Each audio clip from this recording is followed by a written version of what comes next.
This story begins at the small station of a small town in the foothills, where the small hills get bigger and bigger, and a mountain range obscures the sky on the horizon. On a clear sunny day, there were many people waiting for the train that would take them to a civilization with freeways and entertainment centers. Most importantly, without those small, annoying, and sometimes poisonous afflictions called insects, which were abundant here. The attention was drawn to an important gentleman bowing and handing over a basket of food. It was unexpected, a well-known mobster in some circles, and here was such reverence. When he stepped back, everyone saw a very young, chubby young man with a bear skin on his shoulders. His necklace seemed to be made of real claws and teeth. A faded t-shirt and a shawl that served as a belt completed this unassuming image. The flattering words of the important gentleman flowed in a stream, and it was impossible to insert anything. And so, only jumping into the departing train, the young man on the way threw a couple of phrases of mutual gratitude and a promise to stay longer next time. The important gentleman even twitched at this promise, but the respectful smile did not leave his lips, and his back was still bent in a bow. Wiping his sweaty hands with a handkerchief, he really hoped that the new meeting would not happen soon. The guard noticed this. He wondered why his overbearing and rigid boss was spreading himself so thin in front of the youngster who had just left. The story was a long time ago, and happened during a time of power sharing between local gangs. A lot of people were killed back then. It was the same fate that awaited him. The guard too remembered these events, and a creepiness stirred in his soul at the anxiety, instability, and sense of constant death over his shoulder that haunted everyone in those days. Then we had to hide in the mountains, and fate led us to the Mountain of Spirits. It was suicidal to go there. But when you're overtaken by an elite assassination squad, there's no choice. The killers were approaching, waving their knives. A road? What road could there be in the mountains? It's an overgrown thicket, not even for a city lord. I don't know how he got there. He must have wanted to live very badly. Suddenly, a golden light cut through the evening twilight. At its center was a human figure. The golden silkworm was winding circles around it. And from this flickering, all the assassins suddenly fell and died, frozen in pools of their own blood, inexplicably fast. Nervously lighting a cigarette, the boss tried to calm down. Involuntary memories brought back the horror he had experienced.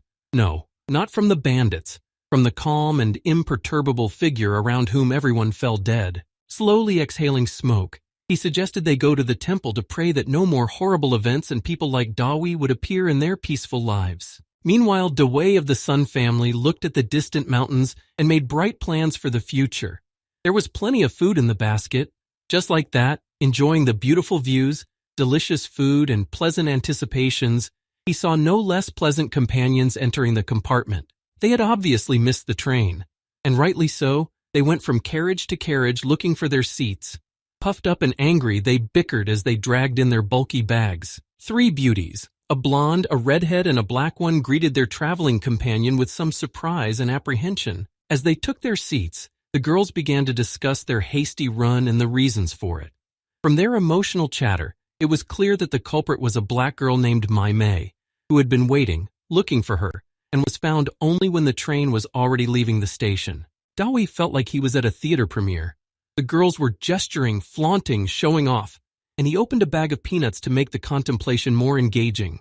Mai's interrogation continued.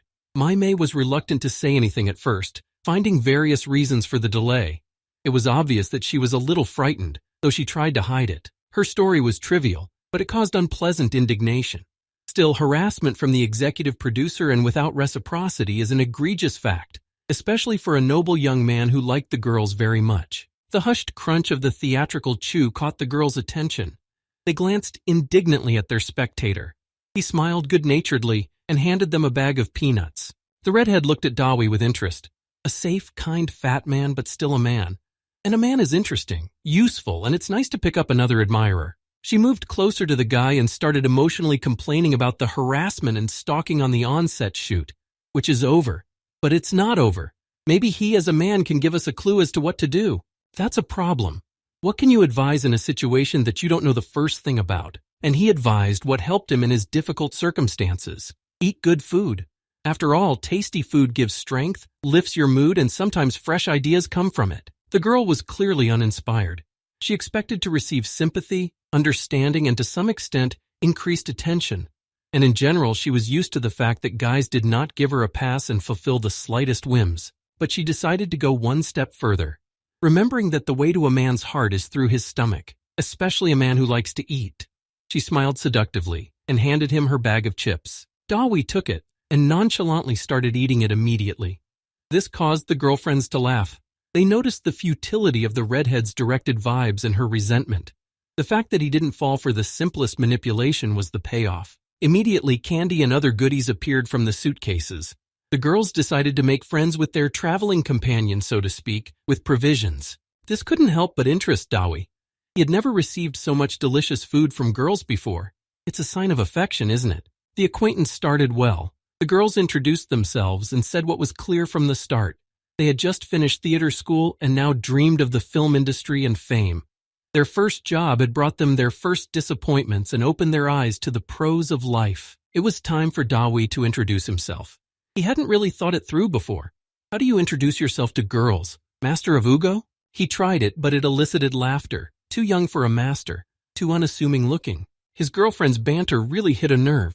They thought he was a chef, and they were talking about what treats he could make. The disbelief and mockery hurt deeply. Dawi frowned. He thought about getting angry and proving his right to be called master. But the red-headed Layla interrupted him. She suggested a game of wishing for fun on the road and to get to know each other better. The stubborn girl did not give up her idea to make everyone dance to her tune. The friends wondered slightly if it would be appropriate in a train compartment. They had almost agreed to Layla's teasing. The compartment door opened. A middle-aged man with an eagle profile appeared in the doorway. His burgundy suit looked provocatively chic, especially for a train ride. Maimei immediately tensed up and covered her mouth with her hand out of fear. After a convulsive inhalation, the girls became quiet, and it was clear that it was none other than the executive producer Ian, who had been the talk of the day. A wide smile was on his face. He looked like a hunter who'd got his game. All that was left was to grab it. Producer Ian went straight to Maimei, who was looking at him warily. After complaining that he hadn't seen her on the platform, he solemnly invited her into the dining car. The company listened attentively as Maimei inarticulately tried to refuse the honor. It was immediately clear that she was the perfect victim, and this game was not going to end well. And the boss kept pressing on. When he loomed over Maimei, overwhelming her with his opinion, and a hand was already outstretched in a grabbing gesture, it was time to intervene. The first to come to the rescue were her friends. They tried to support Maimei's opinion to stay in the compartment, arguing that they had common plans. But it was Dawi who made the final point in the conversation. He gestured with a wide gesture and drew attention to the heaps on the table. Why go to the dining car? We're already eating and we have plenty of food, and offered to join the feast. Producer Ian gave Dawi an unkind look. Was it really about the food? Dawi was gossiped perfectly and the fish swam away. And the culprit is that fat man. Angrily, he refused to choke on fast food in dubious company and left, sliding the door shut noisily and stomping loudly. He stood at the window thinking how he could get revenge and get his own without much effort, and he thought of a good way out. It would cost a lot of money, but it would solve all his problems in one fell swoop. Meanwhile, everyone in the compartment breathed a sigh of relief. The danger was over for the moment. Maimei was especially happy, of course. Dawi accepted the girl's thanks stoically, with food, of course, and smiles, and sincerely didn't understand what he'd done. When the food on the table was running out, cries for help were heard from the corridor. At first they were distant and inaudible, and only when the compartment doors were opened did it become clear that a doctor was being called. The girls obviously realized who they were talking about. They looked at each other and fearfully whispered the name, adding a very important position for themselves. Director. There was the thumping, wheezing, and screaming of a man calling for help. There was a rumble of other voices coming and going, some to help, some just to see what was happening. The girls didn't stay still either and rushed away down the corridor to their boss's compartment. And Dawi was left alone. As if he wasn't quite a doctor, he was a little confused, and events were not unfolding for the better. The wheezing became more and more terrible. The veins of the patient swelled and turned black, and blood spurted from his nose and mouth. After a particularly violent seizure, he became quiet and still. And that was even scarier. An aura of irreparable, quick, and merciless death was gathering around him. Footsteps were heard. A thin, blond man who called himself a doctor came running in, covering his mouth with a bandage and pulling on gloves, leaned over the patient, trying to figure out what was going on, saw a massive nosebleed. His mouth and ears were bleeding too, did a quick exam, determined that tachycardia, hypotension, and shortness of breath and loss of consciousness could mean anything from inflammation to a tumor.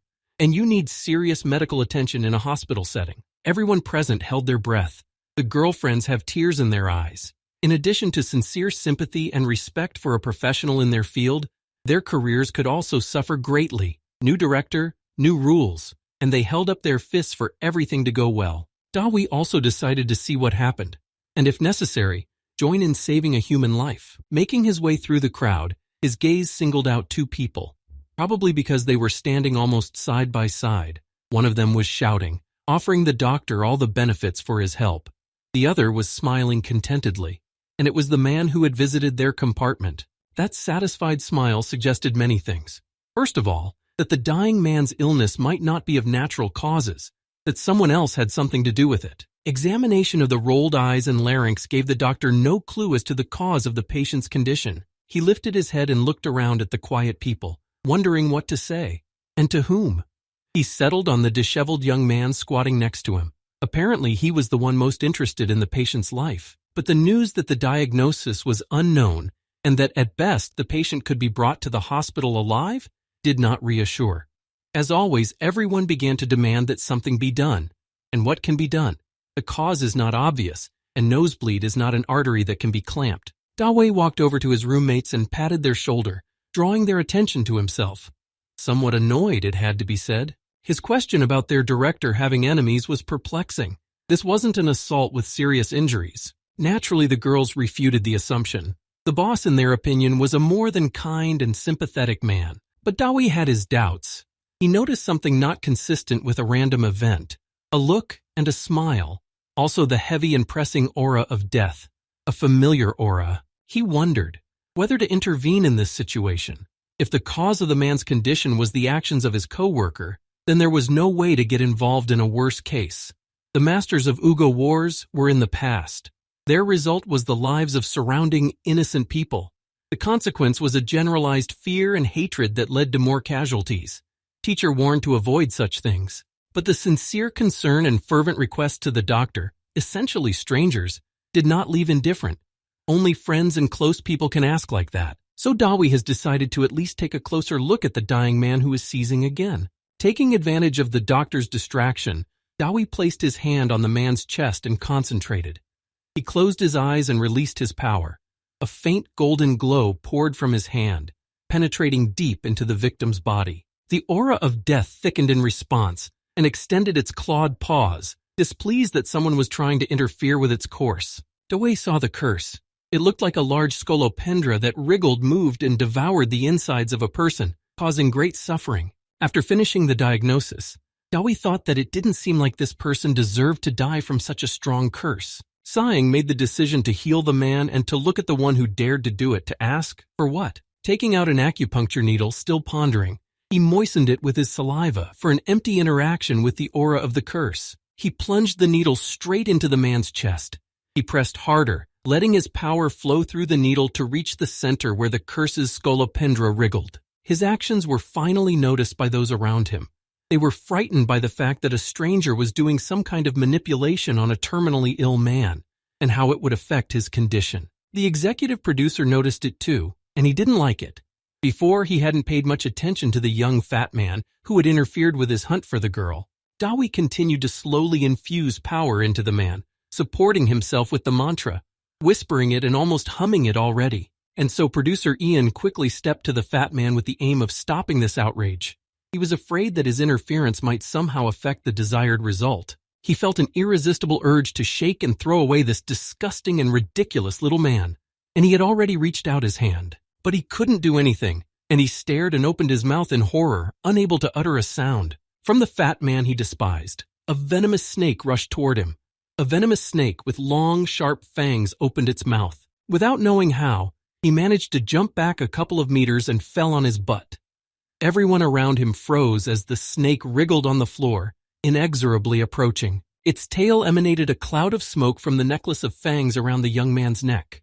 It was a guardian protecting his master. There was a ringing sound, and a golden light began to emanate from the fat man's ear. It became more and more concentrated. This caused no less astonishment to the people, whose non-interference was provided by an equally amazing snake. The concentrated light gathered into a clot and turned into a golden silkworm butterfly, which froze on the fat man's fingers. He moved his fingers to send it flying toward the dying man. The butterfly became a golden thread and was drawn through his nostril and disappeared. The sick man jerked his arms and legs again, wheezing in agony. It seemed to be getting worse, and now everyone could see that he was going to die. The patient's quiet. Is it over? The doctor grabbed his hand to feel for a pulse. It was weak, but it was there. The horribly dark veins in his face had stopped bubbling and started to disappear. Everyone watched the change with bated breath. There was a glimmer of hope, but there were still unanswered questions, and the answer to them could only be given by this fat man who could do the impossible. His answer was brief and bred terror, for magic is the control of directed death. All insects, crawling and growing poisonous creatures are subject to it. Only the young man who was the assistant director was not afraid and continued to beg only now Dawi to save his boss. Only it didn't last long.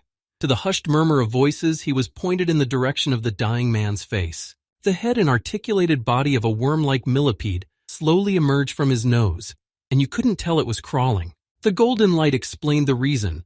Golden Silkworm had shown himself following and was pulling the already dead body of his enemy with all his might. Dawi took the immovable calf, carefully examined it from all sides, determining the subspecies of the poisonous insect. The fear and squeamishness of those around him could be felt, so concentrated did they seem. Dawi was puzzled, for to him the insects seemed quite nice and, most importantly, useful creatures, as long as they didn't bite. This time he was bitten by a golden silkworm. He hovered a golden lump, as if speaking to his master and demanding something. Dawi held out his lute to him. The golden silkworm swirled, eating and seeming to dissolve the results of the other's magic, and pulled itself back into its master's ear, disappearing. The light surrounding it disappeared as well. Gone was the wonder, and everything became so ordinary. So when Dawi pulled out a blue pea of a pill from under the scarf that girdled him in the manner of a belt, no one thought to stop. The pill was dropped into the immovable man's mouth, spreading a disgusting bitterness and tartness across his tongue. His body jerked suddenly. His eyes opened, and in a moment he was coughing uncontrollably. Spittle and blood splattered in every direction. All the people rejoiced and felt relieved at the sight of how, with support true and staggering, but their colleague got to his feet. Director Lin didn't realize where he was, what was wrong with him, or why there were so many cheering people around. Only his aching muscles and severe weakness hinted that he was the cause, but he was quickly enlightened. The aspiring actresses, the talented girls in his project pointed to his compartment mate as his savior. Staggering and leaning on his assistant's arm, he walked over to Dawi. He didn't know how to thank the man who had saved his life. Dawi hesitated for a moment. The price is usually quoted before the job is done. Here it was like a good deed had been done. His gaze fell on Mei Mei. For his help, he decided to demand information about the reasons for her panic-stricken fear of the producer. It turned out that she had heard something, scraps, but had been spotted at the wrong time and had run away. Dawi was satisfied with the answer. This confirmed his suspicions that the executive producer was involved in the story and that the visit of the unknown master of Wugu was to be expected from him. Meanwhile, producer Ian was freaking out. His plans had been ruined again by the already hated fat man, and now the master he had paid well for the death of the man who had gotten in his way should have been called in. A survivor. So he went to the next carriage to a gentleman who called himself Master of Wugu. Let him deal with the man who had questioned his skill. But all the aplomb had gone when he saw his performer, and the confident, cocky executive producer turned into a complaining boy. Master of Wugu was not alone. A tall and graceful woman in a national dress never seen before accompanied him, served him, answered for him. She answered. Her voice was the same, soft with a slight hissing note. Master of Wugu shook his head in agreement. It was not a question of dealing with a competitor who was ruining his reputation, but a duty. He played with his dagger, and dozens of scolopendras moved on his head in time with his movements. Some were crawling, looking for their place on his shoulders and knees. It was frightening. Dawi was enjoying a delicious chicken leg in the company of Director Lin and his assistant at a richly set table for the occasion of his recovery. The energy spent on treatment had to be replenished, and the food disappeared in him as quickly as paper in a shredder. After taking a moment, the director still tried to find out the circumstances of his ailing condition. Dawi, reluctant to break away from the saturation, in turn inquired about the reasons for the conflict with the executive producer. It was important for him to know. He had already gotten into a conflict with the other master of Wugu by his actions, and he understood that. The question was whether it was worth taking things to their logical conclusion. There was no reason. The usual squabbling over control of the production and the cast? Why did it lead to a desire to kill? The director Lin couldn't find the answer. That calmed Dawi down. Although it was clear that meeting another master was unavoidable, at least a good man was not harmed. And he tried to reassure the director that all the bad things were behind him. But the director was still tormented by the feeling that he didn't know how to thank the man who had saved him. He obviously wouldn't take money. But what about a professional favor? He knows all the famous actors and actresses in the movie world and could get a personal meeting for his savior. In trying to learn Dawi's personal preferences, he discovered his glaring gaps in his filmography. This confused him, but he made a second run and clarified who exactly he liked from the domestic movie stars. Dawi hesitated for a moment. He didn't understand why he was being asked about his preferences. They didn't have a television in the hut, and he only had a phone in his hands when teacher was away on business for a couple or 3 days. So he wasn't a connoisseur. But the interest aroused only movies of a certain kind which are always liked by young people. So he named a few names that stuck in his memory. The director didn't understand anything as he was obviously not familiar with such actresses. But the assistant director suddenly became embarrassed and coughed. Dawi continued to earnestly list who he liked and why he liked them, not forgetting to describe the favorite stories. The director's face stretched more and more in amazement. His assistant covered his face with his hand, his shoulders shaking with restrained laughter. In the end, the assistant, already crying with laughter, whispered a few words in the director's ear, embarrassing him completely. Lying on his bed at dusk, Dawi waited for the night to finally cover the sky with darkness, and his competitor would arrive. But at about midnight, he got up, left the compartment, and went to the director Lin. It occurred to him that they might try to kill his rescuer just out of spite, to spite him. And nothing is as frustrating as a job done in vain. Toth slept peacefully. His tired face and the day's experience guaranteed a deep and long restorative sleep. The 3 men strode purposefully through the empty midnight corridors of the train. As masters of life and death, they did not shy away from the loud footsteps or the attention of the late passengers. A passing lantern illuminated the figures of the newcomers and singled out one of them, whose arms were covered with poisonous scolopendras like unknown bracelets. A faint smile froze on his lips, and his whole look spoke of superiority and inexorability. Dawi was prepared and focused. Self-confidence is good, but he who underestimates his opponent loses. But he had figured out how to surprise the unknown opponent. The door slid open, and a dark figure entered the unlit compartment.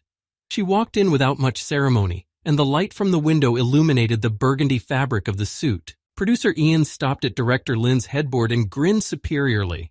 He would finally put an end to their relationship. Just as he turned away to close the door, the hitherto hidden director turned on the light, and blinking with half-blind eyes, he stared at his enemy. The indignation and resentment in his eyes was palpable. He did not understand what he had done to make a man he had known for so many years wish him dead. These feelings were bursting through in his voice, somewhat hoarse from sleep and trembling with overwhelming emotion. The producer leisurely glanced at the blanketed figure on the next shelf. He didn't want to talk in front of witnesses, noted her real estate, and, turning sharply to the director, he whispered furiously.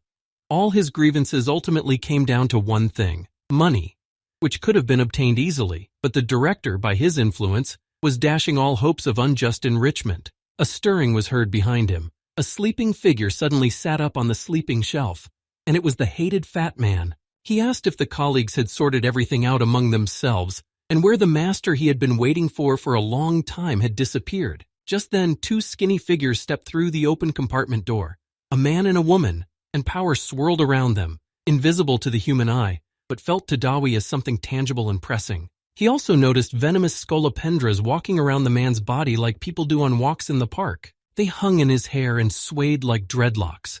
Dawi stared at the unprecedented spectacle of wearing insect corpses in his hair so much that he almost missed the question he asked with an insolent sneer.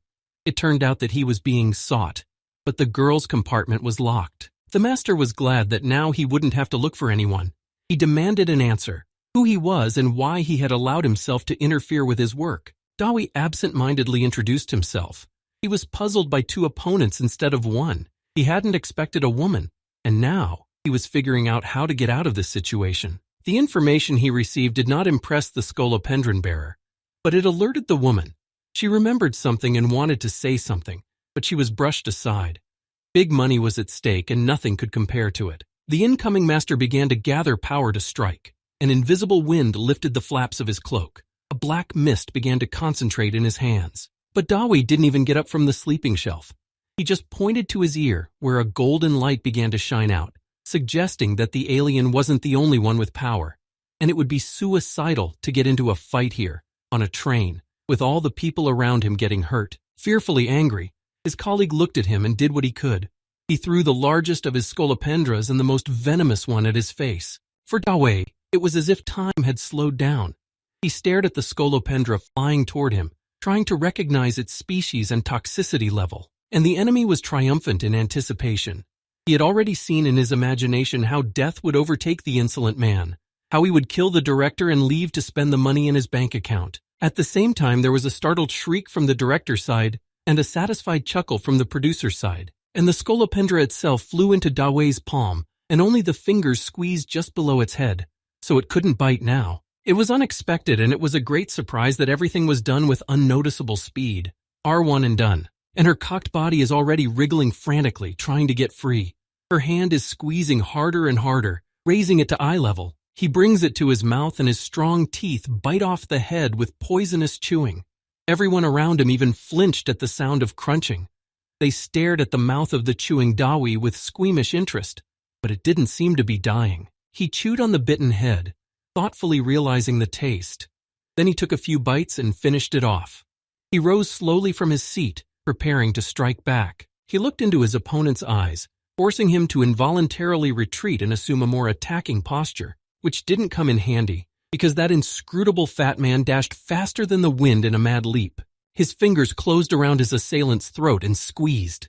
They lifted him off the ground, depriving him of his footing. This incredible inhuman force was so terrifying that the producer did not even realize how he was suddenly warm between his legs from fear and a stain on his expensive pants. A wheeze, gradually turning into a sneeze.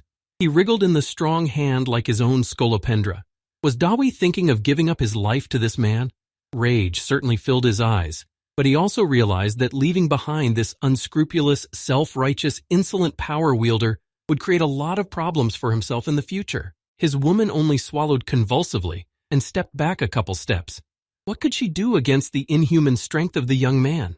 And also the rippling specter of the serpent guardian, always ready to protect his master, manifested above everyone. Dawi turned his head toward her, giving her a quick glance and expecting some kind of action, but he realized immediately that there wouldn't be any, and returned his attention back to his opponent. His face was already blue and foam was dripping from his mouth. No pulse could be felt.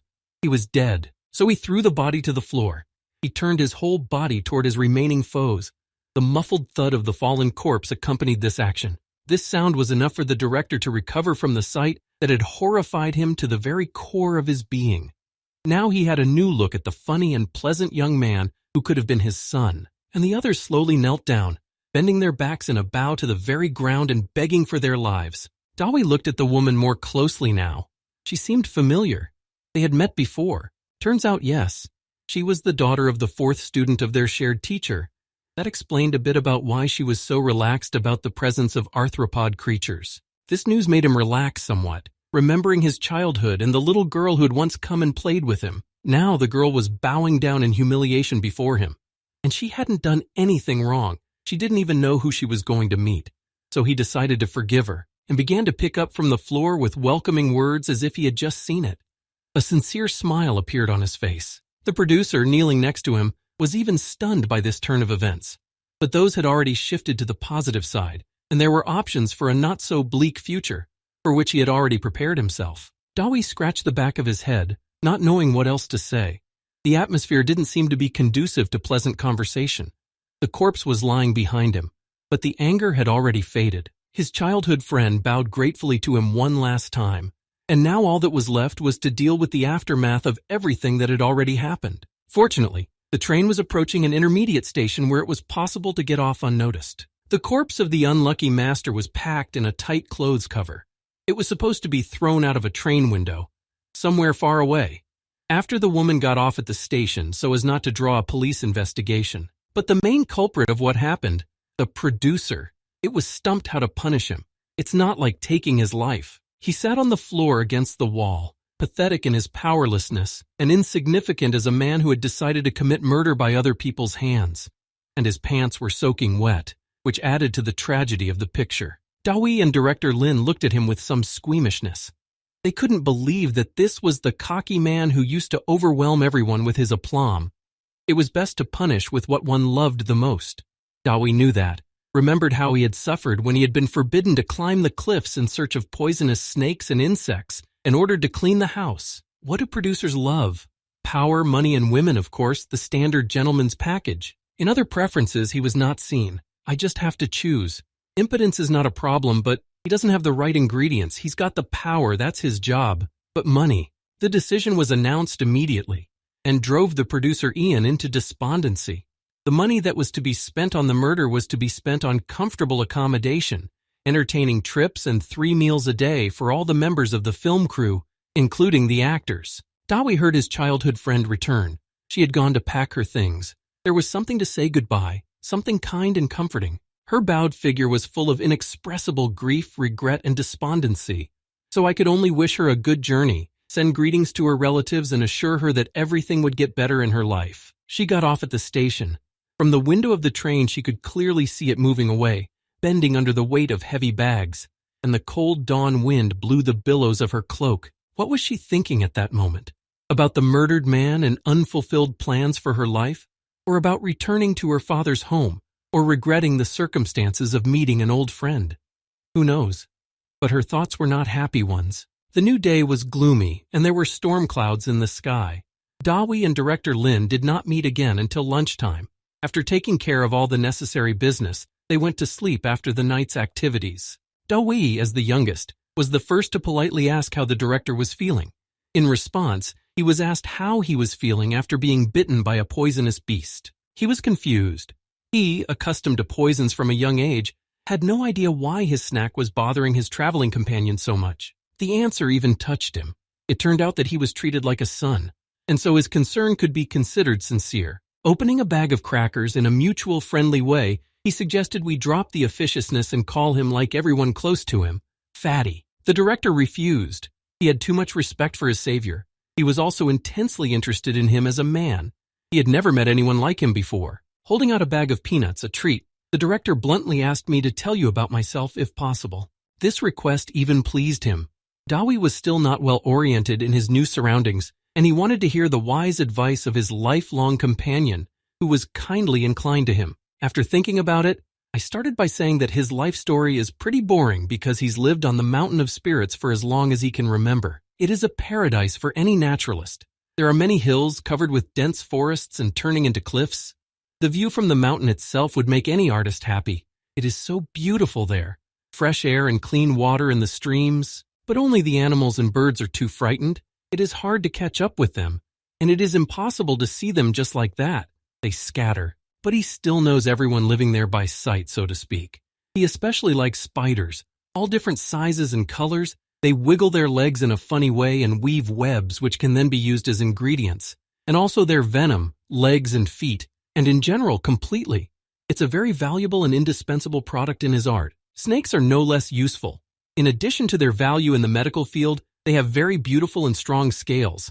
It's a pity that they are small. You can't sew more than a pouch. Their meat is also delicious. There's plenty of herbs and mushrooms. But that's where it gets tricky. In order to collect them in the right season, you have to work for days, looking for the right ones. Then you have to dry them, chop them up, and so on. When he was a kid, he used to play with scorpions. They were so funny. They were always trying to run away and hide. The scolopendras there are long and thick. They live in old, dead stumps. Hunting them is an unparalleled pleasure. Once you eat one, you don't have to run home to eat. It's much better to sit in the bushes. Otherwise, the teacher's going to do a lot of work. Cutting, rubbing, wringing, cleaning. He's very old, but he's strong and he's got a heavy hand. And he's got a temper. The country's most famous herbalist, and master of Wugu. It was worth it to hide in the bushes and run away from the shameful job. And he's behind me yelling and threatening me with all sorts of punishments. I also had to practice martial arts every morning.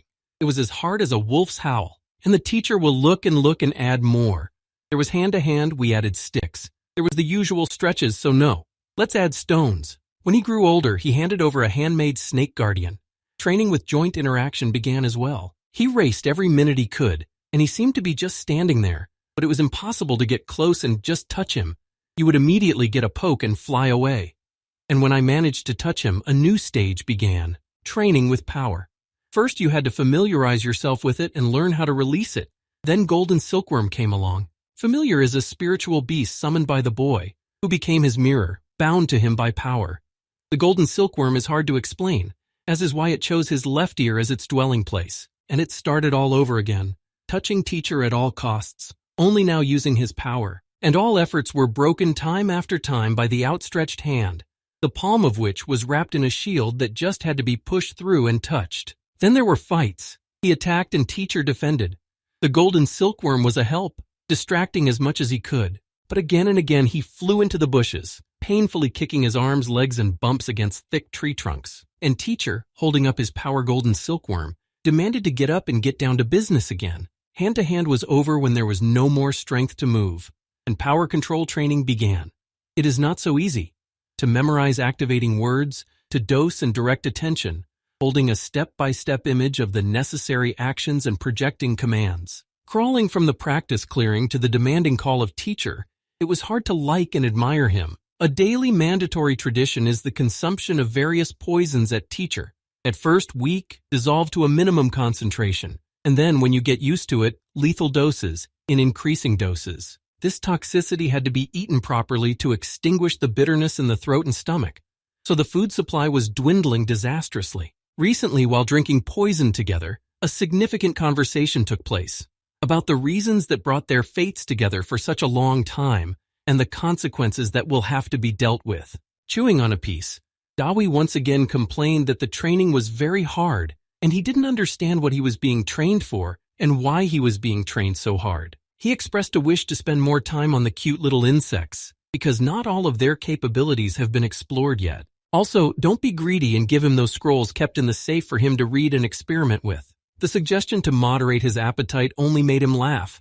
He heard the suggestion every day and on every occasion, sitting under the shade of a 100-year-old tree, at a table made from a huge stump, and continuing to regain the strength he had spent practicing.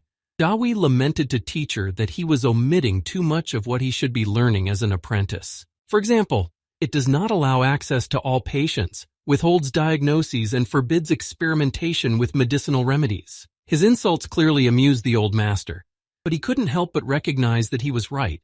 But a young headless master could do more harm than good. Dawi didn't think so. He wanted everything and more: knowledge, practice, and food. Food first and foremost. To turn his enthusiasm in the right direction, the old teacher decided to share some knowledge that would determine the young man's future actions. He took out and brought an old blackened scroll about the curse of the 9th moon. A child born under the 9th moon was doomed to die. Early, from a premature power outcome, or later, from the hatred of the people around him. Colossal possibilities given to him from birth were able to influence the child's immature soul and could transform him into a monster. With manic tendencies, predisposition to sadism and destruction, total tyranny and suppression of the will of others. But with a competent mentor who could restrain a child's power away from temptation and nurture such qualities as will, justice, and mercy, this process could be slowed down considerably, becoming the best of the masters of Wugu. And such a child is he, son Dawi. Everything Dawi himself has to do to remove the curse of the 9th moon is recorded in this scroll, and teacher can only be his counselor in this. The mentoring period is coming to an end. Everything he could do, he has done. Dawi weighed the scroll in his hand and marveled at its heaviness and density. This is a science that may take years to learn. Wondering what he was to study, he looked at the contents. His eyes widened at what it said. More on that. He was already afraid that his whole life would not be enough to master it all. He asked teacher for help. These skills, except perhaps the first, were beyond his reach. If the others required the same amount of time, he would turn gray before he could master them all. The answer was unexpected, but natural. All these things are to be learned throughout his life. Even he, teacher, is still on the journey. After all, there is no limit to perfection. But what he, Dawi, needs to do first is free himself from the curse of the 9th moon. And the way to do that is written on page 3. Dawi thumbed through the book hastily, gazing at the faded handwritten lines. The ritual was detailed, but the ingredients. His cry echoed throughout the forest and echoed off the spurs of the nearest cliff. But the old teacher did not respond. The one, treading quietly, walked away towards the house, leaving the cry of his student's soul unanswered. Apparently, he didn't know where to look for it himself. Without turning around, he wished him good luck in his search, and finally left, giving his student time to think properly. The day after the morning training session, teacher informed him that the mentoring was over and he could pack up and go home. He gave his home address and the names of his parents, whose faces he couldn't remember for years. He said that he had arranged for his old friend, Dr. Fan, to meet him, and he invited me to visit occasionally, assuming that not very often and not for a very long time, just from time to time as needed. This sudden change in attitude, the need to change my life and head out into the big wide world upset me immensely. But the thing that angered him the most was that he had spent a whole year chasing animals and collecting rare herbs. Why? To just leave them here? Of course he was sent home. Gave him a good peck on the cheek beforehand to keep him on his toes. Gave him time only to gather the necessary things. That's how Sun Dawi, nicknamed Fatty, found himself at the beginning of his independent journey. After years of living on the Mountain of Spirits, he took one last look at the area that had become his home, and he left without looking back, carrying on his shoulder a box filled with the things that were most necessary in his understanding and dear to his heart. And the mountain and its inhabitants said goodbye to him, a boy who was very kind and fair. He didn't kill the beasts. He only borrowed the parts of their bodies he needed for his work. Now everyone could breathe a sigh of relief. The station of his hometown, though unfamiliar, was huge and beautiful. Dawi had never seen such majestic architecture before, so he stared and walked around the building twice, scrutinizing it carefully. As a result, I didn't immediately notice a young, thin brunette about years old. He was nervously pacing the platform. He kept glancing at his cell phone screen and checking the time. He kept looking at his cell phone screen and checking the time. But still Fatty noticed him and called out to him.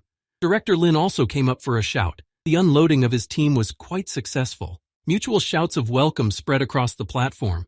It had been a long time since they had seen each other, senior and younger brother. Guess which one is the older brother? So younger brother ran towards us to hug his visiting older brother as hard as he could, to hug and talk about his worries, joint plans, and of course to ask if his young friend is hungry. The Lin director recognized him too and was puzzled by this. How could you not recognize your granddaughter's doctor? In a flurry of emotion, Dr. Fan rushed to introduce his client and his friend. But it turned out that they already knew each other. Dawei also inquired about the circumstances of his friend's acquaintance. He was surprised by the immediately saddened faces. It turned out that the director's granddaughter, Lin, has a poorly diagnosed disease. The treatment given relieves the symptoms, but is unable to cure, and the girl is constantly unconscious. Lin has almost given up hope. He trusts only in God that as long as she is alive, there will be someone who will be able to cure his granddaughter. All the money he makes goes to treating him with more and more drugs and invitations to big-name doctors. Of course, Dr. Fan was saddened by such disbelief and doom in his client's voice. But what could he do? After these words, the director Lin left them. It was sad to see his shoulders slumped with grief. To get to my parents' house, they had to cross the river on a bridge. There were few cars and they drove slowly. Dawi looked around with wide-open eyes. He had never been in a city this big before. Everything surprised him. The bridge, the cars, the skyscrapers around him, and even the birds seemed special, urban. As Dawi drove past the strange-looking building, he almost fell out of the window, leaning out and turning around to get a better look at the marvelous thing. The question accordingly was not unexpected. Everyone who saw this miracle for the first time asked this question. Talking about modern architecture and moving slowly, Fan gave the newly arrived brother a whole tour. Still, Dawi has decided that the townspeople are a bit crazy, and their appreciation of beauty is beyond its control. Suddenly there was a chirp from the phone, and a pleasant voice announced a change in their movement. Such services were not familiar to Dawi. After all, there are no roads in the mountains, therefore there is no need for navigators. City life was more surprising, startling, and heart-wrenching by the hour. It was becoming frustrating that so much had passed him by during his years in the wilderness. There was a growing uncertainty that he would learn to live here. Spacious streets, smooth roads, comfort and convenience seemed incomparably more tempting, and he wanted to blame teacher for what he'd missed. Thus chatting, they were approaching Dawi's ancestral home. He was getting more and more nervous. He remembered nothing but vague images. His parents had visited him in the mountains a few times after he had been given to teacher, but here he had been in too early a childhood to remember anything. And now he was eagerly looking at the streets, the square, the people who moved along the streets, their clothes and behavior.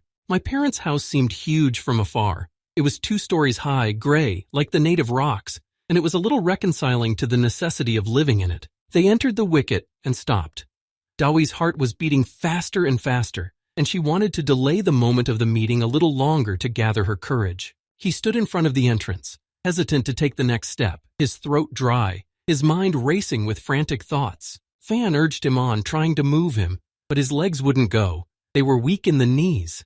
Dawi realized he'd never been so afraid before. He would have stood like that, burrowed into the ground, if Fan hadn't come back for him and pulled him along. I was very anxious about meeting people I didn't know. After all, you have to talk to them about something. The words, as if by misfortune, did not come to mind. There was something, some scraps of phrases, but somehow they didn't form into sentences. The idea, as always, came by chance. Why does little brother look puzzled? Did he say something wrong? The doorbell rang. While they waited for a response, Dawi was exhausted, waiting to see if anyone was home. But footsteps were heard, and there was hope for a miracle, that he was remembered and welcomed here, and he had not come in vain. The door was opened by an old man. A half-head baldness and glasses made it hard to recognize his father, but his father recognized him, and he was glad. He felt so relieved and light and festive at once. When they entered the house, it was noisy and crowded, and the joyful exclamations filled the hallway and rang through the whole house with a festive chime. How much I wanted to both ask and tell that there were not enough words. And there was confusion, and everyone kept interrupting each other. But when the mother rushed to her son's neck and hugged him tightly, kissing him and almost crying with joy, it was finally clear that he had come home after all, because home is where we are loved, and here he was loved. Dr. Fan looked on with mortification and joy at the moment of the family reunion, but his business for the day was done, and it was time to leave. He agreed to meet the next day and left the house, and all the way to the hospital he experienced those moments of real happiness that he had seen today. Suddenly, a young girl, almost a teenager, came down the stairs from the 2nd floor. The sight of her was indescribable. Everything about her was too much. Too colorful hair, too bright, too tight a t-shirt, and in contrast, too drab jeans and a rough leather jacket with rivets and skulls in every possible place. She didn't like Dawi right away, but that wasn't what bothered him. He couldn't figure out who this girl was or what she was doing at her parents' house. The mother, setting the table, pulled her daughter aside. That's when the secret came out. It turns out he has a younger sister. This fact caused a storm of indignation in both of them. They were so different that the reaction was identical. All through lunch, the sister kept her eyes on her brother. She tried to realize the change, to understand her feelings, and to plan her future actions. She appreciated his unfashionable outfit, the stinky animal skin on his shoulders, the faded t-shirt, and the shawl around his waist was lame. She liked the necklace made from the teeth of unknown creatures, though, and the heavy bracelets on her arm were nice, and the neat hair. It wasn't fashionable, but it suited the guy. But he's fat, determined to put him in his place. She invited her brother into her room. There were surprises there for the unprepared person. Some were at least a minute out of there, realizing exactly what they were seeing. But it was not so easy to tear him away from the table of food. He chewed, and he didn't get up even after the 3rd irritated reminder. I had to grab him by the arm and pull him up the stairs to the 2nd floor. When he looked over the girl's shoulder at the room, he was stunned. In fact, he almost tried to leave, taking a step back. There were women's things scattered on the bed. He had never seen women's things in kind, so to speak. The bra in particular was a real pain in the ass. But the skulls, to be honest, I'm not impressed. Mock-ups, and not very realistic. Here he is in the mountains. Those were skulls, yeah. He glared at the bra again, and the panties that had fallen off and were lying on the ground. His throat was dry, and he had to swallow and force himself to look away. On the other side, against the wall, was a huge terrarium. Daylight bulbs warmed its inhabitants. As Dawi moved closer and pressed his nose against the glass, he took a closer look at what species the snake belonged to and estimated how toxic its venom was. Sis waited with anticipation for the outraged reaction. Even her mother and father were afraid to go near her hobby. But my brother looked at the inhabitants of the terrarium with fascination and interest.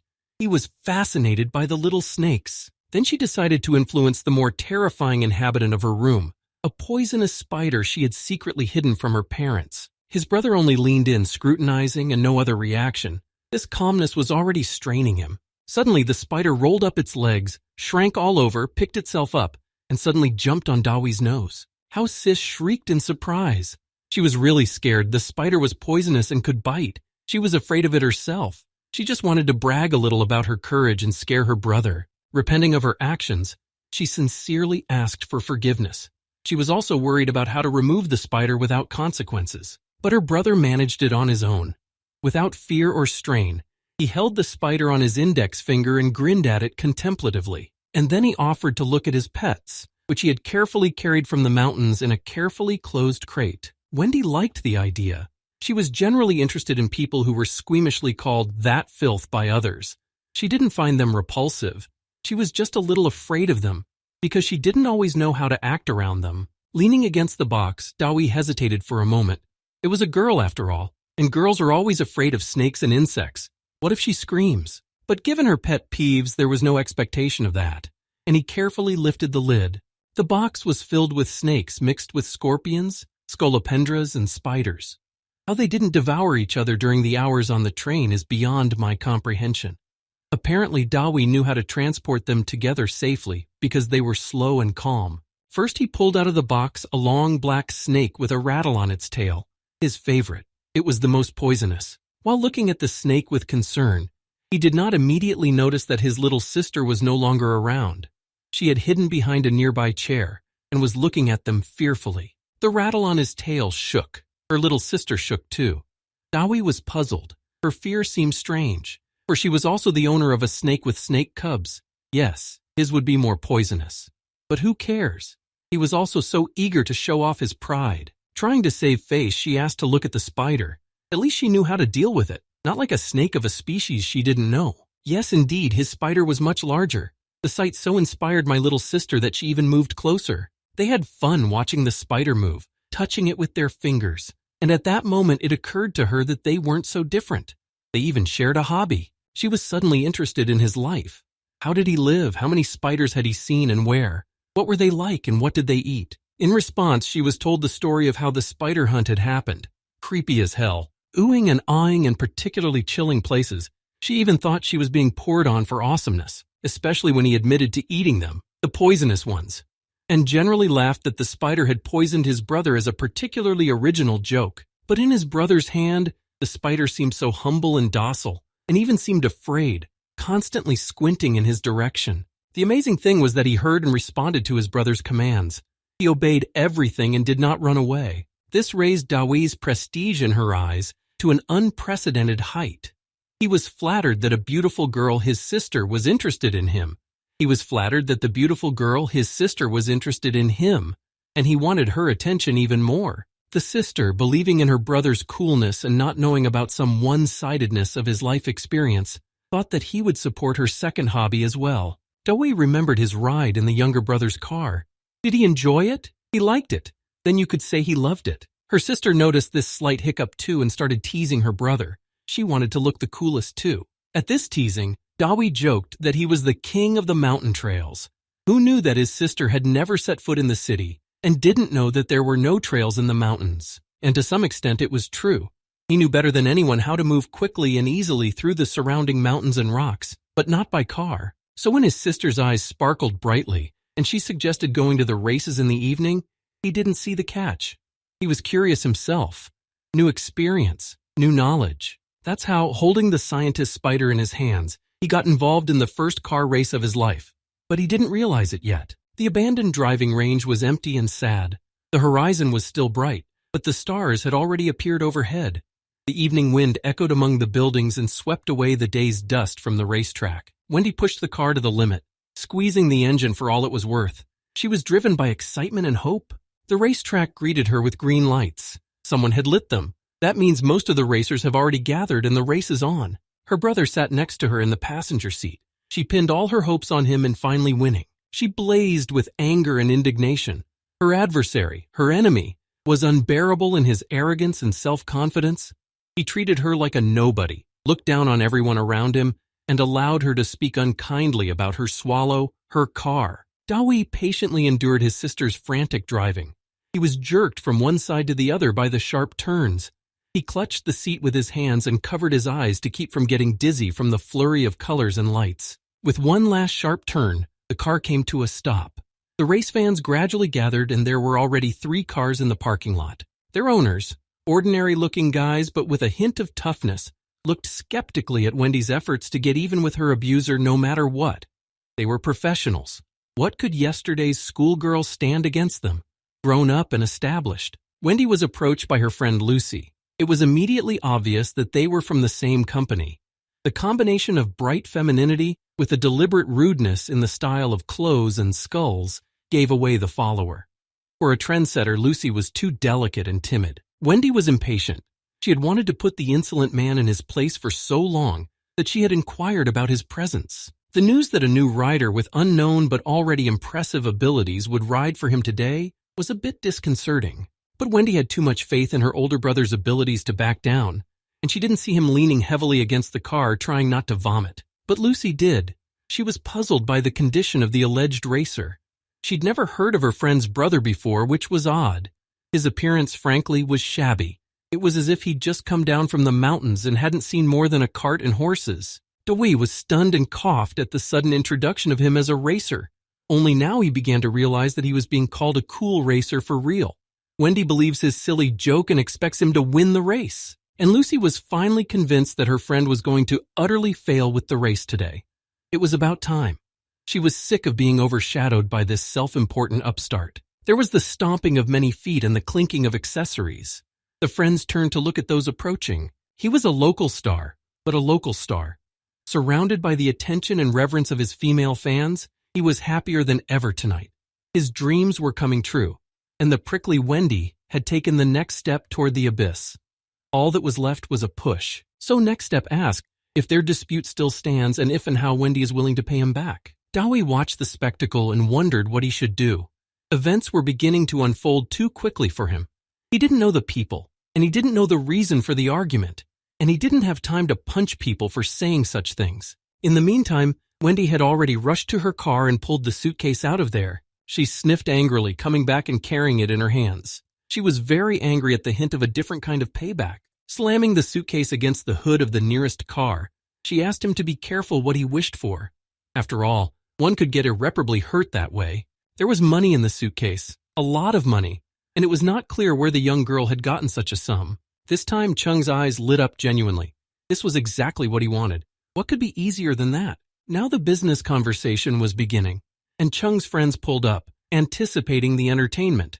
Of course, they didn't believe the girl would win. Everyone started placing bets, not in Wendy's favor. And Dewey, listening intently, didn't understand how anyone could be so headless and invest such money in a hopeless case. But now they had nowhere to retreat to. Lucy wanted to have fun too. She hypocritically supported Wendy in her endeavor, encouraging her, because she didn't believe in her winning either and dreamed of seeing her shame. Wendy looked hopefully at Dewey, wondering if he could handle it. Would he fail? What could he do? How could he leave his own sister? So he decided to act on the situation. At the moment, only sighing in doom and reassuring her with a cheerful smile. As Wendy negotiated the details of the competition, Lucy seemed very pleased with the fact. Gloating impatience shone in her eyes. The financial matters were settled, the bets were placed. The only thing left to do was to introduce those who would actually drive the cars. After introducing his racer, Chung asked with a sneer if the girl herself would drive her car to the track. Dewey answered himself. He didn't want to be called the king of mountain trails again, and to call out a joke on his part was like making his sister look like a liar and gathering ridicule. Chung carefully looked at the fatty who had volunteered. Of course, he didn't look impressive. All the better, right? But the guys around them had heard Wendy's introduction perfectly well before and were now cackling with speculation as to which tracks had been mastered. Chung also joined them. It was very funny. A plain-looking fat man in a fast ride. The taunts got to him and threw Dewey completely off balance. So he pulled out the last of his money and made his bid to win. And while Chung was stunned at the sight of the sum he was given, it was half of what he could afford to spend on dinner. Dewey replied that these races are not worth more than that, and Chung is just throwing empty ponzies, even though he himself is not capable of anything more than blabbering. These words made Chung's soul angry.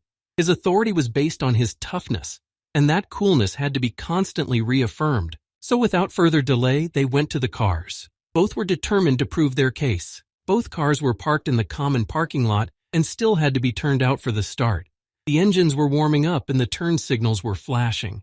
Everyone around them began to prepare for a never-before-seen spectacle. The god of the highway against a hillbilly who had come down from the mountains. First to the track was a white Porsche with a black hood. He passed the red Honda Wendy on the small circle, squealing the brakes on the turn, and moved to the starting line. Behind the wheel sat the man who had been dubbed the god of the track for his undoubted success in drifting. He was calm and confident. He was going to make some money tonight, and the stupid squabbles of the local fraternity didn't bother him. This is not the first time Dawi has gotten behind the wheel. Before that, he had only ridden a scooter. On the mountain roads, a larger vehicle would simply not have made it. And now he was trying to figure out where the gas, brake, and steering were. But the car, despite his best efforts, did not move. His sister finally noticed, alarmed, but she thought he just hadn't gotten used to the new car yet. It was only now that she realized that she should have put her brother behind the wheel before she signed up for the race, to get him used to the controls, and to see what he was capable of. While the sister quickly explained to her brother how to drive the car even twitched and drove a few meters to the start, but stopped again. Chung at this time began to comment on the racing conditions over the loudspeaker. He was pleased. The fatty obviously wasn't as cool as he was showing it off. So, to warm up the mood of the audience, handsomely added that the race would have no rules at all. Immediately after his words, the red Audi sped off, not even reaching the starting line. It was Dawi who, out of habit, pressed the gas pedal too hard, and it was after her that the white Porsche started according to all the rules. However, the outrage over the false start was immediately quelled. Chung himself announced the race without rules, and this act of Dawi was quite fitting in the context. The professional driver behind the wheel of the white car did not expect such a sudden change in the race rules. That's why he started late. He was annoyed at this setup, and now tried his best to narrow the gap and overtake his competitor. It was immediately clear that the rookie lacked skill on the track. His car was moving from side to side and he was losing both speed and distance. At the turn, the Porsche easily overtook on the outside lap and tried to close the space for the competitor to maneuver. He was confident of his victory. The title of God of the Track was not given for nothing, so he turned his head away haughtily so as not to look at the newcomer's pathetic efforts. The overtaking was almost complete. My head was spinning with easily earned money and plans on how and with whom to spend it. Everyone at the finish line flinched and cringed at the rumble and the metallic scraping that followed, but no other sounds were heard. So everyone thought that the fat man had hit something on the new and untraveled highway. Chung didn't even think of worrying. He was confident in the skill of his driver, whose confident driving he had seen only a couple of hours ago. The silhouette of a car appeared in the distance. It was still far enough away to see, but it was moving strangely, too slow and jerky. The car drove into a lighted spot, and everyone saw that it was red. But what a mess! The fender was crumpled, the hood was dented, and the engine must have been damaged. Chung felt sick, and another can of beer nearly slipped from his weakened fingers. It was a failure. As the car got closer, it became apparent that it was being pushed by a fat man, and Wendy was sitting proudly on the hood. Dawei, panting, pushed the car to the finish line. That was already considered a clear victory, even with a man-powered engine. Still pale from the stress of watching Dawi try to steer, Wendy was pleased. The result was heartwarming. Even so, they had won. A tired but happy Dawi reminded Chung of the condition of the bet. He still won it, even if no one was expecting it. In response, he only heard Chung's rude scolding. He was frantically thinking of ways to avoid paying the money while he was cursing. By this time, the second car had been pushed. It looked even more damaged than the red one. Its driver was covered in bumps and scratches. The accusations came in hailstones. There were colorful descriptions of all the violations and complete lawlessness on the track, which Dawi had arranged. The sympathetic people indignantly thrust themselves upon the woebegone. There was loud shouting and cursing. Chung decided to take advantage of the confusion and squeeze all the money for himself. He felt the strong support of his accomplices behind him. Dawi and Wendy, of course, disagreed. The agreement is an agreement that must be honored by all parties. And the brothers kept pulling up. They were holding brass knuckles, chains, clubs, and metal pipes. A crowd of creepy men surrounded the two figures, the fat one and the maiden. Everyone was already in anticipation of a fight, but they weren't doing anything yet. A crowd of two is shameful, and Chung did not disappoint. He did his best to get Dawei off his back so that the first punch, so to speak, would be his. Who started the fight? Fatty started the fight, and everyone else was just defending themselves. Now Wendy was scared. She'd never had to be at the center of a man's fight before. Her popularity had protected her so far. She decided to call the police to protect her and her brother's lives. After all, it was her fault that he was here and involved in her affairs. But the phone was yanked out of her hands by Lucy, who had snuck up on her. To Wendy's amazement, she only laughed briefly. She ran up to Cheng and, holding out her phone, readily surrendered the plans of her now ex-girlfriend. The praise and approval of the coolest man in the company awaited her. The betrayal of a close friend hit Wendy hard. She didn't understand why she had done this to her. Pressed against Cheng's side, Lucy looked at Wendy with a look of triumph. It was clear at once. In the meantime, Cheng turned his attention to Dawei and his sister. At first, tears of resentment came to my eyes. Then she looked at her enemy and her former friend, and felt herself, strangely enough, calming down. She saw them, in all their baseness and meanness, and now they had no place in her life. And why waste her emotions on nothing? Cheng's fantasies have gone wild. After all, he still hasn't managed to break Poison Thorn's resistance. And it only now dawned on Lucy that Cheng had never been interested in her. His attention was just a way to get close to Wendy. Cheng didn't hide it. Before, he was cautious because Wendy enjoyed a certain authority. But now he had the opportunity to take everything for free. His plans were plain and simple. He was already showing them off. He knew her brother wouldn't stand for it. He couldn't resist. But instead of a trivial punch to the jaw, he grabbed his finger in an elusive motion. Quickly, he pulled it to the opposite side of his palm, jerked it sharply, and the finger broke with a crunch. Cheng's scream echoed throughout the neighborhood. It was loud, long, and with a howl. His finger remained sticking out the other side. The brothers sprang into action. They stepped closer to the center of the circle and raised their weapons to strike. Dawei was also mentally prepared. Only calculating his actions in a fight with the crowd, he was a little slow. He didn't want to call on his power here.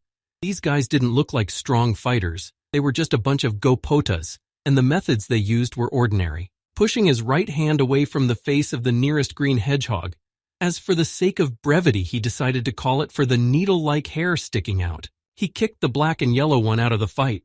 The hedgehog family was shamefully knocked out and fell to the ground. It was time for the kolobok and the horse. They too got theirs and lay down near the hedgehog family, rolling on the pavement in pain. A few more of the bratty critters were swept away in one go when the body of one of the hedgehogs hit them. In a few minutes, they were all dead. The ground was stained with blood from broken noses, broken teeth, and deep abrasions. And neither bats, knuckles, nor chains helped anyone. The bratva begged for mercy. Lucy, snorting, walked away. Wendy was coming to her senses from the unexpected sight, and Cheng was numb, opening his mouth and not knowing what to do next. Dawei turned to him.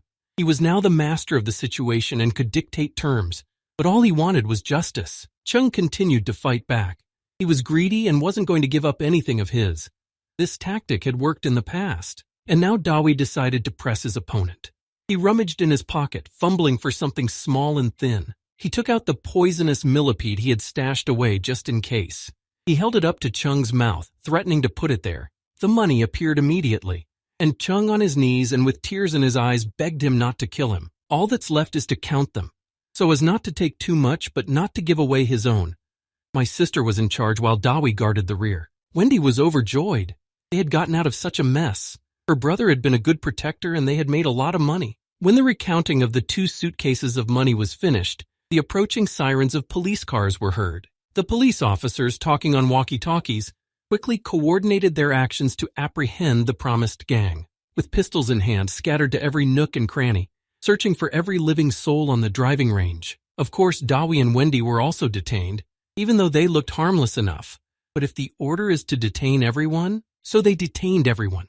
But they also handcuffed the thugs. Even though they were beaten up, immediately on hot traces, a search was conducted. They didn't find anything particularly criminal even though they tried. So soon all the detainees were piled into cars and without much ado taken to the police station. Those who have been to a police station have noticed a special atmosphere of gloom and doom, sometimes in a carefully restrained anger, and so too did the gang become despondent as they waited to be questioned. Dawei was already in the interrogation room and was being questioned by 2 young officers. So far, only background information. It was the first time he had been arrested, and the first time he had been to the police. Everything was new and strange. He was also very worried about his sister, who was still in the hallway. While the officers asked all sorts of nonsense, Dawei scrutinized them, noting the remarkable similarities. Wondering if they were related to each other, he did not immediately hear and answered the question asked twice. This caused some irritation to the men who were tired from a long day's work. It was nearing midnight. I wanted to rest, and there was still 3 hours of work sitting in the corridor. The answer was clearly unexpected, and I don't know if it's a joke. If it's a joke, it's inappropriate. Realizing what he had blurted out, Dawi immediately wanted to take it back. He didn't want to annoy those disgruntled officers even more. Turning over a sheet of the report, the policeman began his interrogation. He was, of course, interested in the sequence of events that had taken place that evening, and in the role of the person under investigation. Dawi started talking about going with his sister to see the underground races. Suddenly he thought that if they were underground, he probably shouldn't have said anything about it. But that information was already on the record, and there was nothing left to do but tell the rest of the story. But Dawi decided to be careful, and significantly downplayed its culpability in the incident, and he decided to conceal his sister's role. Of course, the police officers didn't believe it. They had other testimonies of the detainees that said the opposite. And most importantly, money as material evidence of law violations. That was a problem. It was a pity about the money. I mean, it had come so hard. And Wendy had brought some of it. I had to tell the truth in a slightly edited way, one that wouldn't hurt her and her sister in the future, about how the evil and conniving Chung first deceived them and then wanted to take their money and hurt their little sister. That was the end of the questioning. In order to get a complete picture, the corridor of witnesses had to be interviewed. The next day, Dawi was made public the extent of his guilt and the punishment that awaited for it. He, of course, was outraged at the injustice. The money had been taken away and they wanted to charge him a fine. But the police were not interested in his excuses. There was property damage, and it was Dawi's handiwork, and the threat of an investigation into his sister had silenced him. Still, she had gotten a huge sum of money from somewhere, so he decided to divert their attention to something else, and suggested that the policemen were obviously unaware of all the terms of the bet. The officer looked tiredly at the man who was far from understanding the letter of the law. After all, a bet is a verbal, unsubstantiated contract. It's not legally investigated. That's why racing is illegal. Dawi was then arrested and handcuffed. The new twist in his life made his heart grow cold. He had other plans for his life, and specifically for today, than spending time at the station. He was led handcuffed down a long corridor towards the cell. As they passed another office, they heard a loud yell that nearly blew out the doors and shook the glass. Shouted the superintendent of police, who was in charge of Dawi's detention with the company. So far, they have not yet had a conversation. He was talking to his informant. His tip was inconclusive, and we should expect more setups. But this opium addict loved money too much and had little fear of the police, because he was clean before the law, or rather, he was good at hiding his ends. It was pissing off the superintendent. His department had been working on the source of the contraband for weeks, but still no progress. And the one person who could give him a lead was refusing to talk. The noise involuntarily caught Dawi's attention and brought him back to the real world. There was the sound of impact. The entire staff shuddered nervously at the barrage that came from behind the closed doors. And they didn't believe that any of it would work. And Dawi had an idea on how he could get the cops to favor him to get out of the tricky situation he was in. He offered what he was a master at. To influence the will of a person was not some super problem for him. The policemen listened to him carefully and looked at each other. It wasn't a bad idea. It wasn't hard to pull off. The frustrated superintendent was no longer hoping for any progress on the case today. He'd already had a bad week. A botched racer bus that hadn't yielded the results he'd hoped for, and a stubborn junkie who knew something but refused to talk. And his superiors were waiting for the result, and almost every day they called him with an annoying question. So when the duty officer in an uncertain voice tried to get his attention, he at first thought it was the last straw in the pot of his irritation.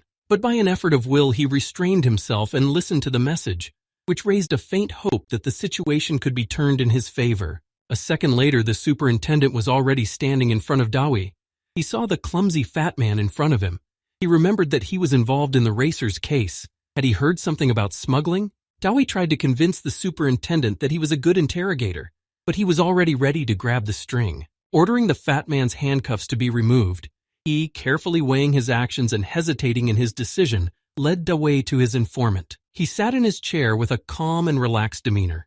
He was the master of the situation and enjoyed his power over the policemen, or rather, their powerlessness to do anything about it. So the appearance of an out-of-shape fat man made him a little tense. It was strange. He didn't know this man, though he knew every rat in his neighborhood. At first, Dawi honestly said that it could make even a dead person talk. They didn't believe him, of course. This addict, even under torture from withdrawal, could keep silent and not give up information. And a wide circle of acquaintances then solved his problem with hapless extortionists. After calmly listening to his scolding and twiddling his finger in his slightly deafened ear, Dawi decided to get down to business. His hand flew in front of the interrogator's face faster than lightning. His hand swept across the interrogator's face faster than lightning, a silver acupuncture needle sticking out of his forehead like a unicorn's horn. The hissing didn't stop but turned into a wheeze and then a howl. The superintendent present even stood up, demanding that he stop this bullying and do what he was brought here to do. Dawi, not thinking long, pressed his fingers against the secret spot on the palm of the interrogated junkie's hand. The screaming subsided. Then I let a little of my own power slip into my fingertips. I leaned in close to his face for the best effect. What the addict saw, no one knew. But his scream and his desire to jump up and run away from fear were real. He saw the god of death in human form leaning over him. The eyes and skulls burning white were frightening to the point of hiccups. And a clawed hand headed toward him to rip out his heart. Growing larger and larger, it clutched it in its fist to crush it like a rotten apple. When he was asked to tell everything, the words of confession poured out of him in a flood. Stammering and sobbing, the drug addict gave up names, passwords, and identities. The cops had no time to write down new information. The smuggling network had finally been uncovered. Toward the end, the addict was already hanging exhaustedly from his chair, but he was still trying to say something, to remember something. Even childhood stories and memories of school misdemeanors came into play. A murky string of saliva dangled from his mouth. Not wanting to listen to this nonsense, the superintendent ordered the interrogation to stop. Enough had already been said to make a mass of arrests. Dawi briskly removed the needle from his forehead, spoke the releasing words, and snapped his fingers at the addict's face. He immediately relaxed blissfully and lay back in his chair. He was happy that it was over and that the god of death was gone. The superintendent immediately went to arrest the suspected smugglers. Dawi's outcry was only met with a wince, but something had to be done. It was too early to let him go, since he didn't understand everything about what had happened.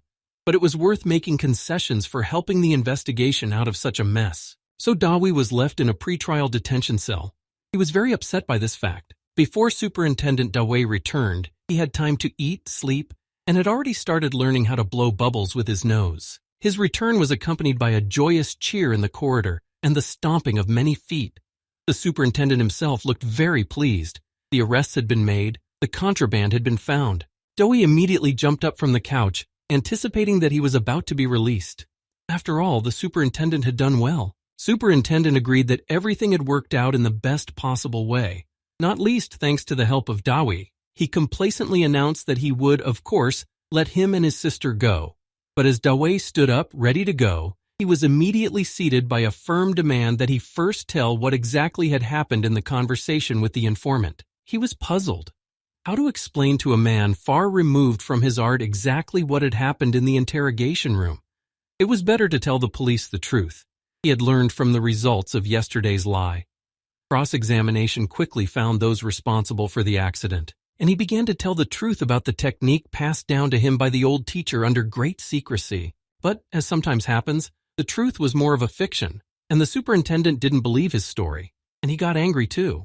The superintendent saw what he saw, and as a materialist by occupation, accustomed to the fact that everyone refuses and does not answer the first time, he once again demanded to tell the truth. Dawi sat and thought, they don't believe the truth, they demand the truth. And what to say in such a case, only to lie? When the superintendent began to press him with threats, he rummaged in his pocket, pulling out a used needle, and began to tell a tale of a terrible and powerful hallucinogen applied to her, exactly what superintendent wanted to hear. He immediately grasped the idea.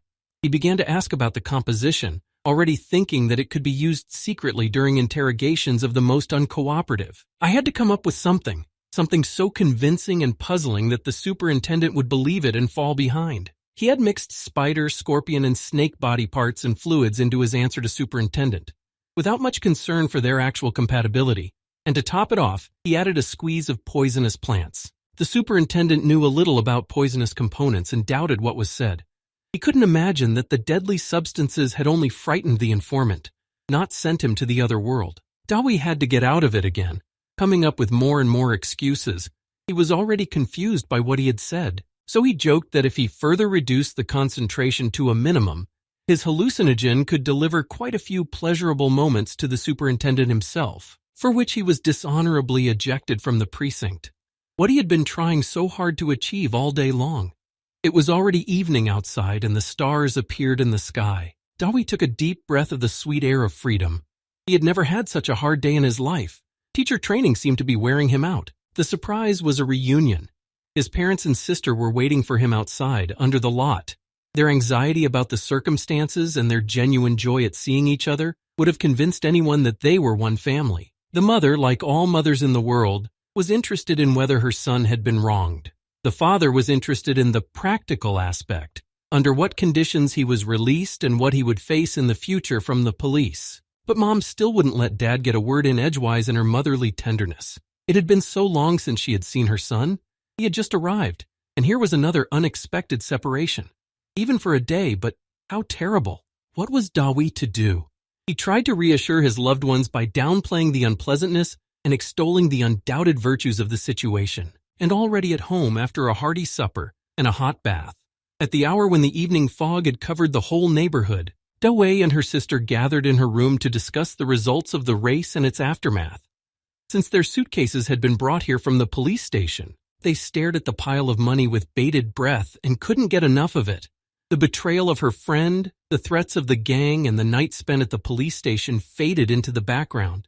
Dawi did not believe he was entitled to the money because the original bid was made by his sister. The sister didn't think she had the right to take them because if her brother hadn't been around, she would never have gotten not only the winnings, but her own as well. And he had won the race, and the racers always share. In return, Dawi reminded her of a wrecked car that needed something to fix. They would argue for a long time. If my father hadn't walked into the room. Wendy was at once embarrassed and silent. Her father looked at her reproachfully and reminded her that since the money had been withdrawn from his account and she had taken such a large sum without his knowledge, it was only logical to give it all back. And the unjustly gained surplus, so be it. He'll put it in their own bank accounts. And he took the suitcases. Dad made them by taking all the money. After all, with age comes wisdom. Otherwise, they could have gotten into a fight. It rained in the morning. It's a good way to sleep in the morning, especially when there's no hurry. But I had to get up and walk under an umbrella to younger brother's car, who drove up as promised after breakfast. Sleepy, because he and his sister had talked about all sorts of things last night. Important and not so important, but interesting nonetheless. Dawi noticed that they had pulled up to the hospital. I thought they were going to a completely different place the day before yesterday. Dr. Fan reported that his patient, the granddaughter of Director Lin, had gotten worse in the past hours. And since no one knows how to treat it properly anyway, he decided to bring him in to at least have a look, see if he had anything new to say. Now Dawi understood why he had asked to bring his box. The patient's condition indicators were not comforting. Dr. Fan briefly talked about them and the treatment methods while they waited for her grandfather, Director Lin, to arrive. And now the three of them were looking at the patient, trying to understand what was the cause of her sad condition. She lay there, the whiteness of her face rivaling the pillow. The ventilator kept the rhythm going. The bed seemed too big for his gaunt body. The lack of hair hinted that even extreme treatments had been tried. The friendly concilium waited while Dawi thought. He had never had to treat people on his own before. He had always had a wise mentor around him, and he was not afraid to make mistakes. The director indulged in sad memories aloud. He was tired of even crying already, and only a timid hope in the skills of his savior still sustained him. Dr. Fan finally got tired of waiting and decided to interrupt his sad story. He offered to retell Dawi the last week of the girl's life before she was admitted to the hospital. Perhaps it would help him understand how it all began. Waking up from sad thoughts, Lynn described in detail, constantly going back and forth what had happened then. Her academic pursuits, friends she spent time with, her leisure time at home, hobbies and pastimes were recalled. Suddenly something in his story seemed interesting. A girl went on a tourist trip with her friends. The director, Lynn, became animated and dwelt in more detail on this event, to which he had not previously given importance. And then he remembered the oddities that followed. Dawi prompted him and the old man nodded and confirmed it. Dawi was upset at first. The description of the disease was similar to what teacher had once told him about saving a patient, and the girl was pitiful. He had even tried to repeat the treatment, but he had never seen anyone with this diagnosis before, and now he had a chance to try his skills on a real patient. Dawi even squeezed his eyes shut with anticipation. With a sigh and a sly twinkle in his eye, he told Dr. Fan that he might know what was going on with the girl. He had seen such patients with teacher and even helped him with them. This news made him very excited. It was something. It was exactly what he'd dreamed of when he'd brought older brother here. And Dawi began to tell a cautionary tale he had heard long ago about a patient of his teacher Even the intonations of a mentor slipped into his voice. But it was all being said to a little boy, and to an adult doctor, a certified specialist, this story seemed almost mocking. He wanted to hear about the treatment in normal adult language, in detail and clearly. A nurse came in and interrupted the conversation. She brought another medication for the patient. Dawi found her appearance tantalizing and almost indecent. In the mountains, one could hardly walk around in such tight and concealing clothes. Fan's attending physician immediately forbade the new medication and asked him to call his supervisor and professor of medicine. The nurse walked out gracefully, giving everyone a wary glance. She didn't like the doctor's unbalanced categorical order and the suspicious fat man in the room. There are certain rules of behavior in the hospital, such as wearing white coats and shoe covers in the wards of heavy patients, taking medicines regularly at the same time, the supremacy of the attending physician's decisions, and also control of all these processes by the head of the department, and he should have been immediately informed of any irregularities. Dawi, taking advantage of professors waiting, decided to run over to the car and grab everything he needed to treat the patient. And the director, Lin, out of nothing to do, decided to inquire about the circumstances of the acquaintance of these two brothers, as they called themselves, and also about the intricacies of the relationship in relation to the common teacher, which seemed very confusing to him. Dr. Fan had a hard time explaining certain decisions to teacher that didn't always seem logical, so he began the story with himself, his reasons for seeking mentorship from this extraordinary man. Teacher's age was shocking. No one had ever seen such long-lived and quite healthy independent people. Having learned about this phenomenon in my time, I wanted to study it. The old herbalist knew a lot and could suggest a recipe for the elixir of longevity. In addition, I wanted to improve my skills and, having learned something, perhaps contribute to science. As a student, you always dream of great things, and you grab every opportunity that comes your way. And teacher needed a babysitter. He was about to take Dawi away from his family for training and move far away from civilization. A woman was not suitable for life in the wild mountains, but a young man with a medical degree was. The choice was made, and at the time, student Fan went to his summer part-time job with the best of the herb and poison specialists. Lin was outraged at the way the staff was recruited and the doctor's calmness when he brought it up. But in Fan's eyes, he saw only a smile and a sad nostalgia for the unforgettable times gone by. Wild beasts that dwelt in great numbers on the mountain slopes and quietly scuttled from under every bush. The eyes of unknown nocturnal animals, so frightening with their eyes burning in the dark, and of daytime, no less horrible venomous creatures leaping and dropping on his head at the most unexpected moment. But these inhabitants of a secluded world, after certain manipulations, teacher became ingredients in the creation of invaluable drugs, and he generously shared his knowledge about diseases and their treatment from the point of view of a herbalist and witch doctor. He told me about the natural features of living things and how they could be used. He allowed me to work in his laboratory. In return, Fan did most of the chores around the house and farm. He gathered plants, fruit, and brushwood.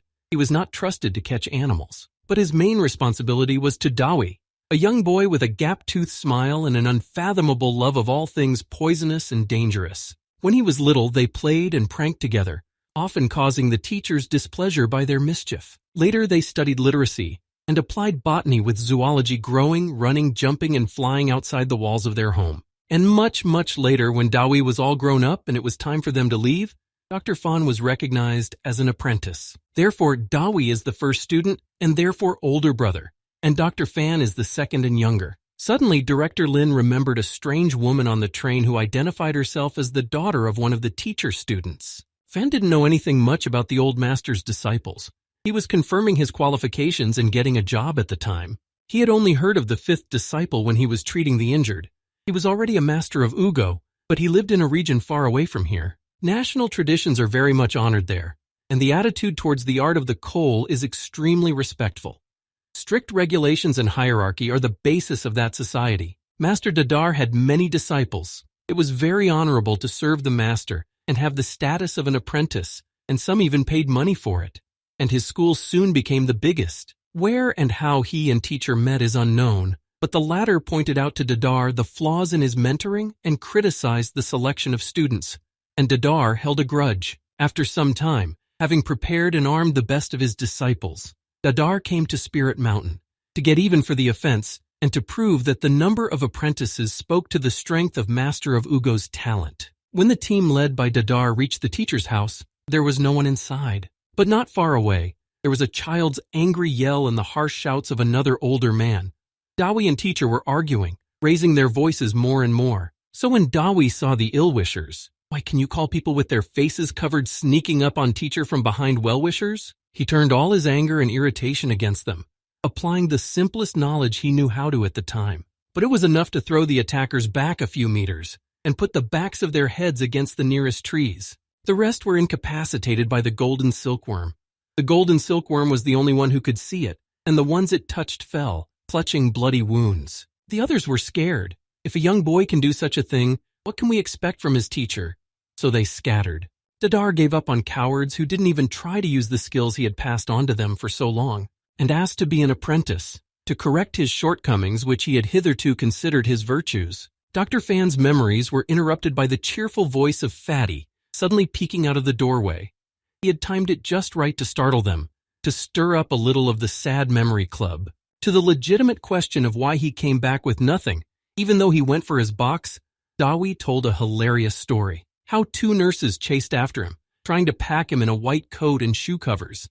And the kind man at the reception did not give him away and went to get Dawi's things himself. After a while, the door opened and a gray-haired old man entered the room. The administrator followed him with a heavy box. After mutual introductions and sending the receptionist away, everyone started looking at each other. Professor had seen the young, unlettered youth, but Dr. Fan had recommended the one he had fervently recommended, so he decided to listen to the guy. Dawi, on the other hand, felt very insecure in front of the gray-haired old man.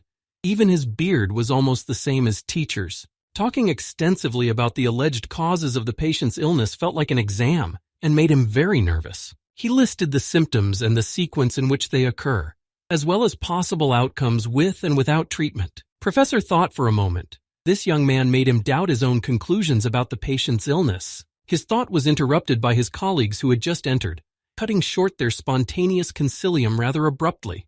Dr. Fan, as the attending physician, stood up to take the blow for himself. Dr. Fan, the head of Dr. Fan's department, looked at everyone with a humiliating heavy gaze. He was unreasonably angry and had a negative attitude towards everything that happened here beforehand.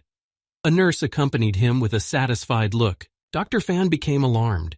He and the superintendent had clashed before on various occasions, most often on medicinal matters, because Fan often used unconventional methods. But now the matter was much more serious, for a stranger, and by no means a doctor, had been admitted to the room, and rightly so. The superintendent began his speech by praising the esteemed hospital, and Dr. Fan's shameful fascination with unconventional methods of treatment, continued about the violation of regulations and bringing visitors to the hospital without the proper clothing and shoes. And when he accused Dr. Fan of unprofessionalism because he canceled the medication that was the only thing keeping the patient alive, the man couldn't stand it and told him in a voice shaking with rage that if the medicine didn't cure, it was worth replacing it with something else that would help. And he brought a man who knew how to do it. Then we talked about the unknown of modern science of the diagnosis, about the risks and responsibility, and the personality of the uneducated herbalist, from whom he goes like a small child. Dawi stared intently at his colleague's squabble. He dismissed the unsubstantiated accusations, but recognized that the superintendent was right about a few things. First and foremost, the risk. The girl had been ill for too long, but he was confident he could handle it. He had some secrets that could help even a dying man. And then Professor entered the conversation. At first, he thoughtfully explained the meaning of the ancient word voiced as a diagnosis, and then upset that the treatment of this disease was done in an unknown way with the help of poison, the composition of which is also now unknown. The disgruntled head of the department only spat in annoyance. The esteemed professor also got involved in near-scientific nonsense. Dawi added a couple of touches of his own to describe the causes of the disease and the peculiarities of its course. He also suggested possible reasons for how the girl got sick, how the parasite could have gotten into her system. Director Lin immediately jumped in and confirmed the reality of his assumption by pointing to the hiker. He suddenly remembered his granddaughter's words about classmates arguing over who would pull out the biggest fish. The superintendent also growled at him for being too trusting of the unsupported conclusions of an arrogant, self-taught man. Dawi also got in trouble for making unsubstantiated claims. After all, none of the girl's friends got sick. Dawi replied grimly that river fish were not usually eaten raw, and that the girl was just unlucky. Somehow she'd gotten a contaminated raw piece that had parasite eggs in it. And since the superintendent himself cannot offer adequate treatment, so let him not prevent others from doing what doctors are not able to do. This finally pissed him off and he turned to shouting, directly asking who was offering treatment? A healer? Who is liable if the patient dies from this treatment? The hospital? He can't allow it. And finally, how is he going to do it? By what great-grandfatherly anti-medical methods?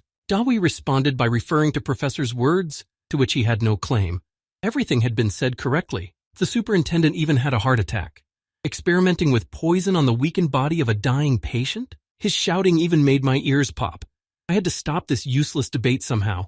Everything had been said and I didn't want to go on another round. So Dawi went on the offensive, and after reminding the head of the department that he is unable to cure the patient himself, forbids others who are able to do so, and accuses them of being unprofessional, only because he doesn't care about the patient's state of health and the possibility of curing her. The honor and integrity of the clinic is the only thing he cares about. The superintendent seemed to have a stroke. He blushed, pouted. He was about to shout something threatening in a managerial way, as Dawi addressed in turn the question, first to Fan's attending physician about his consent to treatment. He agreed without hesitation.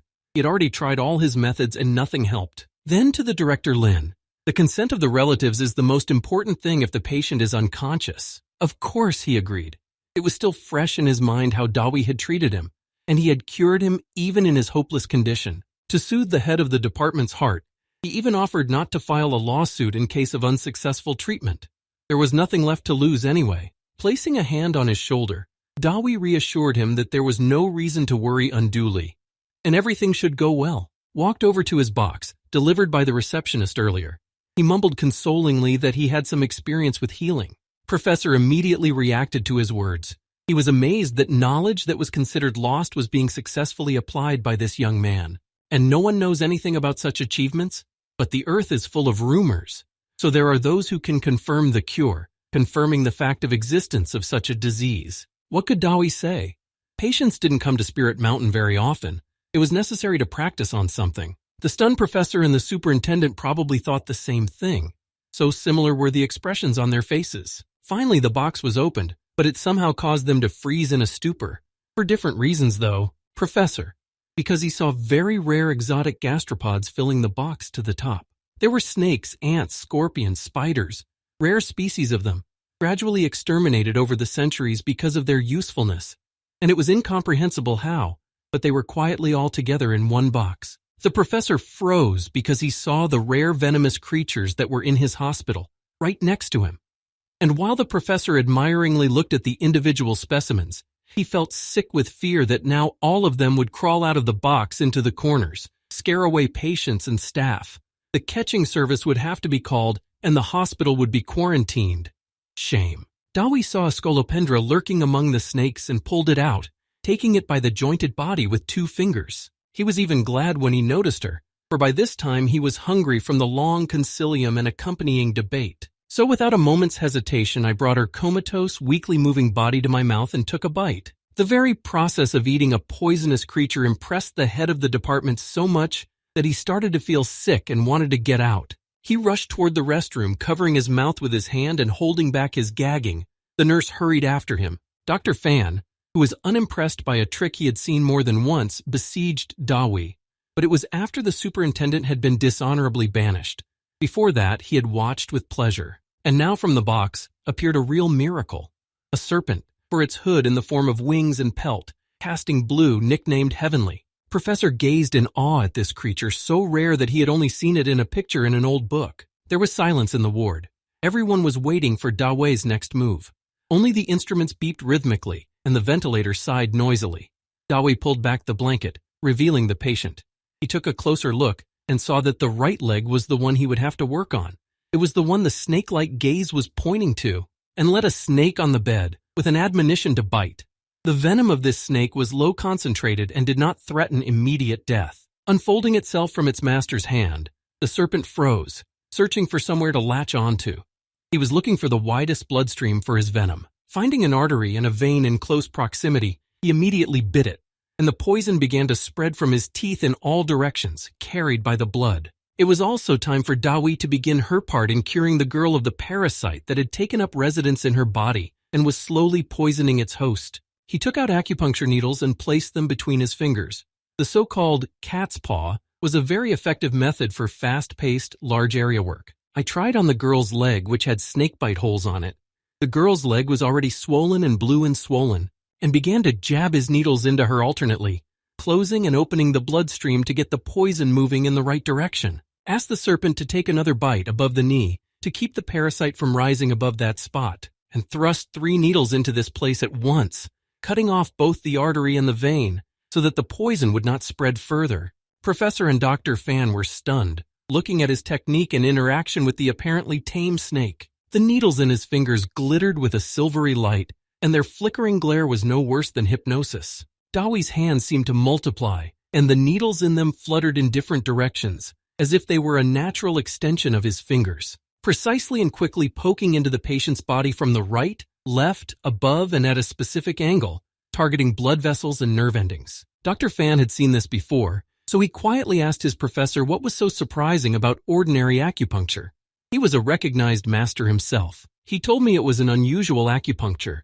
He had read about it in the old books of his teacher in his distant youth, about ancient masters and emperors who were treated with traditional medicine and a special method of acupuncture. Fan looked at older brother respectfully. Needle Sparks and Heavenly Serpent as assistants. He was even sweating from the exertion. Professor went on to talk about the rarity of such knowledge and the masters who are able to translate it into reality. And Dr. Fan became interested in what his older brother's coolness was, so even the old master began to respect him as a colleague. At first, it didn't seem to say anything unusual about the points where the nerve nodes responsible for certain processes in the body are located. The whole point was that the needles had to be stuck not somehow, but knowing not only where but also how, in order to get exactly in the right place. Professor, stroking his beard, wondered who Dewey had practiced on and how much to achieve such skill. The one who was concentrating on manipulating the needles didn't answer at first. He had to activate a few more points for the patient's speedy recovery. But then he removed one of the lowest needles on the girl's leg, watched for a reaction in the form of a slight tremor, and turned back to his audience. We had to wait a while longer.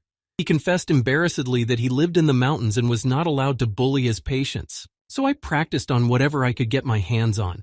And when they learned to hide, I had to exercise on pets, thus increasing my meat ration. He returned to the patient's feet and began to stick needles into her right foot. 1, 2, 3, and a controlling, very deep one that made her leg jerk perceptibly, and an inarticulate moan came from the girl's throat. Director Lin immediately rose to his feet and took a step toward his granddaughter's headboard, not knowing what to do or what to grab onto. After all, this was the first sound in weeks. A clear liquid poured out of the puncture on his foot, the excess poison that had carried the tiny bug outside.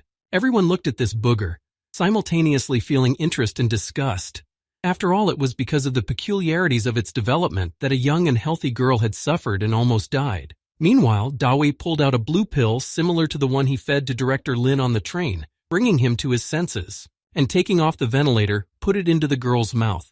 Director Lin even twitched at the memory of her taste. Everyone, especially Professor, waited for the result, but so far it was not very noticeable, although the girl breathed more evenly and, blinking her eyelashes, swallowed on her own.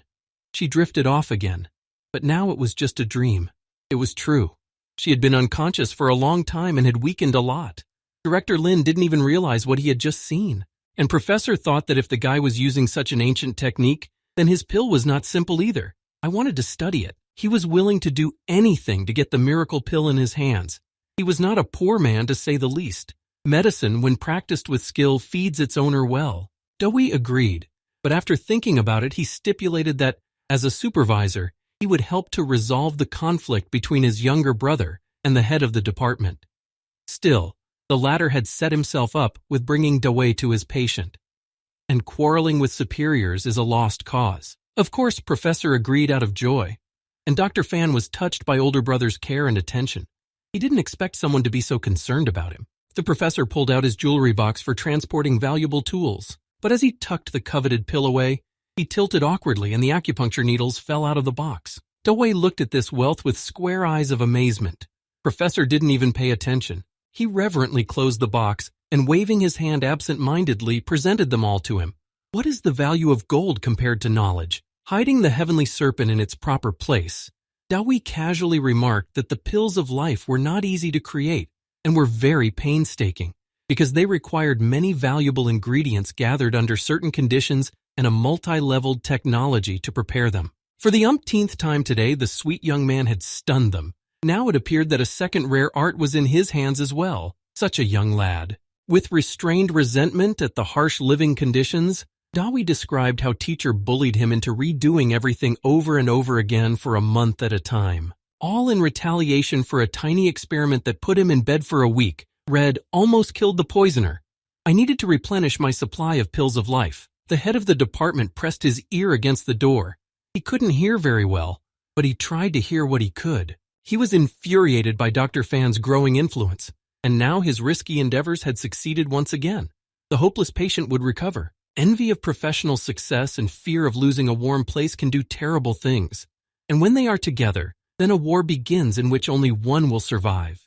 The birds were singing. The morning mist promised a hot, sunny day, when the window in Dawi's parents' manor suddenly began to flicker anxiously with an otherworldly light. The jets of curses were approaching the locked door leisurely, lazily, barely hesitating, but they were inexorably on their way to their target, also slowly creeping through the crack under the door, seeping in like smoke, and there was no end to them. They went on and on and on. Dawi sat in the cloud of his power and meditated. With his eyes closed, he listened to his inner world, and at the same time reached deeper into that divine spark that is in everyone. But not everyone gives himself the trouble to feel it and listen to it. The forces of the curse found him, surrounded him and covered him like a wave of the sea, enveloping him in its thinnest film, intertwining the chaos of its jets. But this effect did not go unnoticed. Two snakeheads emerged from the ajar drawers, of which there were already two for comfort. Soon there were many, very many of them. Snakes crawled out, green, yellow, red, blue, and the other inhabitants, spiders and scorpions, were joining them. And everyone crawled in one direction, toward their owner, surrounding him on all sides, hearing the space and seeing the threads of power that rampaged around. The curse gradually began to become material, taking the form of a cluster of poisonous scolopendras, and soon in the windings of the streams of magic in their bodies, an eyeless skull could be seen, looming inexorably over the young man frozen in a trance. Hordes of materialized insects were crawling over him like a ruffling coat and had already reached his shoulders. An equal number of spiders began to descend from the ceiling, eager to fall on his head and envelop the human figure in their nets. The scorpions were the first to slowly crawl toward Dawi, heavy with the curse cocoon, his own from the box, and out of his ear flew the golden silkworm, and from its wings came a light that grew thicker and stronger, covering the snakes with a canopy, sharing power with them. And those, mouths open and hissing, began each one to emit a poisonous breath that affected the streams of hostile magic, tearing them apart. The scorpions finally reached the body and began stabbing it with their stingers, trying to awaken it from its trance. But the combined effort did little to help, for the curse was so strong. The spiders were still weaving their nets, and the insects were already climbing up my face. Then Dawi, still in trance, raised his hands to chest level. He exhaled, forming a blob of power in his palms, drawing it from the spark of his source. It was a bright emerald color. The clot grew larger and larger, getting bigger and bigger. It spread out in all directions, washing away the blackness of the curse with its unbearable light. At that time, Dawi flinched, coming to his senses. Power was coming back, inward, fading, disappearing. And when he opened his eyes, everything around him was unchanged. He slumped down on the bed, complaining about the weight of the endless training from the scroll that teacher had given him at his farewell. It was only the first one, and he was already exhausted. And all his animals, as long as the master did not see them, returned to their places.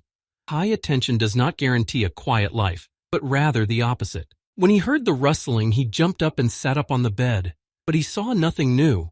The drawers were still in their places. He reached for the scroll again, unrolled it, and thought about the futility of his efforts. Go there, I don't know where, and find that. At this point, his musings were interrupted by his mother's call from the first floor. Apparently, she had just opened the door to a visitor. Of course, it was the younger brother who came. They agreed yesterday to solve Dawi's education problem today. And while the latter spoke excitedly about their current plans, Dawi was only concerned about one thing, his breakfast. He was up at the crack of dawn, as was his habit. He'd worked out and was tired, and now he wanted to eat. But his wish had been thwarted, or rather postponed. When his mother heard about the expensive restaurant, she even stopped setting the table. And while he was realizing his bummer, she took out a bank card from the mantelpiece, purposely left there by his father and handed it to her son. Told as a big secret the password to it, adding that the money had been saved into his account since he was born, but here what he'd earned from racing himself so he could feel free to spend it. The car was already cutting into the main street when Fan remembered another thing he had promised to do. Director Lin didn't want to remain ungrateful for both his and his granddaughter's salvation, so I begged him to pass on a few things. On the back seat there was a rather large wicker basket covered with a cloth napkin. When Dawi opened it, he felt pleased and somewhat grateful. The director knew exactly how to please him, to feed him well. Concerned, he asked about the sharing of the offering. The hunger was still there. He was relieved when he heard the refusal. Suddenly, lifting a bag of crackers larger than the others, I found a gold bank card. Surprised, he held it out to brother, but he complacently replied that this was the director Lin's gratitude, and it was worth accepting so as not to offend a good man. Suddenly, he tensed up sharply, pressing the pedal with force and braking desperately. There was a man on the road in front of the car and he wasn't moving from his position. Just a little bit more and the accident would have become a reality. The car went into a U-turn so abruptly that Dawi was pressed against the door, slamming her head painfully against the glass. And the man in the road suddenly fell and began to sway on the pavement, hugging his injured leg. He was screaming so loudly and desperately, as if there was at least a fracture there.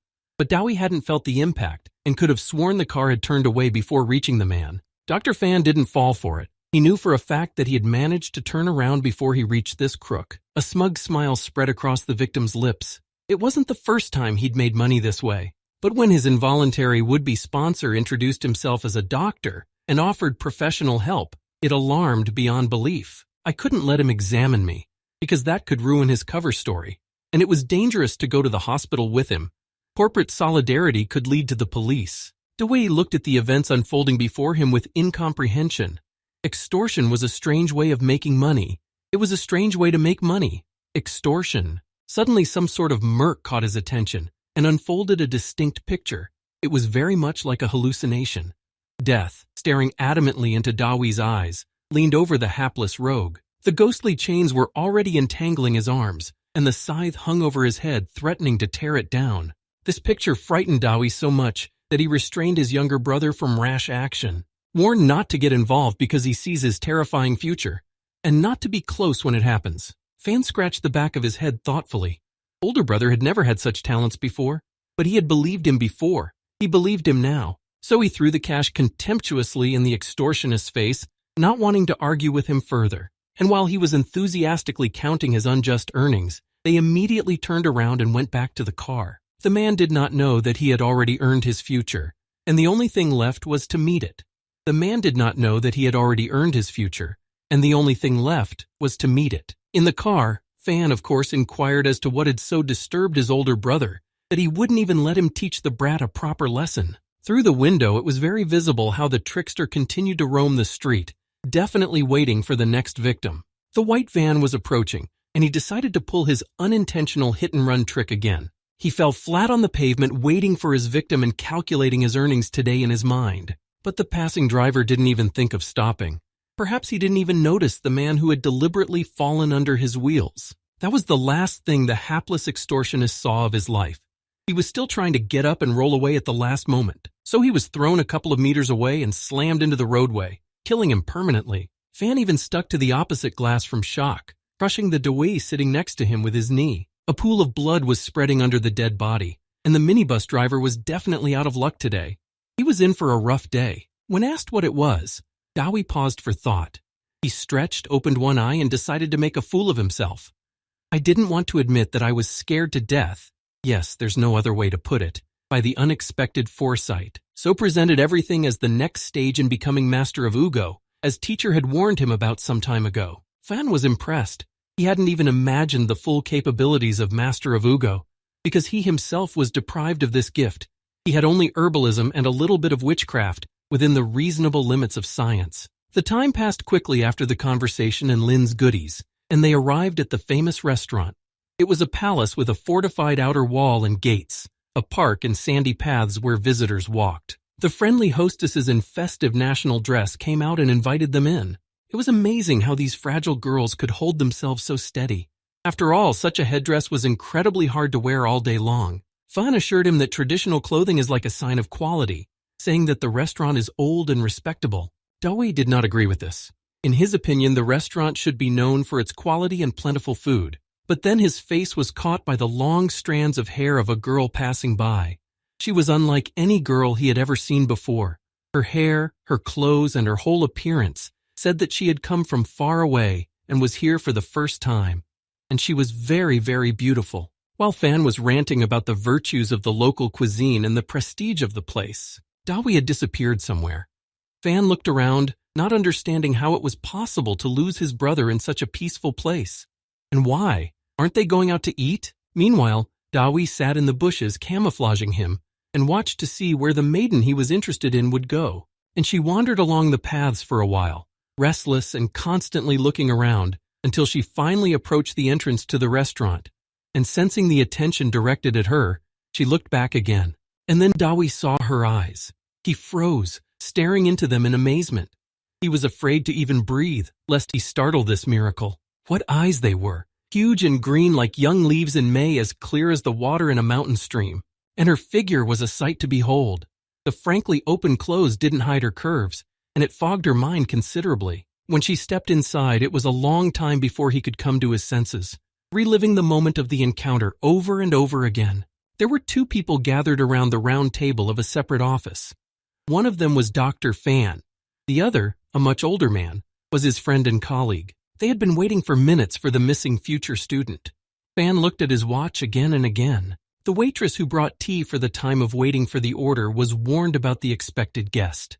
And Fan himself managed to stand at the door for a decent amount of time and even worried about what was wrong. When the dream appeared in the doorway, as if a mermaid suddenly found her legs, slender it must be said legs, and appeared to take his heart with her, she entered with dignity, well aware of the impression she was making on those around her, and ready to receive their raptures. While the co-worker introduced her, and the reason for inviting the girl to their table, Fan eagerly waited until she finally approached to examine her amazing eyes closer. She took a seat at the opposite edge of the table so that she could get a better view of her companions in general conversation. We had a leisurely conversation and got to know each other. Natalie seemed very nice, which finally made Dr. Fan feel at ease. So he ventured to ask her about her impressions of the restaurant. He couldn't think of anything else new. In response, the girl hesitated. Everything suited her.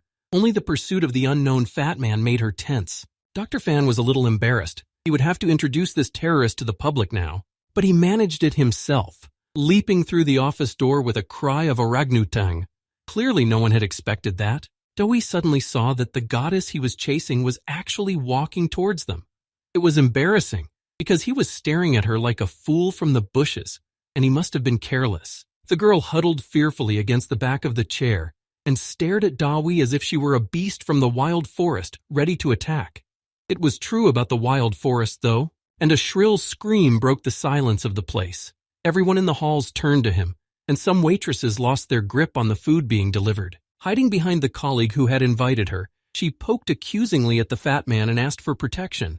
Dr. Fan covered his eyes with shame. This was a disaster, such an affront at the moment of introduction. He sternly called older brother over to him, clearly remembering how he had reprimanded him as a child for pranks, and pounded his fist on the table, scolding him for his inappropriate antics in front of strangers, and for scaring the lady, too. The fat man's bewildered face and the whole situation amused his friend so much that he laughed, which smoothed the situation considerably. Dawi and the girl met gazes. He blushed in embarrassment and scolded younger brother.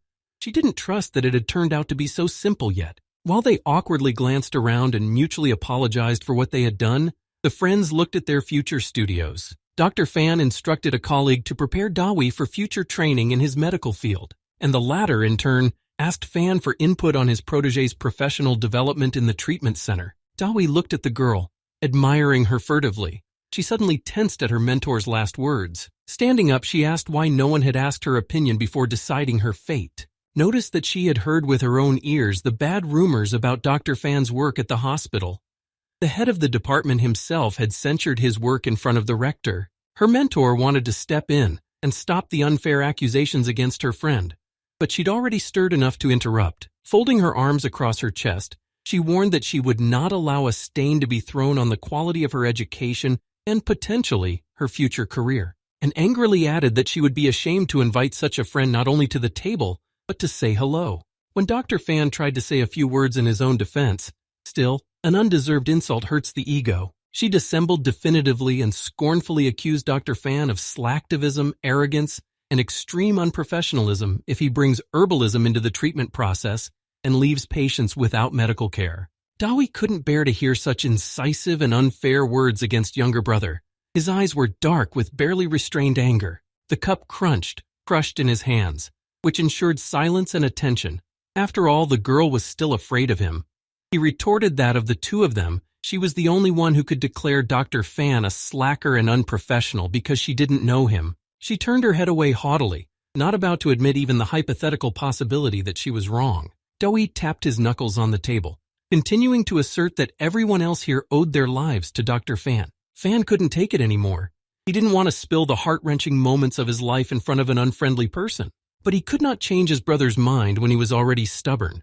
He asked him to correct him if he was wrong, and began his story. One day Dawi, already in the last year of Fan's stay in the mountains as a nanny, did something quite outrageous. It seems that he interfered with teacher's ongoing experiment, broke something, and fearing retribution, fled into the mountain forest at night. A black panther saw a little boy and started hunting him. He ran from her. The black panther saw the little boy and started hunting him. And so, when he was finally lost and did not know where to run next, and there were impassable bushes ahead, I decided to attack. She had already sprinted and jumped. Her claws and fangs were close at hand. Her hot breath ruffled my hair. But suddenly, from the side of a fallen tree, she was struck by a twiggy stick, and her brother came into view. Like a true hero, stood up with his chest in defense of his little charge, shoving him behind his back, standing there waiting for the attack, when the panther would gather himself and try his luck again by jumping on his assailant. Everyone listened to Dawi's heroic story with bated breath. If he exaggerated anything, it wasn't much, but Fan shook his head reproachfully. Therefore, he further began to recount the story closer to reality. The panther, of course, lunged, and even managed to bite, but only with its claws, because a wooden bough was firmly embedded between its jaws. And so, for a minute, they competed, the nocturnal predator and the young man, to see who could bring whom to the ground. But he was able to throw her back on the trunk of one of the trees, and the panther did not want to go for a second run, ran away. And Fan stood with his last strength, all bruised but unbroken. I stared at her, wondering if she would come back. I could hardly wait until the teacher came, and then I fell down. He was treated for a long time then. The wounds from the claws were deep and did not heal well. There wasn't a place that hadn't been bandaged. And Dawi sat next to him all these days and suffered from remorse. After all, he was the reason he had suffered so much. And added to the misery was the unpretentious care that never for a moment left his brother, even when he was unconscious. He finished his story by answering the main question that had plagued Fan for years: why he, an ordinary doctor without a drop of power, was accepted as a student by the famous master of Wugu. This amount of praise made Dr. Fan embarrassed. He didn't expect his heartfelt impulse to be so highly praised. But Natalie was unwavering in her opinion, which she demonstrated with her arms folded across her chest and a proud turn of her head. She said that this ancient history said nothing about professionalism, that it doesn't cover what was done to the poor terminally ill girl yesterday, and that doctors like that should not be trusted with patients. So she's going to get an official investigation into his actions, and she is surprised that no one in this country has thought of that yet. Covering his eyes in shock and thinking about what to say, Dawi's next words were soft and gentle, barely a whisper. But then his voice gradually rose and turned into thunder. Death, interested in the boy who had seen her, appeared and froze behind his shoulder, waiting for a decision. But the girl, unfortunately, could not see it. She persisted in her professional opinion. She was sure of her words and did not want to yield to a savage who had just come down from the mountains. And then the glasses disappeared along with the tablecloth. The table was overturned with one hand. The chairs flew in different directions. Colleagues had to cover their faces with their palms from the tea splashes and crumbs flying in all directions. And Dawi had already pinned his brother's insulter against the wall, pressing his palm into the wall so that it cracked. Death warned her, wiggling his finger at her closed mouth. "Be quiet, you fool." Yes awaited her next move. The phantom guardians opened their mouths, preparing to bite. They were just waiting for the signal. She struggled to control her voice, hiccuping and whispering words of mercy. Fan, standing at the window, started yelling at him to stop holding the girl and stop, because nothing so terrible was said. Every exhortation he could think of, including teacher and his parents, went into action, But Dawi just wouldn't give up. His anger was tempered only by the reminder of the curse of the 9th moon and what he would eventually become. And Dawi backed off. A little, because his anger had not yet been vented, and its culprit was in front of him. So he couldn't help himself. He decided to put a little curse on the official investigation of the granddaughter of the director of Lin, whom he had saved, which happened just yesterday, so that she would remember, so that she would know not to get in the way. Unintelligible words poured from his mouth which, invisible to everyone but him, turned into a dark vortex of smoke that gradually spiraled into a spiral. The sounds were unintelligible, like moans or wind blowing. Darkness enveloped Master of Wugu. Suddenly the open door banged against the wall, letting in the shaven-headed security guard of this restaurant. Behind him came a tender-haired young man with blonde hair etched into his face. And then another guard. They towered over their charge as he asked what was going on, waving his bat. Dawi didn't notice him. He didn't notice anything at all. He was forming the body of the curse from the darkness he had summoned as teacher had taught him. He did not expect such ignorance on the part of the violator of the respected customers of this restaurant. And with the curse already heading towards the girl from an open hand, which to the ungifted looked like a swing for a slap, started from his seat, rushing to prevent violence and swiftly raising his bat to strike the fat man, and hit the alleged rapist over the head with all his might. So hard that the bat cracked and Dawi's eyes went black. He turned back to his assailant, his snake eyes full of anger as he recovered from the unexpected blow. His pupils were slitted with anger, and his irises seemed to turn yellow with barely restrained rage. Leaning like a buffalo with all his might, he stabbed his open palm lightning fast into the guy's solar plexus. And since he still had the curse on him, he punched them in full without sparing or dosing power. Threw the guy across the room against a bookcase, smashing it to smithereens, where he lay dead like a broken doll. The recollected guards loomed over Dawi mercilessly, like a train on the tracks. Fists clenched and came into action.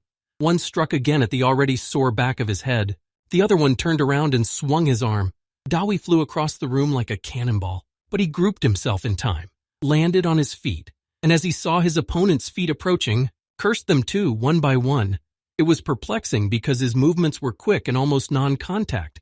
A slam, that's all. But from that clap, the guards soon fell to the floor, screaming in fear and terror, crawling away somewhere to hide, and after a little while lay motionless, tormented by nightmares, for the curse enveloped them, dispelling little by little. The blond boy in the white suit had come to his senses in the meantime, and with a groan tried to raise himself up on his arms. In anger, he began to threaten all the terrible punishments that existed, though in view of his family's situation, probably not so impossible. Dawi, who had already blown off all his steam, mumbled something very unkind in response, and then the police burst in screaming. They had been called at the first sign of disorderly conduct, but they didn't arrive in time. As usual, they arrived at the time of the hat trick. They saw the local staff people lying on the floor and a fat man standing between them. Dawi saw them too.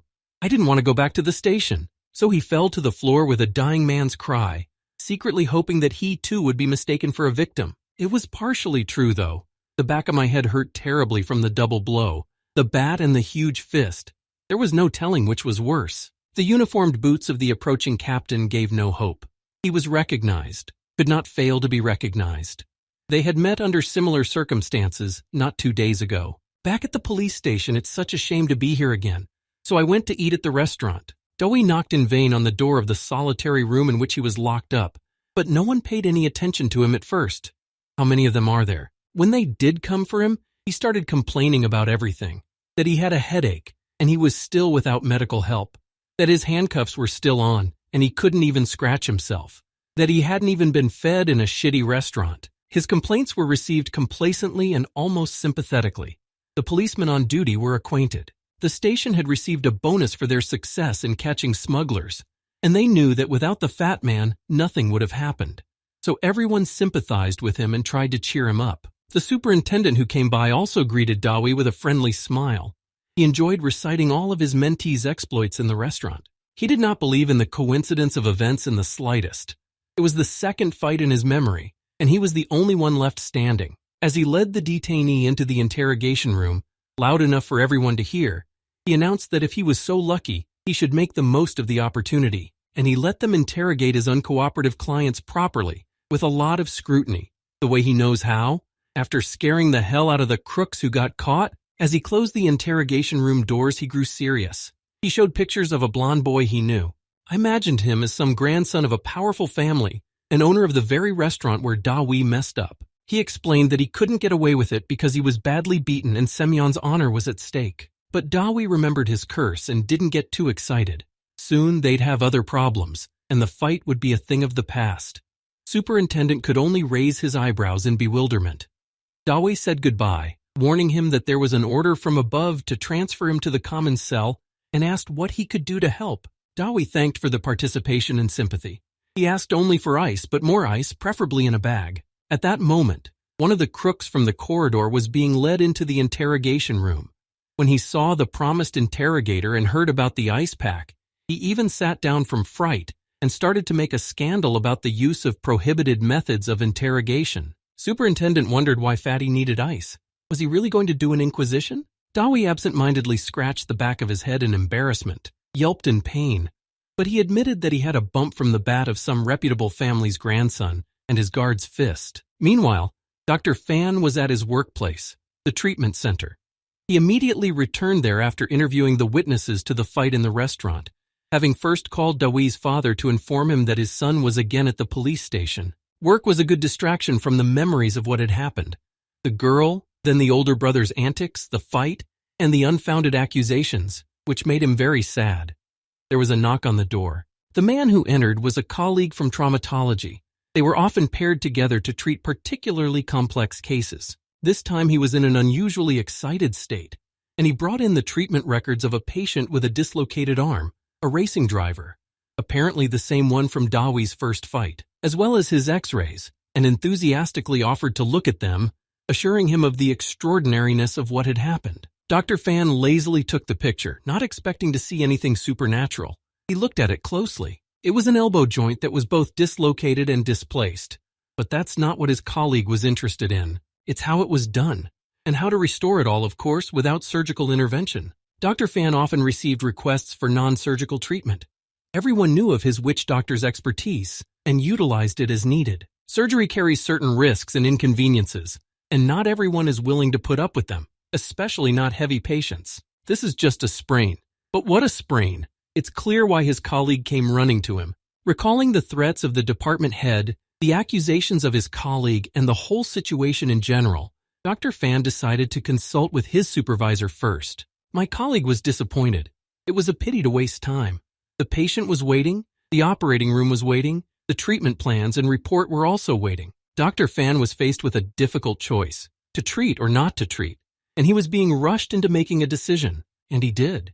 But he intended to be on the safe side, for which he asked me to wait until he called Professor. I should have framed it as thesis research, officially so no one could get in the way. And first we had to get consent for the experimental treatment. At the same time, the Tan family's main office resembled the eye of the storm. Silence and tranquility threatened to be a big storm for everyone around them. The restaurant owner was reviewing the personnel file of the brazen man who had hit him, compiled in minimal time by a private investigator. He was impressed, because his appearance didn't match the reality of the situation, but he wasn't going to let down the debauch, the mayhem, and the fight he'd gotten hurt in. So I decided to start with the financial pressure. It hurts the most when it hits people close to you, doesn't it? And they were ready to carry out his orders even now. They all knew what to do and had prepared themselves. It was not the first time they had to punish the unwanted, but a girlish voice came from the couch in the distance, halting the process. It was worth listening to. A sister who knew everything. She also helped with the detective. She'd always been known for being tough, even vindictive, and for a younger brother, special action was to be expected. Something about her suggestion was subtly mocking, but why not? Both her and his plans were easily compatible. Dawi's father was very surprised when, on his way to the station, he met the tax inspectors on his company's doorstep. They kept coming up and coming up and coming up, and they were lined up in pairs waiting patiently to be let inside. After introducing himself, he was read a whole list of violations of which he was suspected. They announced the beginning of a comprehensive and in-depth inspection of these items. Some, not expecting the shocked owner's reaction, had already set to work and demanded documents. Meanwhile, the phone rang. He waited for the call. His son was at the station and he had to get him out of there somehow. Waving everyone away, he answered the summons. He listened to the explanation for a long time, his face darkening. He only asked where he was staying. The message didn't make him happy. Getting his son out of the police is not too difficult, but getting his son out of the security service was a problem. During the conversation, he was constantly being called, distracted, constantly questioned and interrogated. And this in the face of such news. Because of this, in double shock at what was happening, he snapped. He began to speak quietly but more and more indignantly about everything that had come to a head. The staff listened to him, frozen where they stood. They did not interrupt. So frightening was his voice. Pulling the chief taxman by his tie, he put the whole investigation in his hands because he was more interested in his son's problems. He was frightened and agreed to anything, as long as they didn't yell at him so terribly. After all, he was the head of a large company, and no one wanted to be his enemy. Why was Dawe's father so alarmed? Because about half an hour earlier, a car with government license plates pulled up to the police station where he was staying. The men from it came out in the clothes of one of the special units and with weapons in their hands. After stomping around, one of them separated from them. After taking off his balaclava and introducing himself, he demanded to be escorted to the senior officer on duty at the station. They walked in silence and in a close-knit group, as if on a matter of national importance, and all doors were open to them at their first request. Dawe, meanwhile, was sitting in a shared cell, and 6 other people with him. He was bored at first, and then I began to listen and look more closely. An unusual society, new experience and knowledge are never superfluous. It became especially interesting when they started telling stories. You don't always believe them, but it's entertaining to listen to. First, the subject of cops came up. Who likes cops in a cell? But this way, at least we can make fun of them in the stories. After one of them told his story, the second one began to lie with no less enthusiasm. Then the third. When the fourth clown began to recount in person the fable of his exploits in the barracks among the military, everyone sitting across from him and facing the door suddenly turned pale and stunned, mouths open. But that only made the scarred fifth, who, like his brother, was sitting with his back to the bars, more agitated. His story about him being a badass and the squishy special forces would have been a resounding success with his cellmates, if their attention hadn't been captured by another equally stunning and shocking sight that left them numb. But the narrator did not understand anything. He saw the frozen faces, the wide-open eyes, and thought he was being listened to so attentively. So he went on to praise himself further, going over the SWAT team's reputation one more time, and dreaming of meeting them. The cellmates bellowed at him, calling him bad words. The situation was already getting ugly, because in the back of the hapless storyteller stared several beams of laser sights at once, turning around defiantly, wanting to give a life lesson to the frumpy guard who was jingling keys against the bars of the cell. He almost shit himself when, with the scope pointed at his head, the very SWAT team he dreamed of meeting so long ago stepped inside. The commander asked glumly about the presence of a detainee named Sun in this cell. Dawe didn't even understand. He wasn't used to using his last name. In the solitude of the mountains, it was kind of unnecessary. The cellmates didn't know whose last name it was either. A nickname is more honored in the cell. Nobody even knows each other's names. Then the commando approached from the other side. Taking into account the prison specifics of the contingent, he asked by sight. Everyone pointed at the fat man, relieved that they weren't after him. Dawe didn't know where to go from the fingers pointing in his direction. He couldn't figure out who the scowling men in uniforms were, or why they had come here for him. And while his face was being checked against the photo, I was thinking how I could meet the superintendent of police. I don't know what the hell is going on. After recognizing his identity, the commander walked leisurely to the exit, and his handlers handcuffed Dawe. They put a black bag over his head so he couldn't see where they were taking him. The order was to give the client a good scare with a parrot, but it frightened the cellmates more. They were the only ones who knew that the black bag was worn either by terrorists or especially dangerous criminals. They stared in shock at the real bandit being led away by the special forces, and each of them felt sick at the thought that he was sitting in the cell with them, listening to their emptied boasts. But he could have asked them in a straightforward manner. It was noisy as always in the training building of the closed SB Special Forces base. We could hear gasps and sighs, growls, the noise of falls, and shouts of command. Dawe's arms were finally loosened, and he was able to remove the shabby sack. Tears sprang from the light that cut into his eyes. Wiping them off and glaring unpleasantly at the guys who had brought him here, he grimly muttered his question about what was going on. The guys had already taken off their balaclavas and appeared before him as completely different people. Some were wary, some distrustful, some thoughtful, but there were also kind and cheerful looks. That he was at the SB base was confirmed by the presence of many muscular men in identical workout suits doing push-ups, climbing, jumping, and pumping abs. Their commander had by then received the requested file, and taking out his phone read the information aloud. First, the background information. Then the first arrest by the police for fighting at the driving range. And the exact details are from the police report. Then about the second arrest, for fighting in the restaurant. Here his voice became angry, and there were restrained chuckles from behind. Dawi blurted out, who were they to gather information about him and interrogate him? Why bring him to this base? What do they want? But then a thought flashed through his mind. Maybe it's like a special forces invitation for the most distinguished. Like a test? The assumption met with friendly laughter. And since I was asking seriously, it was the 5th day since I came down from the mountains, the laughter was Homeric. Everyone was laughing. Some even wiped away tears. Further communication went on a friendly note. They smiled at him, shook hands for his acquaintance, and frankly inquired about his exploits and fights. The restaurant's guards were well known here, and everyone wondered how the fat man had managed to deal with them. But Dawi had nothing to say, because he had killed them with a curse, and he couldn't admit it. So he hesitated and answered uncertainly. These answers did not satisfy the team and especially their commander. I had a suspicion that someone was in the dark here, and we'd better get him out of here before there were any unpleasant surprises. It was Mad Bull, a guy whose hair was standing on end. He suggested a practice fight, one-on-one, and with rules, no killing and no serious bodily harm. It's all cultural and no setup. Dawi didn't really want to fight. His head was still reeling from the previous blows, and he was starting to feel dizzy and sore from the sudden movements. But Mad Bull seemed so disappointed, so frustrated, seeing the unwillingness of a hostage of circumstance to showcase his talents. Everyone else seemed sad too. Dawi felt awkward in front of these basically simple-minded people who just didn't mind having fun. But he didn't want to fight either. He had only one interest, and he asked the commander if they would let him go home if he won. He was refused because he was brought here for a specific purpose, but he was promised that if he won, he would cover him from the captain to the best of his ability. They, Mad Bull and Fatty, froze in front of each other, assessing their opponent's capabilities. What did Mad Bull see in front of him? Certainly not his opponent. He even decided not to hit him too hard, but he was excited about the fight. He was on fire, blossoming with excitement. He liked this business. It gave him the necessary drive in life, and it worked perfectly. And Dawi thought he was getting a little nauseous. What was it?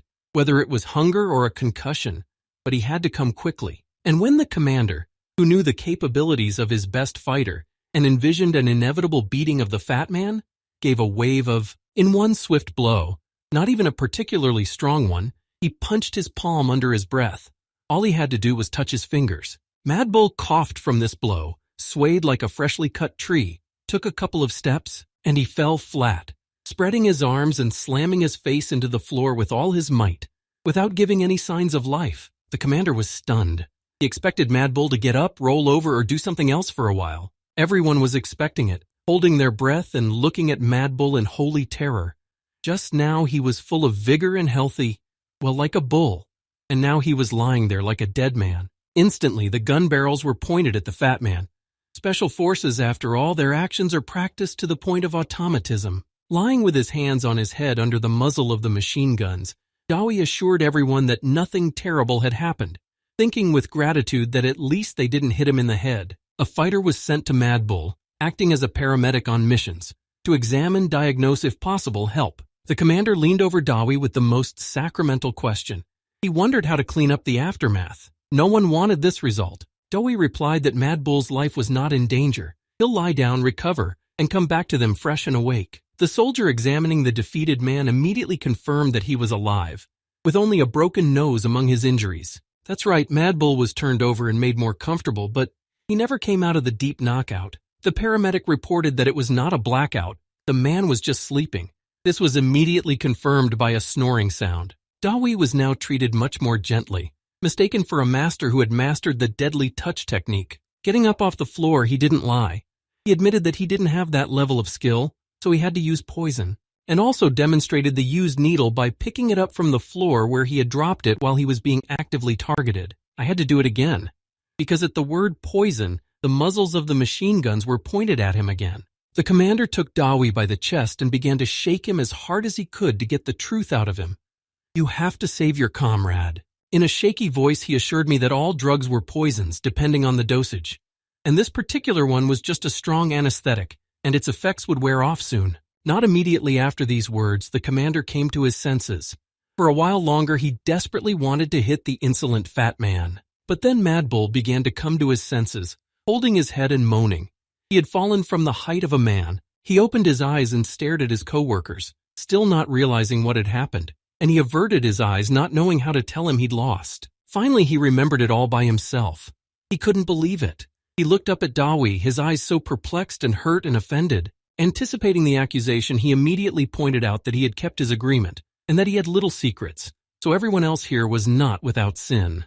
For example, forcibly brought him here, having beaten him back from the police, and are holding him, still without explaining why. He added angrily that he had not been fed, even though it was long past lunchtime. They didn't let me eat at the restaurant, neither in prison nor here, and they demanded a fight. Admitting his guilt, the commander squeezed the offended Dawi's shoulders and promised with a chuckle that everything would be all right now, he realized, and they would fight afterward, on a full stomach, while the merry company of the SWAT team and Dawi's company were amicably devouring food at the SB base, joking about fights. In the wealthy Whitestone mansion of the Tang family, a different story was going on. It started right after lunch. All the vases and flower pots in the chambers had been smashed, the tables overturned, the cupboards thrown open as if someone had been hiding in them. There was a blond boy sitting on the bed, but he wasn't cocky anymore. He sat shrunken, wrapped his arms around himself, and howled. One note. The maid who had come in with the tray saw the master's grandson begin to twitch as if to ward off something, to move away, and constantly, then whispering, then shrieking with fear in a trembling voice to beg to be left alone. And at the time he was seeing scary faces, one full of sharp 3 rows of shark's teeth. Already he had his mouth open, showing off his sawmill, and was preparing to chew off his ear. But no sooner had he escaped, as 3 more equally disgusting freaks were already grabbing his legs, trying to claw and gnaw. The demons approached, opening their mouths, suppressing any will to resist with their womb-like growls and stinking breath. His grandfather had even left the office when the incomprehensible screams began to interfere with his work. His grandfather even left the office when the screams started to interfere with his work, went in to look and saw him lying flat on the bed, fighting off something invisible but apparently very terrifying, because tears kept pouring from his eyes and dripping to the floor mixed with snot, and his mouth was coming out in unintelligible shrieks and cries. Frightened by this sight, the grandfather quickly called the secretary and instructed him to find the reason for what was happening. But then he suddenly thought about it. He'd heard something like that in his long life. Sudden hallucinations without cause or reason were the stuff of witchcraft. He told me to find Master of Wugu immediately. He would pay any money to have him come to their house today now. Advised him to start with Master, who had not arrived in their city long ago, but had already proven himself to his partners to the best advantage. Just as he had wanted, Master of Wugu arrived quickly, and it was so huge that he could wrap 3 of his grandchildren in it and still have room for a 4th. He stood by the bed, looked at his grandson, trembling and moaning with nightmares. He hummed thoughtfully, squinted one eye, looking at something visible only to him and rubbing the edge of his lips, reached up to the guy's head, touched his temple. He listened, trying to realize what was going on there, and he was unpleasantly surprised. His employer was right. His colleague had actually worked here. It wasn't good. Looking down at his employer's bald head from above, the mountain man inquired about the young lord's enemies. He was immediately wary, thinking hard about who and how his company had crossed his path lately. It was hard to remember with so many enemies. Master of Wugu explained to him that the curse was cast, not inflicted, and only a very motivated master could do that in person. The terrified grandfather looked at his grandson in horror, wondering who he had made so angry and why. In the meantime, Master told what he knew about the curse, about the forces that fueled it and the way it was cast, about the fact that, having barely fallen asleep, a person immediately falls under its influence and begins to have nightmares about demons tormenting him in real life. His terror is debilitating and takes him deeper and deeper into his subconscious, pulling out his most hidden fears until it leads to coma. The depressed grandfather began to ask for help if it was possible. He sighed with relief when he found out that it was possible. But there's a problem he can't get around, because it's tied to the history of Masters of Wugu. Once upon a time, when Masters of Wugu schools were numerous, one famous master decided that he was the strongest because he had the most students, that he could tell other masters what they could and could not do. For a lot of money, he could do anything, and one day he broke a curse that was a personal vendetta against one very bad man, for which he was killed. His disciples got their revenge, and they were avenged. And so it went on until they were all killed. Only a few survived. After that, everything is done to avoid a repeat of the brutal and senseless wars. The old man rubbed his forehead sadly. The only thing left to do was to find the culprit of his grandson's condition and ask him for mercy. So he called his secretary again and inquired about his grandson's personal life and what was going on in his surroundings. The secretary, of course, reported what had happened in the restaurant today. He listed all the events that had taken place and gave the name of the troublemaker. Master of Wugu immediately jumped up, interested in the name. He even grabbed the secretary's shoulder to ask again. The horror of being touched by the terrible Master of Wugu, whose fingers dug in harder and harder, delivering pain, so knocked the one out of his composure that he shouted everything he knew in panic. While the people around him were recovering from the shock, the mountain man thought hard. Of course he understood who Mr. Tang's grandson had fought with, and he was terribly angry about it. The young brat had almost provoked the very war that everyone was avoiding. He has personally placed a curse on the grandson of a respected man who will not be silent, but will seek revenge. His name is known, as are the names of his relatives, so it's obvious who to avenge. And revenge will turn into even greater revenge. And so it goes on and on. He pounded his fist on the window frame in his heart, but he didn't calculate the force, and the glass cracked and shattered. But it can still be prevented, and he'll do it while there's still time. Because there's no one else. It would have to start with a curse, though. His hand reached out towards the boy, casting a pent-up sleep over him. For a little while, to prepare himself, and the nightmare demon backed away slightly, displeased at being kept away from his victim, hovering over the bed, scowling desperately. But Master of Wugu didn't care. He turned to the worried grandfather who was wondering what was going on, why Master was so angry. Without answering his question, the mountain man assured him that he would take care of the curse himself. But he asked him to bring the troublemaker from the restaurant to him. Mr. Tan was giving orders to his secretary and glanced at Master of Wugu out of the corner of his eye. He still didn't understand what had changed his mind so drastically that he had decided to break the curse himself. But he'd gladly give him that boy. I don't care if he eats him with his cereal. The important thing is that there's peace and quiet in the house at last. It was evening. The red rays of the pre-sunset sun heralded good weather for tomorrow. By the end of the working day, only those on duty were left at the SB base. Dawi, who by now had cleared a dozen plates of food and was devouring another chicken leg. Yes to the team, who watched admiringly, not interfering in the process but enthusiastically slipping another plate. The commander, seeing that the food on the table was coming to an end, ventured a question about poison that had long plagued him. He couldn't get over the ease with which his best fighter had been knocked out, and who could pull it off? The fat man. So could the kid. After finishing the last handful of bread and looking around the empty plates with pity, Dawi replied that the hardest part was getting the needle out discreetly. Captain was also interested in this question. They didn't search him much. A detainee in police custody is usually released from everything dangerous. Realizing that he would not be put off by it, and pacified after a hearty dinner, Dawi began to remove his shirt. This left the captain embarrassed and confused. Was he wearing a special kind of shirt, with needles sewn into all the seams? Turns out it wasn't. It was just a kind of ammunition pouch with personal defense equipment on his shoulder. Fatty went on about special frogs whose mucus is so poisonous it's best not to pick up. As he was engrossed in narrating the peculiarities of working with the dosages to obtain a certain result, he suddenly observed that he was being quietly laughed at. The reason was unoriginal. After the t-shirt surprise, everyone was wondering what awaited them when he took off his pants. Embarrassed but not fazed, Dawi also heartily made fun of them, making them feel a little ashamed as well. Realizing the practicality of the means used, the commander lashed out at Fatty with a desire to get his hands on it. I outlined to him how it could save the lives of many and help in the defense of the homeland, and it would come in handy for the whole team when conducting special operations. Impressed Dawi, of course, agreed to help, and the fighter was urgently sent for paper and pen, writing out a lineup. What could be easier? It's another thing to make it. But that had not been thought of yet. At the most exciting moment, when the recipe for undeniable success was almost in hand, the duty officer flew in and announced that the expected captain was on his way. There was a friendly cry of shock from everyone in the mess hall. The team was clearly disturbed by the news. Instantly, all signs of the feast were removed.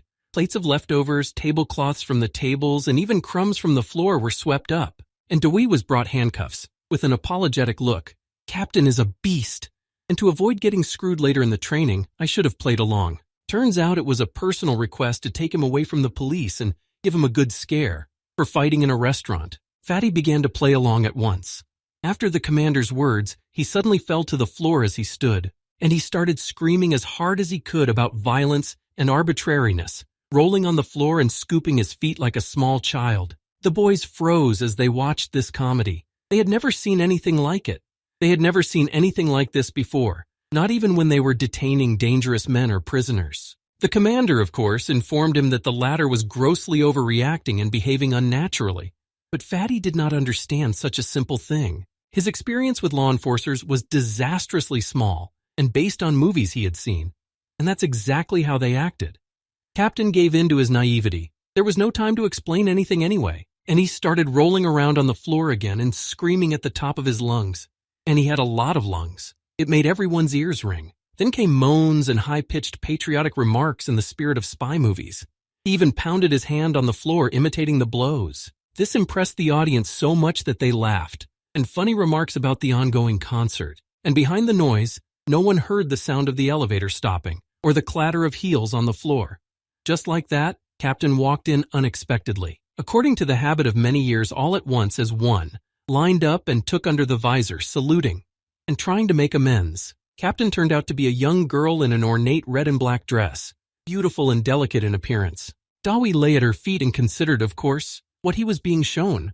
Her legs were slender, but a little too skinny. And then he looked up, and their eyes met. Hers were very sad, the kind of blue that the sky in the mountains has on a weather day. The surprised, confused, disbelieving stare that met them made him blush. But he remembered that he had to play along as if he were being tortured, and he continued to shout indignantly, pounding his fists on the floor, that girls with beautiful legs were not captains. The boys were already struggling behind Captain's back to indicate that they should stop, while she perplexedly regarded the spectacle. Then my professional pride was indignant and demanded to prove its professional suitability and teach the fat man a lesson. A telescopic baton came out of the sleeve of his dress. Well acquainted with this fearsome weapon in capable hands, the boys, as agreed, began to defend Fatty as best they could. But the articulation of the baton clicked softly, extending, and the irritated girl cut off their exhortations. Pointing the baton at Dawi and locking the other side with her foot so that he wouldn't roll away, she unwittingly displayed that sight that made him stunned with delight. He blushed, closed his eyes from overflowing feelings, swallowed his saliva, and again he cried out about arbitrariness and torture by beautiful women. Captain's unwitting compliment amused her by its unintentionality and artlessness. Usually she heard the usual compliments of a certain kind, but gathering her courage and getting serious, she began to read him a list of his transgressions against his brother, his family, and the consequences for which he was to blame. Her voice became increasingly filled with indignation. The boys froze, waiting for the storm to begin. When she noticed that the fat man was sitting with his eyes closed and didn't seem to be listening to her, she leaned closer. She hissed with indignation and asked him why he was so inattentive. What could Dawi say? How he was afraid to open his eyes to see what he wasn't supposed to see.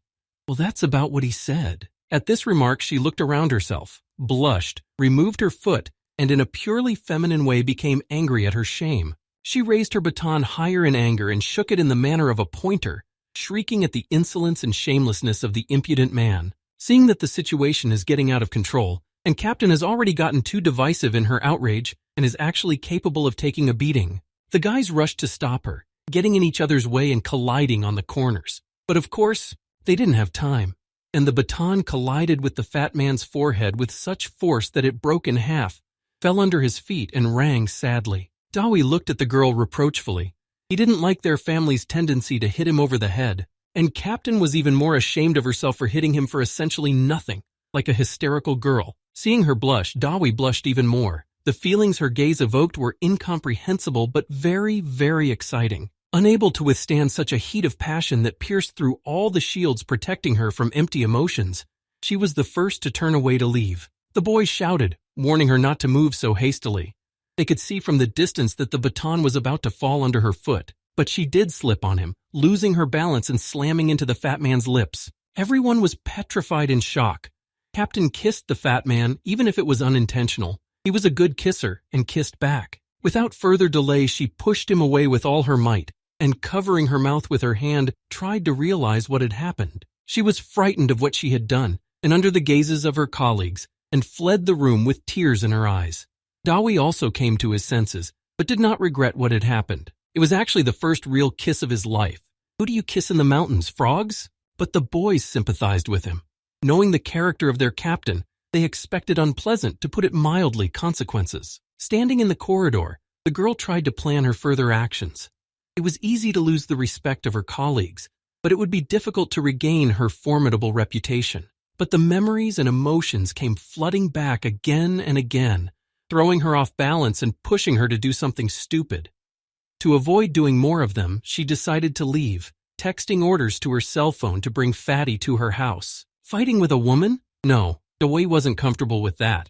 He wasn't even afraid to touch his own sister, so he'd be beaten. That's why I'm also thinking about how to get out of this situation with the least amount of damage. Maybe apologize? The guys doubted it would work, and taking off his unnecessary handcuffs, they began to retell a story from long ago back in their school days. She was dating a slightly older student at the time. He was self-confident enough to let himself go too far, and from a wealthy enough family to get away with it. The reaction was immediate, a kick, after which he was hospitalized.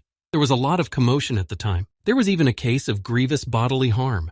The lawyers were running back and forth, agreeing to settle the case amicably. But Captain wasn't about to accept an apology or make one of her own. Found witnesses, proved the guy guilty, and walked off into the sunset, never looking back at the breakup between the families. After that, after graduating from high school, she went to study and then work in the law enforcement agency, and became the toughest of the hand-to-hand instructors. Well, if apologizing doesn't work, what can butter up an angry woman? His father speaks sweet words, hugs and kisses his mother. Maybe suggest dating? Dewey's idea was taken the wrong way. The commander immediately intertwined his hands in front of his chest, perceived his words as a violation of honor and dignity. The team pulled up too, outraged that their captain was doing their captain a favor in the form of dates. He was aggressively warned not to fool around, and guaranteed a forceful resolution of the issue should he allow himself to do too much. It was a shame. He'd only wanted to settle the matter amicably, but such hostility on the part of the once nice guys made him angry. It was also unnerving that he was not believed in, perceived as a weakling unable to defend himself. The proposal to fight immediately put everyone in a fighting mood. The adrenaline, which had gotten into the bloodstream from the recent events, simply demanded to put their fists into action. There was going to be a fight. Everyone wanted to fight, and there was only one rival to annoy them, a funny fat man against experienced fighters. It didn't seem fair. The commander wanted to suggest alternate sparring with rules, but he didn't have time. Something came from the side. It was Dawi who decided not to wait for pity and demonstrated his skills. With his needles as a weapon, he darted over the heads of the guys who weren't expecting it, and they began to fall like ripe fruit. They didn't even have time to make a move toward the fat man throwing needles at them. The commander wanted to get his hands on him to strangle him for being so AWOL, but Dewey, leaning on the hairstyle of the unforgettable Mad Bull, spun around and kicked him in the head, knocking him out for good, and as he fell on top of his men, he lowered himself to the ground in the middle of what had suddenly become a very spacious room. I looked around. There were no more opponents, and only a carpet of sleeping men lined her floor with an exotic installation. But something was still missing. When he saw a long punching bag in the next room, he realized what it was for, to release his excess anger. After all, he'd never had time to fight. Reluctantly, he walked over, touched her smooth side, concentrated, gathering all his aggression. And then he kicked as hard as he could, putting all the frustration, rage, and resentment at the situation into the blow. The pair, torn from its mounts by the force of the blow, was carried to the opposite wall, knocking off the plaster. As the boys began to regain consciousness, disoriented from not understanding what was happening, he said what he'd realized about himself in the 5 minutes they'd been passed out. He said that he wasn't the type for big fights, but that he was quick and unexpected in his attacks. Soon after, a bandaged Mad Bull was already asking Dewey about his feet. He couldn't believe that his successful team, which he had played, had not even had a chance to make a peep, but was lying in a blackout. Dewey chewed again. He had to replenish his energy, so while the others regained consciousness, he found the rest of the feast and listened to Mad Bull wail. The question of how to learn such a technique amused him. He's been learning it since he was a kid. What do they think? You just fly the bird of happiness, stick some needles in, and that's it? Well, that's what they thought. You could see it in their frankly bewildered faces. What did they see besides the paralyzing poison? The commander, who had been kicked in the leg, even expressed his displeasure. The blow had hurt his pride too much. That's right, a paralyzing poison. There's no equivalent. And how to make it? Reducing the concentration of poisonous frog mucus by adding other components you need to learn. Otherwise, you're dead, and they know how to make corpses themselves. The conversation stalled, and the commander changed the subject, asking about his plans for the captain. Now that was the kind of change of topic that was unexpected. Dawi hadn't thought about it yet. He recounted the events from the point of view of a disinterested viewer, adding that he would not get away with such harassment so easily. Dawi was indignant. He had no idea that this ridiculous misunderstanding looked like this from the outside. How could he harass me with his hands cuffed? Is this some kind of role-playing? He even closed his eyes so he couldn't see what he was doing. And the kiss was accidental. He had to support the falling woman somehow. He resented them. How could he twist what had happened in front of their eyes like that? Did they even think so poorly of him as to think the worst? The guys felt ashamed of their suspicions. Fatty really turned out to be a friendly and cheerful guy with an unconventional life story, and he was sympathetic with his honesty and concern for other people's life circumstances. But Mad Bull remembered the reason they were all here today. Rioting in the restaurant, beating up the owner and the guards were not the jokes of an offended boy. Dawi admitted that he was angry at first and a little underpowered, but the owner was the first to attack, hitting him in the head from behind with a bat. From there, he just had to defend himself. To the reasonable remark that he might not have brought it to this point by retreating immediately when the guards appeared, Dawi replied that he had not noticed them at first because he was standing with his back, and then it was too late. Events were in full swing. He was attacked, he fought back, and somehow, it happened. Rising from the floor, the commander noted that this would not go unpunished. He had snagged the honor of a powerful family, and let him be strong. They will not rest until they take revenge, and a lot of people could get hurt. First of all, his family advised him to try to talk to Captain first, though he has no idea how, especially after what happened. The guys were secretly gritting their teeth, betting on the outcome of this conversation. Strangely enough, the odds were. It was already evening, and the windows of the Tang family's mansion were brightly lit. There was still some unfinished business. Everyone was waiting for the granddaughter to return with the root cause of today's excitement. She pulled up alone. The car squeaked its brakes as it came to an abrupt stop. It only did that when its owner was very, very angry. With her head down and still worried about what had happened, Yen walked dejectedly through the lobby. Her grandfather and an unfamiliar man of enormous stature were in her way. She didn't want to talk to anyone, but they noticed her unsteady appearance. And of course, they began to ask what had caused it. Besides, she wasn't the only one expected, but no one had come with her. It was puzzling. The suggestion of what had caused it made her blush. Muttering about having a guest later, she went to her room, slamming the door shut. She was followed by her grandfather's questions, concerned about her condition. I leaned my back against the closed door. I stared at my favorite slippers with teddy bears and felt so bitter. She remembered the unexpected kiss again. She hadn't been kissed since, or rather, she hadn't allowed it herself. She'd done everything for it. My legs weakened and I had to collapse onto the bed. I wanted to tear my hair out of frustration. Everything had been fine yesterday as usual. Why had that accidental kiss gone through my heart like sandpaper? She asked herself, and found no answer. And only the big relative of her favorite slippers looked at her with blind eyes. Grabbing him and beating him a little, she buried her face in his soft chest. The tears that had been squeezing my throat finally burst out in a roar. For the first time in years. Afterward, she gently stroked her teddy bear. Emotions hid somewhere and clarity of mind returned. It was clear that today she had been let down by a chain of coincidences, and it was not the fat man's fault. But the kiss, whatever it was, must not be let down, or he'll think he's got it in for himself. Meanwhile, in another room of the mansion, a mysterious act was being performed to lift a curse on the master's grandson. Master of Wugu called out to the light power. He concentrated in the center of himself to call, to bring it closer, and to release it. His eyes rolled back from the effort, and his hand trembled. The old master of the house stood at a distance and watched the ritual with a sidelong glance. Of course, he was anxious about its successful completion, but hardly saw the nightmare demon hovering over the bed, angry but unable to do anything, because he's been forbidden by Master of Wugu, who is gathering power to banish him. Almost there, as power emanates from the region of the heart, gathering in the palms of the hands into a tight ball of flowing protuberances. directed with a mantra prayer into the palms of the hands, which begin to glow with white light, brighter and brighter. I could only see Master's hand slowly but firmly imprinted into the guy's forehead, over the bandage that covered his eyes from casual glances. The words of release are spoken, and the cutting off sign is drawn with the fingers, and a second time and a third. The hand rises just as slowly. The gnarled fingers seem to be pulling something out of the guy's head. The curse was expelled with an otherworldly howl.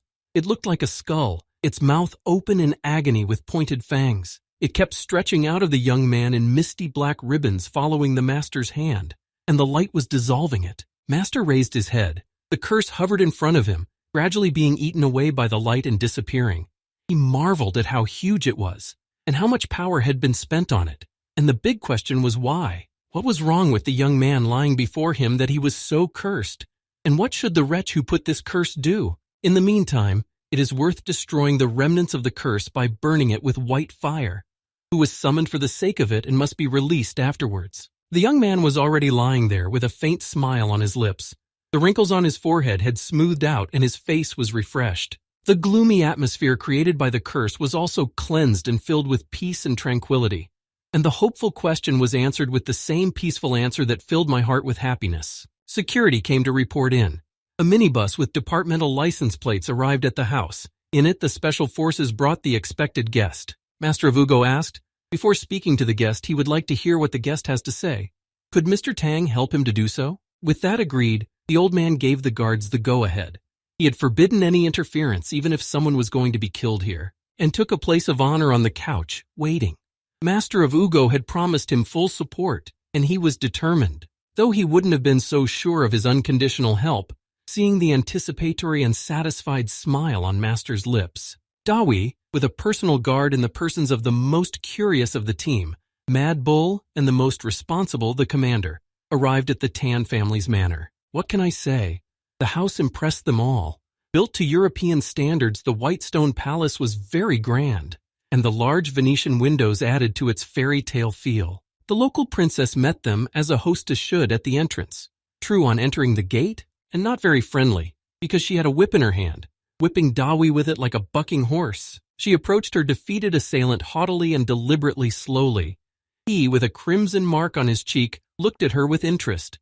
Now her real feelings were coming out from under the icy bitch's mask, making her look very young. Wondering if he would be satisfied with her answer, she hoped to see consternation and submission to her decision. As always, but all she got in return was a satisfied nod. It was outrageous. He was impenetrable and thick-skinned, the little guy. Her efforts weren't getting the usual response, and it was infuriating again. The guards came up and escorted the invited guest to the owner, but he still managed to shout out that he would be happy to continue the conversation another time. It was so polite and subtle a taunt that she couldn't stand it and growled with anger. She had just been as calm as an iceberg. The boys had never seen her like this before. That's what they got. When she asked what else they were waiting for, she sent them home without even thanking them for their help. She walked away, angrily typing her steps. The boys watched her go, wondering what had happened to their cold-blooded captain to make her so different. But that was not what worried them. Their friend was behind the white stone walls in a hostile environment. Fighting brings you closer, doesn't it? They couldn't get an escort, but they wanted to believe that everything would end well. Dawi felt like being on a tour. The surroundings are beautiful, like a museum. He is politely escorted, pointing the way. A marble staircase with balustrade and red carpet, just like celebrities in the movies, to the archway of a large drawing room, in which sat a strange old man. The guards immediately turned around and left. He was joined by the guy who had cursed him since morning. It was so surprising that he didn't immediately notice the third figure. The showdown began with introductions, but Dawi wasn't going to play the blame game and play by their rules. He needed to understand the situation. So his eyes shone with inexpressible delight. With the words of reverence due from the guests of the house to the host, he joyfully went to meet them. His enthusiasm for fancy words already looked like mockery. The grandson of the master dared to interrupt the fat man, but he was immediately under Dawi's scrutiny. He looked very healthy. There was no shadow of a curse in his eyes. I had a sneaking suspicion that something was wrong. Was there a curse? There was. Is it gone now? No. Then it's been lifted. And that, at the very least, was the presence of a capable master of Wugu.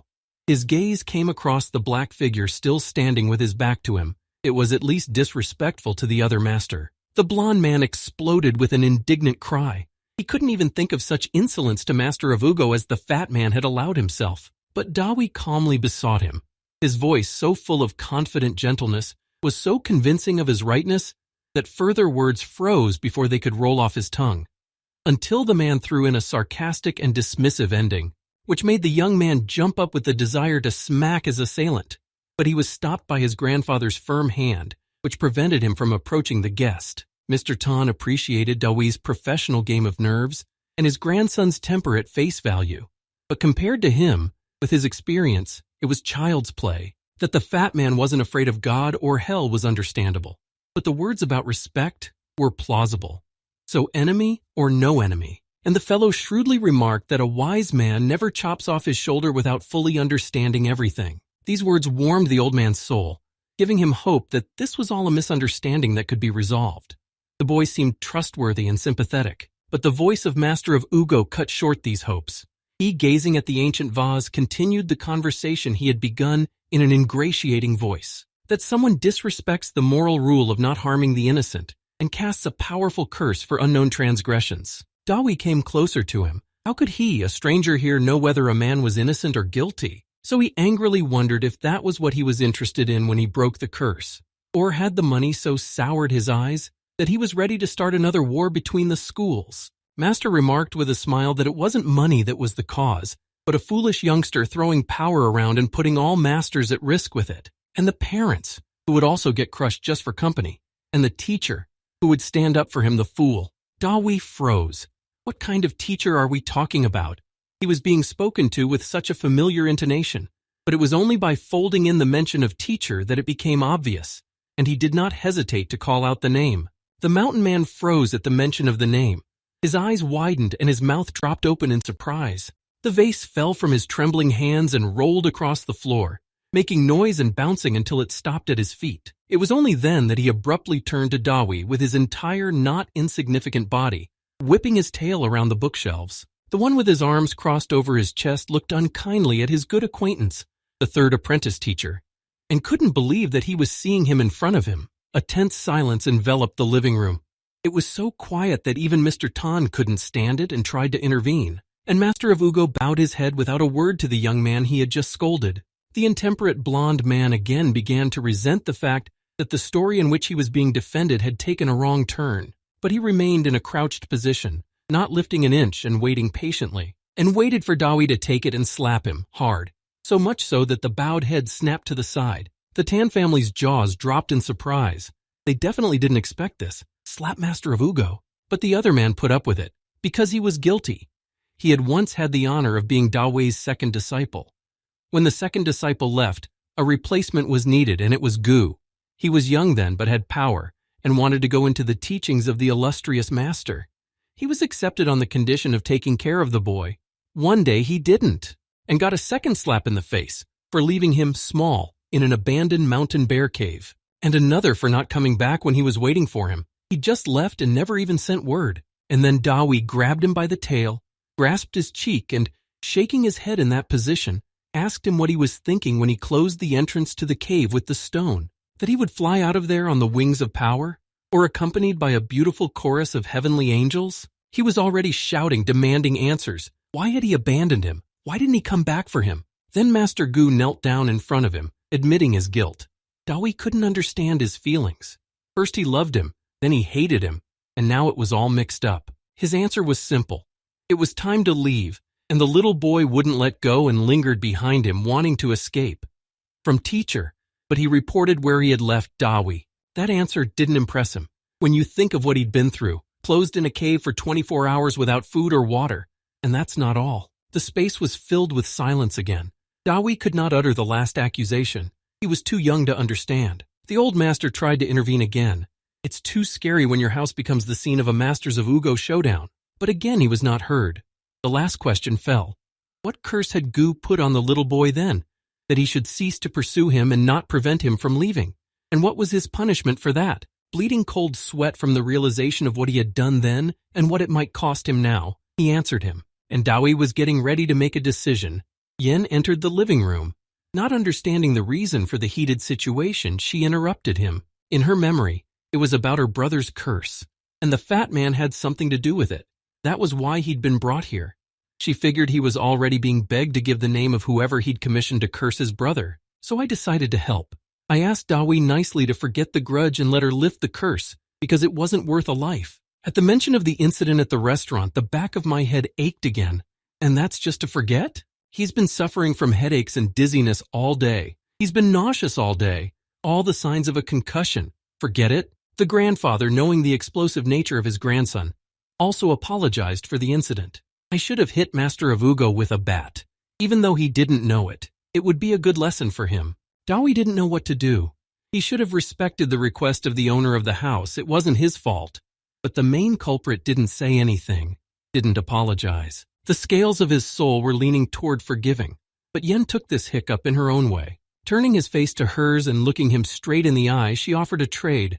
He forgives the hit with the bat, she forgives the kiss. The audience gawked. What kind of kiss? When did they do it? After all, they were always in plain sight, and they couldn't have known each other before. Master Gu bowed joyfully to the girl, recognizing her as Dawi's bride.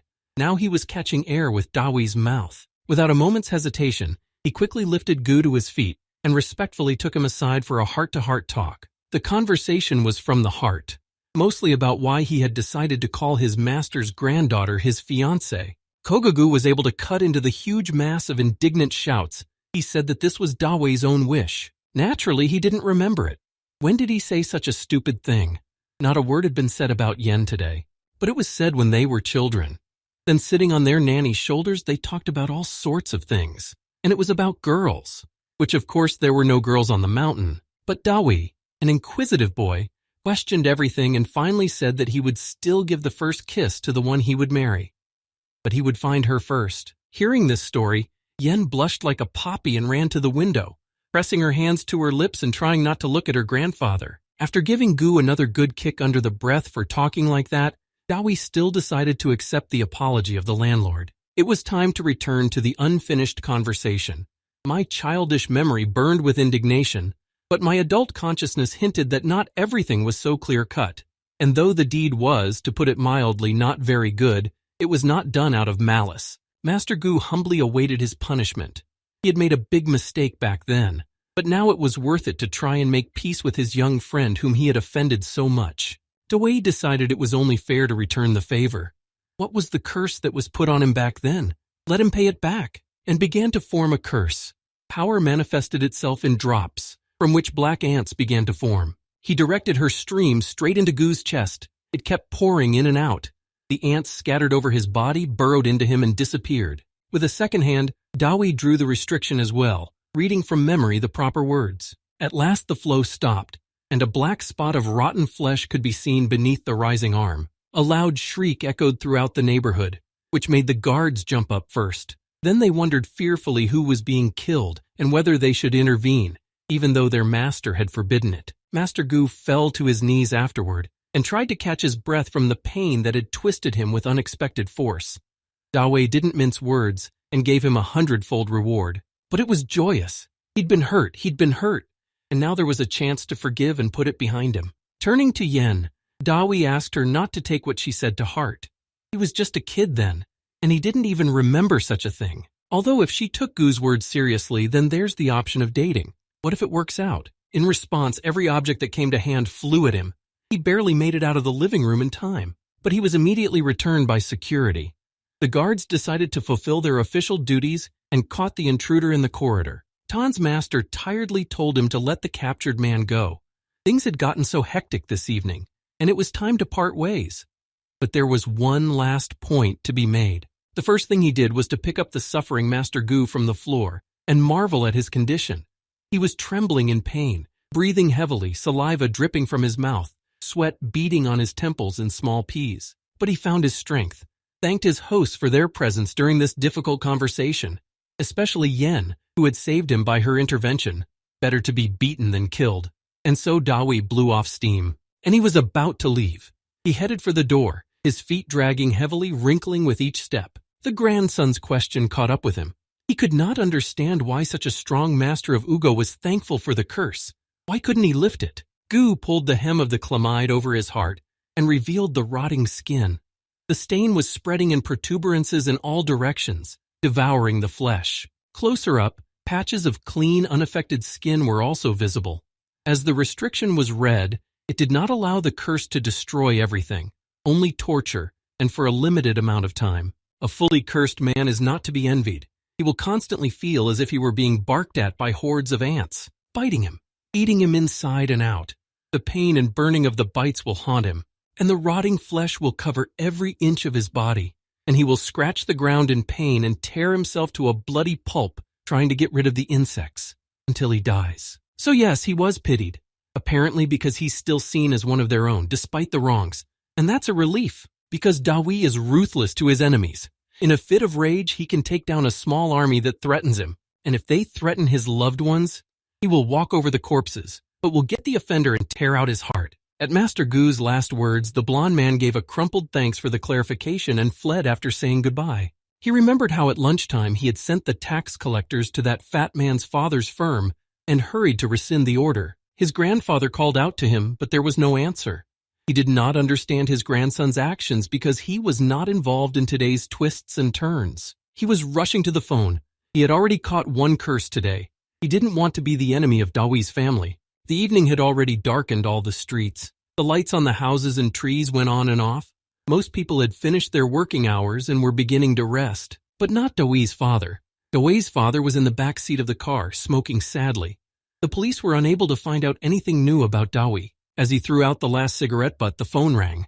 He wasn't expecting anything good, so he glanced at it warily, but he picked it up. The deputy gladdened him with the news that the inspection was over, and even too soon. Everyone just suddenly got up and left. During the conversation, the door opened. The taxman came in and handed me a certificate of honor from the IRS with words of praise. Perplexed as to what it could be, my father sat staring at the phone, which rang again. This time an unknown well-wisher called to say that Dawi was fine and heading home. The son's voice was heard on the other end of the call, cheerfully asserting the same thing. The call was quickly interrupted, but the father's heart was relieved, and at last there was a glimmer of hope that all the trouble was over. Dawi, meanwhile, was riding in the departmental minibus and struggling to stay awake. It had been a long day. They had already driven Master Gu a long way and were now approaching his house. The commander couldn't get the idea out of his mind to get Fatty a couple or three surprises for the job. He was especially attracted to the paralyzing poison, the effects of which he had recently seen and been impressed by. Dawi drifted further and further into sleep. His eyelids drooped and his thoughts became sluggish and shallow. Those last words cheered him up. Where would he get so many ingredients to fulfill such an order? But the commander didn't see that as a problem. He spun the steering wheel sharply to the right, pulling out onto a parallel street. In 2 minutes, they were standing at the foot of a tall building, dotted with lighted windows. It was a huge research center that dealt with the problems of using various animal poisons. The guards at the entrance were shown their documents and were allowed inside without any delays or checks. Dawi was now looking around at the interior of the room. In amazement, even sleep said goodbye and left, because there were flora enclosures near the walls, and someone was rummaging around in them. It was worth going over to see. Sneaking behind the research center worker's back, Dawi peeked into the first enclosure. There was an emerald snake. It looked chipper, but its scales were dull. Something at the center had been overlooked. Suddenly, the employee called out the commander by his nickname. Dawi heard the nickname for the first time and was puzzled by its strangeness. We had a friendly conversation. About this and that, the usual chit-chat. Dawi soon became bored, so he asked to wander around to see what's interesting. It was his first time at the research center. How could you say no to a look like that? And they were led on a guided tour along the passage. To the right and left were enclosures and tanks with special habitats. The Brazilian forest viper lay tiredly among the foliage and did not even react to the onlookers. The Amazon toad, on the other hand, was famous for its poisonous skin and was of some interest. An Australian boa constrictor froze in the process of hunting a mouse and was not interfered with. By the way, I felt like having dinner right away. Dawi enjoyed contemplating the reptiles living here and felt at home with them. Then he was expected to move on to the insect department. And while the employee was reciting dry facts, Dawi decided to ask what surprised him. Friends' nicknames. They mean something, don't they? They're not just for show, are they? Or are they just call signs? Of course, the nicknames hinted at special characteristics or skills of the special forces. You could say they were rewarding. For example, for the ability to smell the enemy at an unreachable distance and always know where to find him. Yes, Mad Bull definitely got his nickname for his unrestrained temper, for teasing, arguing, and fighting endlessly. Dawi wondered, if a nickname was bestowed upon him, what kind of animal would it be? Probably something poisonous? Mad Bull immediately began to offer options: elephant, kitten, seal. But somehow everything didn't work out. Finally, Dawi found something that sounded both menacing and majestic. He liked it. The most venomous and swift animal, really like himself. But the guys didn't appreciate it. He didn't look like a cobra, much less a king cobra, more like a bear cub, cute and cuddly, at times fearsome but quick to respond. Dawi took offense and stepped forward, and the guys looked at each other puzzled. What did he want? Nicknames don't just come out of nowhere. You have to earn them. I had to catch up and explain that the nickname would come by itself. Someday after the deed was done, he'd be named, and that nickname would stick. But Dawi still looked frustrated. Hadn't he accomplished enough deeds today? What was wrong with the cobra? It was fast and deadly poisonous, just like him. The employee of the center looked disapprovingly at the fooling group. Such adults, but they act like children. They are only wasting time. Still the same, disapprovingly. He muttered that they had come to the insect department and he had to run off on other important business. But he didn't leave, and he brought me to a large terrarium with the most boring, in his opinion, inhabitants of the center. Well, spiders, not very big, black. They dig quietly and make nets. But an incomprehensible young man, who was accompanying the formidable special forces, suddenly shrieked and stuck to the armored glass. Dawi was very familiar with this species of spider.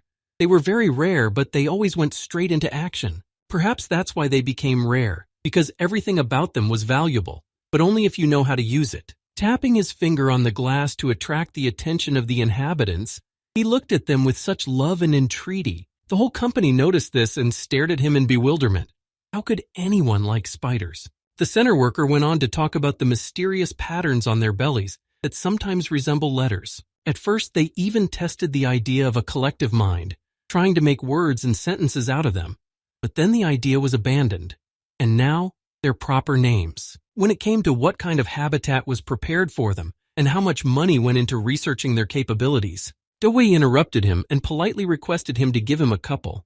He had a grand idea for enriching himself. This request sparked a wave of outrage. After all, spiders weren't called undertakers for nothing. Even just being near such a spider was dangerous. The result was always the same. And he's asking to take 2 of them out of the center. Who's going to catch them? To prove his claim to ownership of the spiders, Dawi began recounting facts about their lives unknown to the employee. First, I clarified their real name and habitat. As it turned out, no one had guessed that they also lived in their country. Then he told me about their diet.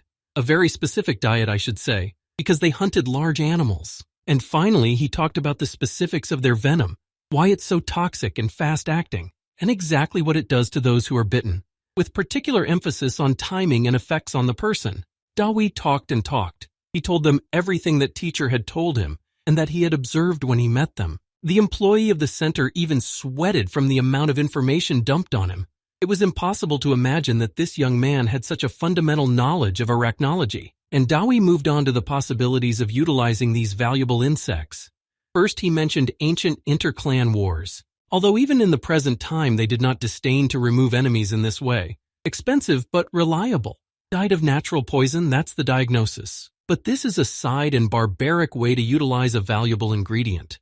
In fact, these spiders have enormous potential. They can be used to treat what others have already given up on, realizing the futility of the effort. If you know how to prepare the drug, opportunities for gentle work with festering wounds and hidden pustules, in which surgical intervention is indicated. And in plastic surgery, you can find a use for them.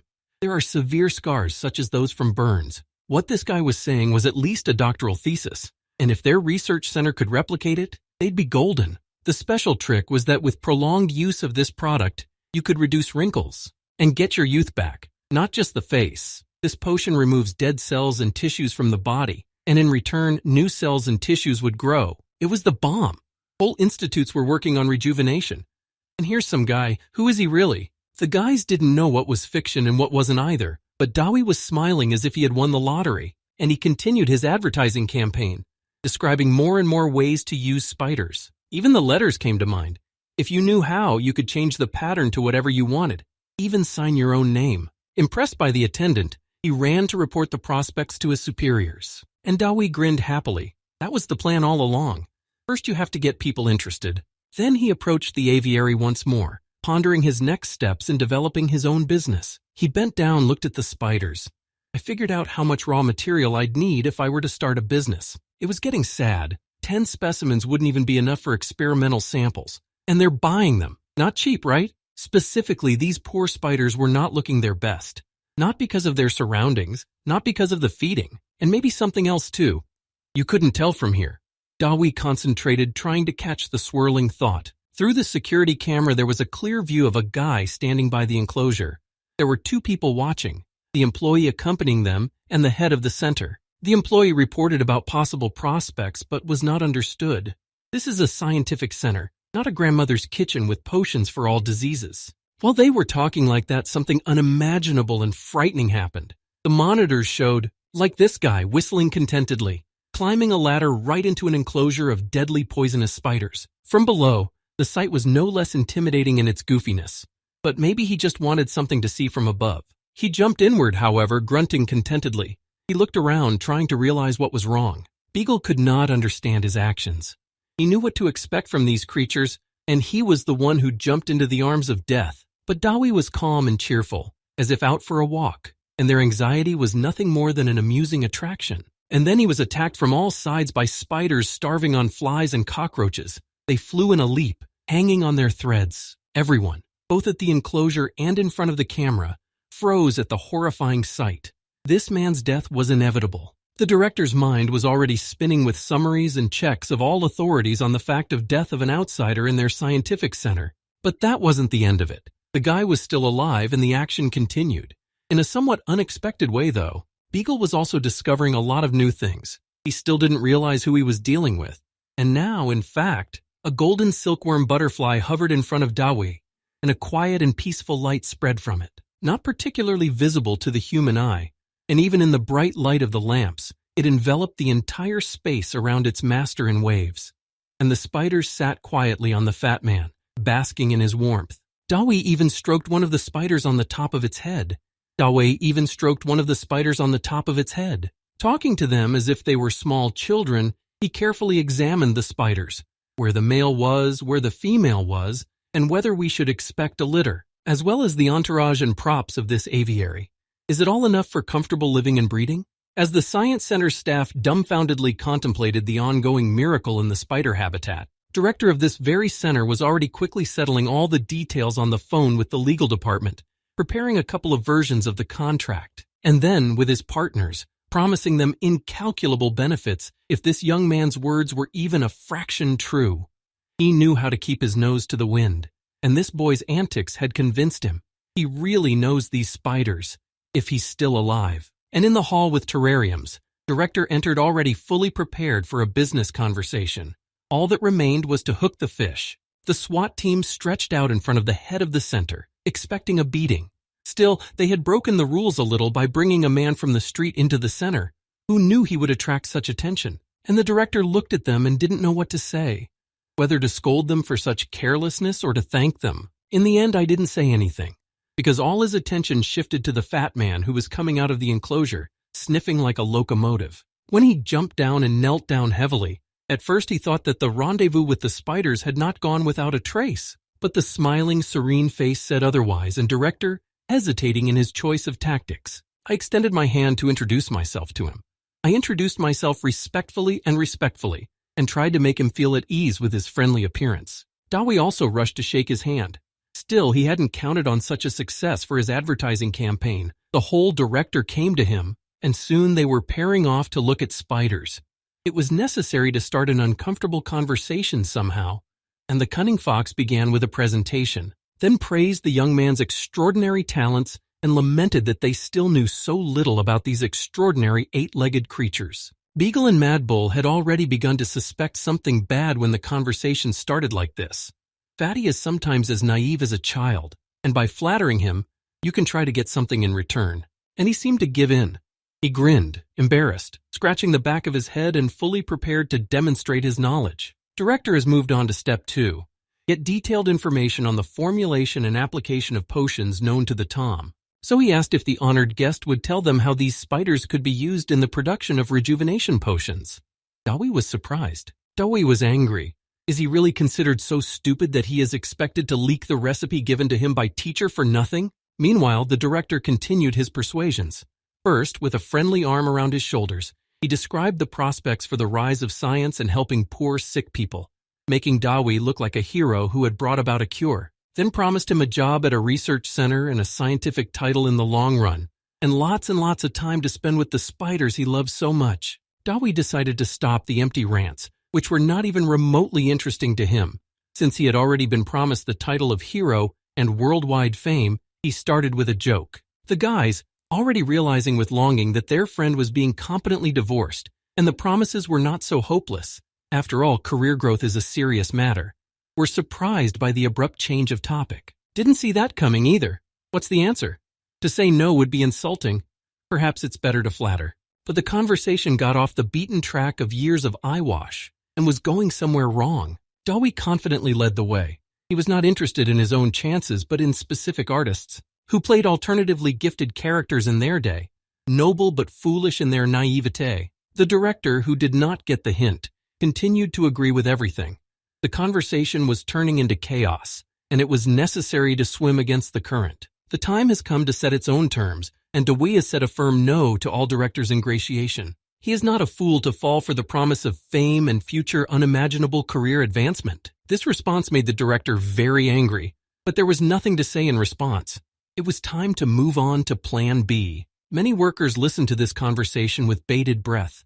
On whose side were their sympathies? Opinions were divided into, he refused a scientific title, oh horror. Or, at last someone put the insolent swindler in his place. Well done. Dawei calmly pointed out what is true. These medicines and facilities are very much needed by people, and people will not get them for nothing. They will get them for money. He grinned at the fact that how to make them, how to apply them, and how to measure the right doses, only he knew, and ironically asked, does the director think to get this knowledge simply for gratitude and hypothetical fame, while he and his partners will share the profits from their sale? So he demanded that we share fairly. He to them, knowledge, they to him, partnership with a long-term perspective. The director's words caused an unaccountable attack of greed, and turning with a warning look threatened if the game was unfair he could forget something. There was no choice left, and, soaked with worry, the director set out to implement the most labor-intensive in its complexity plan. Play fair, leaving one of his subordinates in charge, with instructions not to restrict the guests in their excursion. Dawei, hearing this wish, immediately decided to seize the opportunity, and demanded to be taken to the lab, providing a list of the ingredients he wished to obtain. The dumbfounded employee read the list of very valuable substances and didn't know what to do. It seemed to be a guest, but a guest who will soon become a partner from what he's seen. Maybe he wants to make a test sample? After sneaking into the lab, Dawei surmised. Taking advantage of his free time and the opportunity, he decided to make his friends happy and give them some surprises. Since there was no poisonous frog mucus to be found, he made them truth serum, a special recipe. For now, he was telling its effects to an interested beagle. Madbull had little interest in anything but fighting, and warned of possible side effects if used improperly and combined with alcohol. The edge of my eye noticed the red winking eye of a video camera that had somehow found itself in the laboratory. She lurked quietly under the table between the cardboard boxes, taking pictures the whole time. But since there was nothing secret about it, he took a sheet of paper and began to scribble, cross out, shade, and write again. Director in the camera room, of course, was watching this broadcast. What if he could really get a glimpse of something? And the fact that the guy started writing was encouraging. Finally, he finished his work, walked over, leaned over to the table where the video camera lurked. He was about to see what he had written. The message was simple in its simplicity.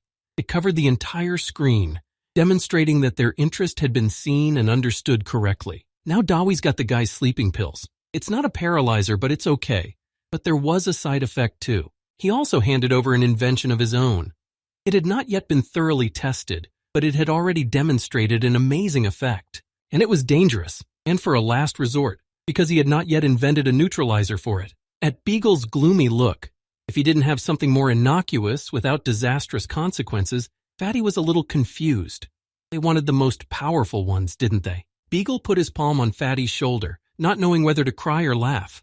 After all, power was not the issue, but efficiency, and it was better to avoid unnecessary sacrifices. Death is something that can't be undone. That's when Director came into the lab. He had managed to do a Herculean job. It was worth only to pull the partners out at night for a meeting. We even had to call it a celebration. The legal department prepared a corresponding contract, and the only thing left to do was to sign it. Director didn't fly so high for nothing. He knew how to catch the moment, so he was in a hurry to finalize the deal with the illiterate boy. The guys noticed how quickly Dawi was being taken away from their company, so they called out to him. That made the future partner displeased. The director didn't want any unnecessary witnesses, but what could be done? It would be weird to send them away. Maybe they wouldn't go to the restaurant themselves. But the commander broke his plans. He, seeing his friend's pleading look, immediately agreed to go to the partners' meeting with him, and the support team too. It was an entertaining picture. The SWAT team was sitting at one table and looking menacingly. The big businessmen, who, sleepy and disheveled as if they had been pulled out of their beds, shivered alarmingly at their intimidating stares. A bottle of vodka was quickly removed in front of Dawi's nose.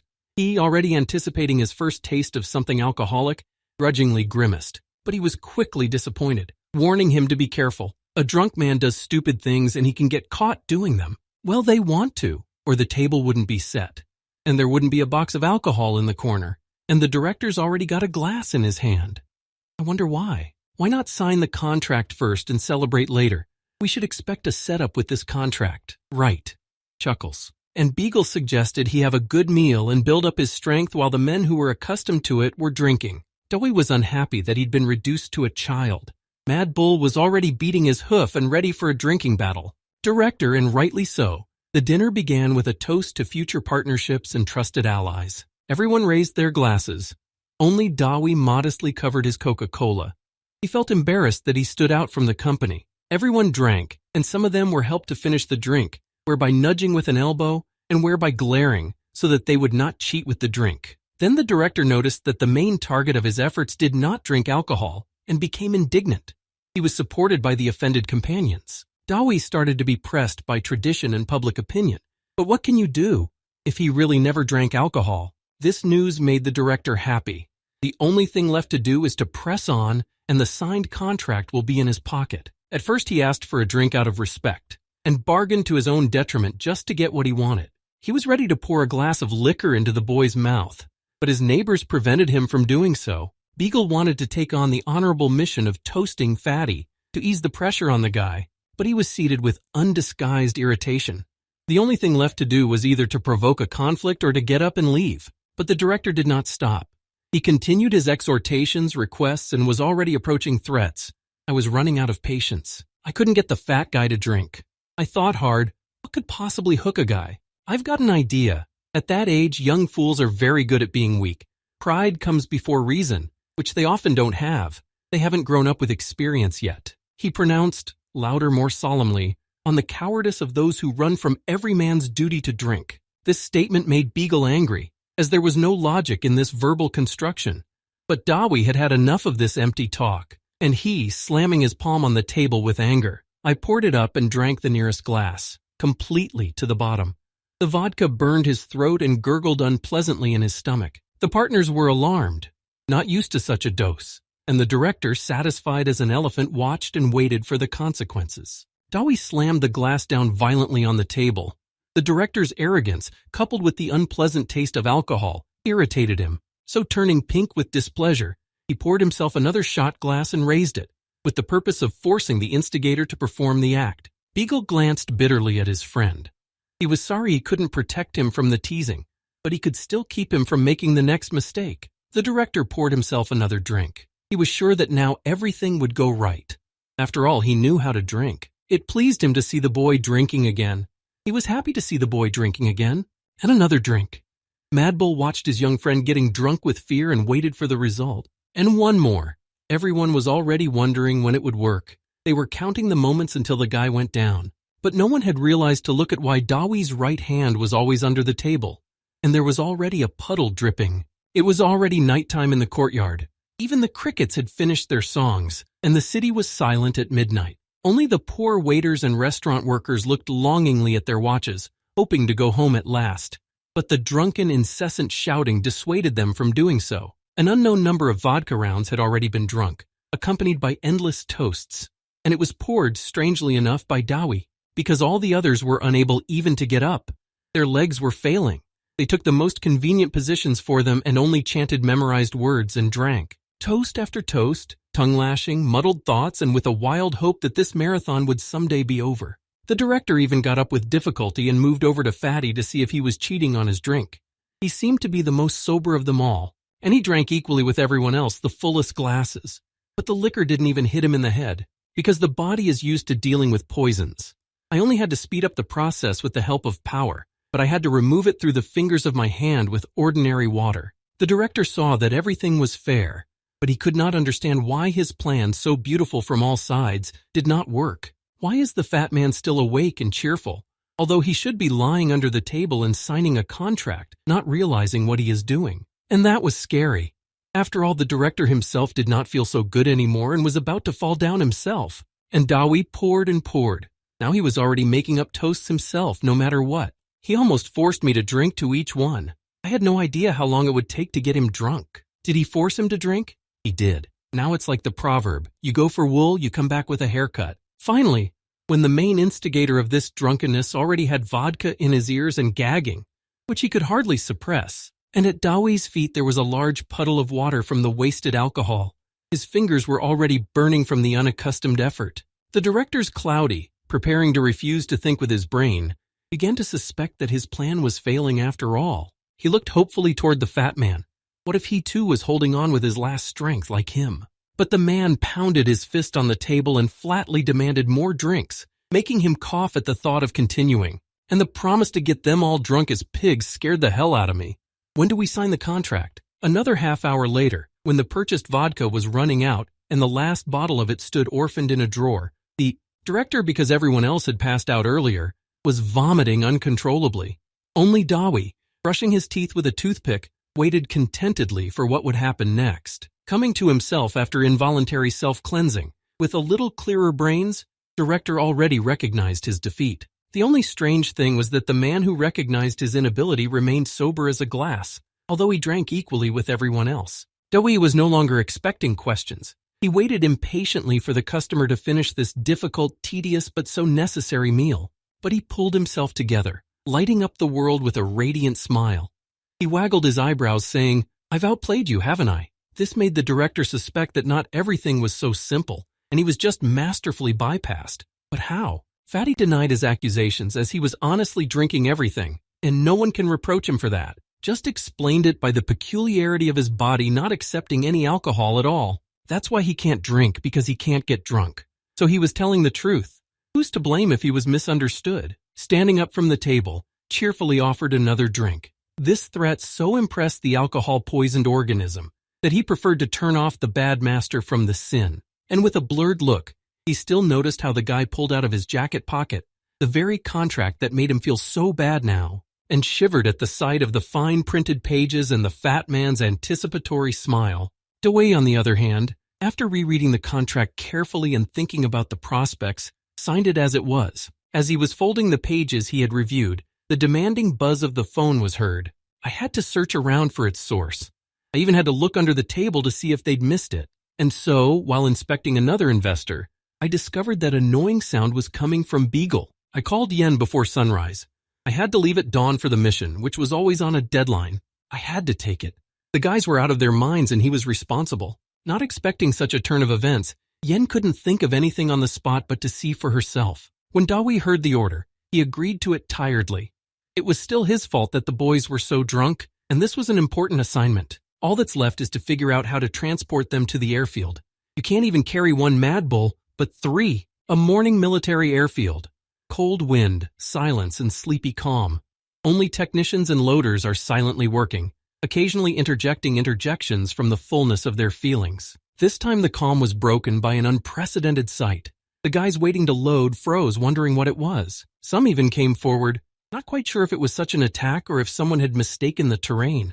Gasping with exertion and panting wheezing breaths, a not-so-small guy was advancing on them. He carried 2 of their companions crosswise on his shoulders, and they swayed and did not seem to breathe. Asking where the board preparing to depart was, he dragged them toward it, almost running to finally drop his heavy burden. The military helicopter was impressive. With its lights shining, it stood on the takeoff pad, a powerful, reliable machine ready to take to the air.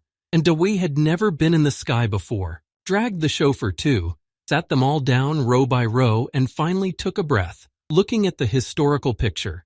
A SWAT team, sliced to eye, which was approaching them with the speed of a car. He made it first. Don't ask me what it cost.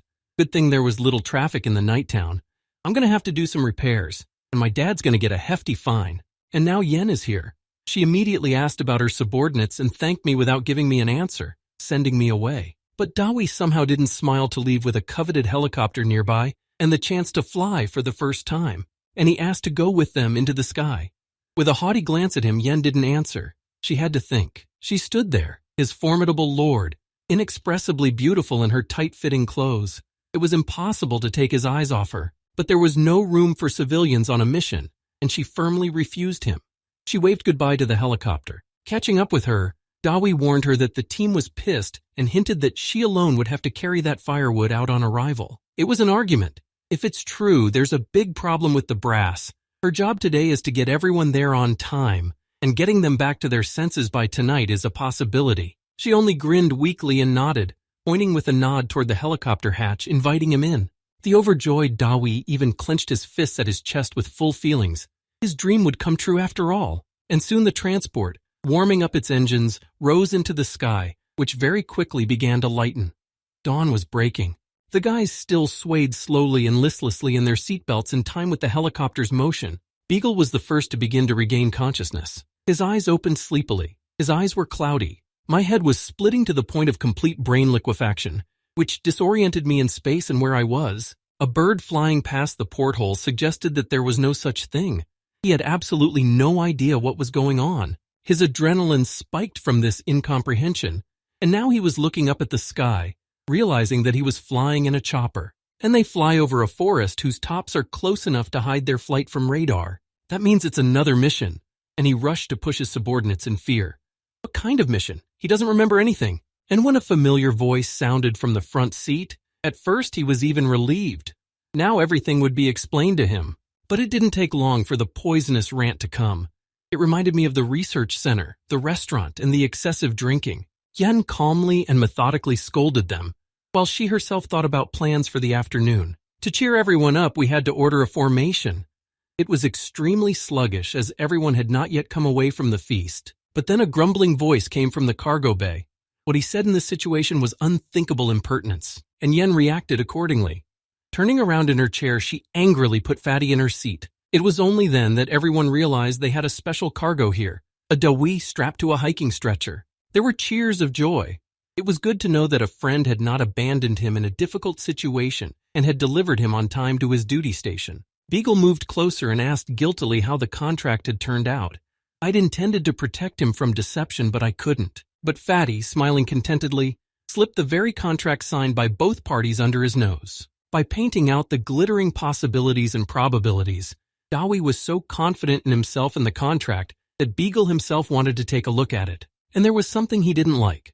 Not for nothing did the director try to get his partner drunk before signing, but he was so happy about the prospects that he had to shake him to attract attention. He flipped to a page from the contract, crossed out with his finger words that had double interpretations and could lead to complications later, and began to explain to the inexperienced young man about dishonest business, financial flows, and pitfalls on which business sharks eat up the greyhound youngsters. In the specific case of getting the technology, it could have been easily gotten rid of by being crushed by price differences. But Fatty had an answer for everything. If they could do that to him, why couldn't he do that to them?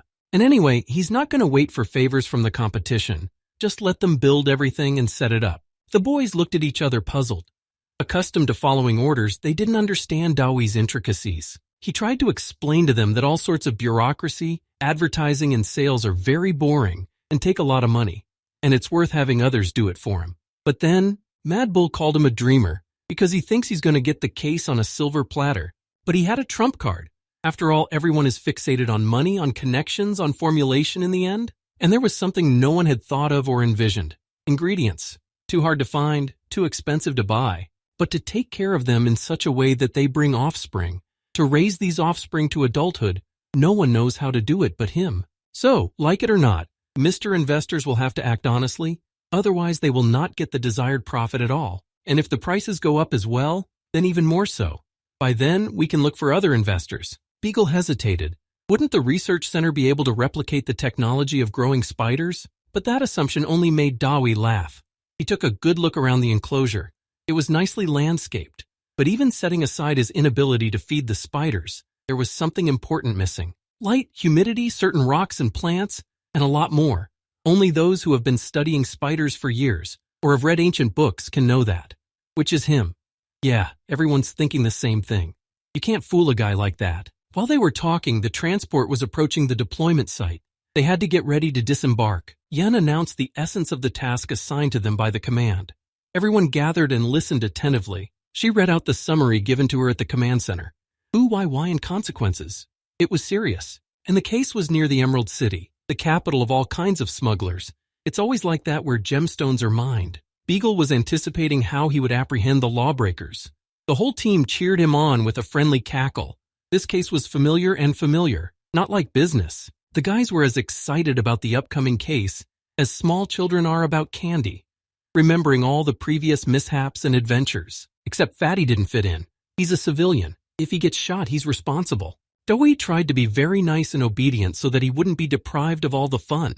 Or they'll lock him up in solitary confinement somewhere. As the transport came round for landing, and everyone was busily packing and dressing for the march. In the final moments of freedom, to lighten the mood, Fatty was asked how he enjoyed the flight. What you expected was the answer you got.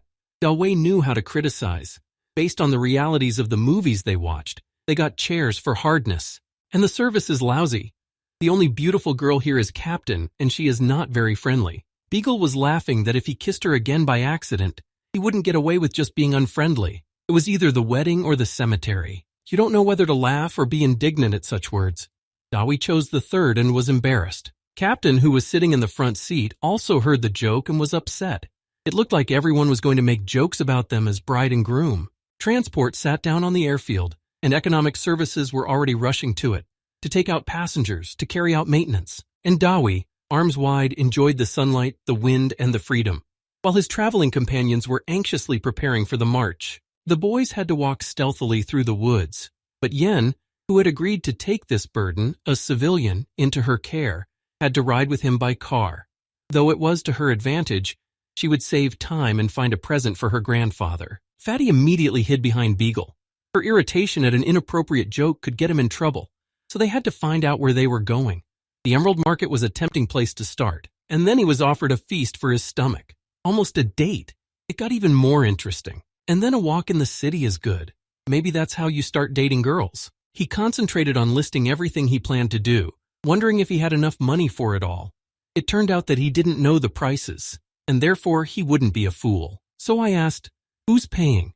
That was important because the card the police took away was still in there somewhere, and there wasn't much cash in the hidden pocket. Yen, unpleasantly surprised by this question, mumbled that it was every man for himself. She was about to leave. But Fatty decided to make another joke. If we're almost on a date, he'll pay for lunch himself, for which he was mercilessly beaten. Yen had had enough of the near-marital witticisms, and she showed him a great twine trying to get a foot in. But he managed to dodge, seeing the seriousness of the girl's intentions. He knew he shouldn't joke like that, so he couldn't help himself. And it all happened again. Loss of balance, a shriek, a fall, a palm on his exposed waist. Only now they were Fr. in the passionate pose of tango dancers, breathlessly reliving the moment of flight and breathing noisily. You couldn't just leave it like that. The joke just rolled off the tongue, and the consequences were inevitable. The team was stunned to see this fight. They'd never seen anything like it in their lives, and they felt like they didn't belong here at all. She would advance. He would fight back or dodge, but not attack, recognizing his guilt. Finally, when outside attention was realized, they were sent. And they went. It was time to get into the SUV to go to the Emerald Market. Still sulking at each other, they stood at a distance. Yen was deciding who would drive. It worked out that for reasons of secrecy, it would be better if Fatty did it. So she handed him the keys. Oh yes, he immediately thought of racing, and the unforgettable King of the Mountains, and the ride to the airport. No, but he had learned something, especially when she smiled at him. It's not just an SUV, it's a tiger with your bare hands. But the good mood didn't shine for long. The dark clouds of just suspicion closed in, which was soon brilliantly confirmed. To think of not knowing such nonsense.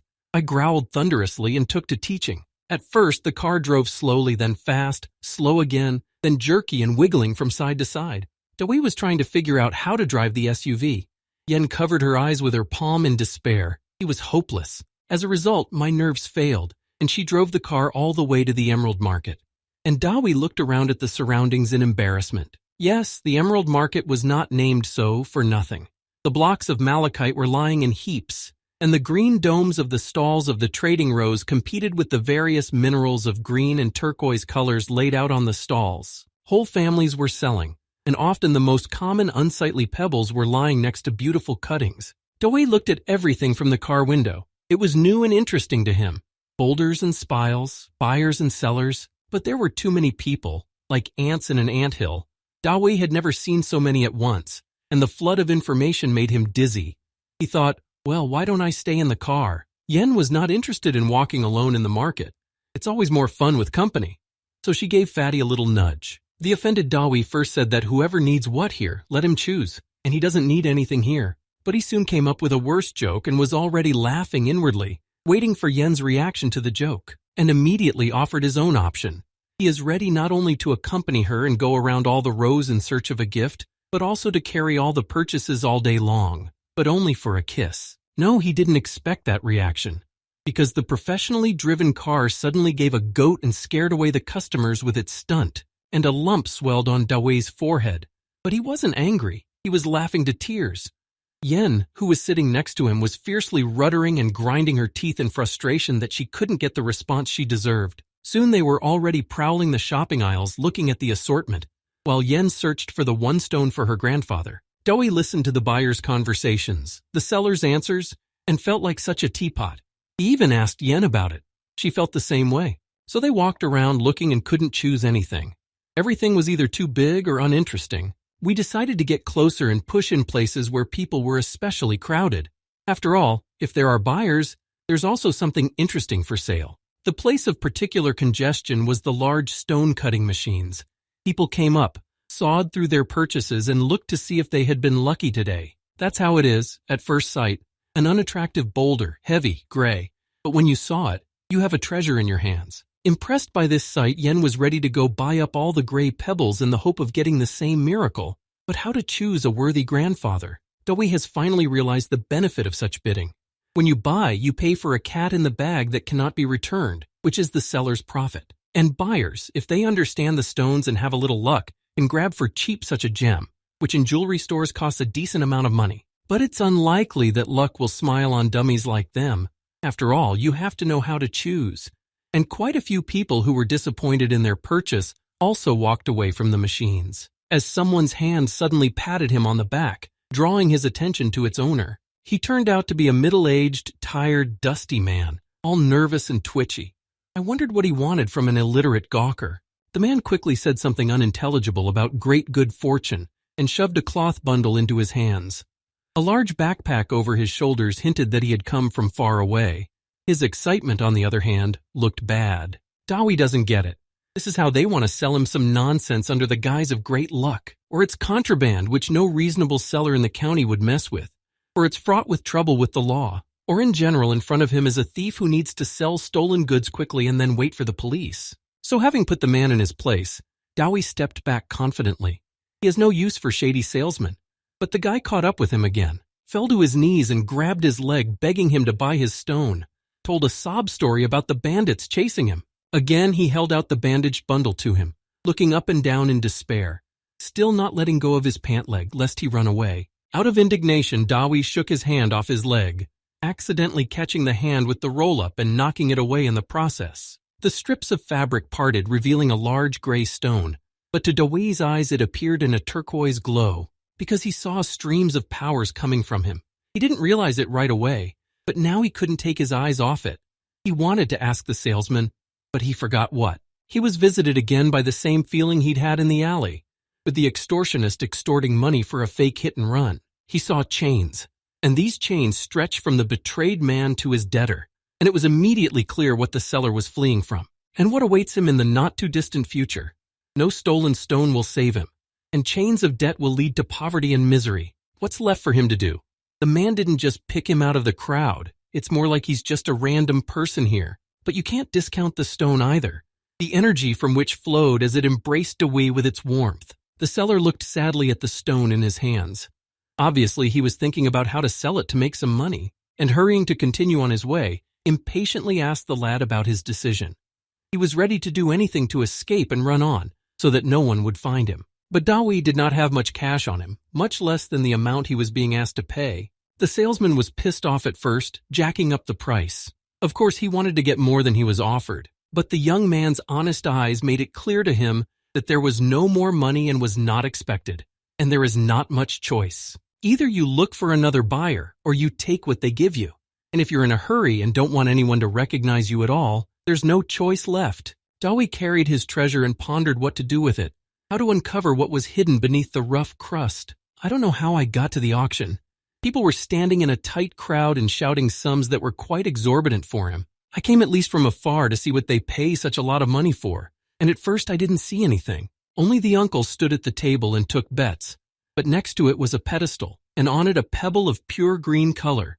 There was obviously a guard sitting next to it, because he kept his eyes on the stone. He finally saw Yen in the crowd. She disappeared from his sight as soon as she became interested in cutting rocks, and there she was.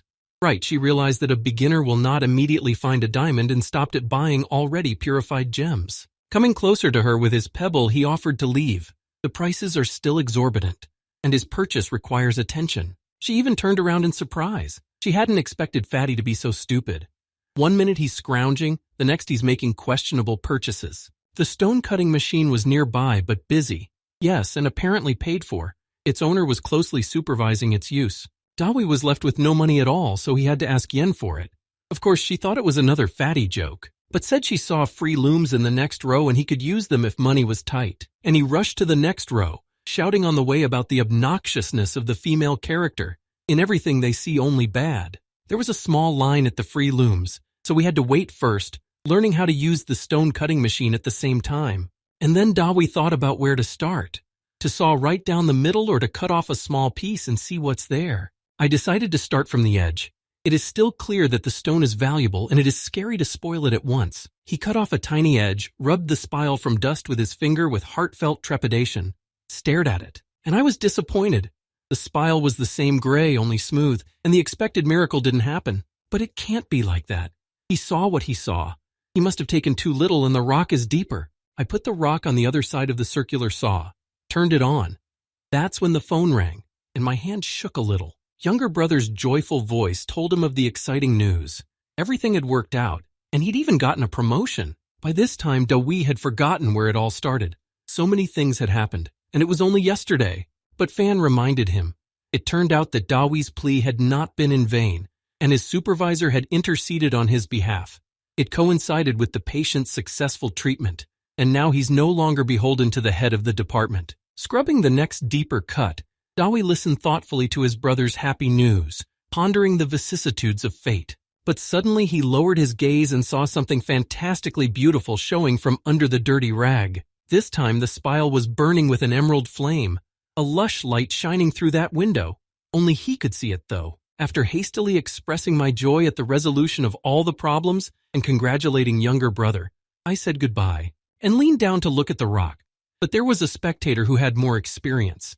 He immediately identified the gem and, from the excess of feeling, aghast, announcing it to the whole market. This rumor was passed down the chain from one amateur to another.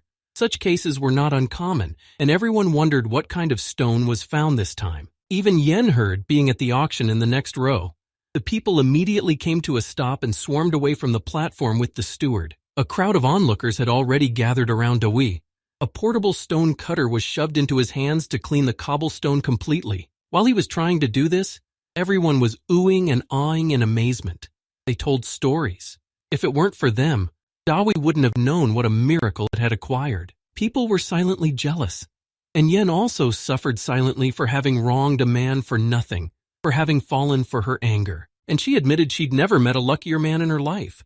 How does he manage to win at everything? Another sweep revealed golden sparks in the center of the stone. They glistened enticingly, and it was they that gave off the light that had attracted Dewey's attention. He was immediately informed that this defect somewhat reduces the value of the gem. But Dewey was not upset. After all, it wasn't the stone that interested him. As he continued to further brush away, layer by layer, the stone chips, he listened to the explanations of the causes of this phenomenon and how he had not fallen. Some amateurs gradually dispersed, having lost interest. After all, it's already clear what kind of find the fat man has. Not bad, but it could have been better. But Dawi knew he had been visited by unfathomable good fortune. He had found something he never dreamed of. He had no idea where to look. Those golden sparks that emitted power were frozen at the base of the stone, illuminating its depths. They were the mark of a divine presence, exactly what the scroll said, and that guaranteed his release from the curse of the ninth moon. And he laughed happily. A beginning had been made. Fate itself had guided him and put what he needed right in his hands. Without thinking long enough, he decided to saw the gem. He only needed the bottom part of it with the sparks. Not everyone understood his idea. Even the shocked exclamations and indignation of stone connoisseurs were heard. But he separated the sparks from the stone by sawing it in half and got two gems, a very expensive one and a priceless one. Envious cries filled the market again. Yen was already listening to them grudgingly. The wait was proving to be long, and patience was running out. It was a shame. She came to get a present, but she hadn't found anything yet, and Fatty didn't choose anything, and so there was an immediate buyer for the expensive stone, the same one who commented on all his actions. Dawi was immediately interested. How expensive was it? After all, he didn't know much about jewelry. The price was not bad at all. His small financial investment was immediately repaid times over. The buyer was already anxious to confirm the deal. He was even in a hurry to close it quickly, so as not to be stolen, I guess. How suddenly a pebble landed on his head, thrown by some of the spectators in a fit of indignation. And the crowd roared indignantly, accusing the unscrupulous buyer of withholding the true price of the stone. A professional appraiser was also found, who confirmed the auction value of a similar gem. Only now Yen realized why the people around her were so jealous. Before, she had only heard beautiful names, but now those names translated into astronomical amounts of money, and Dawi was flooded with offers to buy. Prices were skyrocketing. There was a whole spontaneous auction, until a fat man in a burgundy suit appeared on the horizon. He had a gold megascope in his eye, indicating that he was probably a jeweler. His price could not be beaten by anyone. Everyone just remained silent, realizing what they had just heard. Then with a look of triumph, he swung around and followed his prize through the crowd, and the crowd parted before him. The people clamored in frustration. The moment was lost and they had nothing more to gain. Yen stood there too, dumbfounded. As he approached Dawi, the fat man introduced himself and extended his hand. It wasn't clear whether it was for a handshake or for the stone. After informing everyone that the bidding was over, he excitedly invited everyone present to celebrate at the restaurant. How did Dawi feel at that time? At first, he was surprised and indignant that everything had already been decided for him. Then he got really angry when they were going to take him to a restaurant without asking, and even strangers were invited. Because when the fat man quickly signed and held out to him a check for the agreed sum, and even began to reach out his hand to grab the gem, not interested in the owner's opinion, instantly removed the gem from his trajectory, and smiling, precipitated his intentions to seize the coveted stone. The neighbors who were watching this scene even clutched their breasts in fright. The young man fought back against the richest, red, arrogant, and self-righteous businessman in the neighborhood. The jeweler was angry, even grabbing Dawi by the pecs like a cheater. He already thought the pebble was his. But the boy had no trouble getting out of his clutches, and he didn't know any guilt. I just asked about the price out of interest, and then this started happening. People went crazy. They're trying to snatch the gift out of my hands. And while the uncle tried to hold his temper, panting with anger, Dawi turned and walked away. I pushed through the crowd looking for the one person I'd been thinking about all this time. I made my way towards her, holding the stone to my chest. A couple more steps and he could hand over his gift. How do you say that? It's a gift from the heart, or take a gift for Grandpa. It just doesn't feel right. So I started with the most important thing, money. I spent all of mine. I don't even have enough to eat, and it's getting tight. Then he offered to buy a rock from him, for cheap, for the money he spent. She'd have that kind of money, wouldn't she? No, he increased it a little for labor and bargaining. In the end, he at least asked to be fed more than he was supposed to be fed. All this time, Yen was getting more and more stunned. When she found a chance to interrupt his speech and ask him what was the matter, I had to start over. How do you get a girl a present? I thought about it. I couldn't think of anything. So he shoved it in his hands with corny words and turned away. And why is giving gifts somehow shameful? The stone rested against the girl's chest, and she was embarrassed by this pure-hearted gift. It's nice, though. When was the last time she'd been given a gift, other than from her family? Then the stone shifted back and forth a couple times, swaying. She lowered her head in surprise to look. Meanwhile, Fatty was getting high. Touching a woman's breast even through a rock is awesome. No, this is out of line. Noticing such insolence, Yen did exactly what she did best. A painful shriek echoed through the marketplace and into the sky. It was echoed by the roar of the crowd. People were outraged. People marveled. Fatty was genuinely annoyed that the stone had sailed out of his hands. But a moment later, he turned away and was talking to someone on the phone. He pretended that he wasn't interested in the future. He was a businessman, and such stones were dust under his feet. Doi sat on the ground and gently hugged his injured leg. It was such a shame. He'd given her the stone, and she hadn't appreciated it. Yen watched him huffing and holding the gifted stone in her hands. Yes, it was still a bit embarrassing, but reflexes. So I grabbed his shirt with my hand.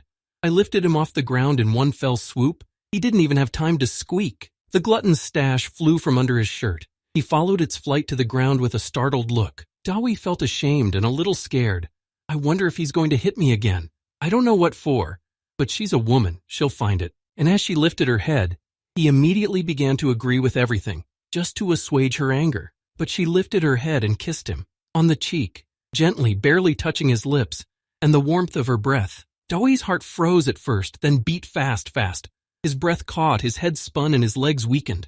But that wonderful moment didn't last long. Her hand immediately pushed me away. I could hardly stand on my feet. And Yen turned away. She couldn't believe she'd done it in a burst of emotion. She did it herself. They stood there, both of them blushing like poppies. Doi was the first to break the awkward silence. What had happened had turned his spirits upside down and given him hope. So he asked the logical thing in his mind. Why don't they start dating? Yen was petrified, but not for long. Soon her angry yell rang out over the emerald market, cursing him in every possible way. The distant stone seller was happy with what he had. It was, in a way, a blessing not to know that things could have been better. And the young ones continued to quarrel like a family of long standing. Doi demanded to fulfill his promise and feed him. Once the dry snack was taken away, Yen annoyingly covered her eyes. And she screamed again. He was as good as anyone at pissing her off. His jokes and teasing pierced her stone-cold heart for feelings. The closed AF base was in a deep forest, far away from civilization. The evening sun was already casting its glow on the sky and trees, casting its glare on the satellite dish, radar, hangars, equipment, buildings. In one of these buildings, the team that had slept the day away gathered. Doi was munching on breadcrumbs, but he almost choked when he heard the question. How does everyone know everything? He didn't say. Yen is unlikely to talk about it either, but it's a fact. Two beagles whining about luck, I had to say that luck had nothing to do with it. Just intelligence, talent, and a little bit of luck. He's telling the truth.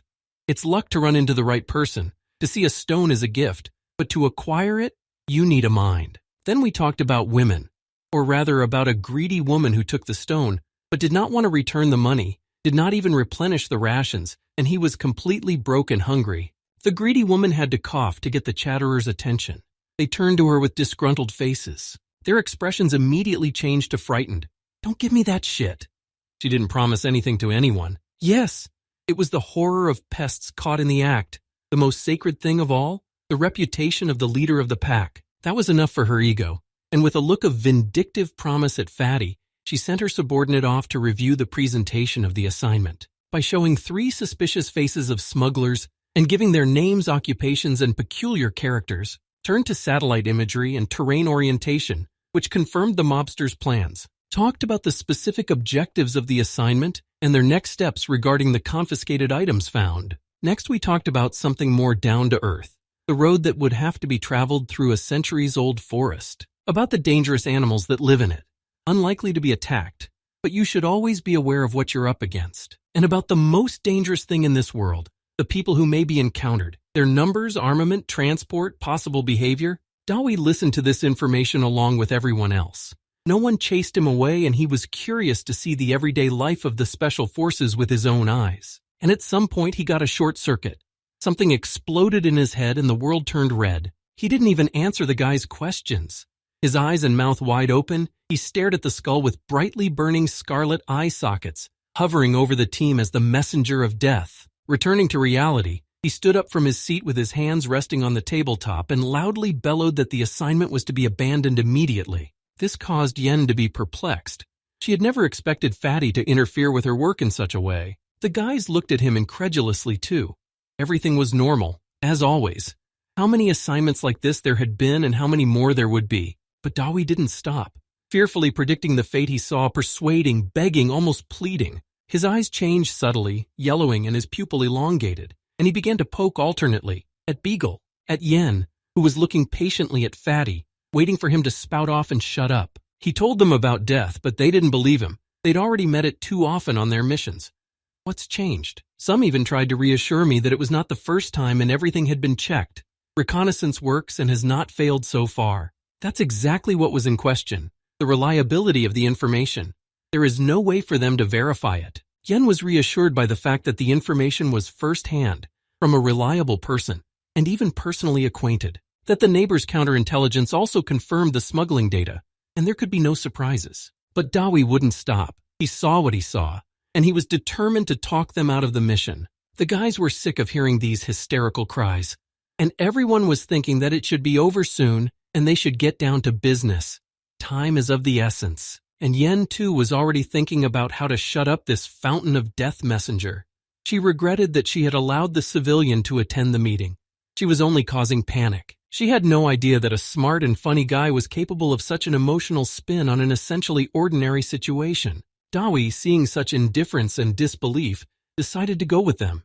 After all, his skills were worth something. He even let some magic into his appearance to be more convincing in his claims. But they weren't looking at him anymore.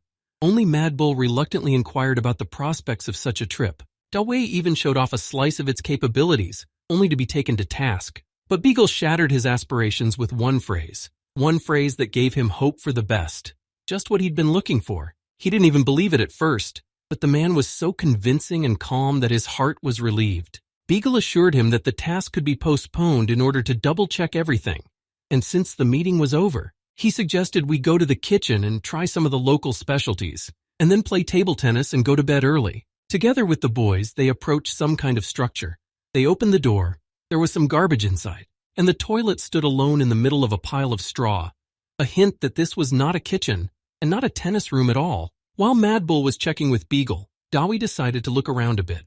First time on an AF base. I went inside, looked around, kicked at the straw with my feet, scoffed that this room looked more like a punishment cell. And as a matter of fact, I was right, because the doors closed quickly on the other side, and outside the lock hung with a jingling sound.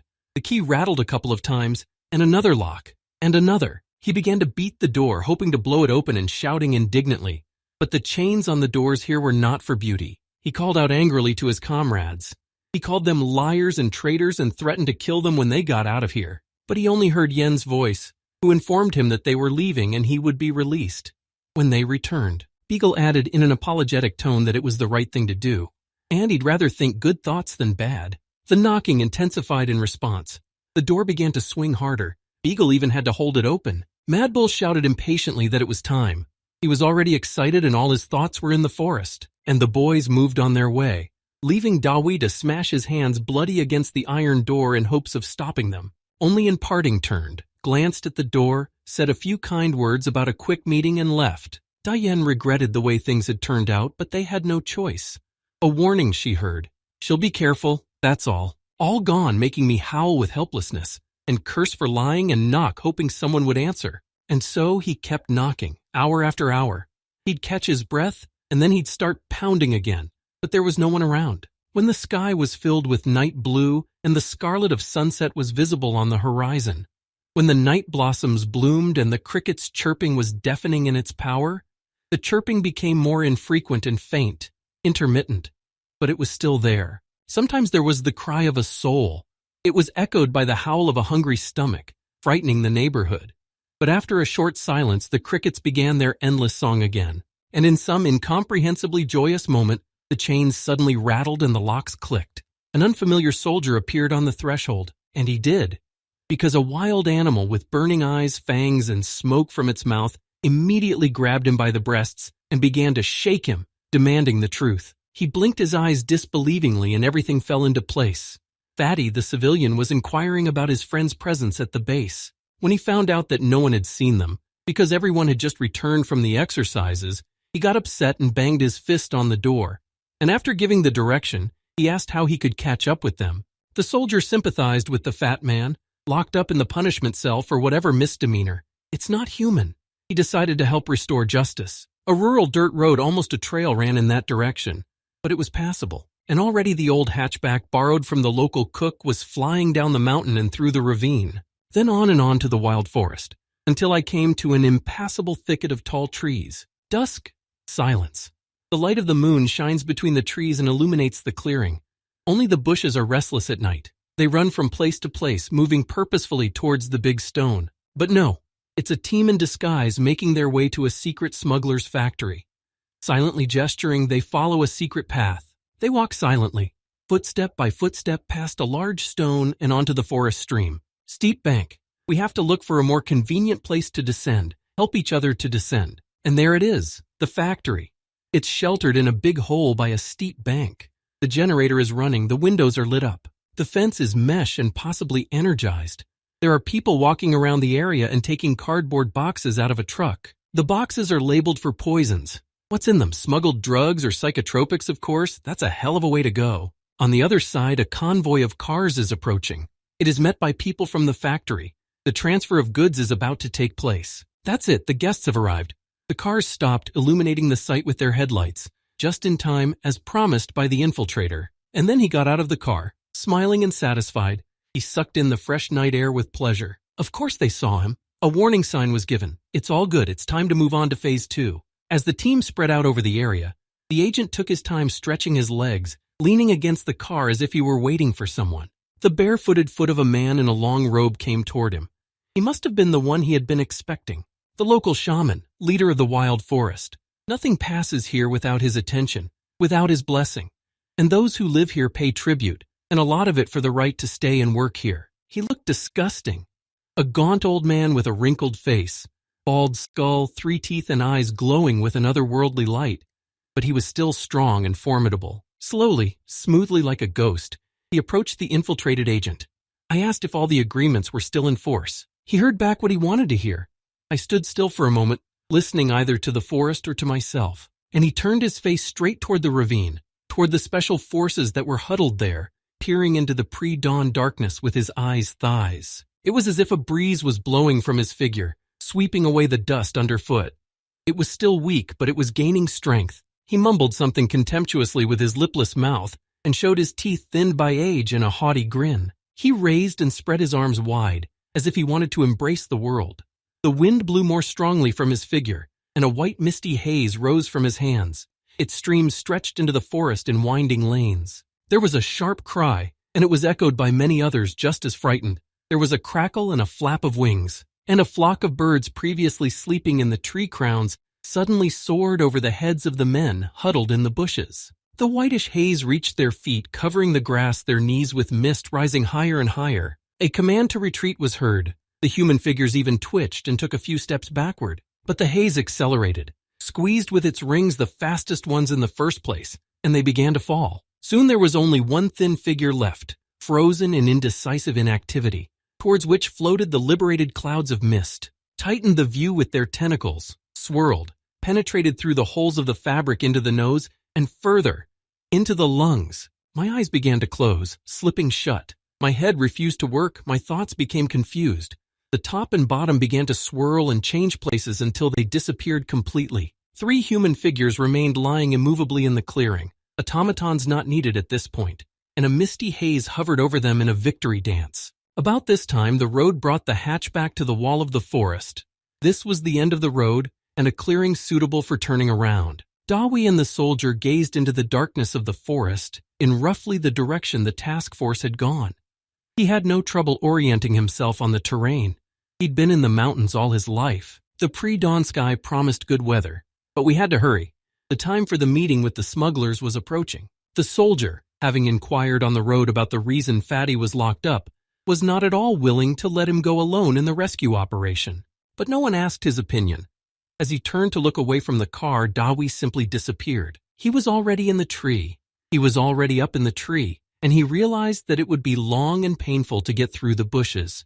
So he chose the above-surface method of travel. Pushing off the trunks with powerful leg thrusts, he vividly jumped deep into the thicket, flying from tree to tree. Occasionally a rotten branch would break under my foot, threatening to fall from a dizzying height. But a new jump, a flight into the unknown, and a desperate attempt in the moonlight to discern a place from which to push off to fly on. A leap from the high slope of the ravine onto the branch of a tree growing below proved to be a forced stop because he saw a tiger and 2 wild boars in a clearing under a tree.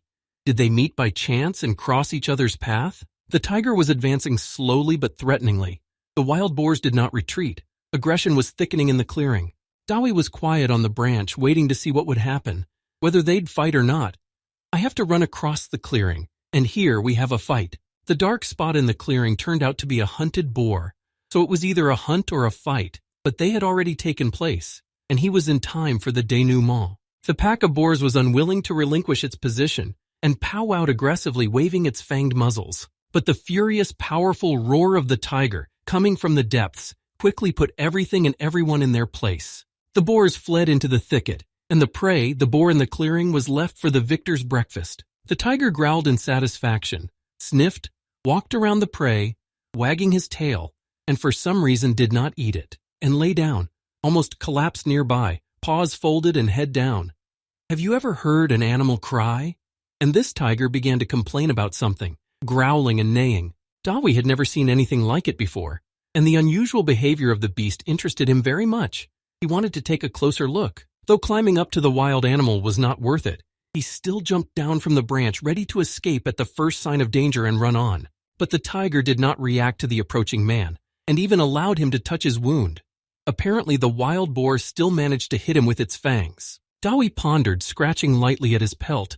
The wound didn't seem too deep and should heal soon, so what was the matter? And the beast continued to complain about life in its own tigerish way. He looked toward the boar and complained again, and Dawi's stomach complained in return.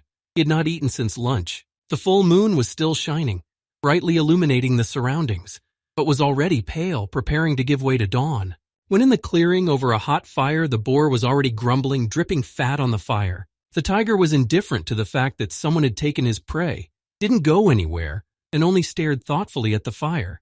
Dawi sat nearby, waving a large leaf, and pondered the animal's strange behavior. Suddenly he lifted himself up on his front legs and sat up. A bassy growl came from its throat. Dawi also froze in a half crouch, ready to bounce at the first danger. Who knows what would cross his mind? Tiger lay down again. Dawi sank to the ground again. And so they both froze, watching each other, waiting for the next action and dreading it at the same time. Golden Silkworm reacted to his master's excitement and flew out of its habitat to watch. Now the two of them were watching the beast warily, trying to understand why it was behaving this way, lying down but beating its tail impatiently. And then he jumped, eyes on fire, mouth open so that you can see sharp fangs, and claws like knives sticking out. Dawi prepared to repel the attack while simultaneously jumping away from the tiger's trajectory. Golden Silkworm prepared to defend, but the clear light of the moon disappeared for a moment, or rather was obscured from above by the powerful hulk of an animal that flew overhead. The boar was immediately clawed to pieces, and the tiger was already gnawing on its ham, purring contentedly. So there they sat at an early breakfast, beast and man, peacefully eating a single boar and even talking. Tiger turned out to be very affectionate and came over on his own, allowing himself to be stroked and scratched behind the ear like a big cat. Even allowed even more, to pull the skin on his muzzle, to scratch the stiff fur on his neck, under his neck, and to find there a badge testifying that the tiger was accustomed to people and was a female.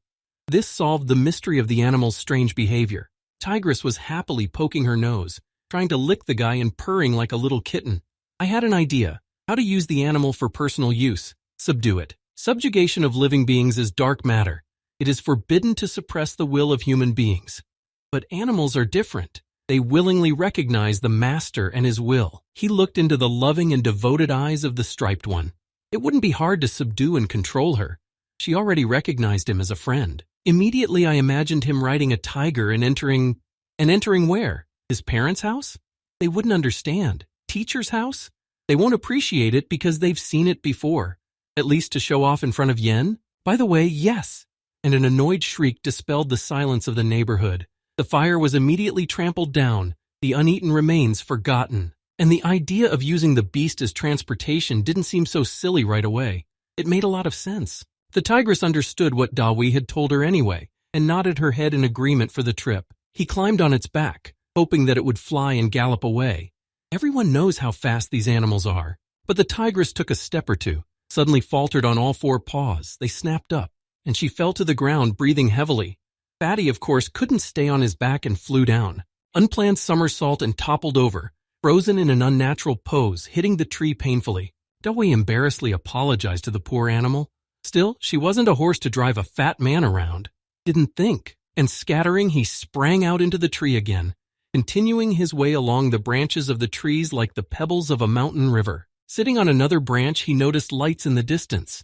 They winked at him, promising him that he would meet the boys soon. When I got closer, I saw the cisterns, the lighted windows, and the double perimeter fence, but there were no people in sight. Tigress glanced at Fatty as he walked away. He twitched his ear thoughtfully. He stood on his paws. Her body began to glow from within with a white light, blurring white mist and fur and paws, and the muzzle began to flatten and lose its former appearance, the shape of the ears, the eyes, and already a girlish figure sits among the streams of light, slowly losing its stripes and gaining soft skin.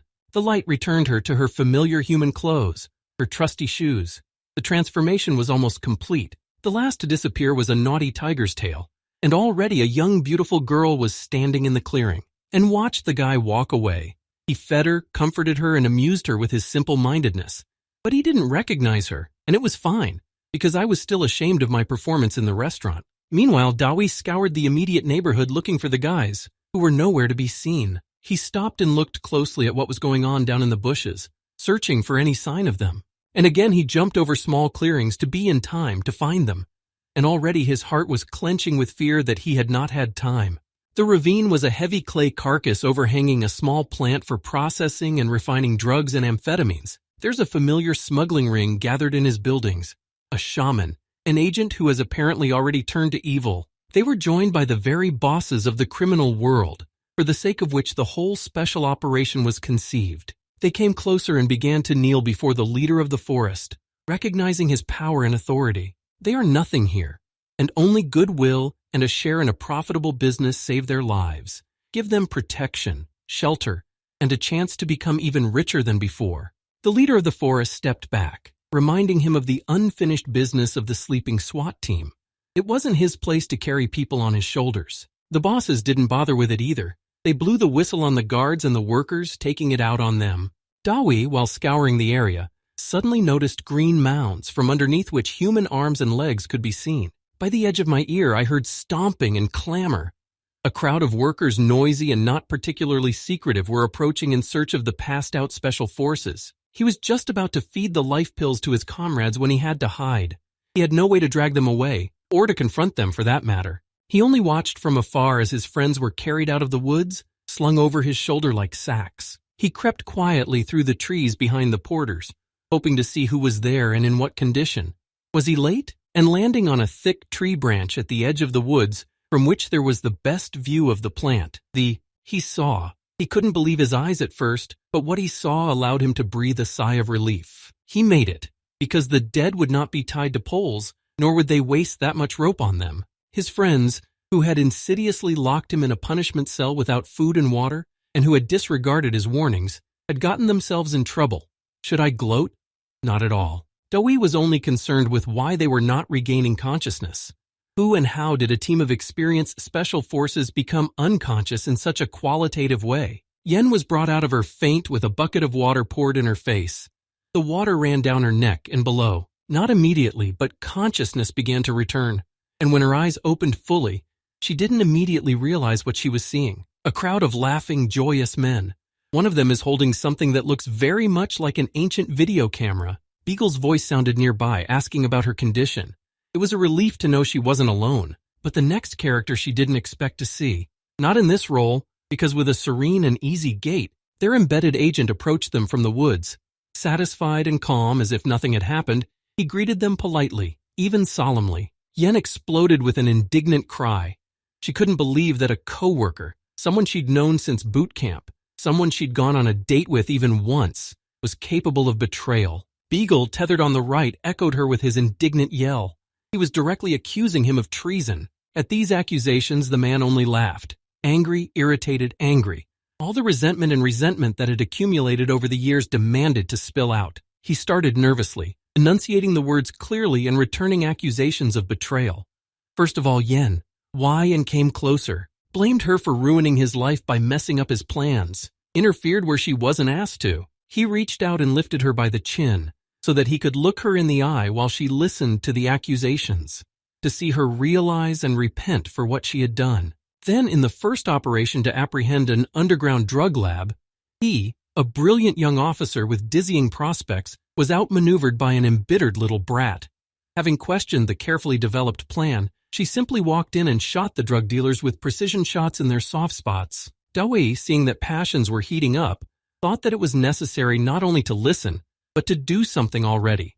Soon he flew to realize his ideas. The traitor continued to inflame the situation with his hatred, because as a result of the special operation, she got a promotion, he got a commendation, and then he was forgotten. He and his exasperation moved so close to Yen's face that she managed to bump his forehead, so much so that he fell on his ass, unbelievingly rubbing his forehead from the impact. The words were over, but it didn't last long, because Yen had them. She reminded me that we had to act fast then, before the traffickers realized what was happening and put up armed resistance. While he was fumbling for his glasses, he heard a lot of things about himself. That his narcissism could have gotten the boys killed, and the drug dealers could have trashed the base and destroyed the evidence. Something must have been planned. They knew what they were working with. Putting on his glasses, he broke into nervous laughter. It was funny because, ironically, the drug trade he had been assigned to develop had opened his eyes to the realities of life. He realized that hard work and risking one's life does not contribute to universal justice. If there is a demand for drugs, for example, there will be a supply. An extra badge on the shoulder straps is not worth the labor and time that goes with it. And a decent salary? Are you sure it can be called that? Can be? In response, there were indignant shouts and murmurs of the team disagreeing with their former teammate's opinion. In return, he took up a machine gun. You don't leave witnesses. And he's about to start a new life. A gunshot was heard. Yen squeezed her eyes shut, thinking it was at her, but feeling no pain and hearing a groan nearby, she opened them immediately. Nearby, Beagle groaned in pain, clenching his teeth. His right leg had been shot in a couple of places. Blood was showing. She scolded her former friend indignantly for treachery, framing and swearing. But all she heard in response was mocking laughter. He made sure she was the one to come on this mission, to get even and avenge everything. Beagle bellowed at the renegade, trying to shut him up and turn the attention to himself. It was no way for a man to abuse a woman like that, but he didn't even have a chance to move freely, let alone teach this bunch of wimps calling themselves men a lesson, as suddenly from the direction of the forest came a menacing cry of promise and the howling of a wild beast of terror. The former agent turned stunned, wondering what it could be. It sounded like the voice of God, like thunder. More accusations were heard. The echoes repeated them several times multiplied. All the people looked confusedly in the direction from which the voice was heard and began to worry a little. It was logical, but they thought that there was someone else from the special forces in the mountains who could not be found. Several guards immediately rushed after him, to find him and bring him back, and if not, to shoot him. Each of them had an automatic rifle for this purpose. The guys were guessing who it was, too. If they're all here, it's probably Fatty, inexplicably freed and made his way here. But what could he do against so many thugs? And Dawi sat high on a tree branch. He could hear the pleas and wishes of his comrades, and the doom in their voices. Pissed him off to the point where his fingers imprinted into the bark of the tree and ripped a healthy chunk of it away. He was on the warpath, for his friends who had been treacherously lured and were about to be killed, for Beagle's shot leg, for the girl he liked who was being insulted in front of him. And the familiar had stood by him. A former agent was directing his men to storm the night woods in search of an uncaught SWAT team member, and the big bosses were looking in his direction. They didn't go in for the usual squabbles between their own, albeit former colleagues. Now, however, the situation has changed. There was a threat. An unknown object in the forest could confuse them all. The leader of the forest took over the case. There was a stranger in his domain after all. Who better to deal with it than him? Nevertheless, the extra legs were not a hindrance, and the guards looked around for the fugitive. He should come out himself if he was yelling. One squad with a powerful flashlight was combing through the dense undergrowth, looking for footprints and broken branches. They found nothing, though, because trouble was waiting for them upstairs. But where does a pig get its snout up? Dawi waited for the pair to get closer, quietly whispered the words of animal control, and they responded. The creatures that live here. Some little thing like worms sprinkled down on the bandits? just lots and lots of peas. But these worms turned out to have suction cups with tiny teeth.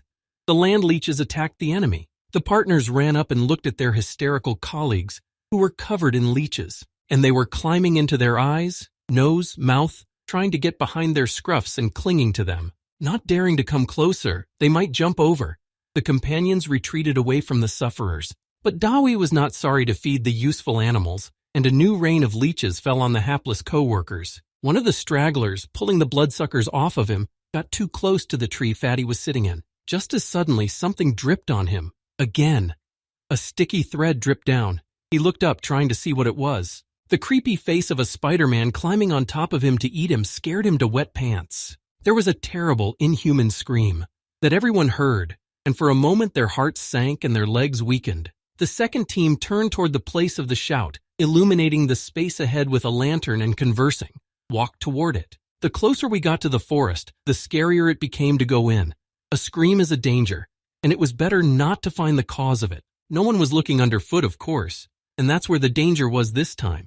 A hole covered by branches. It was a bit scary for the fallen bandit to fly, but not too deep and not too lonely, because his partner was pushed to the pit by Dawi, jumping onto his shoulders from the nearest tree and knocking him over. So they sat in the pit, rubbing their bruises and complaining about their fate. Even with some relief that they had gotten off easy, suddenly something ran up my arm. Small, tickling with its thin paws, but very scary. The poisonous spiders had already found their victims and were sitting on their arms, legs, waiting for those to move. The bandits huddled against the earthen wall and terrified were afraid to breathe because a whole army of death was coming at them. There were heart-rending screams from the pit too. Once again the others were shaken to their core by the chilling horror. And then Fatty flew over their heads, taking down another scumbag in the process. This time everyone noticed him. All the rest of them. Immediately machine gun fire rang out in response, out of fear, because it was unclear where and at whom to aim. It was his partner, because the cunning opponent hid behind his back so that it was impossible to reach him. Flying under the bullets to the bushes and further into the forest, Dawi cut the rope specially stretched there with his knife, and a fallen log with its point poked the thug who was running after Fatty right in the forehead. The last of the remaining men, shooting up the nearest bushes in fear, challenged him very zealously to a one-on-one fight. A monster with burning red eyes suddenly came down on him from the tree. It was the last thing he saw. And then the final third chilling death howl spread through the neighborhood, scaring all the animals with its doom. The big boss tried in vain to radio the employees assigned to search for the SWAT team. The other two were nervously waiting. Something wasn't right. They were supposed to start loading and leave at dawn. The old shaman, leader of the forest, explained to them that judging by the sounds coming from the forest, there was only one person acting. From the echoes of power he sensed Matera Ugo, but he wasn't particularly impressed with its capabilities. The bosses, on the other hand, were impressed and tense when they heard the news, because they were more than frightened by the whole Ugo magic thing. The former agent was quietly freaking out as he waited for the guards to return. He too had heard the shouting, and the silence now frightened him. Realizing that this unknown man's interest was in the SWAT team strapped to the poles behind his back, he drew his gun. He held one of them to his forehead and shouted his ultimatum. After that, he had to get out. Couldn't help but walk out. Dawi had already prepared to attack, and this traitor's performance only added to his chances of success. The one solemnly counted down, already anticipating how he would blow the head off first one captive, then the second. Suddenly, shells flew from the woods in their direction. Big and weighty, they fell from somewhere above. Of course, all the guards immediately started shooting at them with automatic rifles, like targets in a shooting gallery. And if it got there, it didn't make it. But that was hardly rejoicing, because the strange shells didn't explode in the air, didn't fall to the ground, and the bullets were flying up a little bit, and something small and buzzing slowly came out of the holes. It began to dawn on me that these were not shells, but beehives.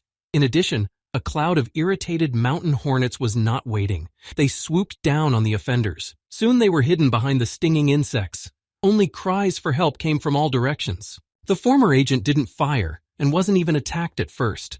But then, guided by Dawi's kind word, the hornets changed their direction, intentionally running between the captives so that at least some of the insects would settle on them. He escaped. But the word ban was spoken, and the buzzing clouds swept past the team. Not a single one bit or even touched a wing. Yen, already prepared for the painful bites, could not believe what had happened. She only breathed heavily from the fear she felt. The hornets, leaving even the dying guards behind, swarmed after the traitor, and there was no escape. And when he fell, stumbling over a stone surrounded on all sides by streams, hovered over him humming bassily, and pounced, covering their bodies like a fur coat, creating a cocoon that screamed out of control. You don't survive that. The leader of the forest approached his seemingly dead friend. To be bitten by mountain hornets was, at the very least, to die of respiratory failure. The hornets still couldn't settle down. They were still hovering around.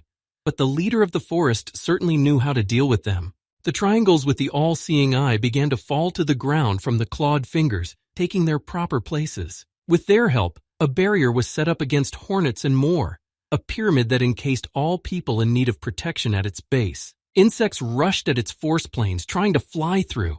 They fell to the foot, hit by the energy discharges. The leader of the forest, absolutely confident of his safety, turned to the man unknown to him until now. It was time to get acquainted, and in general to put the forest in order, putting everything in its place. He had rules here. He wasn't going to let someone who disrupted his plans get away with it. Out of the crown of the nearest tree, crouching and hugging his knees for leaping distance like a giant cannonball, a guy flew out. He knew where he was going and the target was defined. One of the hornet's underbites was still alive, but not for long. A guy who falls on the ridge, not a skinny guy like that, is not conducive to a long and healthy life. What can I do? You can't leave your enemies behind, and the enemies in front of his eyes must be eliminated, whatever the cost. Dawi glanced at the old man. A colleague, though. He was responsible for the capture of his friends. The guys were not happy that Fatty came out on his own. An old sorcerer against a young and inexperienced one. They demanded to be released, to at least help in the scuffle. Yen was also saddened. The shaman's contemptuous words left little chance for the guy to win. The big bosses regarded him a little disdainfully, but the memory of all their men being killed chilled with fear. One man, an ordinary-looking man, and such consequences. But it was reassuring to know that he couldn't stand up to the leader of the forest. The old shaman was also gazing at his opponent. It was clear that he was a dark horse, and his capabilities were hard to calculate. But skills, what can youth do? The wild hornets are only good against the untalented. What can he do against him? But it can be seen. The old man decided to give the young undergrowth the opportunity to attack first. It's good to know your opponent's capabilities before a fight. Dawi summoned power and wrapped himself in it. It could help him overcome the barrier the shaman had conjured up. The leader of the forest appreciated his capabilities to a decent degree. He could be a good opponent if he grew up a little more and gained experience. But now it's time for me to demonstrate my power, to terrify the boy and warn him not to do anything foolish. His figure seemed to grow and darken. Lightning flashed in his aura. Their glow settled forever in his eyes. The wind of power lifted the amulets into the air and brought them back down. When he finished his demonstration, he looked at the boy curiously. Had he given up on fighting yet, or would he go into submission? Dawi was amused that he was being called into submission, but he didn't hesitate to ask what the old shaman could teach him. He began to list his techniques and skills, trying to interest the talented young man. It was a chance to get a good student. He even showed him the capabilities of the amulet he had created and offered to teach him how to create the same. Dawi shook his head sympathetically. After all, he already had teacher, having only recently left him. He explained. The leader of the forest didn't even believe his ears at first. At that age, they would only take him on as an apprentice, not let him go. But there was something else. This old man had sedated and captured his comrades who were doing their duty honorably. They were going to be killed at his instigation. And that was something that deserved to be punished. Golden Silkworm was in agreement with this as well. Seeing the familiar, the old man was unpleasantly surprised. It meant that the young man had become sufficiently familiar with power and should expect surprises. And Dawi whispered the words of summoning and added magic, covering the entire area. It was time to free his friends. The grasses stirred and the sand rustled beneath the skittish bodies of the many snakes rushing to the cry. Snakes and scorpions scurried from every nook and cranny of the nearby forest, and hornets continued to loom over them in a buzzing cloud. The big bosses were terrified when they saw this mass of poisonous bugs. There was less and less confidence that everything would be all right, and the venomous creatures kept arriving, forming a circle of honor around the one who had summoned them, waiting for his order. Dawi waited for his army and watched the shaman. That one was angry. He kept trying to seize control of the creepers of his forest and turn them against the guy, but he couldn't. The protective canopy or something. Now he thought to make a deal with him, at least pretend to. The canopy would hold, but it was shameful to be under constant siege from his own reptiles, and he wanted to study the fat man. His talents were surprising. The leader of the forest spread his arms in a friendly manner and put the kindest smile on his face. There was no war between them, just a misunderstanding that could be easily corrected. The proposal to settle the matter amicably met with mixed reception. The big bosses were outraged. Their agreement was crumbling before their eyes. Letting the special forces go after the three of them would be like throwing yourself in the noose. Dawei turned away. To think, to weigh. The offer was generous, but I didn't really believe in friendly impulses. Golden Silkworm was annoyed as a hornet that hovered nearby. Power was gathering in the old man, and he didn't believe in his good intentions at all. Dawei wondered why such a change in the old shaman's demeanor. Frightened? Intent on something? Was he trying to deceive? What should he do? Settle? Absolutely not. Use it to his advantage. Yes, yes, yes. What useful thing could he get from an ancient old man? Everything. Even subjugate him and make him his debtor. That'd be a good punishment for taking care of the special forces and the drugs. Making the most thoughtful and peaceful appearance, Dawei turned slightly towards the leader of the forest. It was as if he were still hesitating and pondering what to do. As if he cared that the old bugger got involved with the wrong company, vicious lawbreakers. I mean, it all started with smuggling. And the right guys didn't come to fight him, but to apprehend criminals. And the criminals are the people he's protecting. If they can put up with it, there's no way to let these people go. The leader of the forest didn't see the problem. His smuggling business was over anyway now that it was known. And it's foolish to leave dirt on himself. One hand movement, a circular lightning strike, and the former partners fall dead to the ground, only fuming slightly. Dawei looked apprehensively at this swift reprisal. It was somehow not part of his plans, but it could be used. The leader of the forest, pleased with himself, showed his goodwill in the hope that nothing would interfere with the new treaty. But Dawei started yelling at him, accusing him of rushing to kill those who had so much to tell. To be pissed off that since the detention failed, everyone's going to be reprimanded and demand compensation. The embarrassed old shaman didn't know how to get out of the ticklish situation, so he offered to take everything the trio had brought. Fatty melancholically reassured him that it was all evidence and belonged to the SWAT team by right of public service. But the remark that he also drove with smugglers, the special forces are witnesses, and now either under investigation or must compensate for the inconvenience caused. The leader of the forest was so mad that the peace talks were immediately forgotten. He thought he'd stay clean. But now he was preparing to destroy it, to destroy them, so that no bastard would ever associate him with this case again. The leader of the forest stood in a cloud of his magic and prepared to smear the boy. Dawei jumped up from the ground where he had been sitting, ready to fight back. He blew a long whistle and breathed power into his order to his small army, to charge in and bite at everything possible.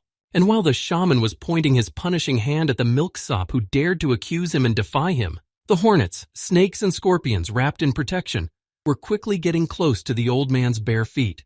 But no sooner had the amulets passed, because the impact was so strong that even the nearby factory began to blaze with white flames. Puffs of toxic smoke rose into the sky. Dawei was a barrier between them and the old shaman, and he had to cover his eyes from the heat, comparable only to napalm.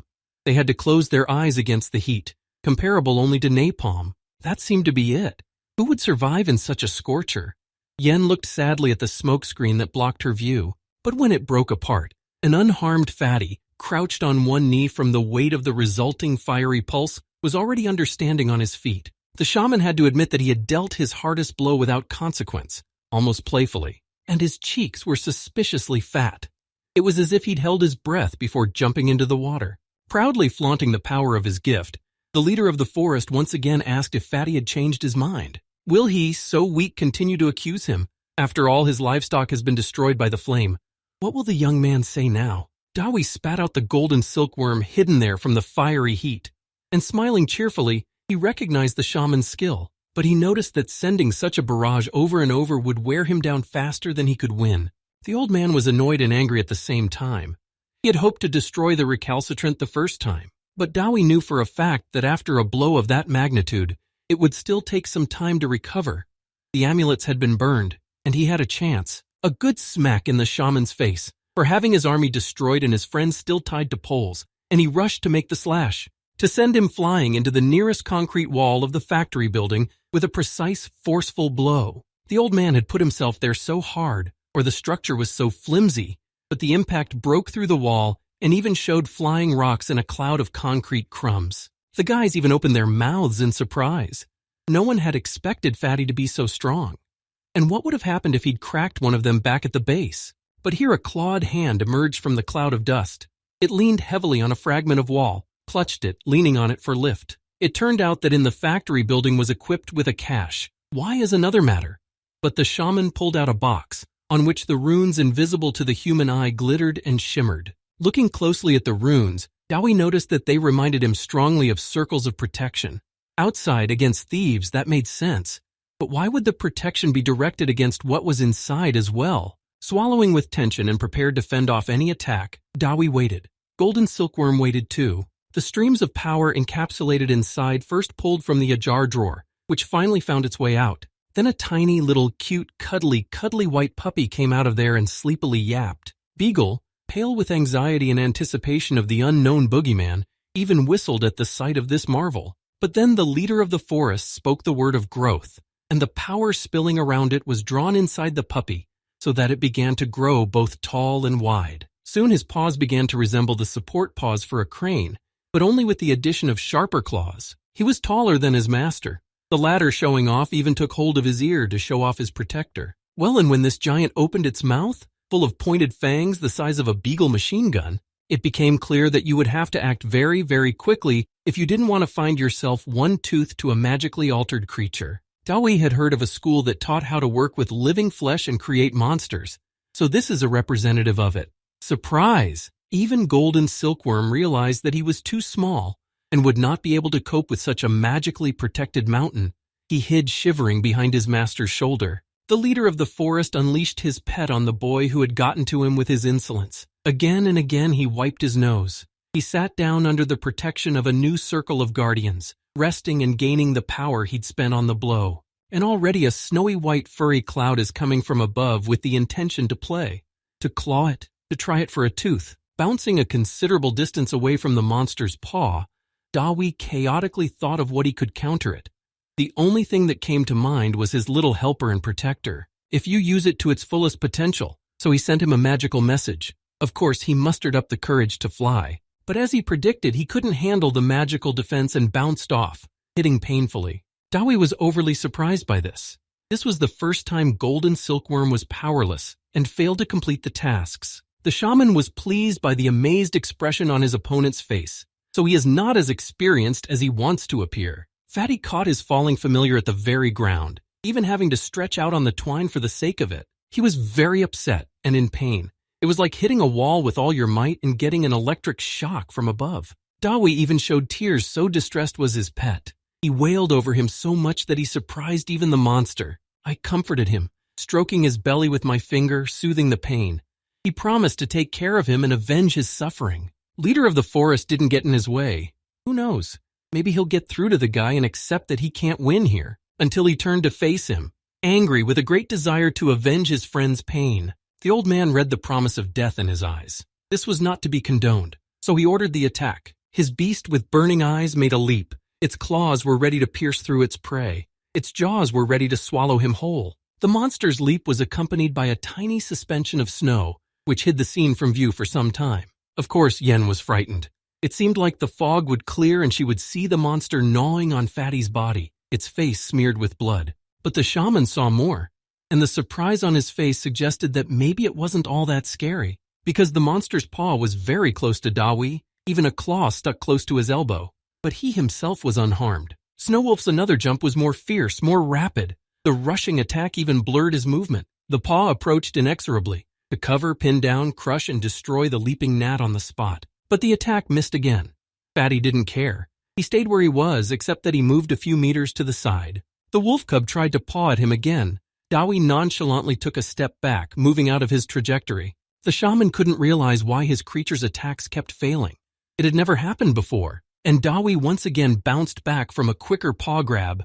He only had to concentrate to anticipate the direction and location of the hit. The attempts to step on, to catch, to pin him down continued and became faster and faster. I had to dodge more and more vigorously. It took a long time to dance in this way. Finally, the tired monster was already reluctant to lift its paw. His eyes were sleepy from wasting so much energy on futile attacks. Fatty ducked effortlessly.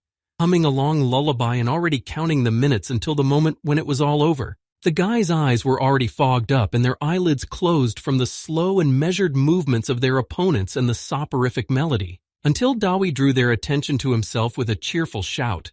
Snowwolf was asleep on the move, standing on 3 paws, the 4th trying uncertainly to brush their friend off his withers. Clinging to the beast's fur, seated like a sled dog, he sang a victory song, demanding the same of his comrades. Leader of the forest, to see that was like a sickle in the balls. Such a great way to deal with a youngster gone wrong. And now we had to come up with some new way to deal with this sassy guy. Imagination was running amok, because his bewilderment kept coming back to look. A miracle incomprehensible in its impossibility. His most perfect creature, his pet, yawned serenely in the close presence of his adversary. Scratching his fur, Dawi cheerfully asked the old shaman for a couple more of those cute monsters to play with. The team was outraged. Beagle even called him a bad word. It was creepy for him to look at one. But Fatty gave them one look. Swinging his nose at the sipping beast, Dawi began to taunt how weak his master was, unable to handle Master of Ugo. All his skills are just enough to get even with the people he's tied up with. Why not start with them? They won't be able to fight back. Beagle's mouth dropped open in indignation. Was that in retaliation for a harsh word? Fatty knows how to play hard to get. In response to the angry team, Dawi only smiled cheerfully and winked. He desperately wanted to piss off the old man, to lure him out of his cozy hideout, and he fell for it, tried to order Snowwolf again, but he couldn't make contact with his animal. He felt only a lazy reluctance to do anything. It was confusing. Fatty continued to sneer and taunt the old shaman, pissing him off with deliberate boasting. The shattered leader of the forest put all his anger and hatred into commanding his monster. He even made it stand on its feet. The open maw hovered over the boy's head, and the sharp teeth were ready to clench, biting it off. But they hesitated. Dawi glanced disapprovingly at the wolf cub when he saw this.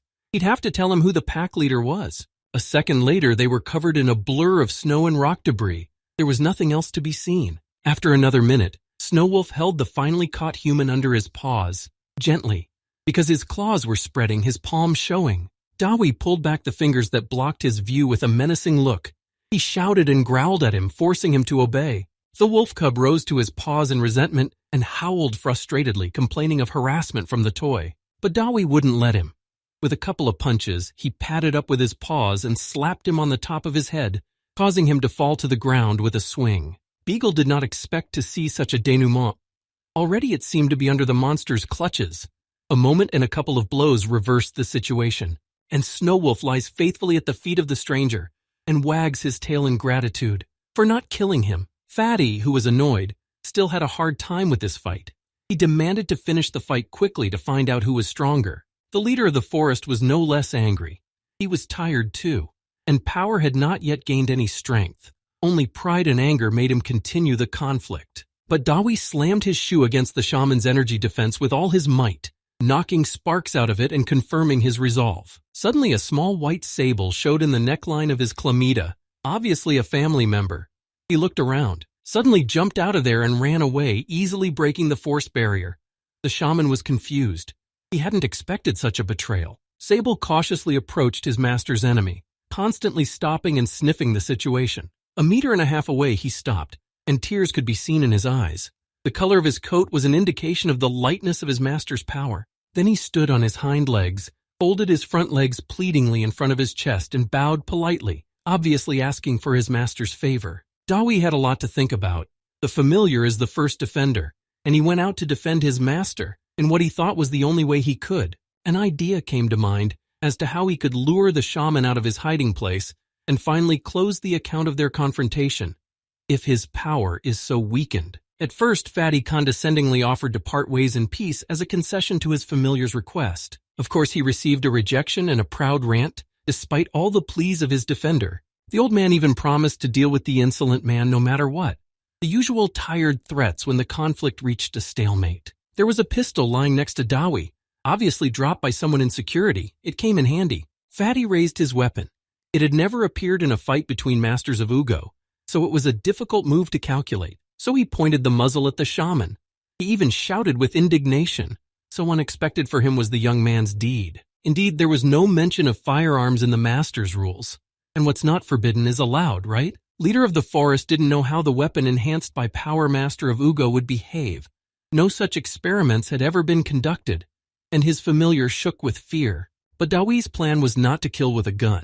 He was stalling for time, summoning his army. The snakes and scorpions are back. Dawi had been able to protect them in that very first explosion, or just new ones crawling in from the far corners of the forest. But they were already opening their mouths, showing their readiness to attack and bite. If so many attacked at once, the shaman, exhausted, would be unable to defend himself. And a gun with a single bullet, even if it has more than one bullet, can't do as much damage as a pack of snakes. But knocking out an amulet to break the barrier can. Fatty was well aware of his advantage. The leader of the forest had no choice but to accept the fight, and he didn't want to do it. He'd spent too much before, hadn't counted on the guy taking so long. Seeing the shaman's earnest desire to keep the situation quiet at all costs, Dewey calculated how best to punish the old prideful man, not if he was hoping to buy off a favor. Fatty wondered what other surprises the prudent master of Wugu had in store. Did he have Snowwolf in mind? The solution was simple and uncomplicated. It was unexpected, though. But you can't do anything at gunpoint. The reactions of the victim and onlookers were not varied. No one had ever demanded such a thing in their memory. Yen even sinfully thought she was observing a special form of perversion peculiar to masters of Wugu. Dewey was pushing it. He was not satisfied with the long bickering about what he could and could not demand. Dewey threatened, waving the gun and tossing it from hand to hand, proving his resolve. The leader of the forest did not want to expose himself. He didn't understand why it was such a humiliation for him, an old man, to undress under the gaze of others. Finally, Fatty got so full of anger and rage that he bellowed his order with all his might, demanding that it be carried out immediately. Clothes flew to the ground. All those tunics, chlamydas, belts, amulets, and weapons. Everything the old master had on his body. Under the rays of the sun finally rising from behind the peaks, the yelling and cursing of the infuriated old man could be heard. Examining the heart-shaped panties, Fatty felt kind of embarrassed. No, it was unnecessary, and the household item returned to its owner. He looked at the rest of the clothes more carefully. He found a lot of interesting things. It looked like her owner had a "I carry everything I own with me" policy. He was freezing, undressed in the cool morning breeze. He cursed and thought of various punishments for this shame. He was getting angrier and angrier as he saw all his stash of hard-earned money come to light. Shaking the tunic harder, Dawi felt the tunic immediately become a little lighter, and something fell out and rolled. He couldn't believe his eyes at first. A legendary fruit of a legendary shrub, and in such a place. He was small, covered in small scales that looked like steel. But the important thing was that he was. Another ingredient in his piggy bank. Dawi picked it up like a great jewel. He felt it all over, marveling at its hardness, the roughness of its scales, its weight and color.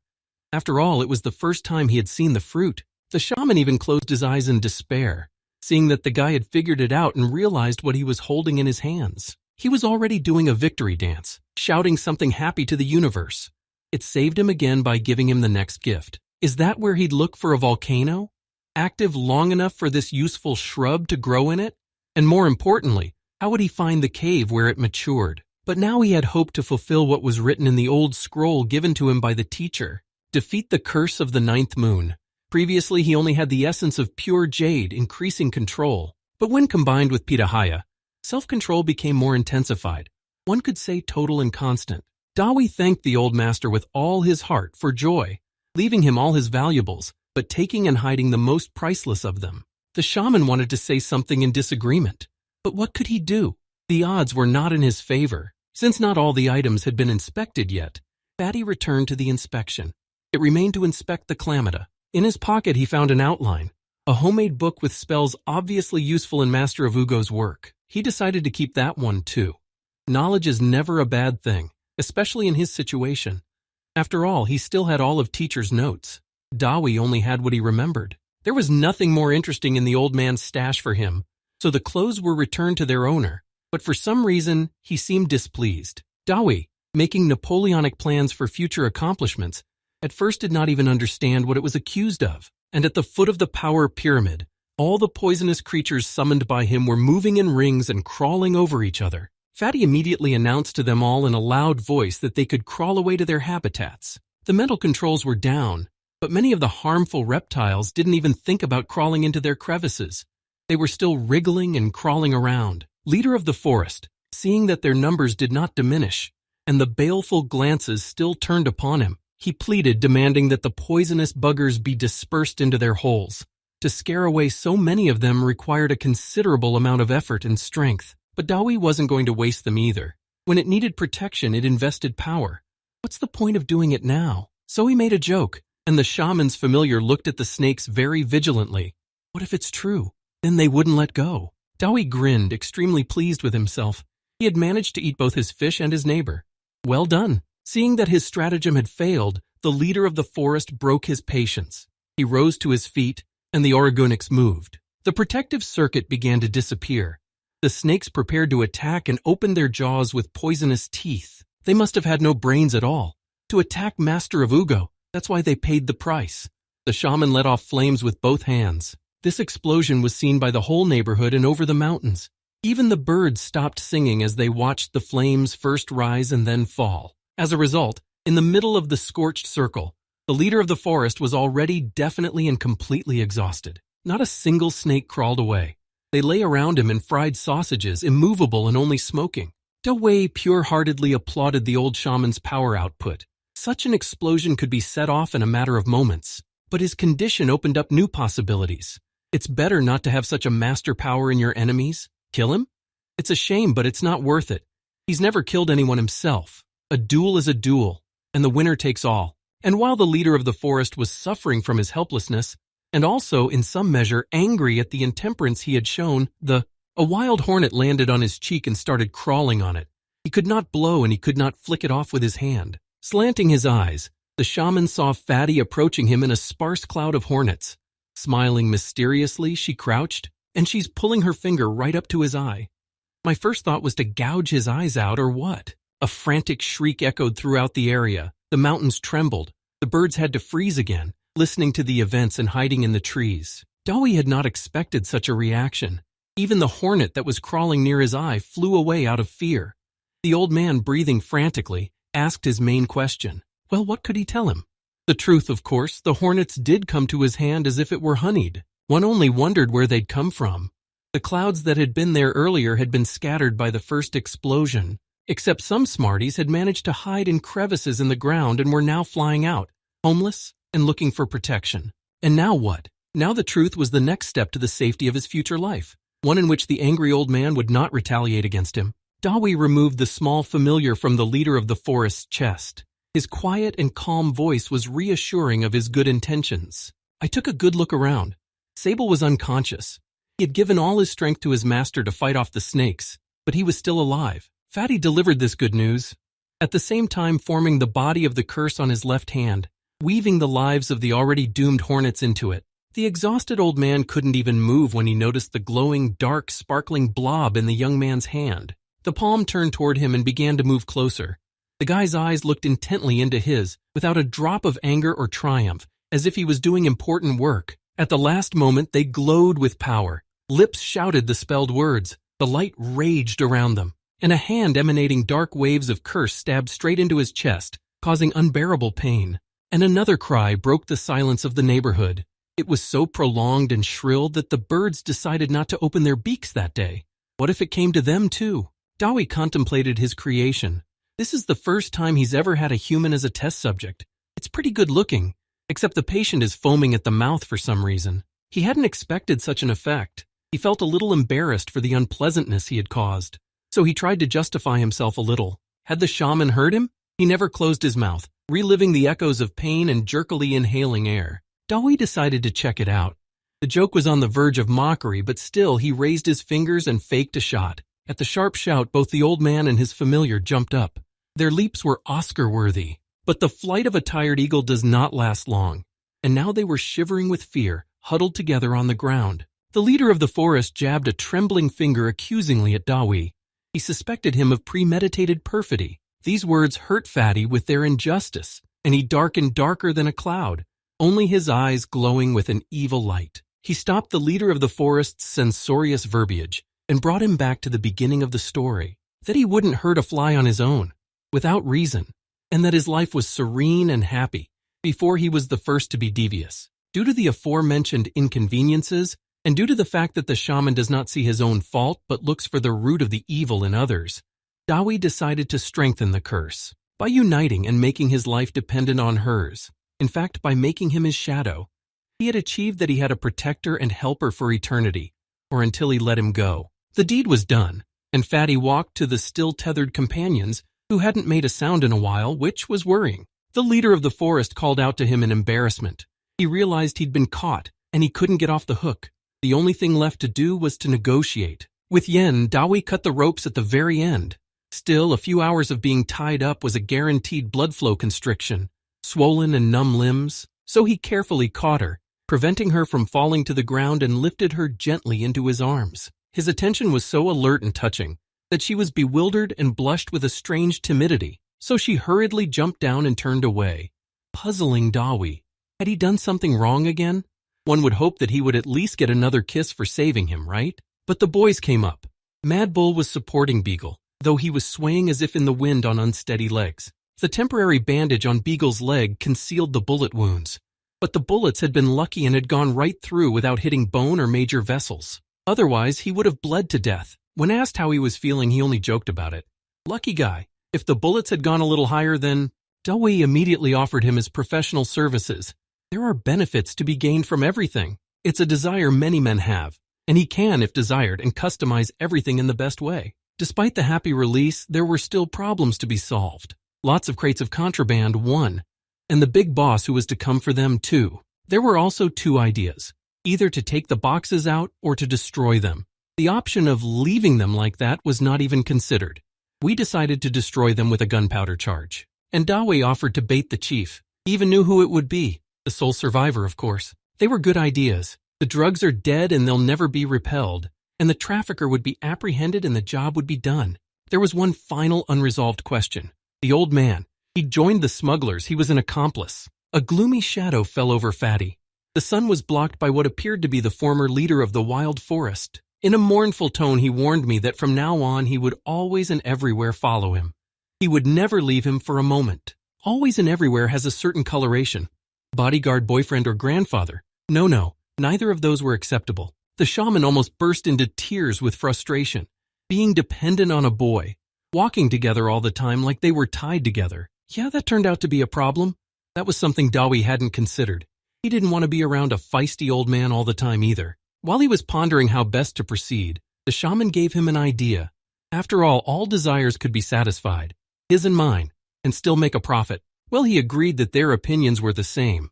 But to break the seal would be to cause trouble for himself, for the old man would not rest until he had his revenge. So he suggested replacing it with a magical oath of allegiance. The shaman clutched his head in despair. How could he make a magical oath of allegiance? Nothing better than voluntary slavery. Dawi took offense and decided to show him real slavery, under the seal of fear and dependency. To begin with, he demanded that the crates be dealt with, so valuable that it would be a shame to destroy such wealth. The old man knew what was in there better than anyone. Yen ran in to warn me that everything was ready for the explosion, but she was not allowed to say a word. The old man was approaching the crates. The bang was so loud it made my ears pop. I had to wait for the ringing to subside and look at the aftermath of the explosion. The consequences were not slow to appear. Fuming and very angry, they were ready to kill him for a joke. But how do you raise a hand against your master? The shaman realized that the idiotic jokes would not end. He was ready to promise anything to break the seal. He even grabbed Fatty's leg, assuring him that he would keep his promises sacredly. He could only dream of another meeting between them. That kind of manipulation pissed me off immensely. He offered a fair exchange, and the fact that he thinks it's slavery, he just doesn't know it could be worse. The team set off. It was decided to set up an ambush farther away, so as not to spook the drug dealer before the time was up. It's hard to say where Dawi got the chicken leg. Apparently he has a nose for other people's breakfasts, and he's been eating it to the envy of the others, sitting on the shaman's shoulders with his legs overhanging. The uneaten bones and splashes of fat fell on the top of his head, which angered him immensely, but he could not throw the insolent man to the ground. The old man was lagging behind and could barely move his legs. Fatty was pushing him along. Yen even felt sorry for the old shaman. Such suffering, and even at his age, seemed an ugly mockery of human free will, and she already wanted to give the command to stop it. As the distinctive sounds of a heavy vehicle moving along their route were heard, the sounds were getting closer. Mad Bull, who was in the rear guard, reported that a column of cars was coming up and when it would be in the gorge. All that's left is to conduct a combat operation, a sudden stop, a log on the road will do, and arrest the scoundrel warmly. Commands had already been handed out when Dawi stopped Yen and offered his way out of the situation, a chance to settle things bloodlessly. He attracted the shaman's attention by poking him in the cheek with a bone and pulling his hair. The old man staggered to his feet, dumbfounded, not even hearing what he was saying. As he looked in the direction suggested, he saw a truck slowly coming around the corner, but it was uninspiring. A whispered promise, on the other hand, very much so. When the shaman realized what he had been offered, the young man was immediately thrown to the ground, like a sack without much care. Fatty hadn't even expected this and was banged up badly, and the old man rushed to the truck like a young deer. Where did he get the strength from? He could barely move his legs. The arrivals got out of their vehicles, except that they should have been met about here, but there was no escort in sight. The peddler was calling out to the bewildered people who had probably gotten lost if they hadn't met their master, and so thoroughly distracted from reality that the figure that appeared before him, as if from the ground, almost caused his heart to stop. Another shriek of horror echoed over the road. When the involuntary shriek echoed out, the figure still stood as immovably before him and remained imperturbably silent. While the shaman was confused as to what he could do in this situation, the merchant eyed him in disgust and then tried to chase him out of the way, calling him bad words and stepping on him step by step, crowding him with his belly. One fat guy, one fat guy. These unceremonious and shameless boys were so annoying to the old man that all his anger was about to be vented on one. The one who had read his death in his eyes began to back away from the cars in fear and shouted threats. But power had already responded, draped the space in a brown haze, and the curse was gaining its power, throwing off and sweeping aside the merchant's guards, who didn't even have time to realize what was happening. A curse rushed toward the one who had so carelessly pissed off Master of Wugu with his foolish claims and threats. The shaman smiled gloatingly. He had finally let go of all his anger that had been building up since morning, and he was incredibly relieved. Today in the gorges we heard screams, explosions, and even all of them at the same time. So another howl did not disturb the surrounding nature.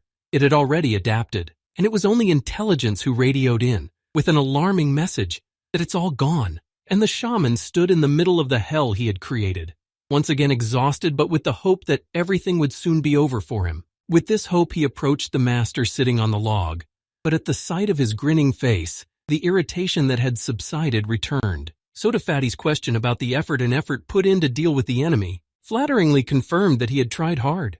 He had spent all his power, but he had achieved the result. The enemy was gone, and asked in return to fulfill his promise, and he asked in return to fulfill what he had promised. Dawi didn't back down from his words. A moment, and power appeared on his fingers, gathering into a ball. Holding a clot of white fire in his palm, he asked if the shaman was ready to lose the seal, and with it, a new, interesting future, and be left alone in the forest. Is he ready to be set free? The old man almost laughed in the face of the jerk who'd suggested it. He couldn't wait to rip his head off. But then Fatty, enveloped in a cloud of power, bent over first and leaned on his arms like a low start. And then, with all the speed he could muster, he rushed forward, toward the shaman, waiting for the seal to be broken quietly and calmly. And with all his might, he slammed him into the tree trunk behind him. His ribs even cracked for fear of a fracture. While the old man regained his breath, Dawei carefully looked over his chest. The seal was slowly coming off and dissolving. A gradually increasing cracking and noise was heard. The tree behind the shaman's back was falling. He was finally able to breathe fully. He could breathe, but he couldn't get up. Every cell in his chest was filled with pain. Even his arms and legs refused to move. And on Fatty's arm, a new curse was swirling, gaining strength and taking shape. It was insidious. That's what the old man was screaming about. Having just gotten rid of one, getting the other was beyond comprehension. But Dawi had thought of everything. He lifted the curse that hindered him, but he invented a new one to make the shaman no longer a danger to himself. This time, the curse of obedience, since he hadn't agreed to the oath of allegiance. And the guys were finally able to appreciate the full extent of Fatty's inherent guile. He played with the experienced master of Wugu like a kitten with a mouse.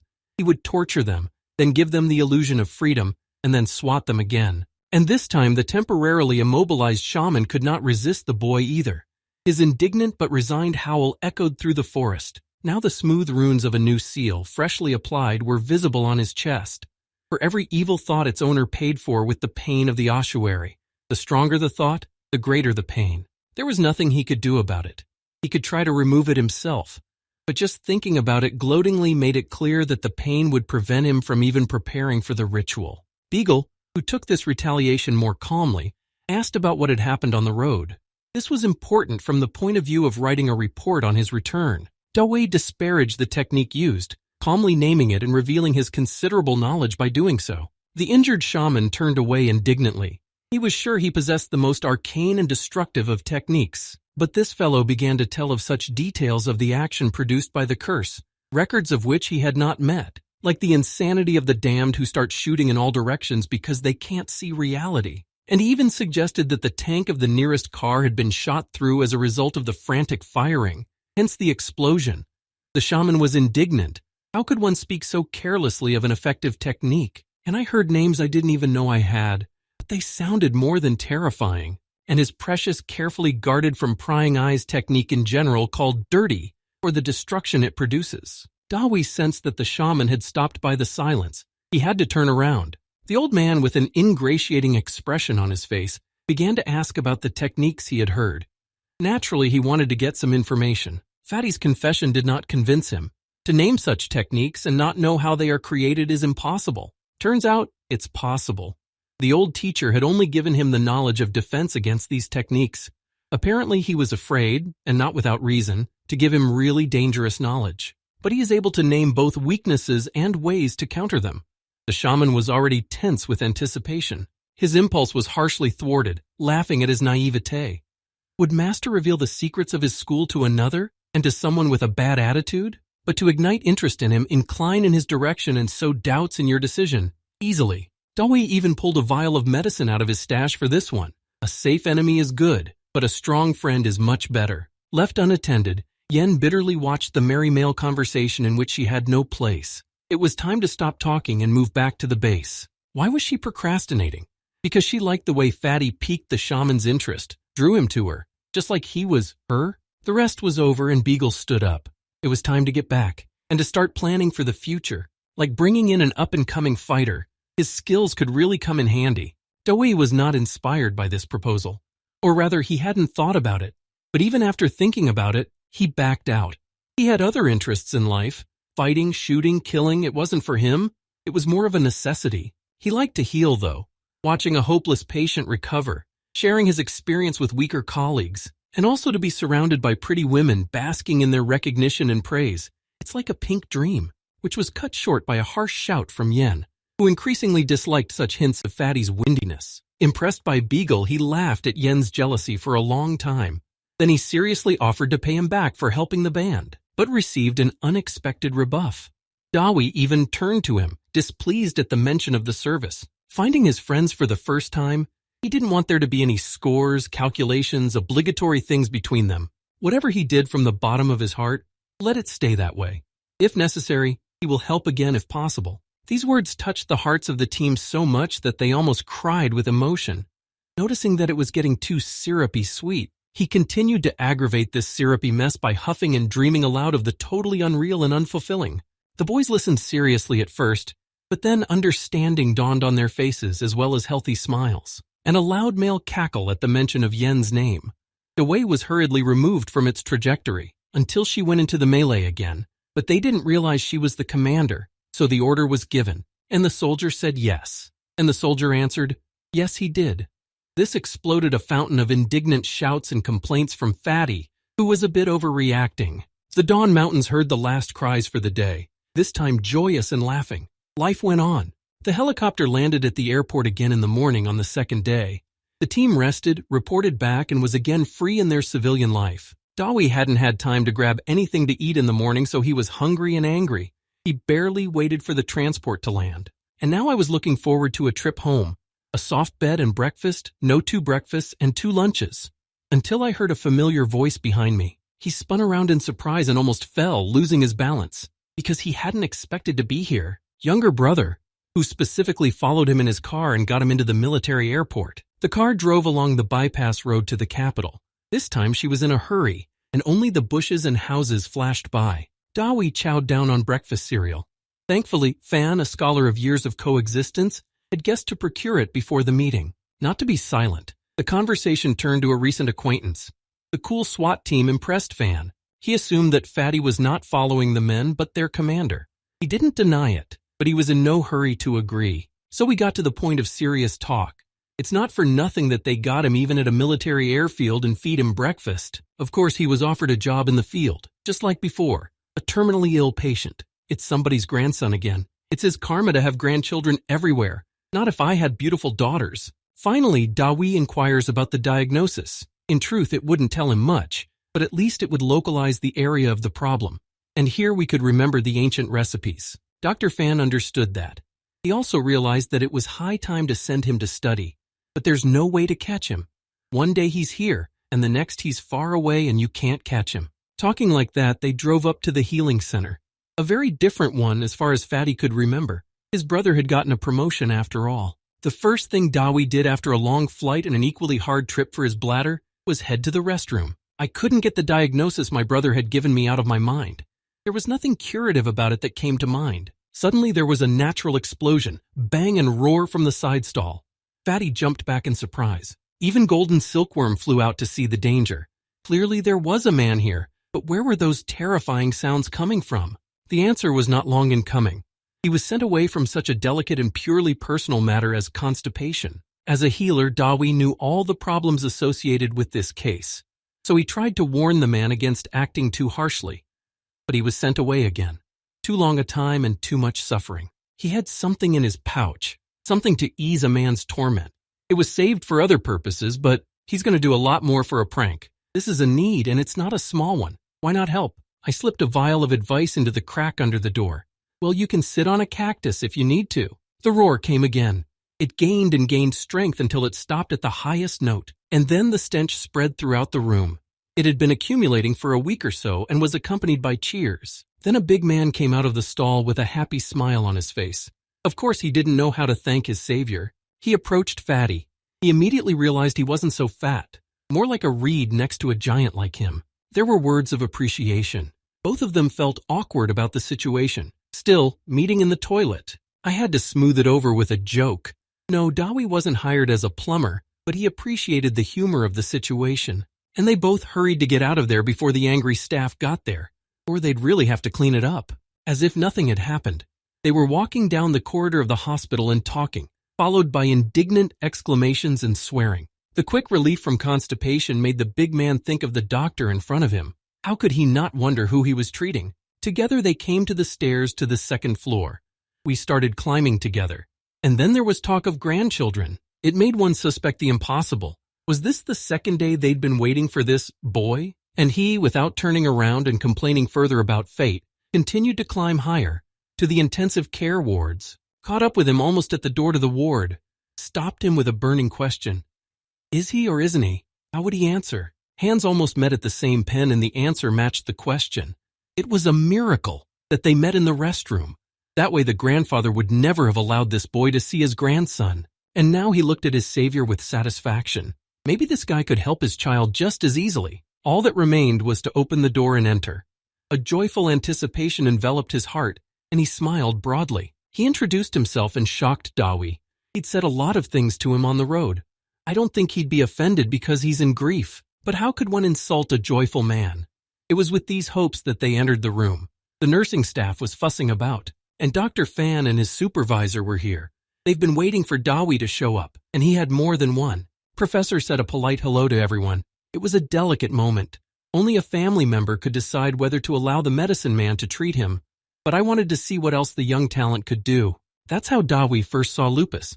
Of course, he had heard of it, but since it was a rare disease, he had never had to participate in its treatment. The patient had to be viewed through the protective glass of the sterile quarters. Still, extensive skin lesions. They were visible from afar as unpleasant red-brown patches, islands of disease on healthy skin, and it must have itched and scratched a lot.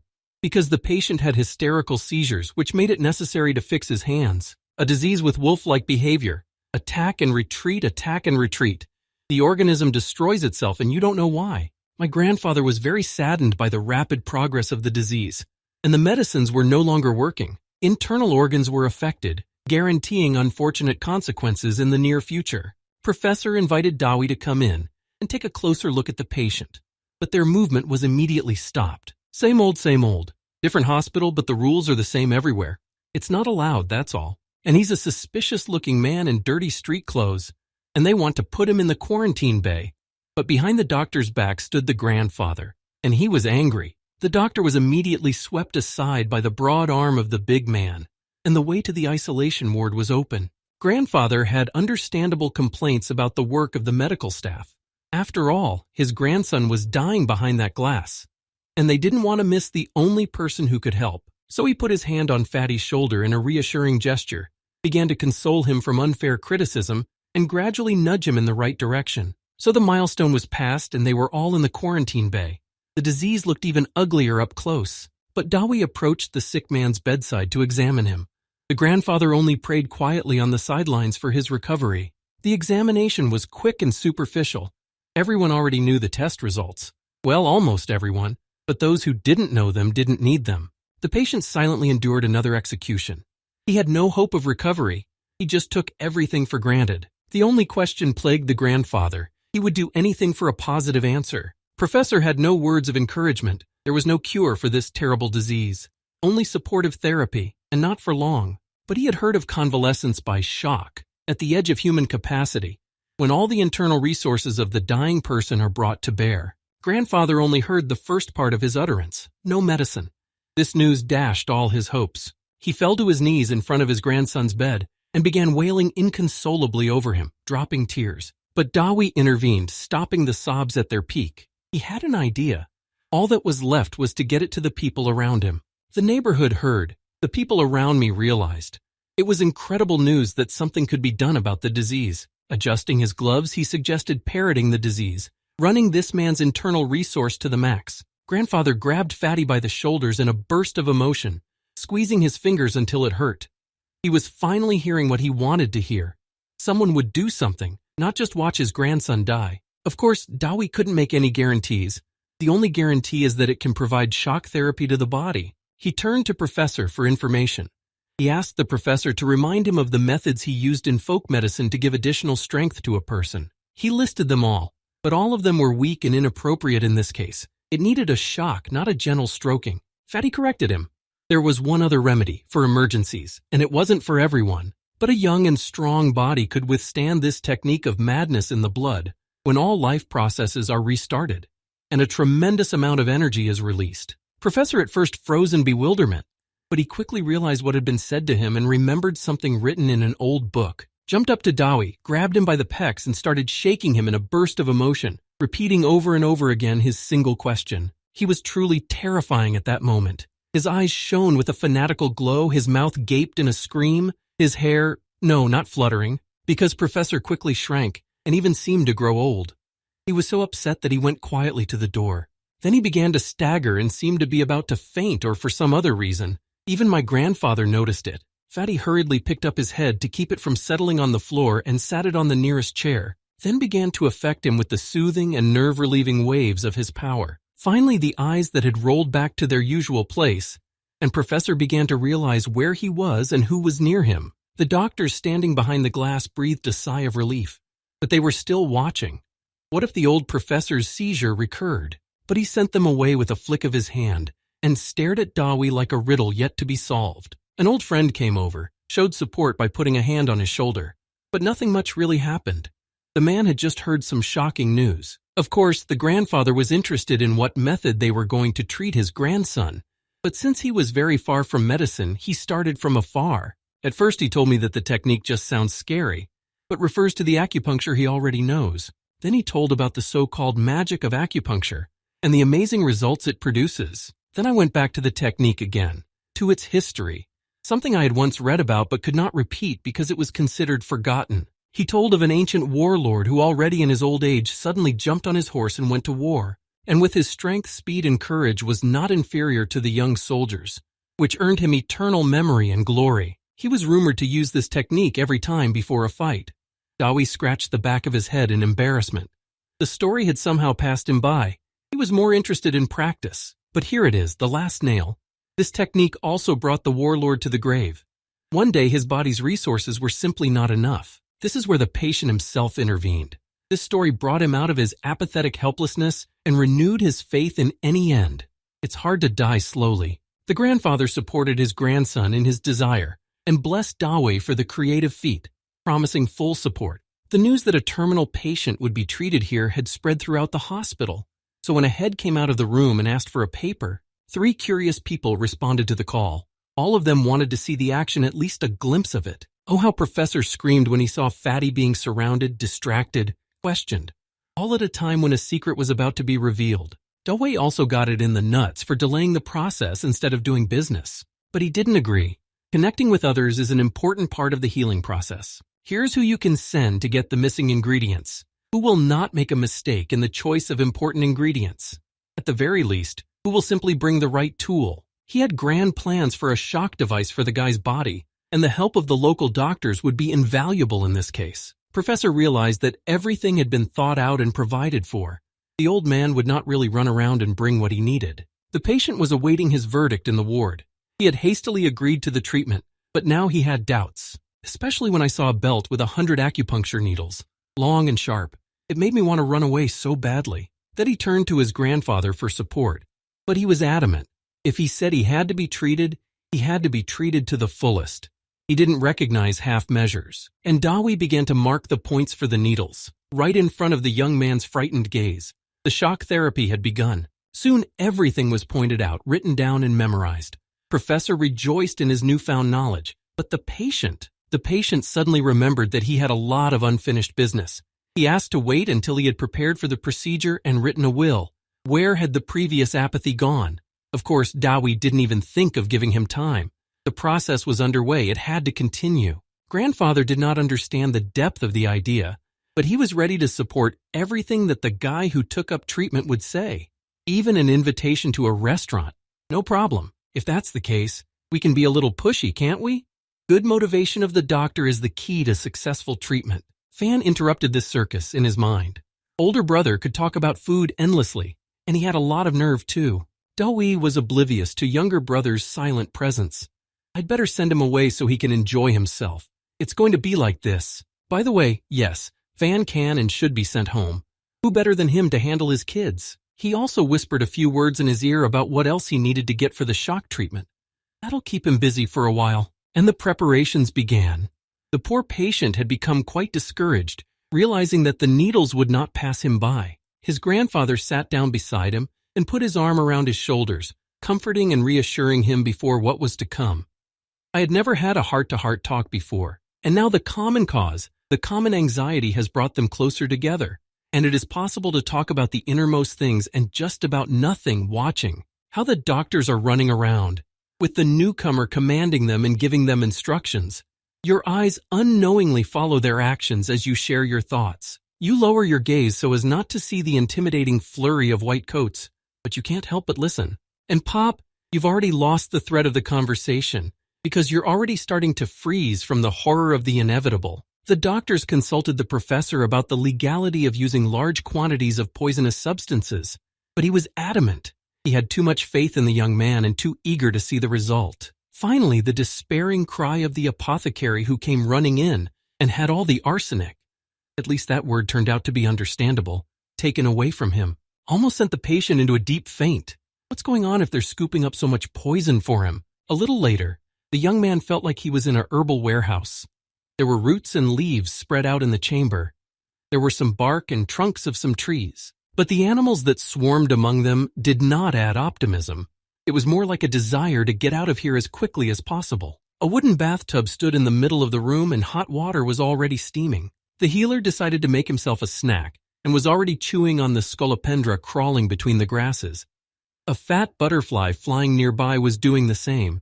Here he was chewing, holding the bag, about to drop some kind of poison.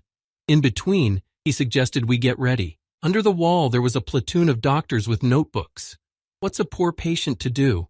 Only hide behind his grandfather. But his grandfather was not on his side today. He grabbed him and pulled him forward by the scruff of the neck and pushed him towards the torturer. The one with a grudging glance besieged his misplaced bashfulness with a few words, and then pulled the remains of the scolopendra from his pet and crumbled them into the steaming solution, saying that in this case, the more toxins the better. I thoughtfully asked, does the patient want to be treated at all? Or does he like everything so much that he doesn't mind repeating it? Immediately, the pajama shirt flew to the side, pulled off by the unwavering grandfather in a minute. His pants flew away with it. The patient was mentally preparing himself for the execution. All his nightmares were realized today, even the ones he didn't know he had. The mortar was beginning to bubble, for it showed bubbles that rose and burst regularly. Fatty was constantly climbing up the attached ladder to stir it with a long wooden stick, and when he decided that the mortar had heated up enough, he commanded the old professor to begin. That one grabbed the belt with acupuncture needles and quickly began his preparations. He was a master at it after all. And then, unexpectedly, he began to stick them in according to the plan he had drawn before. That was the plan, to shock, to give no time for reflection, refusals, and hysterics. Everyone expected Dawi to act, but not another person. While everyone's attention was distracted by the piercing screams, he poured whatever he thought fit into the vat, without explanation or justification. Medicinal herbs, roots, bark, some for poisoning, some for stabilization and even protection. All this he infused with power, awakening the fading properties of the dried plants so that they would give their full medicinal potential, and sent them back into the solution. The mixture came out so poisonous that I even had to put on a doctor's mask. Having estimated the color and consistency of the resulting composition, he was quite pleased with himself. It was worth seeing how Professor was doing. The patient sat still, poked with the needles like a hedgehog, and only moaned softly. There was time to stir the resulting brew once more while he finished the acupuncture process, because the next step was to stick a second set of needles. Painful, but necessary. There was a reason the technique was called the mad spirit. This was confirmed by the patient's renewed wild screams, but he had no idea yet what he would have to go through to discover his inner reserves. The grandfather did not expect such screams from his grandson.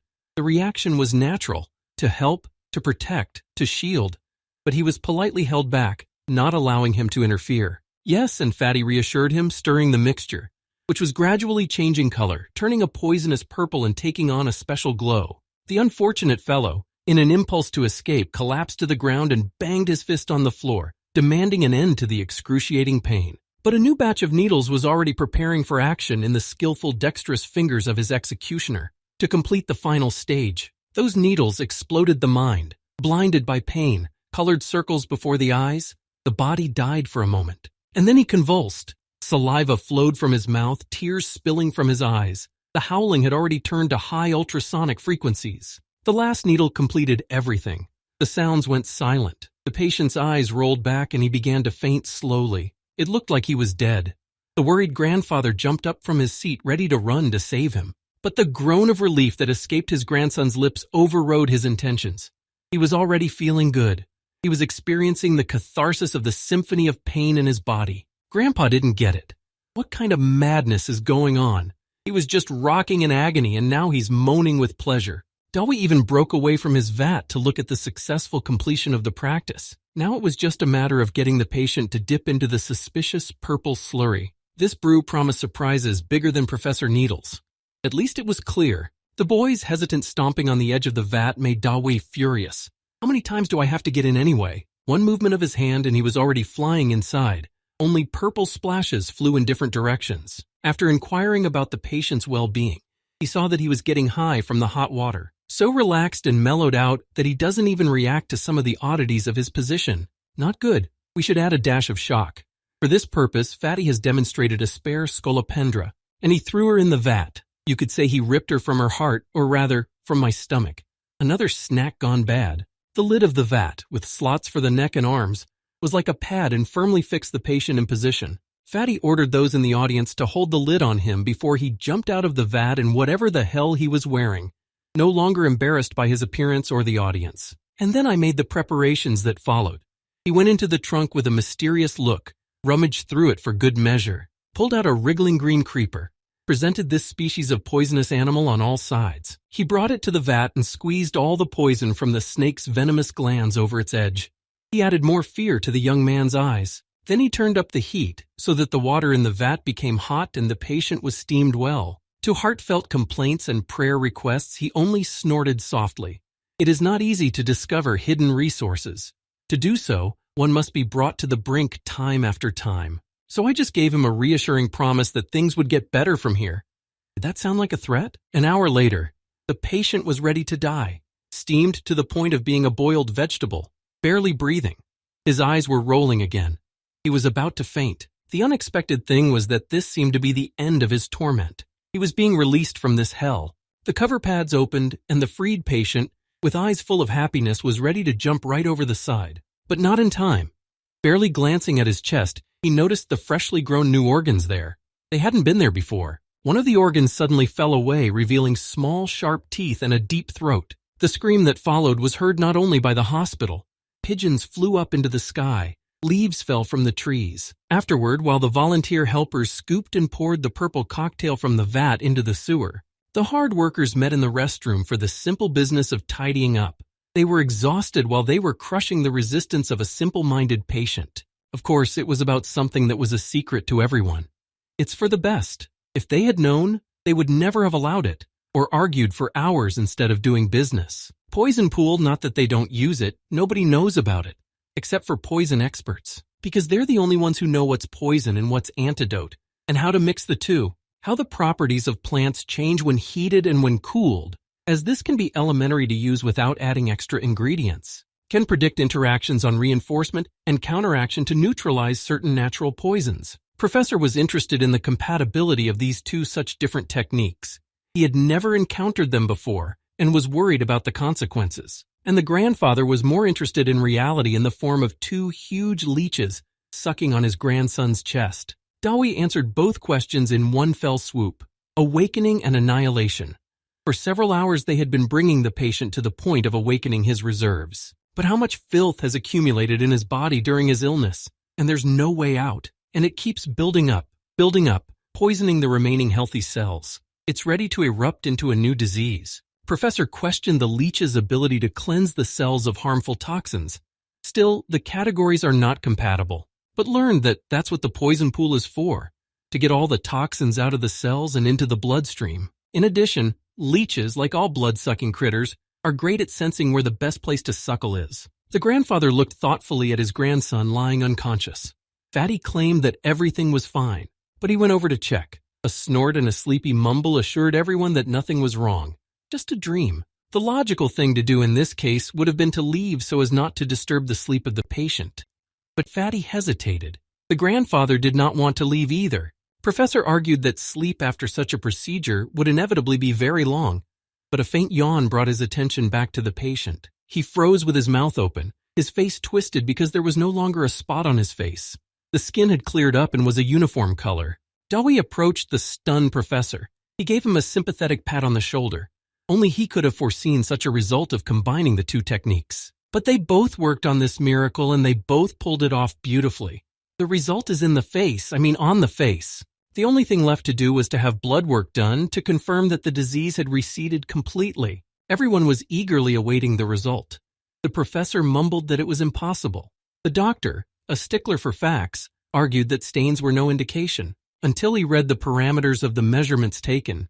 Now it was his turn to shout for a miracle, and as the messenger who brings news is always the first to suffer, he was lifted by the strong hands of the grandfather, who could not remember himself from happiness, about half a meter from the floor, and shaken violently. Dawi decided to intervene in this jubilation and save the doctor from a bear hug.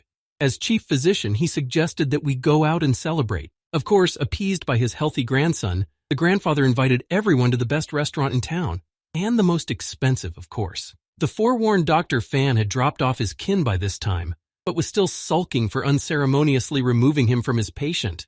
The nurse was still shocking with her hair the same way. My father, on the other hand, had obviously met an old acquaintance, a lost friend from his youth in the intervening years. That one also undoubtedly recognized him and was just as happy to see him. Dawi even felt uncomfortable when his father, just like the doctor before him, was lifted off the ground and started shaking in the air like a doll, but with words of thanks.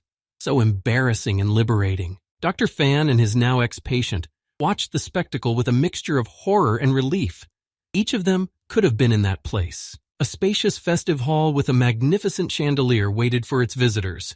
All that remained was to order the dishes. The birthday boy of the day was allowed to do it. How else can you say it? After all, today he was reborn, having defeated the disease. The one began to list from memory all the most delicious things, in his opinion, that could be put on the holiday table. What he listed was beyond comprehension. It was as if he'd read a spell, the words of which might make sense, but they didn't fit together. The attention was diverted by my sister. It turns out she wanted a delicacy she had always wanted to try. Her brother's agreement pleased her so much that she threw herself around his neck and kissed him soundly. Fulfilling his sister's wish, he asked the birthday boy for her order.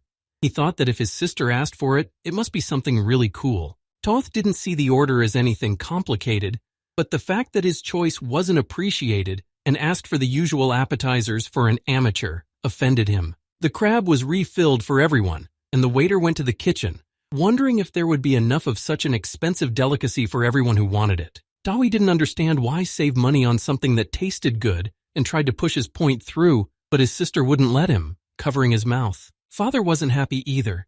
He knew that manners had to suffer in the mountains, but not that much. The argument was closed by the happy grandfather.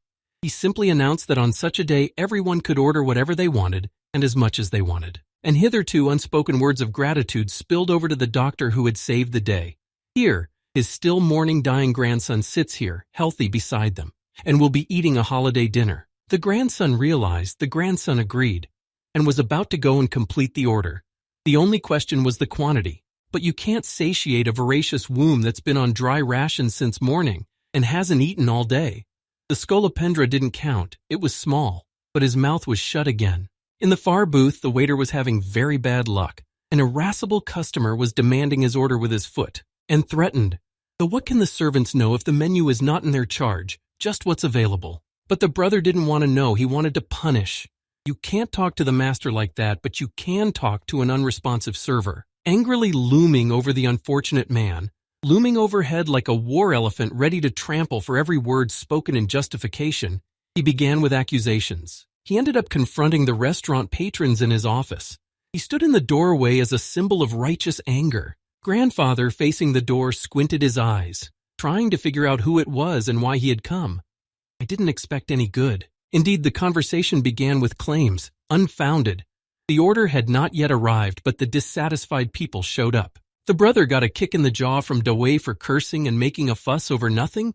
He just didn't want to get his hands dirty, and he flew into the corridor, where his friends who had not expected such a situation welcomed him. They almost collapsed with him. Shouts of encouragement and answering scolding were heard. How could anyone believe that their strong and unwavering leader would let this happen? Yeah, he came back, battered but unbroken. Since he'd already gotten his change here, he went with the trump card. His father, but the grandson who was present was perhaps cooler. He looked at his grandfather with a condescending grin and waited. And he did. He was noticed. An old acquaintance, perhaps an enemy. But they didn't see each other very often, so, didn't flinch at the attention. Why should I? After staring into the eyes of death, all these little things seem so insignificant. The bully came in behind him, moving closer to say something insulting. For example, about the quick payback for his insolence. His, the guests, the girls. His daddy's a gun dealer. He waited until he was grabbed by the chest. Who can take that and not stand up for their guests, especially female guests? The joyous thug even laughed with pleasure. There was something to piss off the rich boy after all. He'd stolen his girlfriend too. But the grandfather's loudly striking hand on the table quickly put an end to this dialogue. Now he was taking the floor. He got up from the table like the Terminator. He barked his head off. He grinned a wicked smile. The bro obviously didn't understand the situation. Who was here and with whom? So he continued to pounce, confident of his advantage. Powerful hands grappled his shirt, lifted him into the air so that his feet tried but failed to find the floor, and a suggestive voice prophesied his name. Oh, what a name it was. The largest official arms supplier in this city and in the entire region. The brother realized at once that he had nothing to catch here. If he could get away alive, they wouldn't let him. His eyes were glistening. Turning toward the door, the grandfather, not thinking long, sent the hapless troublemaker flying with his hand. He flew away, tears streaming down his face as he realized that this would not be the end of it. He had pissed off a serious man today. The fraternity watching this flight could not recover from their astonishment. Their idol had gotten what he deserved. But since he was heavy, he got stuck in the doorway. And since Dawi had also heard words about his sister, Toe helped him out into the hallway in the most futile way possible, by kicking him in the ass, sending him into another flight, which this time took the brothers out of their position under the office door. And now they were falling together. Grandfather and Fatty, as a team working harmoniously together, praised each other with well-deserved approval. By this time, the guards had arrived. Better late than never. At least they'll get the rowdies out of here, and that's a good thing. Without being distracted by trifles, The grandfather immediately made an important call that put an end to any further claims of child beating. And then he apologized to Dawi, regretting the ruined evening. But he had only one regret, that he hadn't been able to eat again. That didn't turn out to be a problem. Restaurant takeaways are not that uncommon. It is also useful for gluttons who do not want to torture themselves with etiquette. The next day started under the sign of the medical university. They didn't know yet what kind of student Dr. Fan and his teacher had given them. Dawi didn't understand why he was here either. But my brother said I should.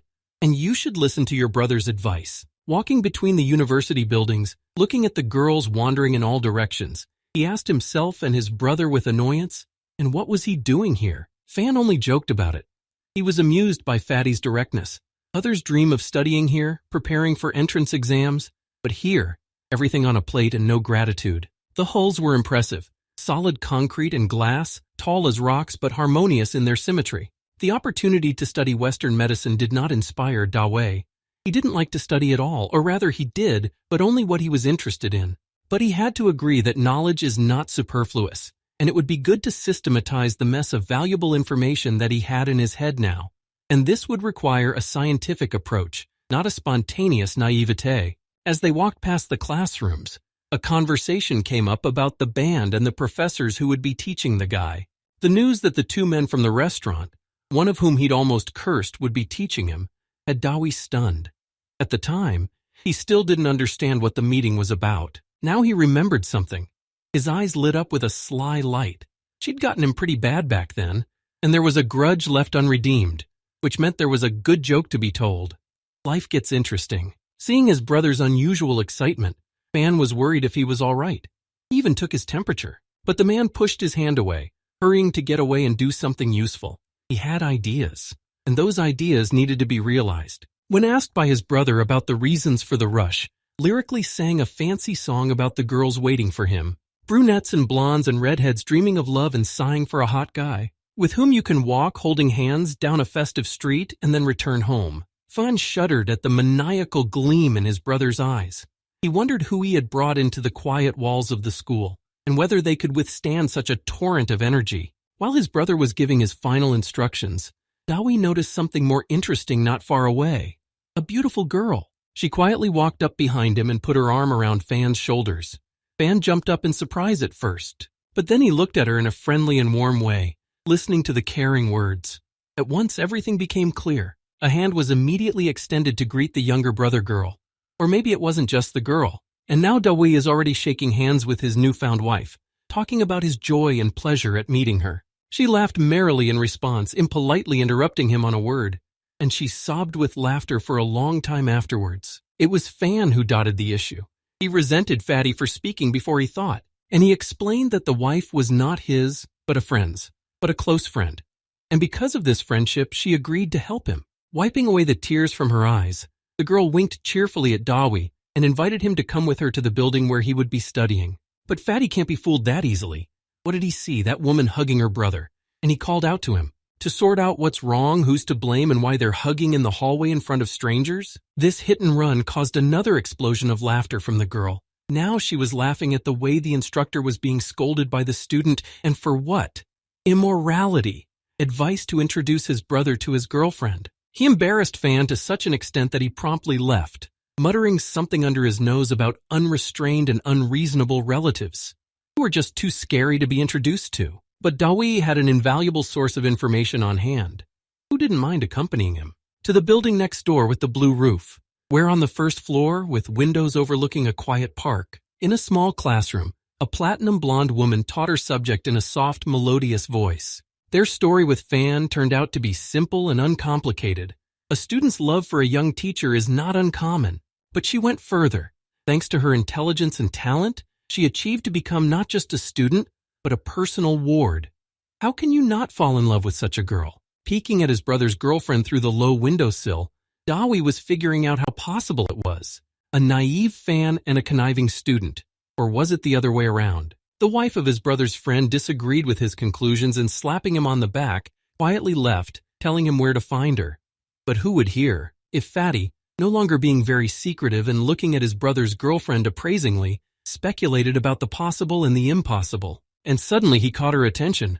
He was peeking through the window out of the park, and staring at her intently. And when he said hello and waved his hand in a friendly manner, I didn't have any second thoughts, but I was just a little taken aback by the surprise. Her startled shriek set off a chain reaction somehow very quickly and unpredictably.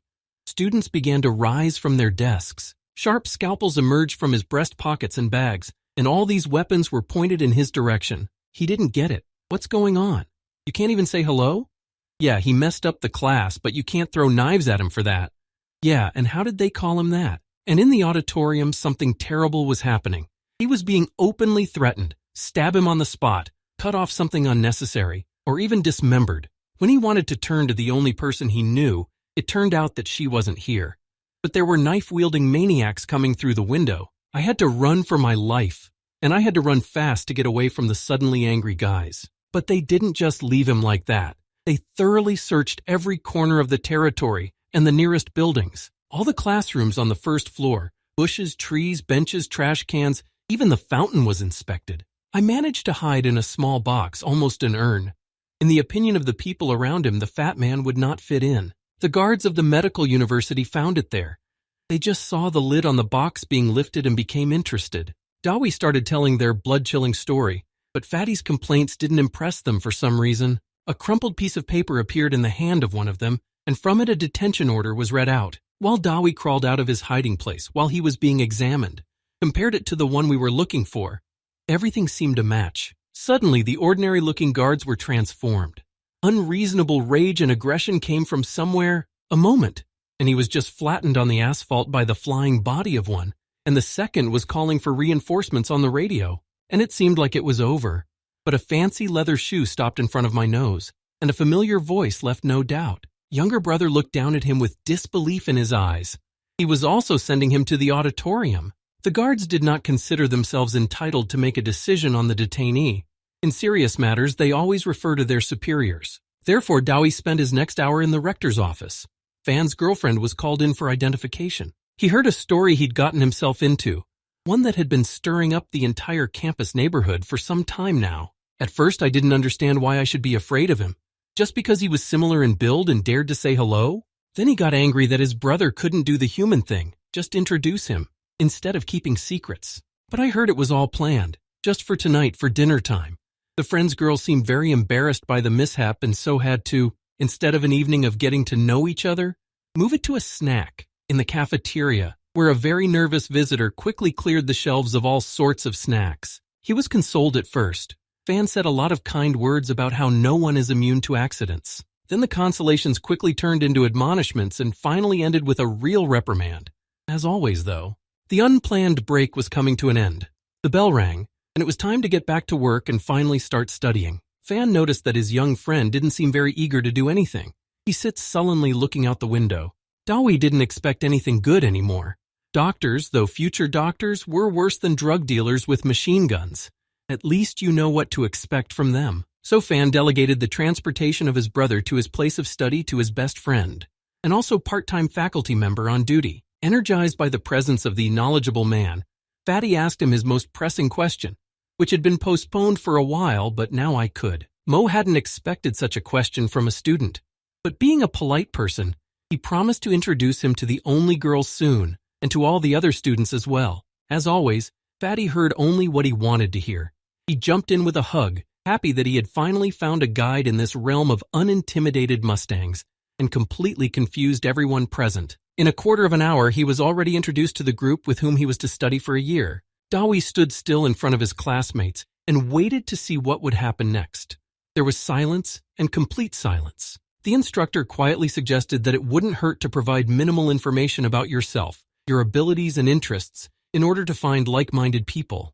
Dawi, as usual, understood everything in its own way and began to chop the truth without considering the circumstances, which of course caused uncontrollable laughter. Only a lazy person wouldn't laugh, and that's because he was wearing headphones. Fatty took the taunts calmly, but there was an unspoken threat in his reply, causing the group to fall silent. Some of them even began to talk cautiously, glancing in his direction. They were disturbed by the sight. Who scrutinized everyone and looked around the audience for what? Unclear. But the unknown was frightening. And that's right. Dawi was interested in the girl who was promised to be introduced, but never was. Tired of the unplanned fiddling with the student, The instructor glanced at the boy and showed him what he was looking for. Dawi looked in that direction with interest. How could he not have noticed? After all, he had looked all over the place. I even shuddered at what I saw. It wasn't that the girl was ugly, just very peculiar in her unconventionality. But the sight of her gave him goosebumps with the save whoever you can transparencies. It was a shame. I had dreamed of such grandiose opportunities and plans, and now I had to study. At the benevolent offer to sit down closer, to get acquainted, for he had dreamed of it so much. He proudly declared that he had come here to study, not to fool around with girls. And he slept through the whole class, sitting at the table and having wonderful dreams, judging by the satisfied smile and smacking. Mo noticed it, of course. The students were also looking back at the enticing sniffling coming from the seat occupied by the newcomer. But he remembered a remark made by his friend. In part and in parting, after which he had quickly left. So he decided not to wake up the wicked while it was sleeping quietly and not disturbing anyone. I was surprised at my friend's opinion of this ingenuous-looking fellow. The neighbor, seeing the teacher's attention, decided to save the fool from an imminent beating, even pushed him. But there was no reaction in response, except an inarticulate muttering, and the professor stood and looked and passed by without making any remarks to wake up the careless student. His classmates wondered why he could get away with something that others would have gotten a big kick out of. Thus Dawi slept and slept, regenerating nerve cells after running obstacle courses from douchebags with scalpels, until the bell rang, heralding the end of school and a long-awaited sip of freedom before sitting down and laboring in class again. The insistent crackling woke even Fatty. The ringing and rumbling of footsteps that ran somewhere in a hurry, loud voices echoing. It created a feeling of disturbing unreality, as if you were asleep and couldn't wake up. At last my eyes stopped on the only real thing, the teacher who informed me that the class was over. Since it was a long way from his parents' house, and Dawi's driver was an AHA driver, Fawn arranged for him to live in a hostel. But first, he had to find a place to live. Having received in hand the plan of the medical university and the approximate road to the building in which to live, he was lost. In the confusion of buildings and outbuildings, of girls walking back and forth in droves, he no longer knew where he was. By examining the diverse variations in the compact indigenous inhabitants of the area, little resembling student housing, shabby dwellings in need of immediate repair, I saw a nice pink-colored case and, most importantly, it had the exact letter that was on the plan. It was a grand relief after so much effort. Student life was beginning. Yes! My feet began to do the victory dance of the savage from the mountain of spirits who won his long-awaited trophy. And making pirouettes worthy of a ballet dancer, he galloped to the entrance like the rocks in his native mountains. He swung open the nearest unlocked door and stepped inside with the coolest look he could imagine. But instead of the expected guise, his gaze stumbled upon girls in homemade light clothing, getting their beauty fix before going out in public. And it couldn't be said that he didn't like this exchange. On the contrary, it was quite uplifting. But for some reason the girls did not appreciate his favorable attention. They were frightened, agitated, angry, and the squealing began. Have you ever heard a girl squeal? At ultrasonic frequencies when your eardrums burst and your brain boils? This sonic assault provoked the opening of all the doors close at hand, from which more and more girls were also showing themselves. The shrieks and screams doubled and tripled, but when a thermos glass flew at the troublemaker, Dawi first automatically ducked out of its intricate trajectory, protecting the head of, but then he decided to do a good deed. The glass was going to break, which would not add to the girl's sympathy for him, so he ran up the stairs, pushed off the last step with force, against the vertical wall, and in a puzzling leap caught him on the outstretch as he was about to begin to fall. He landed in a graceful curtsy, bowing his guilty head to the angry female spectators. There was dead silence. The girls tried to assess what was happening, which did not fit into the conventional framework. With Batman saving the world from disaster, he approached the girl who threw a thermos glass at him. Tremblingly, he put the glass into her palms and squeezed them with assurances that an irreparable mistake had been made. Frozen by the gopher, the girl saw the blood trickling under his nose and his approaching hand froze. The glass fell to the ground, but a slap resounded throughout the lobby. But that was just the beginning. For a long time, there were all sorts of sounds coming from the women's dormitory, mostly yelling. Somebody was punching, kicking, scratching, and you could hear clothes being torn. Fatty was rescued by the guards, called to the noise coming from the pink enclosure, and now they were looking at his battle wounds. He was hard to recognize, shivering and frightened at every sound. His hair disheveled, his eye blackened, and his clothes torn. Even maniacs with scalpels didn't have that effect. I had to check with the guy. He nodded his head affirmatively. worried that things wouldn't get worse and he'd be returned to the rector for questioning. He couldn't bear to face those morons again. An interrogation ensued. The interrogation was followed by an interrogation, which struck such bitter strings of unjust resentment that the boy almost cried. He was understood, he was sympathized with, and they revealed the great secret of the fatal mistake he had made. It's not some evil joke, it's just a coincidence. Neither the faculty nor the newcomers have any idea that by the will of fate which tore off a part of the letter, both male and female bodies became identical and now differ only in color. Pink is for girls, and you can guess what color is for boys. The news that such abuse has not been corrected so far, because there was no precedent for it, because everyone knows where one's belongings are, pissed me off. Yelling about injustice and reparations, Fatty was rushed to his residence. Where he walked in, he was stunned. Accustomed to vastness and space, he looked around the cramped room. The room was crammed with double-decker beds due to the excess of male students, and arms and legs dangled down through the bars of the boards and heads turned in his direction with a mute question. One of them recognized him. The hero who had shocked half the campus couldn't be unrecognized. It was obvious. Jealousy. To go to the girls' dorm, see what it's like, see who's there, maybe even meet them. Earlier he would have been envious, but now, from the top of experience, he stared incredulously at his neighbors. Were they blind? Can't they see his condition after the momentous meeting? He suggested we take a walk at our leisure, make an impression. Maybe they'd be treated with more loyalty. A tattered t-shirt with traces of blood and a torn sleeve flew onto the bed. I had to find something to change into. He was pointed to a closet. He went over, opened it. Couldn't believe his eyes, closed his eyes, opened his eyes again. Nothing had changed. On the hangers hung identical t-shirts, identical pants with identical kushak scarves. That hurt. Couldn't his brother help him with his new clothes? Or was that a subtle hint that his clothes wouldn't last more than a day anyway? The afternoon classes began. The young teacher was on her way to her first lesson with a new unknown group. Dawi was asleep. The traumatic events in the women's dormitory that had traumatized his tender soul had not allowed him to eat or rest. She opened the door, slightly worried about how she would be received by the students. Being young and pretty wasn't always advantageous, like when your students aren't much younger than you. That's right, shouting, cackling, and whistling. It is not very pleasant to hear them from those who have to be made to listen and obey you. The main thing is not to let their reaction hurt you in any way. And in a firm tone, announce plans for further cooperation. Define the boundaries of what's permissible and what's forbidden. Then you can work effectively. Her attention was drawn to a certain disorder in the room. The student, instead of getting to work, was unceremoniously napping. A fellow student, realizing what had attracted the instructor's attention, began breaking Fatty to wake him up. After he failed, I had to take matters into my own hands. I looked closer, and there was something subtly familiar about the guy. Bending closer, hoping to realize who she was dealing with, she held out her palm to lift her head a little. His greedy mouth immediately grasped the smell of recent snacks on his fingers, and his teeth were eager to take a bite. A woman's scream of pain and surprise echoed throughout the audience. The fingers were immediately pulled out, but the student didn't stop. Still asleep, he grabbed the food running away from him with both hands, searching for a bite by smell. The food fought back. But he's a hunter who'll take a piece from a tiger. He's not going to let some hamburger stand up to him. Finally, she managed to push him away and even woke him up. However, he was in a sleep-deprived state. Eyes glittering with a hungry gleam, they were terrified of the consequences. But the students saved the day. One of them had some buns in his stash. Attracted by the familiar rustle of tearing wrappers, the student turned away and headed for other prey. What a relief! Already quite awake and chewing, the boy looked perplexedly at the teacher, shaking from stress, not understanding why she was looking at him like that. As he suddenly began to cough and gasp, trying to mumble, he remembered where they had met before, but he forgot the name. So much time had passed since that incident and so many events that it had slipped his mind.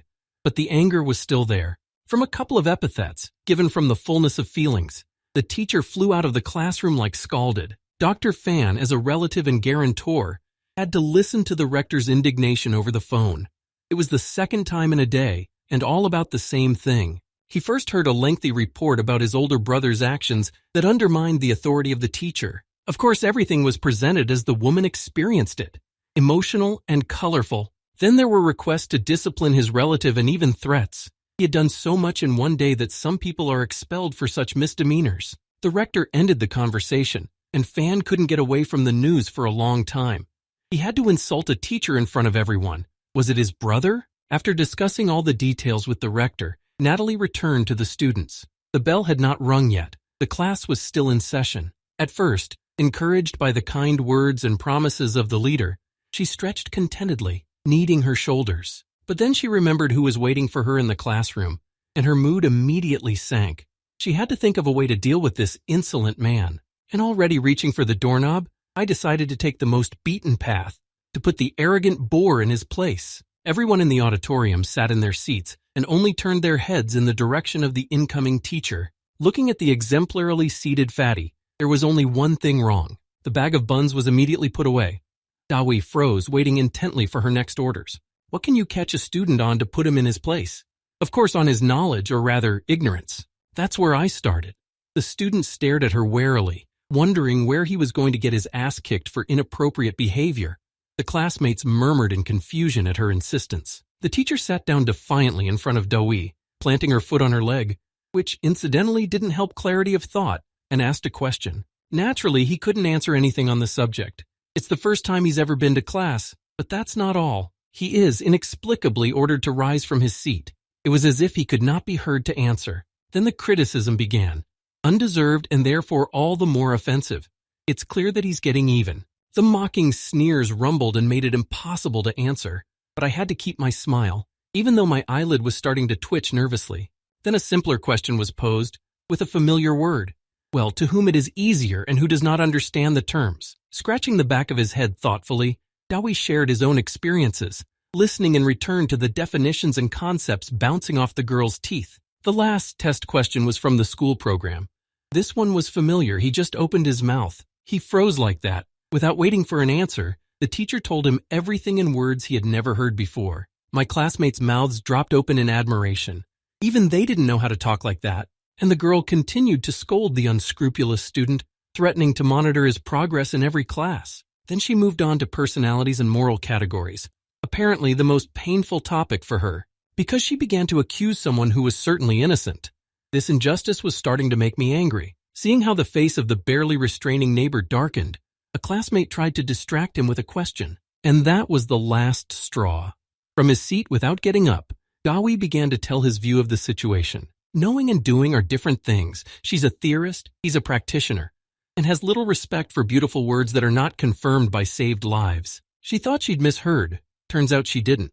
Her authority as a teacher was being questioned here. It was as if it really was based on the book alone, not achieved through years and years of study. But the proposed wager was unexpected and quite tempting. She'd already seen the level of this show-off, and she knew what to make as a wager.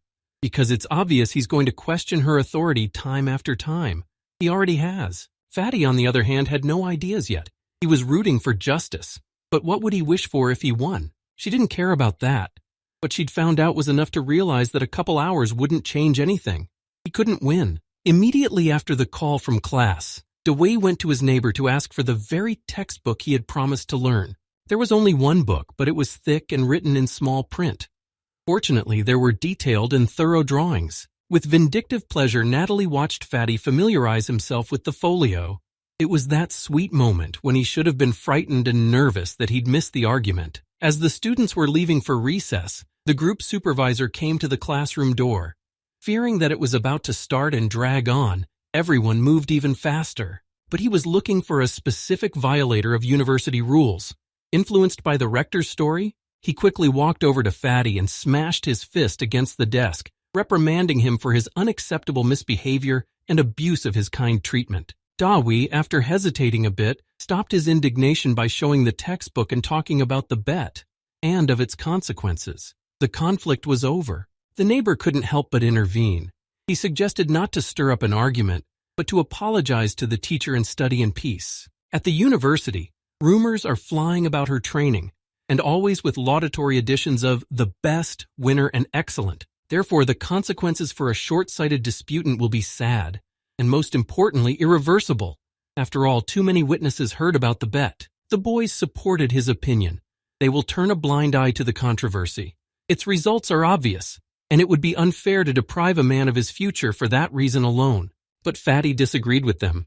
He said he was ready to do the impossible and prove his words in reality. A disgruntled Natalie, pouting at Fatty's failure to back down, walked out, and the curator was intrigued. A wager like this was worth his attention. After class, the whole group came to watch the contest between the two disputants.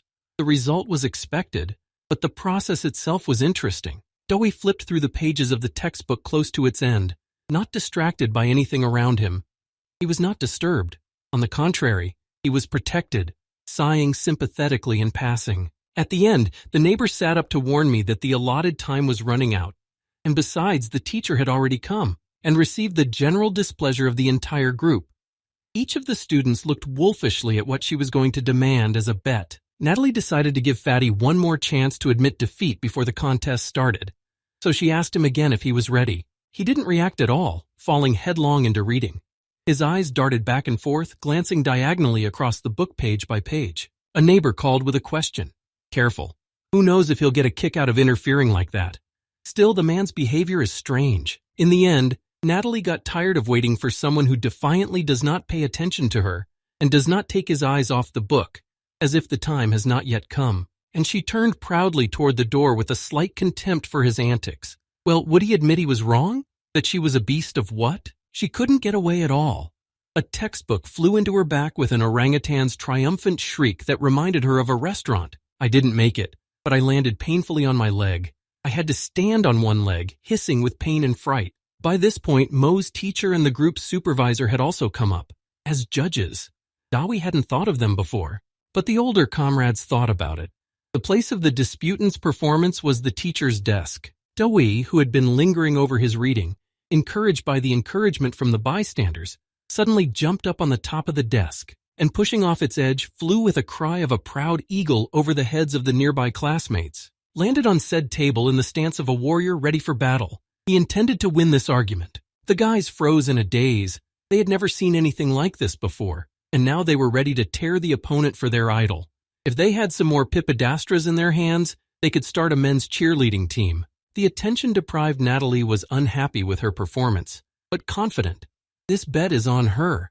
A couple hours ago, the guy couldn't even answer basic questions. After checking the time, Teacher Mo picked up the disputed textbook and thus gave the go-ahead for the contest to begin. The debaters are ready. Who would be quicker and more correct in answering the question?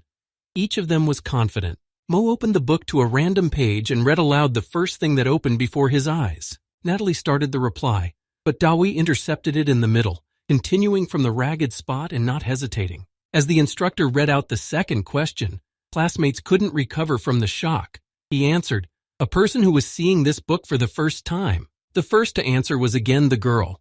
Her speech flowed calmly and confidently. She was a worthy student and teacher, but Dawi was not inferior to her either, picking up on the fly and developing a thought, rivaling her knowledge with her photographic memory. Natalie froze. This couldn't have been an accident. Fatty at the teacher's table confidently and clearly saying things he had never guessed before. Mo answered the next question with a chorus, word for word with Dawi saying 2 words more. The girl had her doubts. It was too easy and simple. For someone who had only known before that the intestines started from the stomach and ended in the MDA. She looked suspiciously at the self-satisfied guy, reasoning logically. Knowledge doesn't come out of nowhere. Then she turned her gaze to the cheerleaders. Maybe, what if they're telling me from a distance? They found a clever way to get around the rules. So she immediately stopped the reading of the next question with an insistent shout. Everyone immediately turned their attention to her. As she approached, as she leaned on the table and declared her disbelief with defiance. Fatty did not waver and agreed to her condition immediately. Mo was even a little sickened by the storm of passion that simmered between them. Defiance and intransigence. And no one wants to give in. They wouldn't have met in hand-to-hand combat. Seated so that they were looking into each other's eyes, they listened to the teacher's last question. This time there was a trick. A footnote printed in small letters at the very bottom of the page and not drawing attention to its content. The boys froze. No one had any idea of the true answer. The intrigue was growing. Who would win? There was silence for both of them. Natalie thought back to the damn footnote. Dawi was just giving her the right of first refusal. She kept thinking and thinking. Something touched the edge of her mind. After all, the example was taken from another textbook. After waiting for a dozen heartbeats, Dawi already felt like a winner. His eyes sparkled with excitement, but she really had nothing to say. She didn't remember because pharmacology wasn't part of the course she taught. With a solid look, taking off Mo's teacher's glasses and placing them on his nose to add importance to the moment, he began to recite the lines he had memorized verbatim, without hesitation, and importantly gritting his teeth as she had done recently, wanting to punish him for his impertinence. Then he went completely wild in his acting, banging his fist on the table and pointing to non-existent records, started yelling about incompetence and sloppiness. The students were already not only enjoying the performance, they were videotaping it for a long memory. When he finished his speech, he approached Natalie, took off his glasses, and asked her how she liked what she had seen. She had a lot to think about, and he whispered quietly in her ear about how she didn't care about the bet before, and now he was free to choose whatever he wanted, and then loudly announced that all he wanted as a wager was a nice dinner at a decent restaurant with a beautiful girl. He patted the dejected Natalie on the head like a little girl. "Say, don't be upset, but you have to pay back your disputed debts." She snorted and walked away. It was still hard to admit she'd been wrong.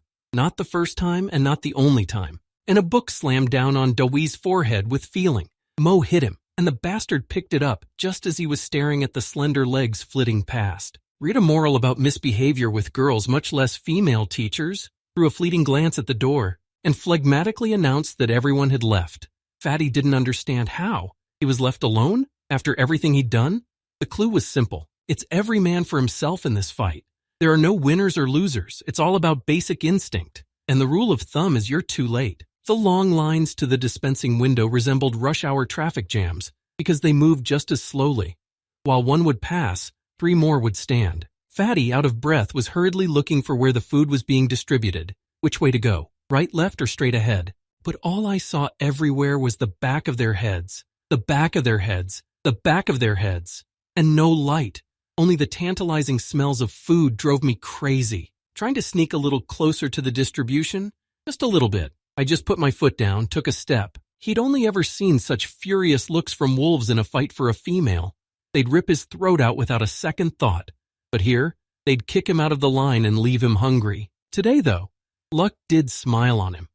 Leo's classmate didn't forget about his idol and waved at him from the neighboring line. His voice sounded like an angel's call, and Dawi flew to him in the hope of finding out if anyone had time to eat. But the case was better than it looked. The rules of the queue turned out to have some nice exceptions for the late student, and friendly reciprocity moved his line a few meters closer to the kitchen, which brought back sweet dreams. But not for long. Dishes were being passed around. Every now and then there was a loud announcement of what was gone. There was less and less variety of dishes on the trays. But in the cafeteria next door stood the lone figure of a straggling student who was quietly choosing his lunch. The question became acute. Why stand here when you can sit there? Is everyone around here blind or what? The waiter came over and put such a huge steak in front of the visitor that my saliva was already running and my stomach said, I want it. And even the message that the prices there were just as big didn't stop me. Dawi grabbed his friend's hand and dragged him with him to the next room. Finally, the first proper meal of the day. It was all snacks and appetizers. So that the etiquette and the neighbors' gazes would not interfere with eating, I decided to use a separate office. And there it was, the star moment, looking at the menu. My friend only opened his mouth and rolled his eyes at the prices. But the waitress was happier than ever. She was going to get a good tip for this outstanding order of food that the fat man had dictated to her. Dawi stretched his order to a friend sitting quietly in his seat as well. That one has supported him so many times today and even took a place in line, so yeah, he had made another friend. And this friend now didn't know where to put his embarrassment because he was being offered to eat so much that he couldn't fit in. A big order, it took a long time to carry. Anyone could look through a door open for this purpose, especially those who weren't so lucky in life. A private office. Who's so rich in there? Well, it's impossible not to recognize the fat guy who burst through the door while you were changing clothes and startled you. The girl was instantly forgotten. There was a loud outcry. It was the boy, irritated and angry as if he had just caught the villain in the act of peeping. His irritated cry echoed throughout the dining room and promised to end in a huge brawl. The heads of those present immediately turned in that direction. It wasn't news that the local toughs were gangbanging for status. The richer the better, and clashes with the unwanted became a regular occurrence. The victims were usually chosen meticulously with long-range aim, but sometimes there were exceptions. Like this one. What do you mean you can't defend a girl's honor? Shame. Let's not talk about the pleasure of bullying and mocking proving the right to exclusivity. Oh, this rich table. Soup, chicken fish, salads. They were quickly sent to Fatty's stomach, and the pile of emptied plates grew rapidly. Leo sat as if he was in a Kunstkammer and looked at this marvel of a food-devouring speed race with his mouth open. Once I got used to it, I was finally going to have lunch. I had to save my friend. He would die from so much food. The door, hitting me in the back, interrupted my pleasant thoughts. At first he didn't understand. Then he tried to fight it with all his strength, but the door was stronger, brought the guy down on the table, scattering plates of food, and slammed him against the wall, hitting him painfully on the nose. Doi watched such coveted deposits of valuable food disappear with the desperation of a starving man. And in the doorway, assessing the situation, froze 4 figures of the perpetrators of this outrage. The main instigator stepped forward with a desire to beat up anyone who could get his hands on him. Anger was looking for an outlet, and the occasion was ironclad. But the fat man stood there with a murdered look, staring at his feet and muttering something without raising his head. His friend was lying half unconscious on the floor among the shards of plates and moaning softly. "Well, how are you going to fight in here? Nobody's reacting to you showing up, not even angered." I said it again, louder. But all Doi could think of was hopelessness at the thought that that was it. Lunch was gone, and he hadn't even had time to taste the sweets. Such neglect of myself, my favorite, made me angry and infuriated to a degree that demanded punishment. And the leg from a broken table seemed a worthy weapon in the struggle for attention to his person. The bully swung around and smacked her on the head, hoping that he would finally be noticed. Some people never grow out of their childish habits. Oh yes, he was noticed. The stare back was terrifying. Deprived of the most precious thing in this life, Doi? He didn't think long. He swung around and delivered a counterhook to his assailant's jaw. For all the good stuff, for the food and the blow to the head. Oh my God, another blow to the head. This hook at first knocked all coherent thoughts out of the brains of the bully, but gave him an unusual lightness. The world turned a couple of times around its axis. The enemy began to recede. A misty haze engulfed the view, and then everything disappeared. The subordinates, without leaving their seats, watched the flight of their ringleader's body with some trepidation. It wasn't until the body fell onto the bar, snagging the tray lying there, twitching and groaning. Their consternation was over. A legitimate interest arose. How is he? And what to do now? The bully lay among the scattered food and moaned softly in pain as he came to his senses.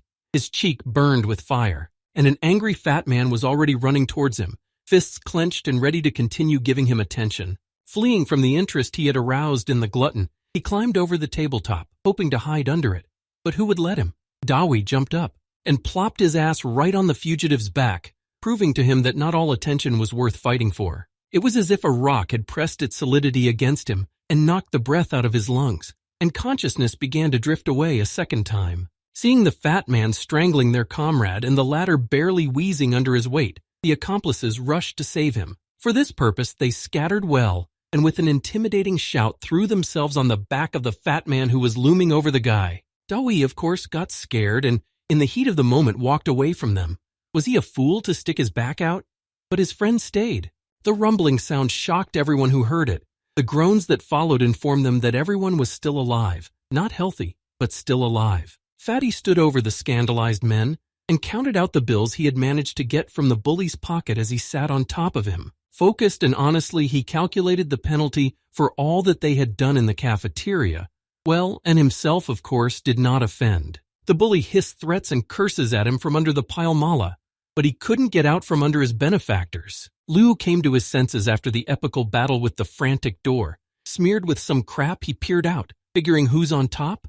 Of course, the top, as always, were the coolest, and it was a very good thing his friend wasn't with them. The friends left, richer by a few hundred, which should have been spent with pleasure and use. And the bully was quickly deciding how to take revenge on the fat man who had so undermined his authority. A big one, so that he would be afraid to even look at him next time. The lights of the evening stores have a special festive appeal. Each one is like a treasure cave beckoning you to come and see what's there. Doi, like a true gourmet, looked for food first. His eyes glistened and his saliva flowed as he looked at what the vendors were offering. Finally, he chose the place he wanted to visit. The name promised it would have everything and a little more on top. His eyes burned with enthusiasm at the thought of what they would feed him. Raising his arms, he flew towards his love, letting out joyous cries. The friend had to follow him, and none of them noticed the unkind gaze of the one-eyed spy hiding around the nearest corner. And he told the right place, where those who had so brazenly robbed and beaten them today were, and how to find them. Where will younger brother go to complain about the abusers? Only to older brother. And around the offended bully gathered a group of shaved-headed brothers. The evening promised to be uneventful, and they listened with anticipation to the conversation between their mentee and his friend. I came up with the plan on the fly, It's a blessing to have connections everywhere. All we had to do was make a few calls. The cute waitress brought the menu. She smiled so sugary that the friends felt like after a pastry shop. I mean, they wanted to snack on something salty. Dewey immediately began munching on peanuts thoughtfully. The neighbors started talking about having a specialty. In return, they were given a menu. It was very attractive, especially the prices. Only one thing was surprising. Why, with prices like that, there were no other visitors here besides them? It was strange. The waitress averted her eyes, but she replied cheerfully that the bar had only recently opened, and the clientele had yet to be earned. That answer seemed reasonable enough. Now it was time to order. The names of the dishes flew off Dewey's tongue as fast as he drooled with anticipation. Liu couldn't even get a word in edgewise, just sitting there listening to Fatty order dish after dish, not forgetting about him as well. It was nice. He's not a coward, he's not greedy, and he's interesting. Why not be friends? The shopping district is a busy place, especially in the evening. People are walking around, buying something, relaxing as much as they can. But sometimes he gets dangerous. You can see it right away. When a close-knit group of men walks somewhere with a confident stride, you're in trouble. And the one who foolishly gets in their way and even begins to shake rights by a mere glance. He realizes that it's better to get out of the way and keep quiet. You'll be safer. People with recognizable plaques on their chests is a sign that someone somewhere has made a big mistake. And now they're going to have to pay for it. And everyone hopes it's not about him. Sighing with relief as the gang passes by, and also wondering who was so unlucky. Today she walked quietly past hawkers, past all sorts of hustlers, even past her favorite tavern, to go to an unremarkable grill, usually half empty because the rumors about it weren't very good. The neighbor saw something wrong at once. As soon as the doorway was open, a large figure dressed in the same style appeared in the doorway. But Dewey was eating, he didn't have time to look around. When the bully who had been beaten up at lunch stopped next to him, he tensed slightly. Would he throw food around again? But his tone did not portend a storm. The usual passing interest of a visitor. Even a condescending smile showed on his lips. If I remembered the goodbye at lunch, it was more than strange. The company leisurely walked to a nearby table and were about to order. This alarmed Liu more and more. The first bully of the faculty couldn't forget the offense and not take revenge. But Dewey was not worried about it. He had eaten a delicious meal and was in a good mood. As the guys approached the bar to settle up, a couple more stout figures headed toward them from the entrance. It looked creepy. They were being expertly pinched. I even wanted to look back at the company sitting around the table. The company looked suspicious. The sharp stare of one and the sneer of the other suggested that they were expecting something bad. It was clear what was expected when the waitress announced the bill. It was too big, as if there had been at least a wild party here. Smiling just as sweetly at the visitor's indignation, she asserted that the calculation was undoubtedly correct. And when Liu took the menu to look at it again, it made a lasting impression as the prices in it turned out to be 10 times as much. While his classmate was trying to get justice, Dewey was thinking about the fact that everything seemed to be a setup. The waitress's indifferent reaction to the accusations, her calmness that customers might not pay, proved that this was just the beginning, which was confirmed when an unfamiliar male voice came from the table behind me, very calm and confident. He demanded to pay the bill as it was, and the smiling bully sat next to him, triumphant. As a token of special right, a plaque bearing the badge of the gang that ran the neighborhood was displayed. All those seated immediately rose from their seats as if they had heard the command and turned to face Fatty threateningly. The bully from behind explained that this was revenge from him personally for the humiliation in the cafeteria, and it had escalated by leaps and bounds. Liu was unpleasantly surprised by this fact. It's not good to make a personal conflict into a gang war, but if you have no conscience from the beginning, and you are used to solving problems at other people's expense and with other people's hands, the bully simply announced the beginning of bullying. Dewey tapped his temple sorrowfully, showing his opinion of the mental capacity of someone who doesn't know how to proportion price and fee. And his neighbor was already leaping at the man he thought was in charge of the company. What was he counting on? The boss screamed in surprise. He had no time to move out of the path of the jump. The only thing left to do was to call for help. The bandits only had time to open their mouths. A fist slammed into his forehead, followed by another. The boss slid to the floor, spilling from the blows. To prevent him from escaping by slipping underneath him, Liu shifted lower, hooked into his neck and started choking him. And while he wheezed, the friend asked Fatty to leave. He was buying him time, because Dewey was the bandit's main target. He wouldn't care, they'd just kick him. But his friend might get killed. Finally, the handmaidens woke up. The boss is being strangled and they're clapping their eyes. The table was thrown, and Leo was lifted up by the scruff of his neck like a kitten. No matter how he wriggled, he couldn't break free from the strong hand. They even laughed at his attempt to give his friend a head start. And he looked so fat and ungainly that it didn't even occur to anyone to wonder why they had been asked to deal with this lout. Dewey, on the other hand, realized they were dealing with a large street gang. That meant there was more to it than that. The logical thing to do is to fight the gang with the gang's own methods. Who's the toughest? That's who they should have called. The boss tried to voice his disagreement. A phone call to someone unknown could bring unexpected problems, but he was stopped by an outstretched hand. The bully stopped him. He thought it would be interesting to see what kind of friends the fat man had, to make fun of him once again. And I've got an idea. More suckers means more money, and the gang's credibility will increase if they're dealt with more harshly. Of course, Dewey called SWAT. Gang on gang, and it's clear who's tougher. All that's left is a hint that it smells like foul play. And Zadira called the leader of his gang. He would probably appreciate the opportunity to organize a big scuffle to make a name for himself. He'd probably appreciate the opportunity to organize a big brawl to make a name for himself. After telling the meeting place, they went to their corners to wait, each for their friends, and each was sure of them. The door opened, and a male figure still hidden by darkness appeared on its threshold. The bully was expecting his own, but those who knew how to assemble at an alarm and assemble quickly showed up. They froze at the entrance, scrutinizing the situation.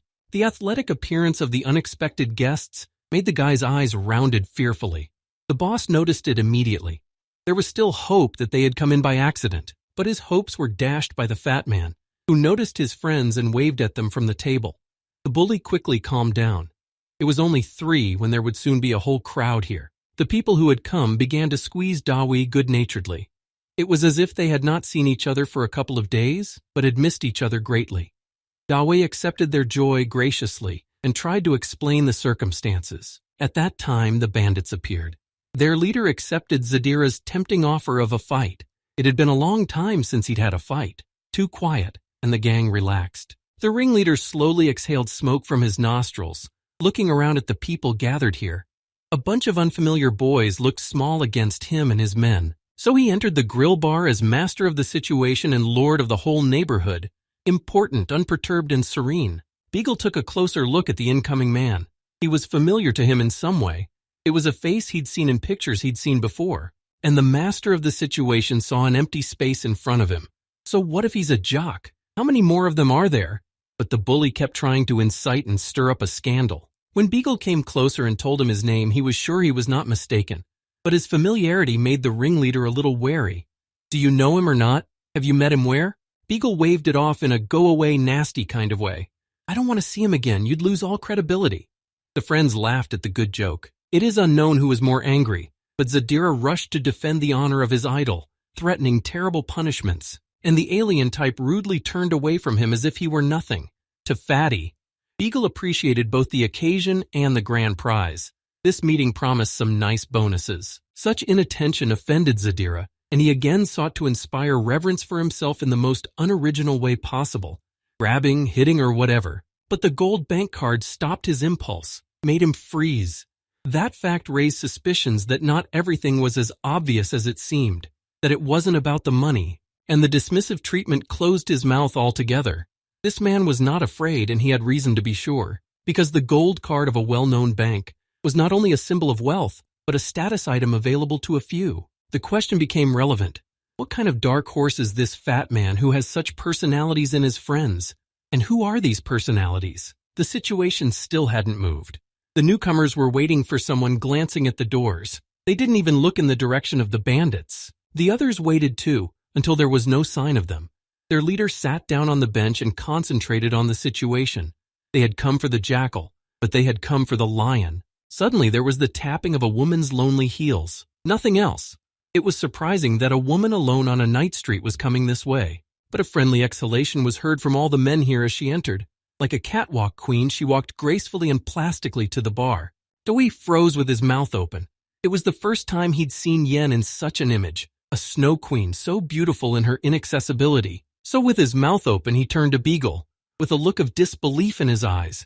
Why would he be so angry that he'd pound his fist on the table? Because that cruel woman in the green who chased everyone around has turned into a swan? He must have known and anticipated something, because all of a sudden she had a lot of suitors at her feet, begging for attention, or rather, only one so far.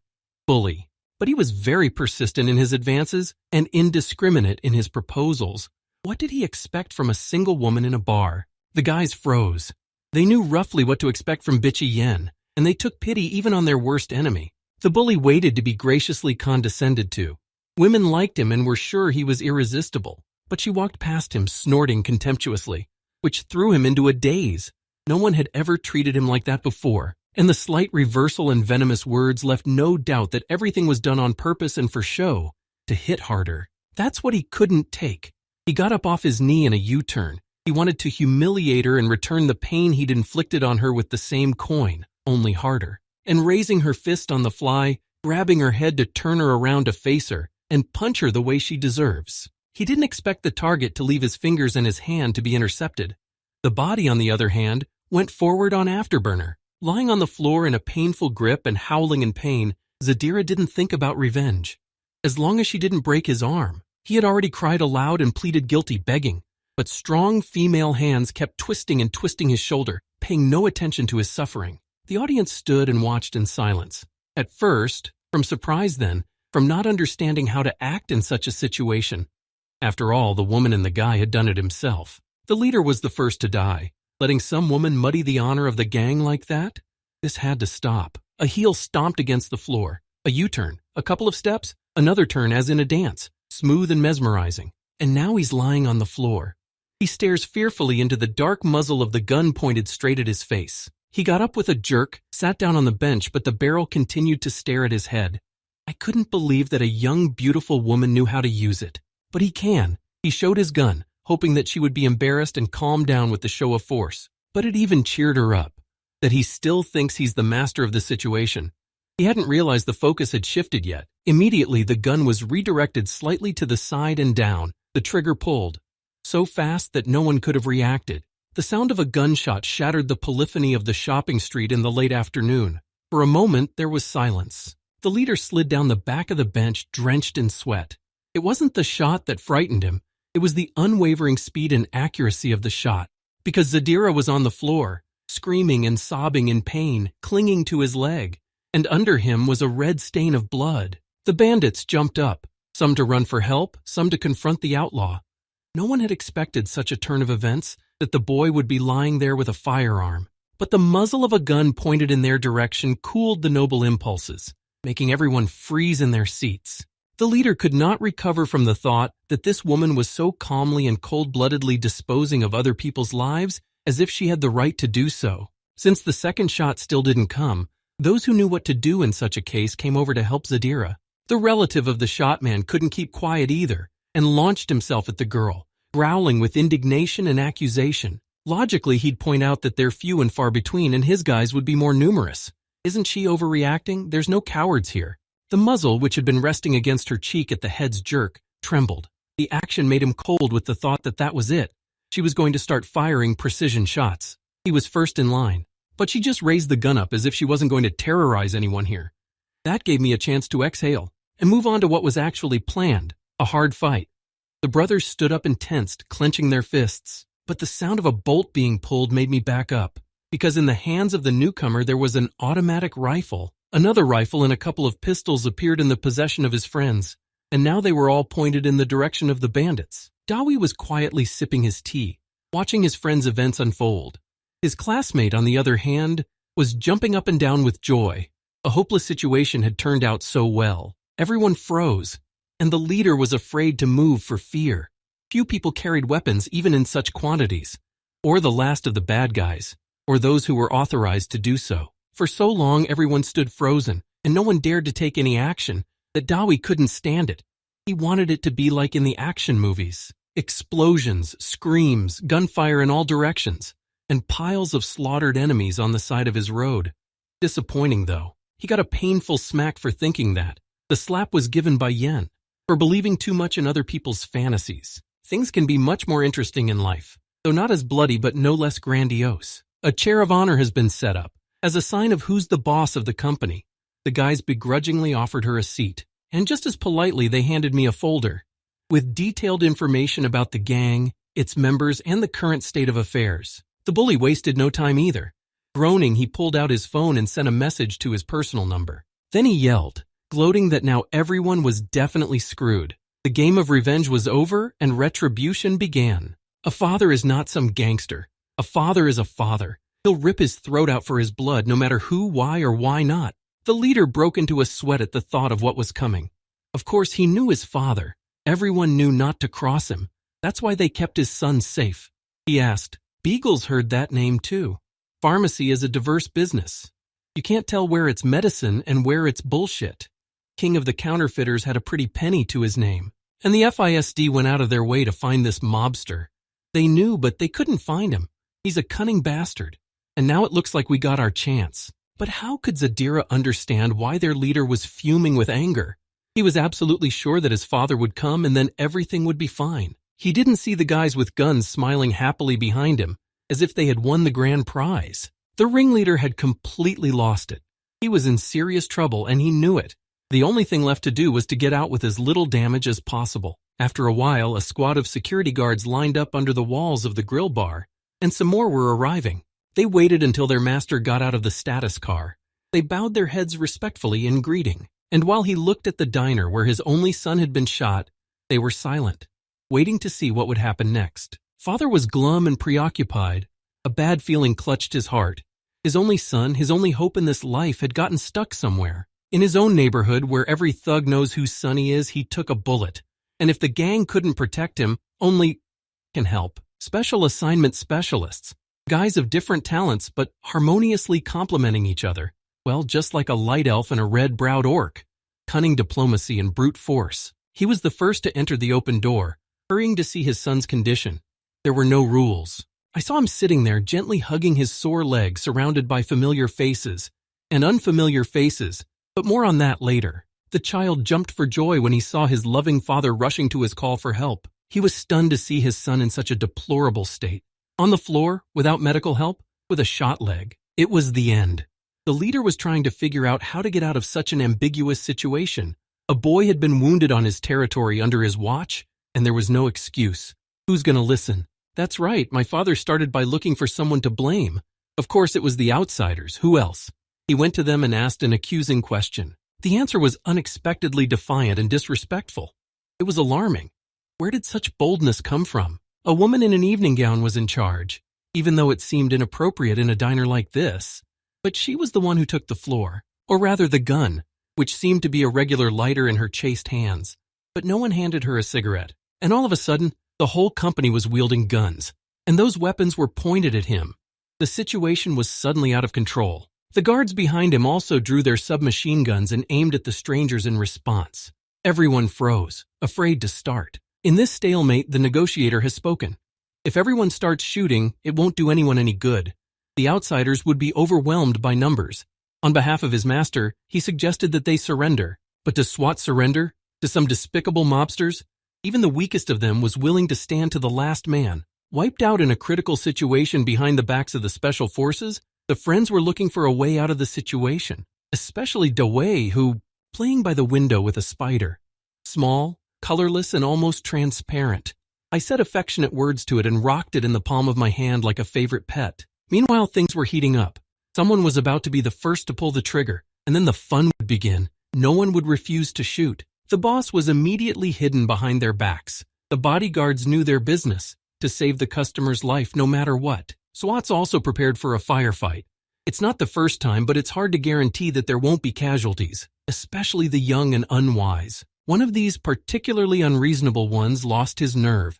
The bully, who was accustomed to acting with impudence, was angry that everyone was just standing there and aiming. Even rose up with rage to yell at his father's bodyguards why they were slowing down and not firing. He listed all the abuse he had endured that day, and even the reason for it, the students. Everyone here deserved to die. Anyone who doesn't shoot is a traitor. Such intemperance displeased the negotiator. It was all for nothing. After these words, everyone tensed up, preparing to shoot. Suddenly, a glass flew over and knocked the rowdy on the head. It was just in time. He'd wanted to kill him for a long time. Unrestrained, stupid, and too many people would have to pay for his ambition. Dawi, tossing a second glass in his hand, suggested starting with the kid who made this whole mess. Used to getting everything? Let him be the first. Liu, meanwhile, found a secluded place where unarmed students could hide and called out Fatty strenuously, and even Beagle sent him away. Realizing that it was about to get very hot in here, he didn't want his friend to get hurt. The glass only crunched in his hand in resentment. Had he forgotten that Dawi wasn't used to hiding behind other people's backs? On the contrary, it could be very, very helpful, and he sees no reason to shoot at all, and he would be happy to negotiate on his own. He has his own methods of persuasion. His eyes even turned yellow with anticipation. Some of them looked suspiciously and others angrily at the fat man, who considered himself better than them and was going to deal with an already hopeless situation. He seemed too young to even respect him, let alone fear him. Besides, he volunteered. He'll get his ass kicked. But he didn't say anything. He only raised his hands in line with his eyes, clenched his fingers in a tiger's grip, and gave a wild growl. Well, who looks at yellowed eyes when there are hands in front of the face? All the more so on a tiny speck that suddenly flew off the unclenched palm of my hand. A small spider, the kind of spiders that abound in all corners. And the fact that invisible threads stretched from the snot to the bodyguards, all those who kept their weapons ready to shoot and no one noticed at all. On these threads, as on a springboard, Spider jumped from the top of one to another, bite, and on it went. The errand specialists were waiting for the negotiations to start. The tiger's growl was unimpressive. That's it? Dawi smiled contentedly at them. He'd made it through, already. All that remained was to convince the negotiators of that. How? They won't believe a word I say. Now it's done. 2 slaps on the wrist emphasized the fact that the negotiations were over. Beagle even turned pale. He had allowed the fool to negotiate, so now he should shoot everyone before the insulted woke up? They came to their senses and the reaction was expected. The big red-haired man was the first to demand revenge. The guys even raised their weapons, intending to blow all opponents to shreds at the first move. But the voice was the only sound that could be heard. And the big man was the only body that moved, because behind him a team of zombies froze, indestructible and silent, like robots at an achievement show. Weapons had to be lowered. The SWAT team watched and couldn't believe what this guy had done in front of their eyes again. How? The big man was also troubled by the same question. The faithful men, tried and tested in many troubles, simply refused to carry out the order. He even went over and yelled, shook one of them by the chest, but he didn't get any attention or understanding. Because as soon as anyone started to come to his senses, a gnat jumped on his head, biting. And then this man could be stabbed with needles or burned with fire, no reaction to any action around him. The mobster intervened too. He couldn't see the faces of his bodyguards and demanded that they do at least something. Even the silver-haired elf mockingly cut off his partner's efforts. He stepped forward, close to the fat man. He spoke of his master's long arms.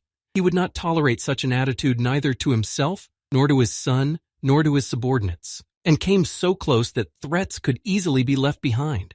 A hostage is payment enough and punishment enough for insolent men. But Dawi's firm slap cut short the fox's song of his cunning.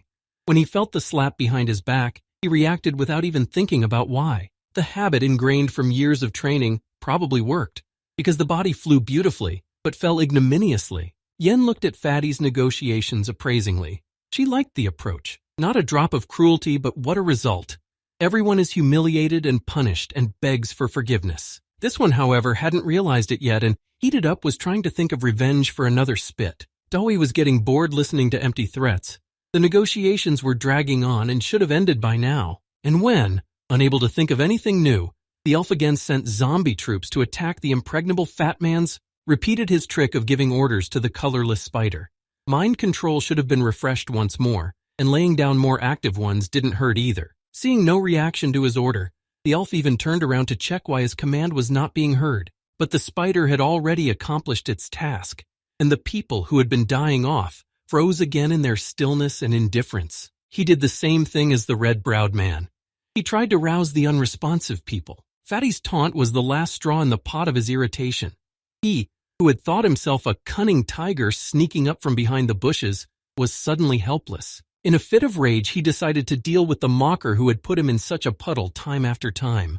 His fist was about to strike from the back of the carefree boy, but it missed him. A slope, another slope, and turn.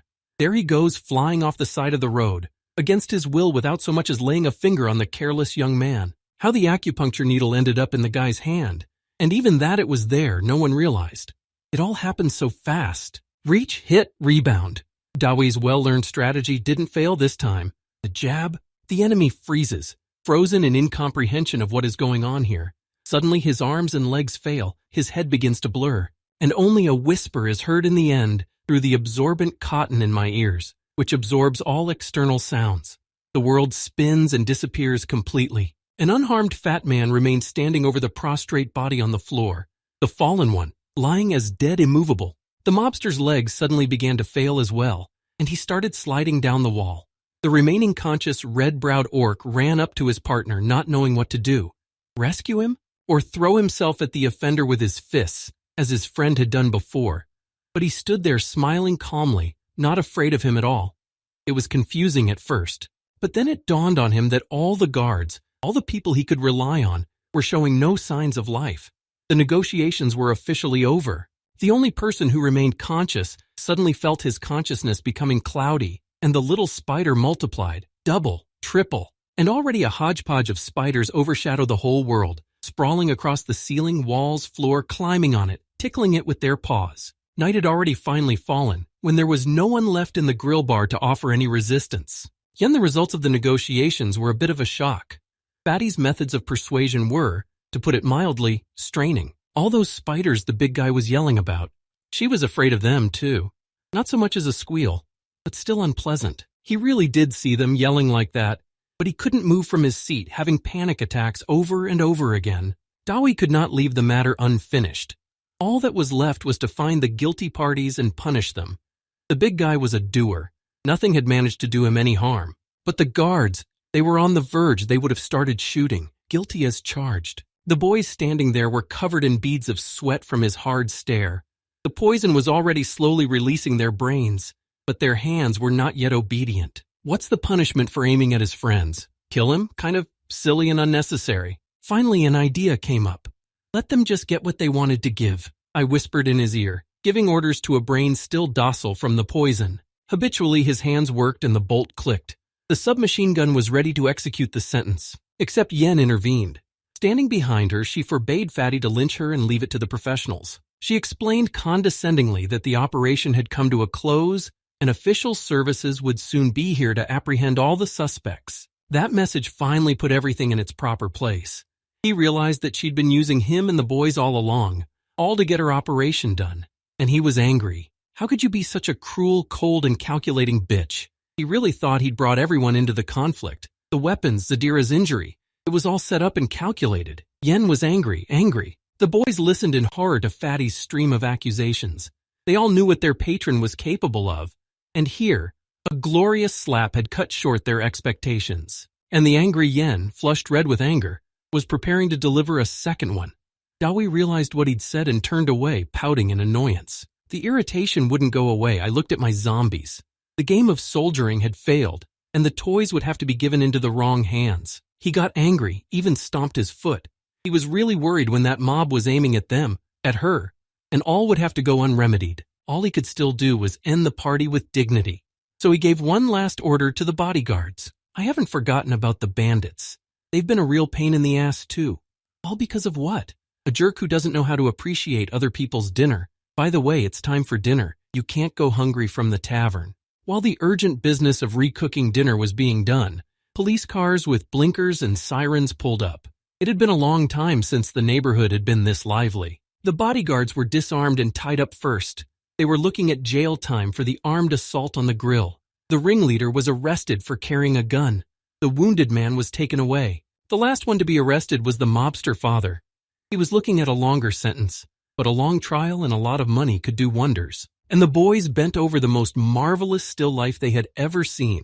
Some of them even took a picture of it. All kinds of kebabs, appetizers, shrimps in their own juice, and much, much more. Everything a hungry and stressed body needs. Dawi's treat. If it wasn't for him, no one would be sitting here so deliciously. Yen took the place of the guest of honor and seemed to have forgiven Dawi for the hurtful words, perhaps because she had learned to use the magic slap method of shutting everyone up. In the kitchen, the boss was working out his wrongs to Fatty for unreasonably high prices and moral damage. No, if it hadn't been for the SWAT team, there might have been options, but Beagle asked Dawi about his future plans. Of course, it is interesting to spend time with him, But still I would like to know where we will have to meet again and under what circumstances. He replied sullenly that afterwards he would have to return to the dormitory. He described a bit how cramped it was there, and he wondered sadly where he could find a larger place to live. To live alone? I even got a little dreamy. How nice it would be to release the critters languishing in the crates. The familiars will be happy to have more freedom, and there's got to be somewhere to raise spiders. The boys listened to these fantasies. Each of them suddenly pictured snakes and poisonous spiders in their neighbors and shuddered with horror. Yen had a promising thought. Twirling a curl on her finger, she offered to help find an apartment for a little help, to teach him how to negotiate in his style. Everyone stands and listens to commands. Dewey hesitated. A favor from a career woman like Yen is fraught with surprises. He'd already invited her to a barbecue, but it ended in a special operation, and the anger hadn't subsided yet, so he didn't hesitate to ask if she wanted to use him again. She doesn't care what a person's going through at that moment. She doesn't care what a person is going through at that moment. A new slap resounded throughout the grill. The boss even flinched in fright. He'd seen what this woman was capable of. Who was this guy to talk to her like that? She was already holding him by the chest and reprimanding him for getting into trouble and fighting with mafia elements. Why did they have to rearrange everything and take Zadira's father into custody without preparation? Everyone around them listened with interest. It was a revelation to some that they had entered into a dangerous business without proper preparation. Their captain had always been cautious. But now, she shook Fatty, getting more and more frustrated. She was saving him. She was trying. She'd even put on that stupid dress and the uncomfortable shoes, and he didn't even notice it. Her fingers unclenched in frustration, and the t-shirt slipped from her hands. What else was there to say? The team was petrified at what they heard. Captain confessed her own affection. And to whom? Fatty, who is a few years younger than her. Yen, realizing what she had blurted out in a moment of anger and frustration, became embarrassed and purple with embarrassment. Dawi, on the other hand, didn't realize what had happened. Why was it suddenly over, and what did the dress have to do with it? Why would you turn away? Women are weird. The guys pretended not to hear the question. They were passionately eating kebabs and praising the local cooking. There were no fools to interfere in Captain's relations. Mad Bull suddenly mewed thoughtfully, tasting the new kebab his master had served him. The flavor was strange. The owner began to embarrassedly justify that it was a delicacy. He's giving away the last of it, because they had already eaten everything they had. Hearing what they were about to chew, the boys turned pale, green, and nearly threw up everything they had eaten so far. The angry Mad Bull even cracked the skewer in his hand and shattered into pieces. Is this some kind of revenge for the food he ate? The grill bar was filled with the owner's excuses and indignant shouts. There was no one to listen, though. A petty crook getting beaten up? What a big deal. They'd all been caught. Only rare couples were surprised and hurried past. After all, everyone knows whose place this is. You don't want to be a witness to anything. And then you'd have to deal with the police. Mad Bull couldn't forgive his master for feeding him such crap. He was on his feet, begging for forgiveness. But suddenly Beagle intervened and stopped the proceedings. He came closer to the unfortunate man. He didn't expect anything good. He had been eaten, beaten, made to collect dust. Beagle politely asked him what he thought of the situation. The ringleader had been arrested, but the gang was still there, and it wasn't going anywhere. He hinted that since he was in authority, he knew better than most how things were going to go, and that it would be good to share information. The landlord frowned. What to say? They won't leave him alone now. He's been a total disaster this evening. But he tried to get away with the promise that no one in the shopping district would retaliate against anyone. Of course, his answer didn't satisfy the SWAT officer. But what could he add? Always lived by the rules, albeit gang rules. Like everyone else in the neighborhood. Didn't snitch, and he ain't gonna snitch. And so he refused until Beagle grabbed him and gave him a good shake. It was a great offer. Backed up by SWAT to become a gang leader. It's tempting, I'll give you that. It's power and money. And most importantly, protection at the top. It just didn't make sense. The owner of a bar and grill becoming the boss of a whole gang. He's got a lucky break. However, he was promptly bummed out, explaining that this is the kind of luck where you have to share. To be under the control of the special forces means to be guided and accountable. He was forced to agree to all the terms. This was Beagle's way of gaining control of the gang, its routines, and the disorder in the neighborhood. Dawi was amused by the situation. Beagle was a little tense about it, but Fatty only laughed good-naturedly. The redistribution of power is a bloody business. But under special forces, the neighborhood might hold together. For witty words, Fatty was once again favorably petted. Like younger brother by his chubby cheeks. He'd wriggle out of it. Oh really, how many times? With his secret agenda revealed, Beagle wanted to hear Dawi's secret as well. How come the mobster was taken without a shot being fired? But as his squawking continued, Dawi moved away from him angrily, not about to confess. There was no secret but the principle. On the other side, however, Yen moved up. She too wanted to hear. And that attention was more frightening. I had to tell you. Otherwise, if she starts squeezing too, I'll have to run away. And go where? If she gets offended, she'll slap me again. Liu, who had been quietly eating his food, jumped up. How could he have missed this? He had been there the whole time. Dawi had to go to the window to call the pet. Meanwhile, a sad Yen sighed on the sofa. Why is she sad? What incomprehensible creatures these women are. He folded his fingers in a clever way. He whistled long and long, calling his little brother. Again with a test whistle. That sounded good. You could hear it a mile away. Its piercing trill rang through the empty night street, reverberated off the walls of the high-rises, amplified by a multi-voiced echo, filled every courtyard nearby with its sound, and finally reached the huge bird sitting alone on the parapet of the roof of the commercial building. The eagle heard a familiar call. He turned his head left and right, orienting himself to where the initial whistle was coming from. Heavily it rose into the sky, opening its huge wings, swayed back and forth, caught the wind, and floated down the airy mountain, right to the window. The dreamy owner of the grill was sitting next to it. The dreamy prospects were already spinning in his head, so much so that he couldn't believe his eyes when the wings of an unknown bird managed to open the window frame. A lightning bolt that flew past made his head spin beyond perspective, nearly knocking him to the floor. But it landed on Fatty's shoulder, transforming into a huge eagle with a wingspan of at least half a meter. Dawi introduced him to everyone, enduring the claws digging into his hand. The bird flapped its wings politely in response and tilted its head in greeting. Such a fabulous appearance of the eagle caused quite a sensation among the audience. Some froze with delight, others with surprise. But the most fun came when the guest was offered a meal for his labors. He did a great job today. He saved everyone. And now he was going to have a tasty nibble of meat. He reached for the pepper pot and carefully took it in his beak. He ducked his head. And like an experienced cook, he began to spice up the pieces of kebab, sparing neither her nor his throat. Then he reached for more salt. A respected blogger was passionately filming the process for history, because no one has ever seen how an eagle carefully, helping himself with his paw, took the kebab, seasoned with seasoning, off the skewer. The story was simple and entertaining. Little Dawi running away from teacher fed on a young bird, and so spoiled his taste that he demanded kebab with spices.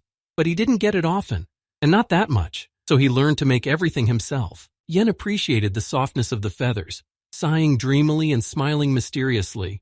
She had stumped Fatty again. What could a woman be thinking in such a situation? Mystery after mystery. He was so distracted by his thoughts that the counter question came as a surprise.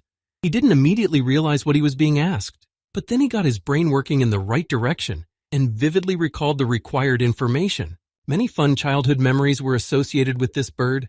The eagle chirped in response to his story. He was willing to be petted and scratched between his feathers.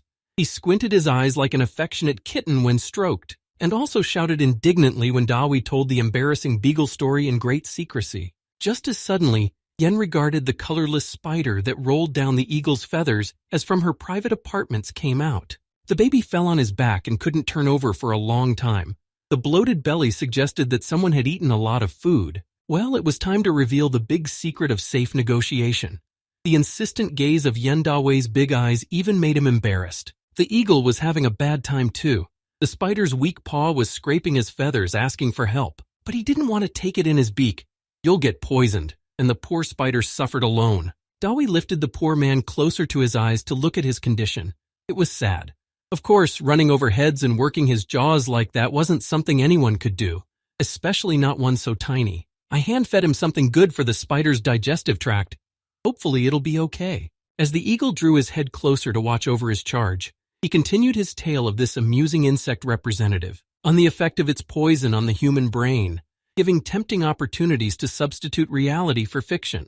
I also remembered the life stories of the masters of Wugu, who valued these spiders above gold because they could get a lot of power over people with their help, and with their help they could rule. Okay, maybe not the world, but their village for sure, and even their town. The historical account ended scientifically, when the still not quite awake spider was already up on its legs, showing that it was feeling better. Yun found it so amusing that she even risked touching its paw. In the meantime, she shared her knowledge, greatly impressing Dawi with her awareness. Now Beagle realized what had really happened during the negotiations, a bite from a spider, and the people obeyed without question. Liu relaxed in the company so much that he no longer squinted at the cool SWAT team, but was fully engaged in socializing with the equally fantastic Eagle. That's when Fatty approached him with an offer to humor the guys a little with a good joke, because Beagle doesn't believe him. It was considered a good joke to get an unfortunate animal drunk. Everyone had fun, the bird felt good, and Fatty would not be considered a liar. The neighbor, of course, expressed his doubts. After all, alcohol is harmful even to humans, so why get the Eagle drunk? But Dawi just wanted to repeat what he had witnessed only once before.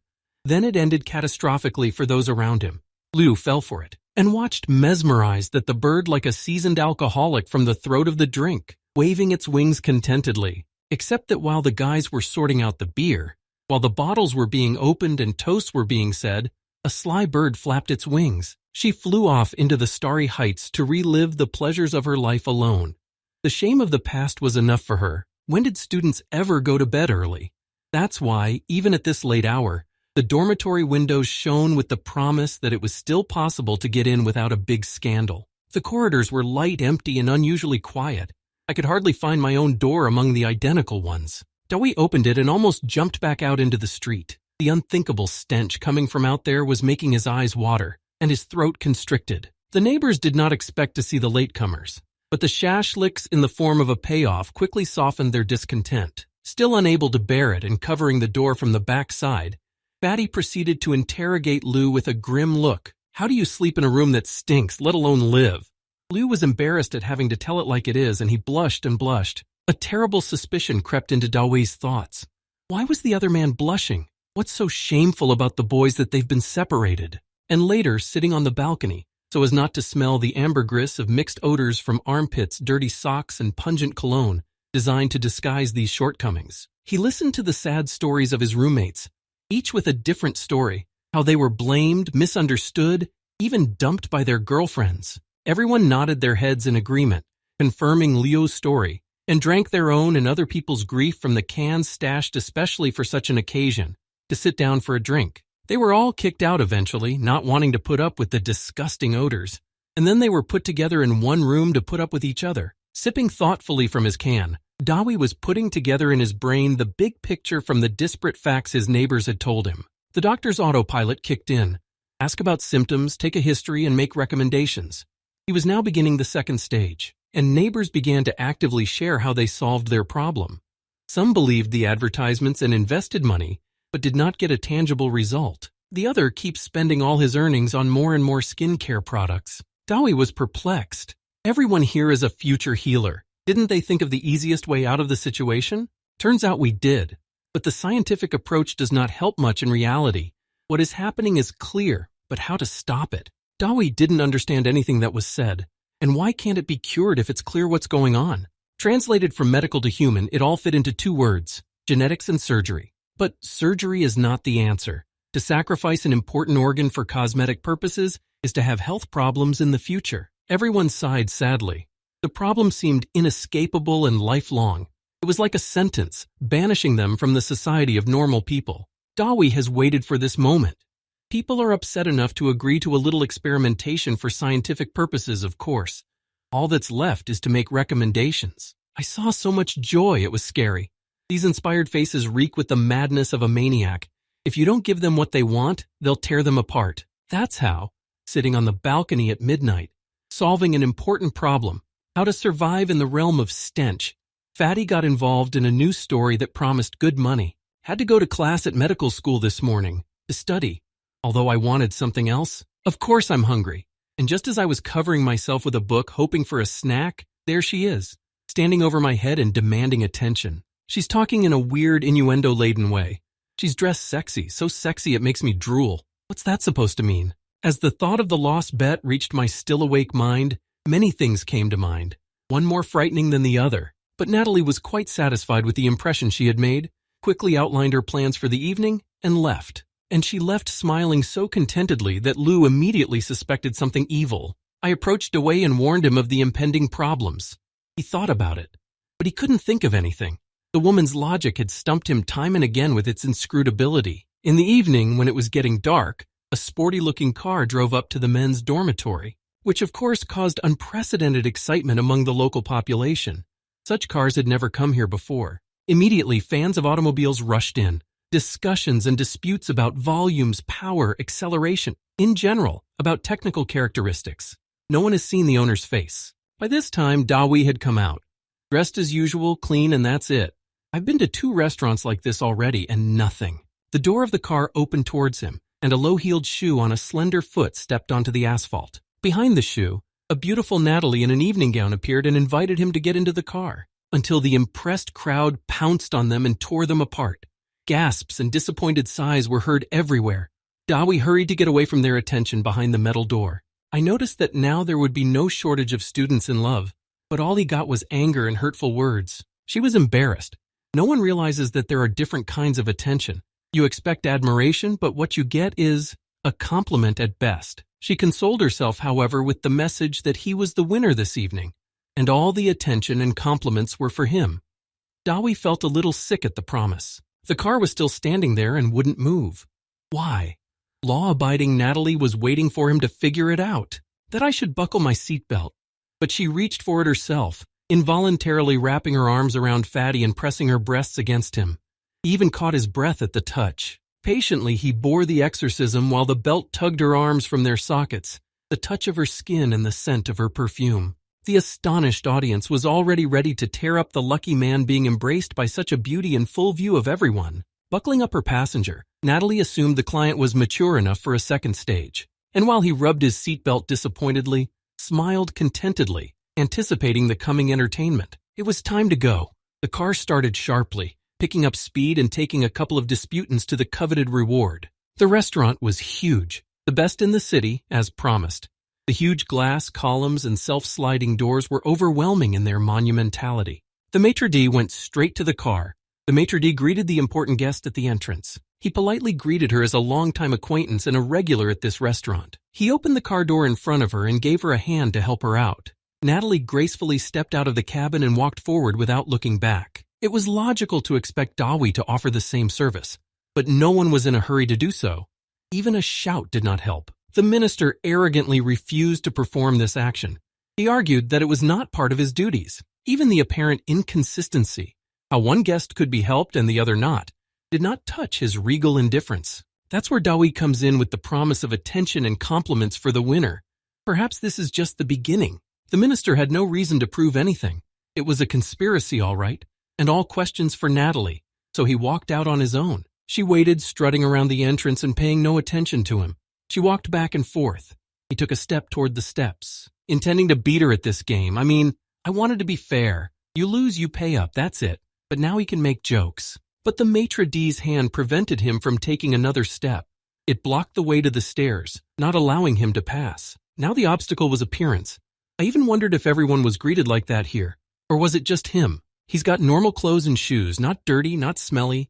Even his hair is neat. What else do you need? Turns out you should. There was information about the rules of this awesome place on the pole. I was still near the entrance and already I was shaking, out of spite. So the maitre d' was out of luck. He looked perfect right in the canon of the place. Dawi looked him over carefully, appreciated the tie and the leather shoes, and since there was no way out, I demanded to go with him.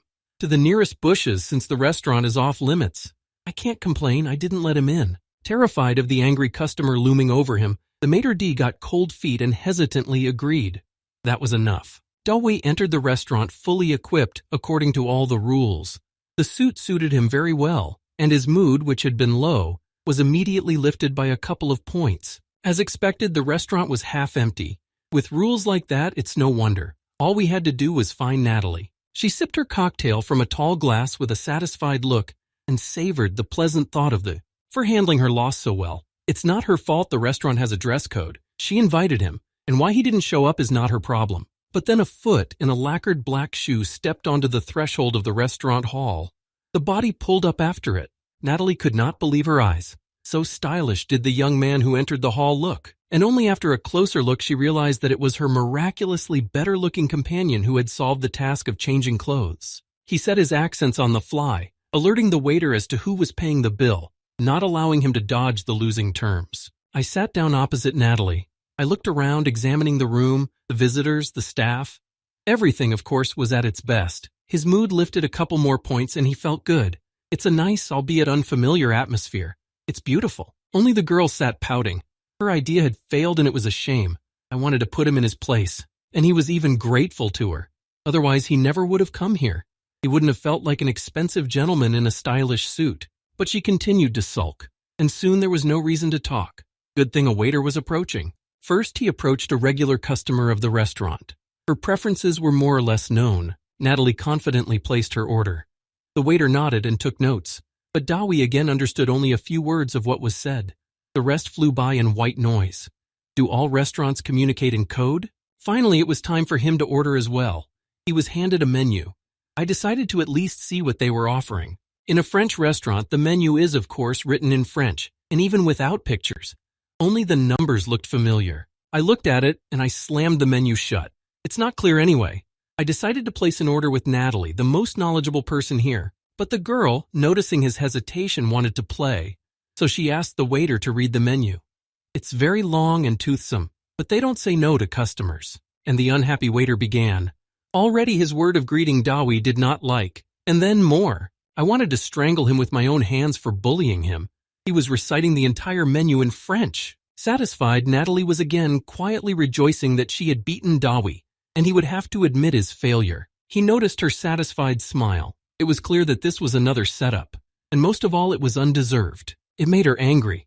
This attitude of the girl did not make her pretty, but he had one sure remedy for such an eventuality: memory. The first word made the waiter freeze. It had been a long time since he had heard quality French from the mouths of customers. A stream of French speech flowed in a babbling brook. The order was made thoroughly and clearly. Some dishes were national delicacies and were not often served here. Natalie listened to it like music. Classical music that had been started by a savage who had just chewed the meat off the bone. I mean, it couldn't be like that. But it was. When the waiter left, the shaken-to-the-core girl asked Dawe about it. French at this level? Here? The answer was simple and primitive. She had just been bamboozled into absolute memory again. A person who never forgets anything is a nightmare. After a while, the order came. It's a simple snail. What a big name. Dawi brought the meal closer to his eyes, not believing what he was seeing. Where is the meat? The fish? Soup at least? He called for the waiter, hoping to find out what kind of dish he'd been served. Or was it Natalie again? But no, Natalie had nothing to do with it. The waiter claimed he ordered the food himself, in French. He even repeated the word a couple times, but he refused to replace it with anything else. This is how Dawi learned two things: that absolute memory is not a panacea, and that national traditions will leave him hungry today. And this in a restaurant? Natalie stared intently at the boy. He was slipping out of all her traps like an eel today. Only one had worked, and that was by accident. She felt a little ashamed. It wasn't human to leave the guy she'd invited hungry. So when the steak was brought to her, she simply slid it over to Fatty, gestured that it was for him. Dawi looked at the steak, then at her, then back at the steak. But more and more often, his eyes involuntarily stopped just above it. And Natalie suddenly seemed to him such a treacherous woman. She would playfully inflame him, playfully set him up, give hope and take it away, playing games only she knows how to play, that you can never win, because only she knows the rules. He stabbed the steak with his fork in anger, took a bite and chewed it menacingly, thinking about how he'd pay for that kindness. Suddenly the backstage, which had been closed before, opened. A man appeared on the stage and addressed the audience in a well-pitched voice. The entertainer first announced the beginning of the daily entertainment program, in which everyone is welcome to participate, and the first number asked to sing a song. All the visitors in the hall, according to the request, applauded, calling out an unknown girl with a familiar name. Dawi frowned as his roommate Natalie came on stage. Her talents were surprising. She was a doctor, a teacher, and as it turned out, a singer as well. From the stage came a familiar voice that first said the usual words of honor and gratitude. But the song didn't come on. Instead, she told a story about a friend she had come to the restaurant with today, about being an overachiever who has not yet discovered his full potential, and therefore, she invites him on stage to perform a song. Dawi almost chokes on an unchewed piece of steak after his name, but the people in the audience started applauding again, louder and louder. The applause was already growing into thunder. I had to get up and walk over to the stage. In a threatening voice, I had to ask him if he had heard everything correctly, but Natalie turned to him with a sweet smile, and just as sweetly told him the rules of the restaurant. And it didn't seem to have anything to do with her again, but that friendly face had gotten him in trouble more than once today, so he couldn't believe it. So he snatched the served microphone from her hand, accepting the rules of the game this time. But he remembered and intended to retaliate if he could. Before she left completely, allowed himself a small chuckle to remove the extra sweetness from her face. Got it? Natalie was angry. This boy had been walking on the edge of her patience again and again. He kept driving her on, disobeying her, opposing her, and now he prepared to be embarrassed. Dawi actually raised his hands over the piano keys, hesitating to lower them. He hastily recalled what he had seen and heard on television. Finally, he hit the keys and shouted with all his might, trying his voice. The sound made the familiar jump out of his ear, trying to fly farther away. And the diners went into a sonic shock. Some choked, some were furious, but most of them clamped their ears, trying not to hear the cacophony. Dawi apologized embarrassedly from the stage. He had sampled the tool for its capabilities and now knew roughly what was available to him. To be honest, there wasn't much I could do, just play a simple tune, with mistakes at first but then more confidently. But he was asked to sing, not play, so he began to sing. A song that told how he felt, a song he'd heard once but perfectly suited to today. Natalie was at first frozen by the beauty of his voice, which spilled through the hall like a river of water. It gave her goosebumps somewhere in her chest, which sent sparks of ecstasy through her body. But then she remembered where it had started, and she felt uneasy. With a voice like that, her plans would fail. She turned to her local friend for support, but he too was staring at the scene with his handkerchief over his mouth and tears in his eyes. At the most soul-crushing moment of the song, after taking the highest and longest note, Dawi suddenly yanked his shirt over his chest so that the buttons spilled out. As he sang his song of lies, both his jacket and tie flew off the stage. The audience welcomed this exposure as an integral part of the performance. And when at the end, he took off his pants, remaining in his everyday clothes, there was applause all around. My friend, who was so emotional, thanked Natalie for such happiness, to hear a real talent. Under the friendly applause, Dawi was handed a gold card as a guest of the place. The girl even hid her face so that she couldn't see the triumph. He didn't yet know what to do with the card or what benefits it offered, but the entertainer quickly enlightened him. He asked separately about his clothes, as it was a burning question. But even here, they met his needs, but there was a suspicious cough at the end. In gratitude for the warm welcome, he decided to do a good deed. He took the entertainer aside and warned him about a bad problem. But he didn't heed him. He waved him away. I had to go back to Natalie. She sat hunched over with her hands folded sadly in front of her. Her plans had failed once again, because when a hand came down in front of her face, totally turned her back on Fatty. Didn't even want to look at him.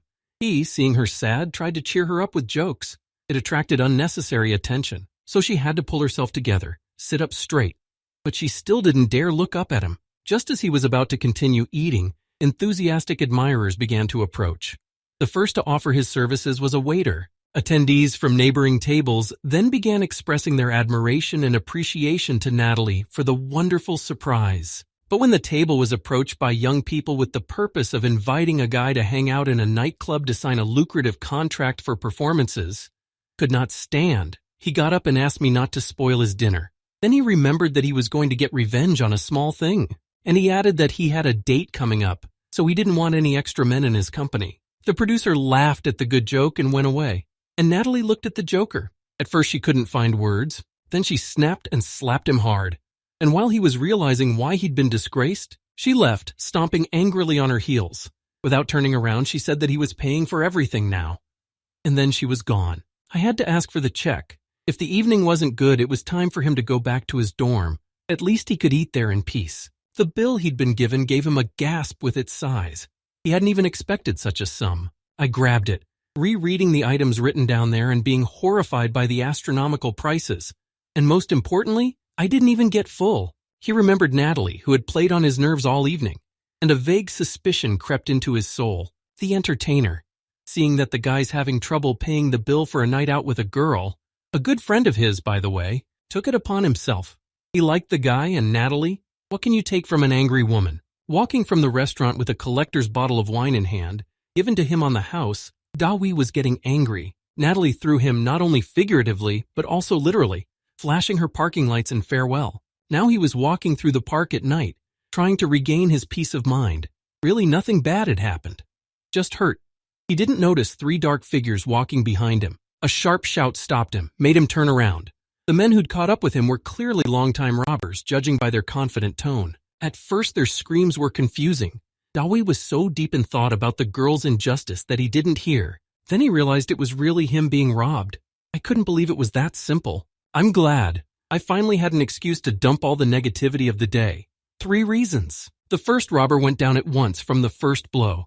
But the second one, the jock, was still holding on, though he was retreating. The third wanted to run away, but did not dare without his comrade, standing and waiting for something.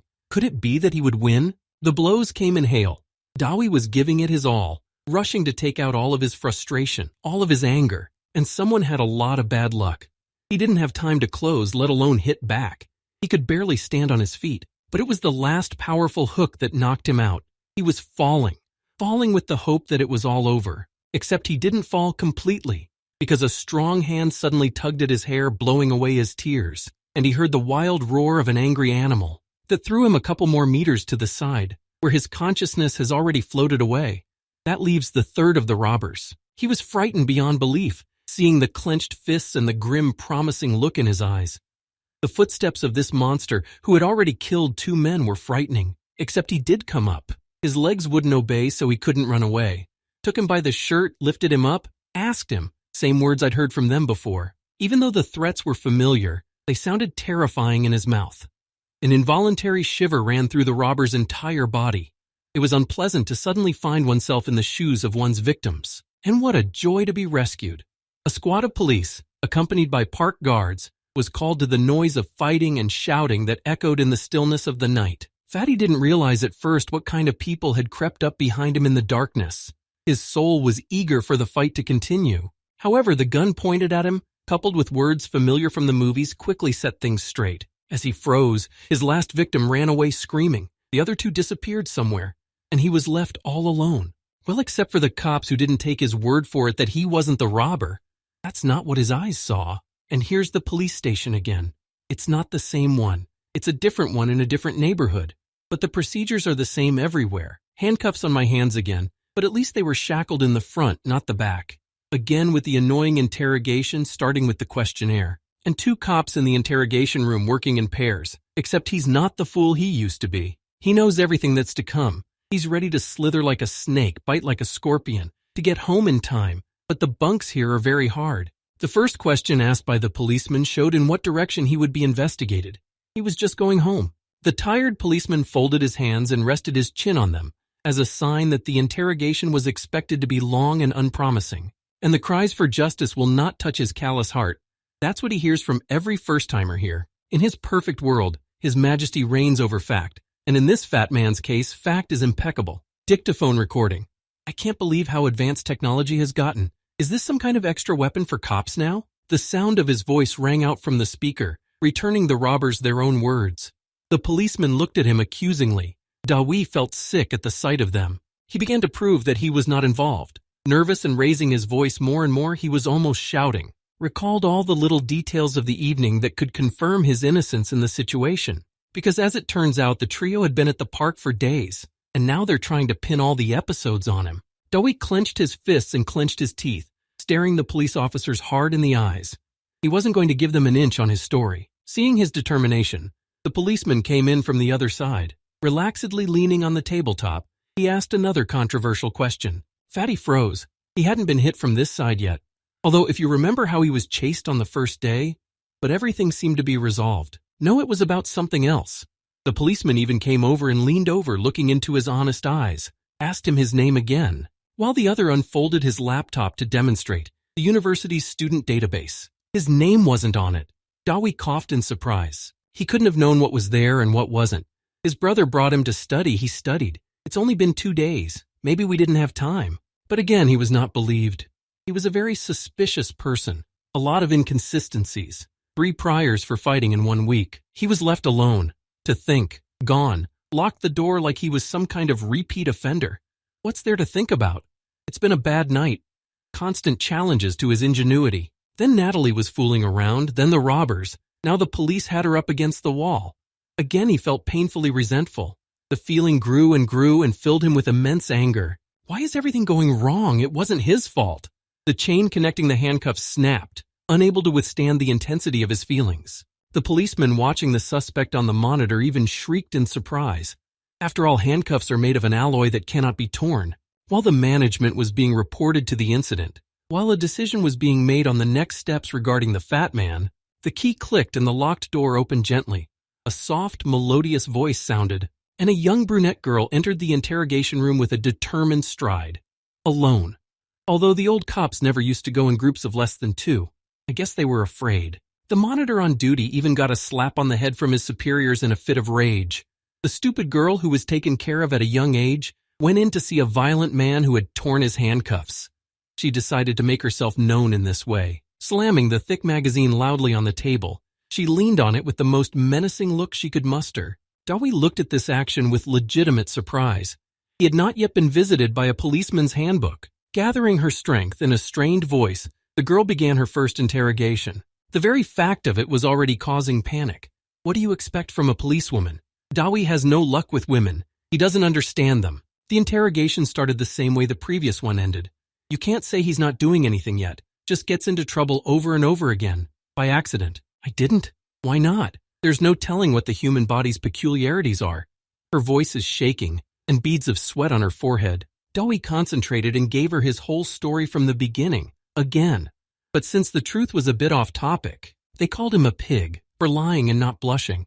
She listed all the inconsistencies in his story. In a fervor of accusatory hotness, she moved closer and closer, hovering over the seated Dawi with her figure. And whose fault was it that his eyes were right up against the most prominent part of her body? But it was his fault too. Finally, she bent over, pointed her finger at him, and repeated the old question again. A bead of sweat rolled down her temple to her cheekbone. Dawi repeated her gesture and called his calling, because that drop of sweat told him a lot. The guy's statement was so implausible that it was confusing. The girl even froze, realizing what she had heard. But she demanded proof. Let the kid talk, and a lot of it. He's digging his own hole with his testimony. He concentrated, wondering how to say what he was seeing in a more delicate way. He concentrated, thinking about how to say what he was seeing in a more delicate way. What he said shocked the girl so much that she froze. Her heart throbbed and her hair seemed to stand on end. Next thing you know, it became so embarrassing that a guy is into such girlish subtleties that you can't even complain to your mother about. As a result, she stood in front of him looking like a wizard. It didn't make sense. He'd listed all the things that had been causing problems lately. Dawi laughed at her bewilderment. She was so funny. She had a childlike faith in miracles in her eyes, but embarrassment won out, and she shouted to the entire interrogation room in a panic that everyone had seen and heard everything. True enough, there was a coughing sound from behind. In this way, Mr. Chief announced that they were no longer alone. He sent the girl back to her workplace in a stern voice. She had done something wrong today, risked her life, by the way. Good thing the fat man was harmless. With a relaxed look, he sat down across from the fat man, making it clear that the conversation would take an informal tone, and asked about his health. Dawi took a closer look at his skin first. A slightly unhealthy hue, but nothing major, all within normal limits, except that every patient thinks his symptoms are the most dangerous. I went on at random. Well, what approximately diseases can be in a person of his age, build, and lifestyle? The above symptoms made the chief covered with large drops of sweat. If the doctor knows them, it is probably a very serious illness. When Dawi finished, the overjoyed policeman was ready to hug him for the miracle of diagnostics demonstrated on his aging body. Fatty smiled and nodded in agreement. Tonight he'd spent the whole evening demonstrating the miracle of observation and the miracle of dodging. If you want to live, you'll do better than that. The face-lightened supervisor had already set his sights on a long collaboration with the extra-class doctor. I decided to start with a delicate problem that was causing so much discomfort and distress. Only he didn't know he wasn't exactly a doctor. A doctor what? Just prescribing pills or some ointments. They didn't ask for weed. But what's the difficulty in picking a common dandelion on the street? If it helps, no problem. The doctor said push, let's squeeze, as hard as we can, not sparing our arms, legs, lower back. You can never have too much juice. Already my hands began to shake and ache. I started to have problems with the sound. My breathing became heavy, hoarse, whistling. Even my throat was dry, and my lower back is so numb that I think I'll be sore from overexertion by evening. My legs are trembling and will soon give out. Finally, he couldn't stand it any longer. He stopped, wiped the sweat from his forehead. Dawi, who had been cheering enthusiastically for his victory against the dandelion, was even saddened. Such a performance was over. While the policeman was catching his breath in his chair, he was still hoping for a sequel. He'd had a lot of fun already. The chief, grieving at the insignificant results of his efforts, asked about the use of this remedy. But he had not expected such an answer. Hard-won achievements just get thrown away? The message that it's the process that matters, not the result, sent him into a moral knockdown. Batty continued to explain the physiology of the process to the initially bewildered patient. He went on to talk about medical research in this area. He even drew a picture to illustrate it. He finished by explaining how his problem was related to squeezing juice out of a dandelion. Well, and as a bonus to what has already been said, reported the beneficial effects of this process on other organs of the body. Then he grabbed the policeman's shoulders and started moving them, showing him how else to revitalize his body. Grabbed his jaw, started moving it up and down. The boss didn't know how to get rid of his tenacious fingers. When the guys on patrol piled into the interrogation room, when they saw the suspect strangling their commander on the monitor, they rushed to rescue him. But after figuring out the situation, lined up for treatment. A free doctor is just awesome. Late that night, Dawi made it to his parents' house. Grateful police officers gave him a ride, but the windows were lit, so someone's still up. It was a relief to be home, safe and secure behind its thick walls.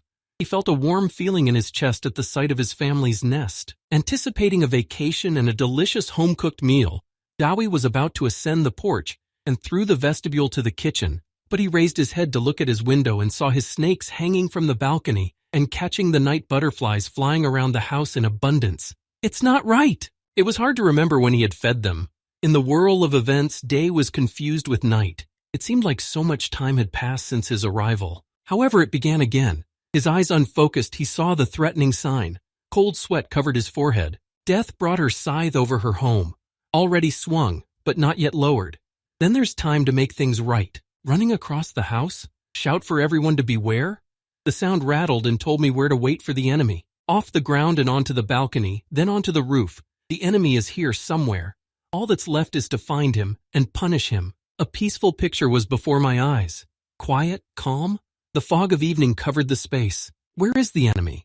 We need to calm down and think carefully. It seems that we can't solve this problem with a rush. A familiar has been unleashed on the hunt.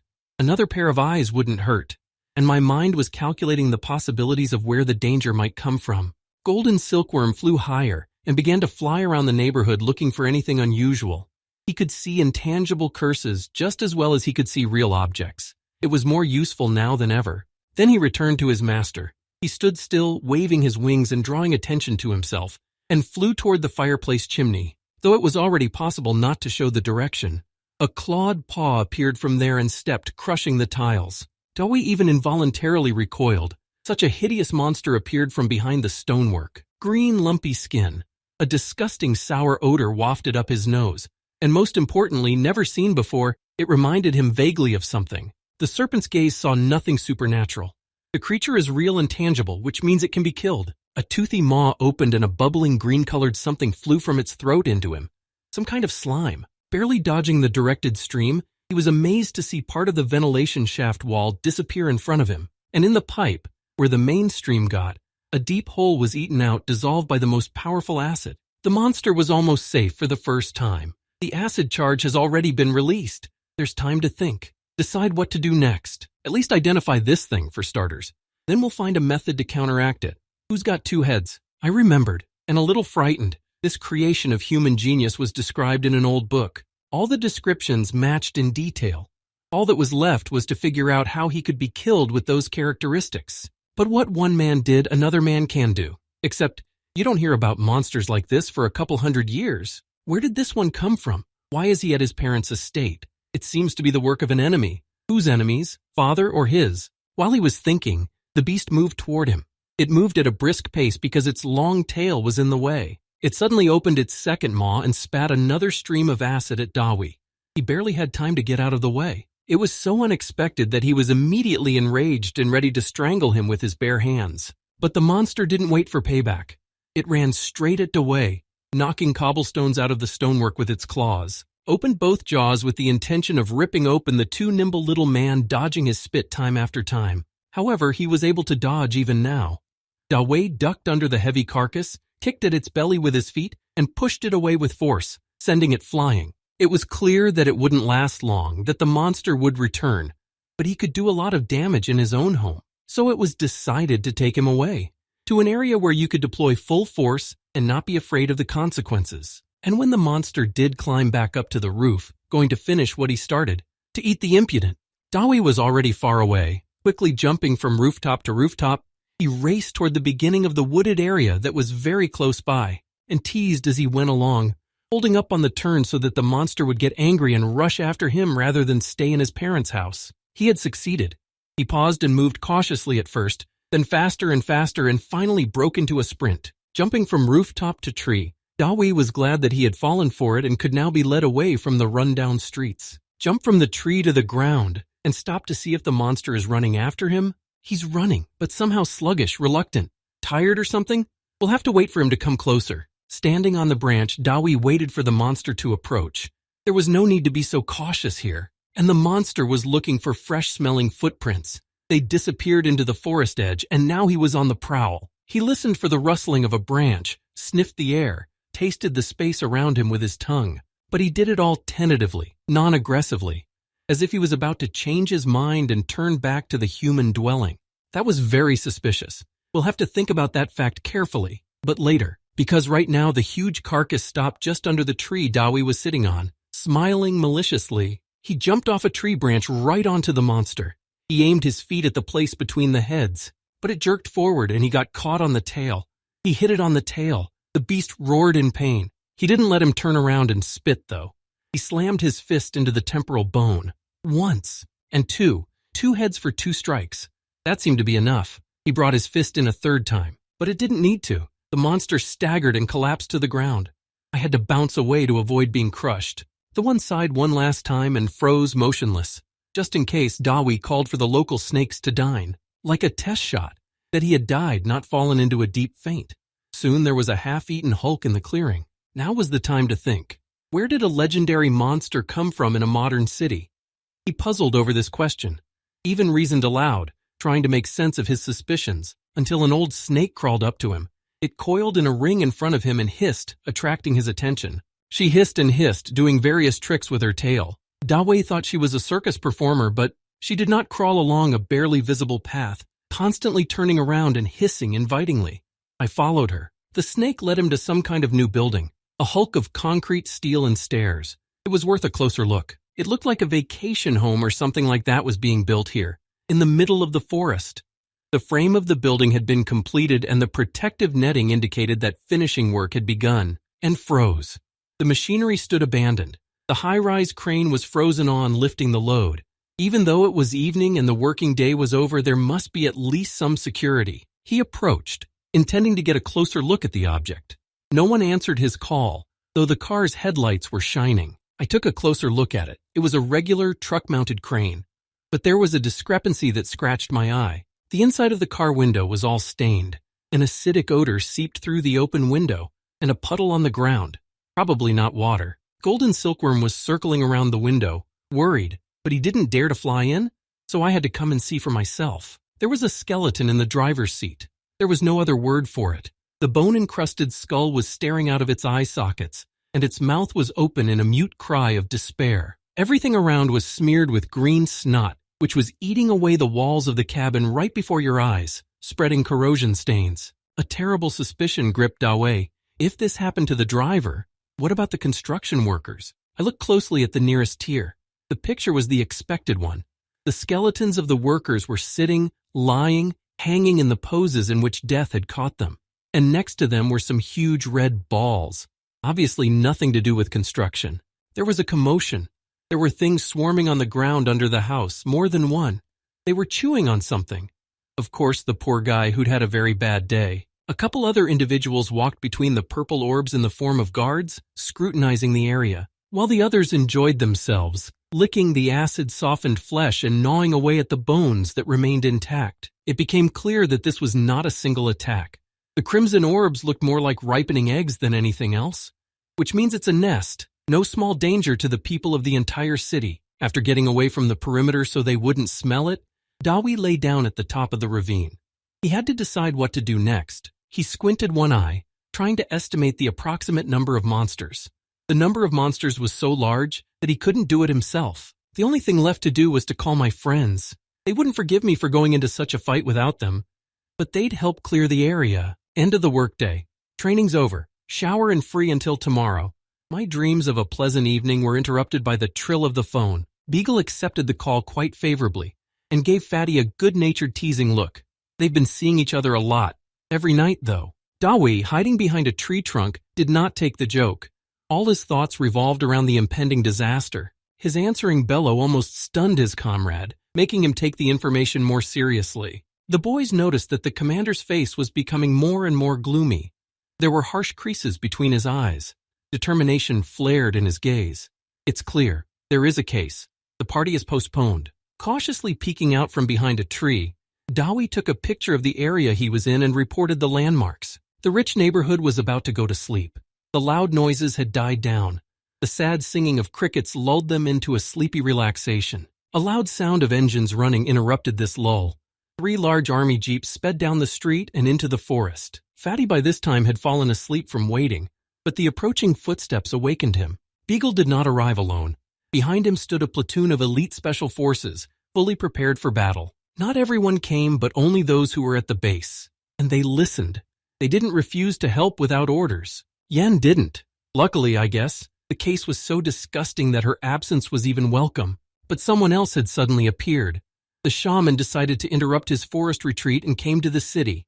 The connection led him straight to the caster. He looked pretty good in his new outfit, like he was 10 years younger. But the heavy backpack on his shoulders suggested that he had traveled on foot from Wild Forest itself. But his temper hasn't changed. He's still just as irascible and hot-tempered. After swearing at Dawi from the start, he immediately demanded that the curse be lifted. But there was no time to discuss anything, so he had to join the company and to go look at the problem that had gathered so many armed people here. The unfinished building was well illuminated by spotlights, so it was perfectly visible, especially with binoculars. Beagle saw what he saw and could not believe his eyes. It even seemed for a moment that he was in a theater watching a horror movie. Dinosaur-like creatures roamed the tiers, especially with their teeth. The egg clutch was enormous. To think that they'd all hatch. Then the smallies can spread throughout the neighborhood, and the casualties among the population will be disproportionately high. Tearing himself away from the binoculars, impressed by the sight and the amount of work to be done, he thought Fatty had warned them just in time. His colleagues were scratching their heads too. It's easy to detain people, it's commonplace. But how to deal with animals? Fantastic creatures, fantastic possibilities. It all fit into only one scheme. This was the work of Master of Wugu, and one of them froze nearby. A single word came from his lips. It told a lot of things. First, that he recognized these monsters. Dawei had an immediate suspicion that this was the work of his hands. The timing of his arrival was too good, and this story was so ancient that it remained recorded only in the old teacher scrolls of the deeds, accomplishments, and downfalls of the masters of Wugu. The shaman wondered how to prove that he was not involved. It was not easy considering that they were not friends, but rather rivals. Dawi sat, and the shaman stood, looking at the swarming creatures. Then with a sigh he recognized that he was no killer, though he knew how to create such monsters, and his overly friendly snow wolf was proof of that. Beagle made a stand on the new information. If there's a school, there are followers, and we can figure out who had a hand in killing the builders. The shaman hesitated. After all, school gives not only knowledge, they are also warned of the consequences, and every student is aware of what the very first mentor, who buried all of his friends in confronting these monsters, willed that all future adepts beware of such creations. Since then, such creatures have been banned completely and unconditionally. No one he knew would ever repeat such a thing, because they know not only the consequences, but also that every master will consider it a matter of honor to destroy a renegade. The only thing left to do was to find a way to eradicate the infestation that had already spread. Beagle suggested a standard cleanup move, but he was refused in the most unappealing tone of voice from Master who knew everything about these monsters, and he warned that the animals would scatter from the shots and then the apocalypse would come to the local location. Dawi thought, remembered his run, and confirmed that yes, these ones could. No one can resist their acid jet. The shaman added that given their breeding habits, egg-laying is possible wherever there are enough victims. SWAT was confused. How to deal with such an enemy? They had no choice but to cordon off the neighborhood and remove all the inhabitants. However, great minds think alike, and Master suddenly had a brilliant idea at the same time. The guys spread their hands. Whoever is the Master of Wugu is the one to hold the cards. They are only able to help, cover, and at most, to assist. The Masters have gathered for a council. There are too many individuals to eliminate. A simple power blast won't do the trick. Dawi winked slyly, taking a twig. He had the knowledge for this case. Where there was a lack of raw power, one could draw battle circles of concentration. This news so encouraged the shaman that he almost threw himself into a hug with his tormentor. First, a diagram was drawn. It seemed so complicated in execution that it required additional explanations. And already 2 recent enemies are peacefully discussing the process and sharing the responsibilities of making it happen. How do you become a berserker? First, turn into a bloodthirsty killer who can only think about blood. A person who uses the circle of bloodlust gains the qualities needed for battle. But a bloodthirsty beast is capable of fear. But a madman is not. He who has lost his mind doesn't know what he's doing. The madness of spirit. Circle of concentration gives you the ability to not think, but only to act at your limits. While Dawi was telling it like that, everyone present moved to look at the real magic of Wugu, mysterious and inaccessible to the uninitiated. And he realized more and more clearly that such complexities were available only to him. The shaman doesn't understand, and he can't handle it. Having drawn and a third uniting the 2 first circles, which combines, intensifies, and triplicates the effect of, he heard the confirmation of his thoughts. The old man could only invest, not realize. Circles of concentration are higher magic after all. I even had to remind him that there were 2 of them, so they could cooperate in such a serious matter as destroying monsters. And the man took offense. He had no doubts about cooperating, but he didn't know even approximately who could make a concentration circle of such power work, the size of the entire clearing. The answer he received shook him completely. The boy had dared to do something incredibly desperate and stupid, and why risk his life like that? But he looked absolutely sure of his strength. The snake's gaze only confirmed that he would not tolerate any arguments. He had made up his mind. The shaman looked at him and realized that he was either a madman or a genius. The only thing left to do was to agree to his proposal. The SWAT team split up the preparations. One group set up amulets to protect the retreat under the old man's guidance. The other 2 helped draw the circles of concentration, laboriously tearing through the turf at the locations of future lines. When the tasks were completed, Tay sat in front of the circles on his knees, put his hand on the nearest one and tensed, giving all his accumulated strength, which made the circles glow with an unbearably white bright light. Still, the old master was very strong. Beagle marveled at the perfection of the lines of magic's martial direction. It was an open work that evoked neither fear nor apprehension. The eye-piercing cold glow mesmerized the entire special forces with its power. As it was said, no one could survive the master of Ugo's battle trance. I believed it now, and the shaman took something off his neck and tossed it to Dawi, as a wish for a happy return to the society of the living. That's the gift. The precious jade in the form of a shield and sword was an unusual and ancient piece. It's not new. The old man said it's a focuser. It was inherited from my grandfather. It's a kind of lightning rod against magic. Takes up the excess, becomes a shield. Dawi accepted the gift. Still, it was given with good wishes. It had become a necessity for him now. It was a problem even for him to let that much magic flow through him without burning. The last word of advice from the old man was full of hope that he would make it. After all, someone had to break the seal of the curse on him. That last joke made me smile. It was clear that after Master's death, his creations would dissipate in time. All that's left is to say goodbye to my friend. He'll be able to relay and explain everything that happens here to the others, and to protect my parents and sister in case of emergency. No one else here can do that, and life happens. His words sounded so much like a dying word that Beagle was worried. Concentration circles aren't dangerous, are they? Fatty rolled his eyes with the look of a martyr suffering from the stupidity of others. Quickly thinking of something to say, he turned his head away a little so as not to look at his too perceptive comrade. I mean, he's ashamed. The half-truth he'd made up on the fly seemed to suit him just fine. At least he relaxed, and a smile appeared on his lips. But as it turns out, he underestimates the selfless stupidity of his friend. He volunteered to go after the monsters with him. When he's in a battle trance, You don't understand the situation at all? He turned away from the worried boy with a tired look. The master of Ugo could not survive in the place where he worked, even if he was very strong. But that didn't make him feel any better. Because if it's dangerous, it can be replayed. Use equipment. Get more people involved. No need to risk your life for nothing. Without turning to his friend over his shoulder, he explained that time was the issue. If they missed the moment, they'd have to gather the whole brood in the streets. It was obvious that it would take a long time to get approval from the authorities. It would be impossible to gather people and equipment here by morning, and the hand slipped slackly from Dawi's shoulder. The choice had been made, and the consequences would have to be accepted. Everyone walked off into the woods farther away, wishing them good luck.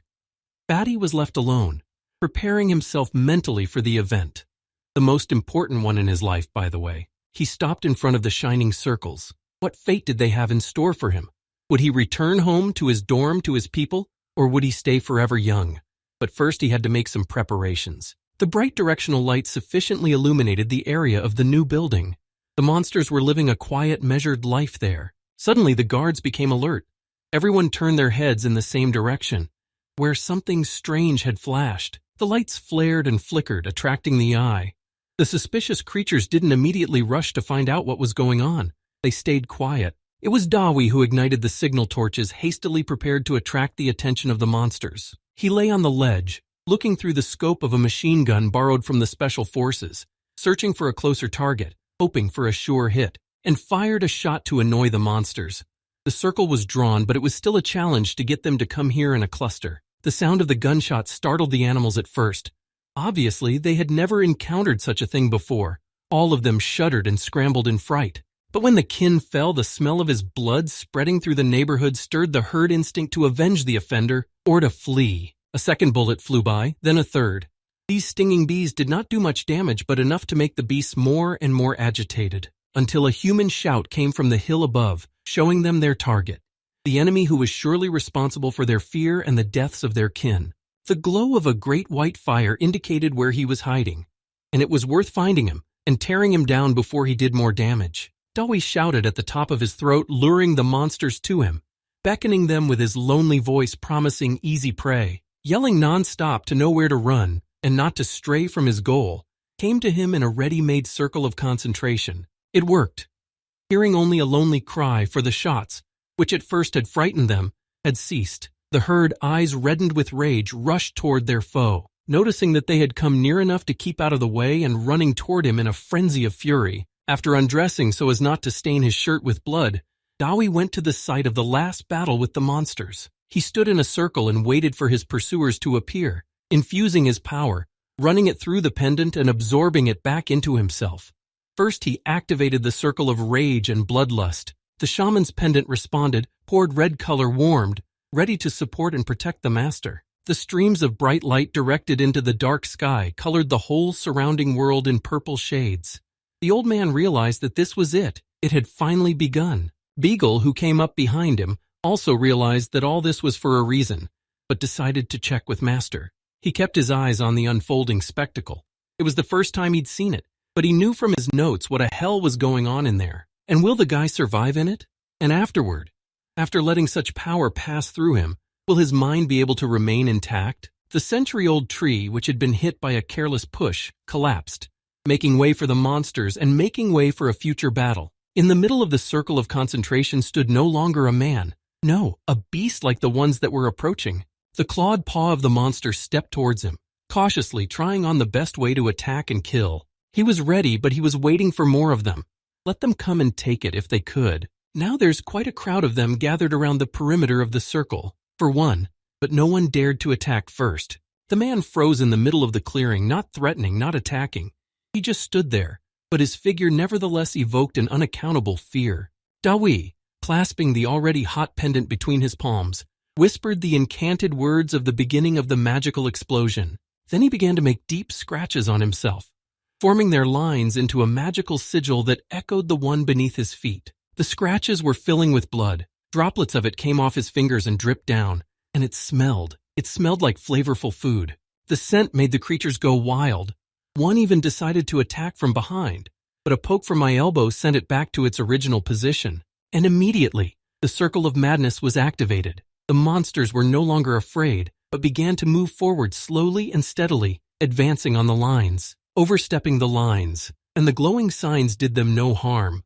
The monsters moved faster and faster toward the center of the circle, toward a tasty and satisfying meal. Suddenly his center flashed with an unbearably bright light, blinding, deafening. The third circle of concentration was activated, and the Dawi standing inside, who had said the last word of the spell, clenched his teeth and held on with all his might, focusing concentrated radiation with a gift pendant, accepting and saturating power itself. The glowing pillar that struck the heavens illuminated the entire neighborhood for a few minutes, rousing the neighborhood dogs. It splashed a green wave over the neighborhood, picking out of the darkness and illuminating all the dark corners. For a moment it was as bright as day. The light illuminated the faces of the people who were frozen in anticipation. Some were looking through binoculars, trying to see what was going on out there. But the shaman exulted. He realized what had happened. The boy had managed to set off a magical explosion, and now the creatures were safe. Beagle, seeing his condition and hearing the shouts of joy, guessed that everything had gone right. But his first concern was for Fatty. Thick drops of blood fell on the grass. The fingers at his side trembled slightly from the exertion. Dawi crouched on one knee under the weight of the force he had received. The exertion made his throat bleed. Then he stood up, glancing around at his surroundings, assessing the work that awaited him. Work was still coming around, shaking his head and bringing his eyesight back to normal, and was inactive. Not for long. The first creature opened its jaws with sharp, curved fangs. It growled a wrenching snarl. She began to approach her victim slowly but steadily from the side. Dawi waited without moving. He prepared to jump back, but it turned out to be only enough to duck just a little for the monster to fly overhead, and fell from the other side onto its kin. But that, of course, didn't stop the other monsters from coming at him from all sides. They attacked. Teeth, tails, and claws mingled in a frenzied whirl.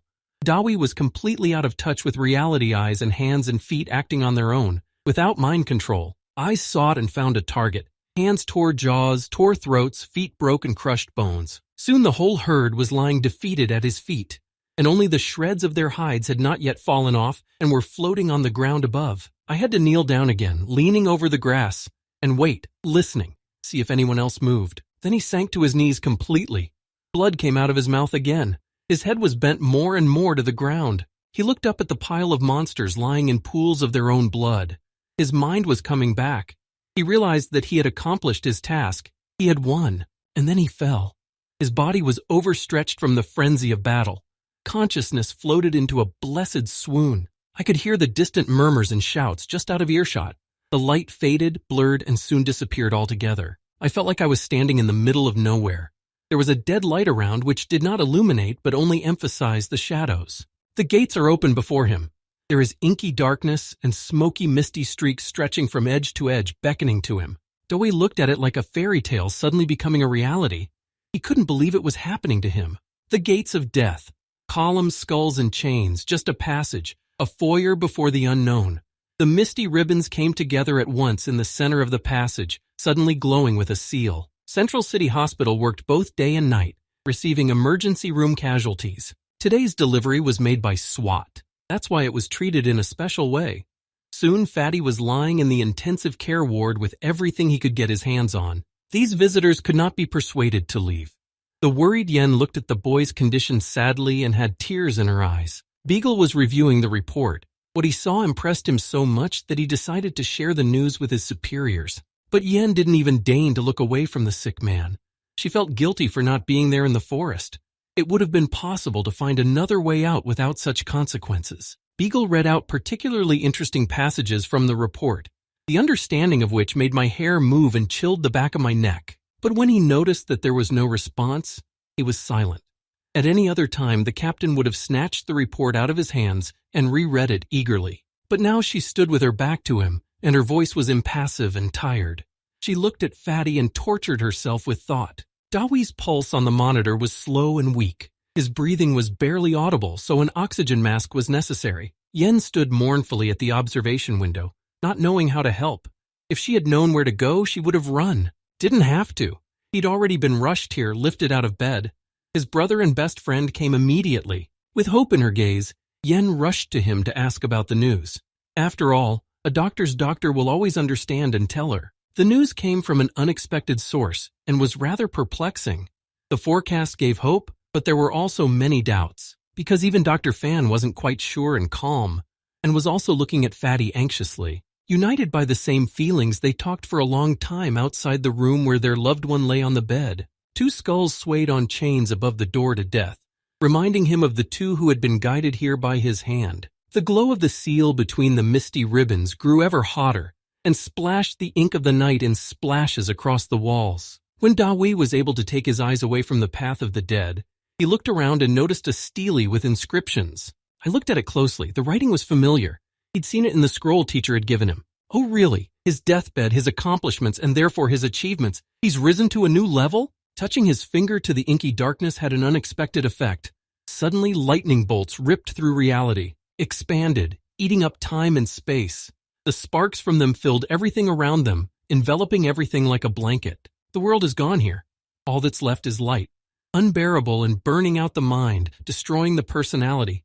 He had not agreed to go there, struggled to resist, and to remember not to disappear here. The heartbeat readings on the monitor jumped immediately, his body shaking like a fever.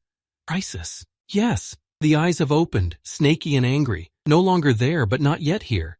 Through the bright haze, the outlines of unfamiliar objects appeared. Dr. Fan, approaching his brother's room once again, first heard the beeping of connected instruments. He opened the door.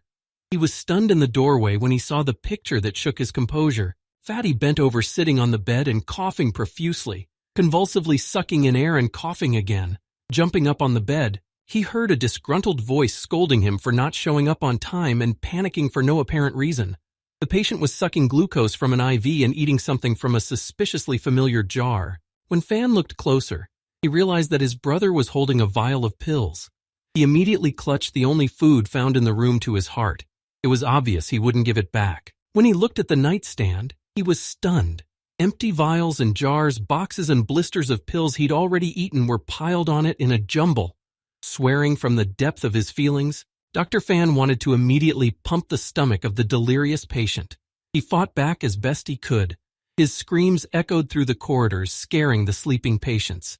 Yes, the wake-up call that day was too early, and even harsh for some. Later, when the food was delivered from the restaurant, the patient was chomping on his third lunchbox and he was finishing it. Fan listened to his older brother's fantastic story with his mouth open.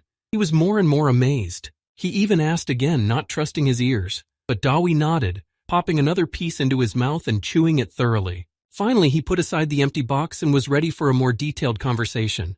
After all, he wouldn't let up, this caring man. I showed him my 5 fingers for clarity.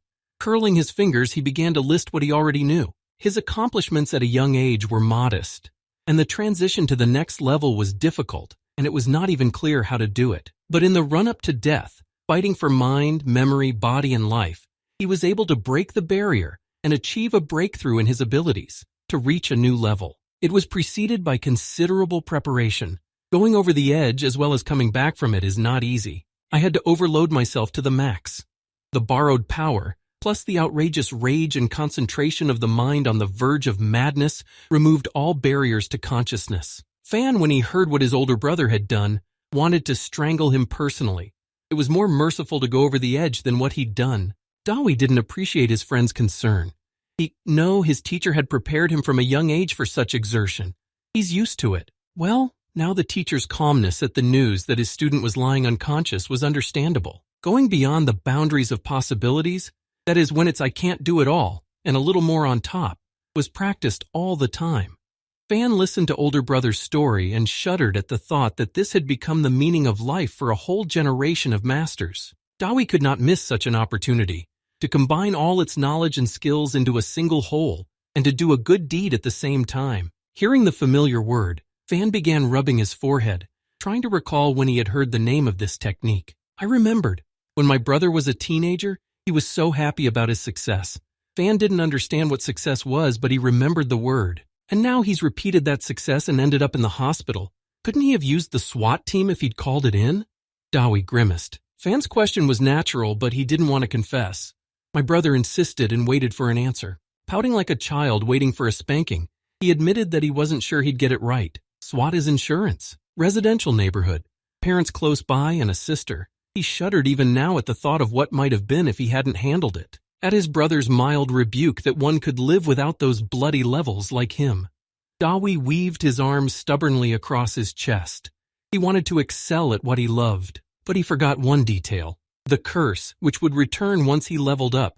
Fan reminded teacher's words the last time they spoke. He was so caught up in the new possibilities that were opening up that he didn't pay much attention to them. And now I realized what I'd done. But there was no going back. The problem had to be solved, and quickly. Dawi recalled what was written in that scroll. He reassured his brother that the 2 components were already in place. There was a third one left, but he didn't know where to look for this rare plant creature. He could only hope that it would appear by itself. Angry Fan even loosened the tie around his neck to keep his hands busy. His little friend didn't think through the consequences of his actions. He chased a dream and missed out on so much more. Fatty has admitted to overthinking things but is asking for peace. Nothing is over and anything is possible. He'll find the third element, or she'll find him. Hearing the last statement, Fan did not hold back. Such blatant carelessness pissed him off. And again the shouts from the restless ward annoyed the unhappy patients, like a persistent alarm clock waking them up. Until new visitors appeared on the ward's doorstep. They saved Dawi from an execution, and the silence of the hospital from a new series of screams. The first to step into the chamber was the shaman. He walked in with determination and firmness, like a man who had made a decision. He bowed respectfully, greeting the audience in silence. He bowed respectfully, greeting them silently. And then suddenly he fell to his knees, just as silent, like he was waiting, or couldn't find the words out of excitement. There was a mixed response to his act. Dawi groaned in annoyance and Fan resented the spectacle. Not responding to this, Kay bowed, resting his head on the floor, recognizing Dawi's superiority in the art and asking to be trained. Dawi grinned unkindly. He remembered how cunning the old man was. He would get the knowledge and then turn it all against him. But he was afraid of rejection and didn't want suspicion, so he began to recite the oath of the apprentice quickly. So bowed to the ground he sat there, without lifting his head and waiting for the decision of the one who knew more than he did. Dawi tried to refuse the honor. He didn't want to be in the business of educating anyone. He had to endure his own university education. But the stubborn old man would not give up. He demanded that he not be expelled from the interesting and exciting life that awaited him here. Fan could not stand this inherently uncomfortable and ridiculous spectacle. He hurriedly left before he laughed out loud. Kay bowed and thanked for his decision, made inherently unlikely promises and bowed again, though no one gave him a positive answer, but neither did he say no. And silence is what? Right. A sign of agreement. This circus was interrupted by Beagle. Although he came together with the shaman, no one heard his greeting because of the heated discussion. He had a large briefcase in his hand. The electronic lock suggested that there was something very valuable inside or dangerous, or both. When the lid of the case was opened, the purest golden light shone from within. And no, it wasn't gold. It was not immediately clear what it was, but it's definitely a reward. For showing courage in the face of danger, yeah. The object resembled a huge egg more than anything else. It was lying on a soft mat so that it would not be damaged in transit. Fatty took a special look at him and for some reason acted more than a little strange. First he demanded a hammer, and then he began to dance, raising it high above his head and spinning around the room.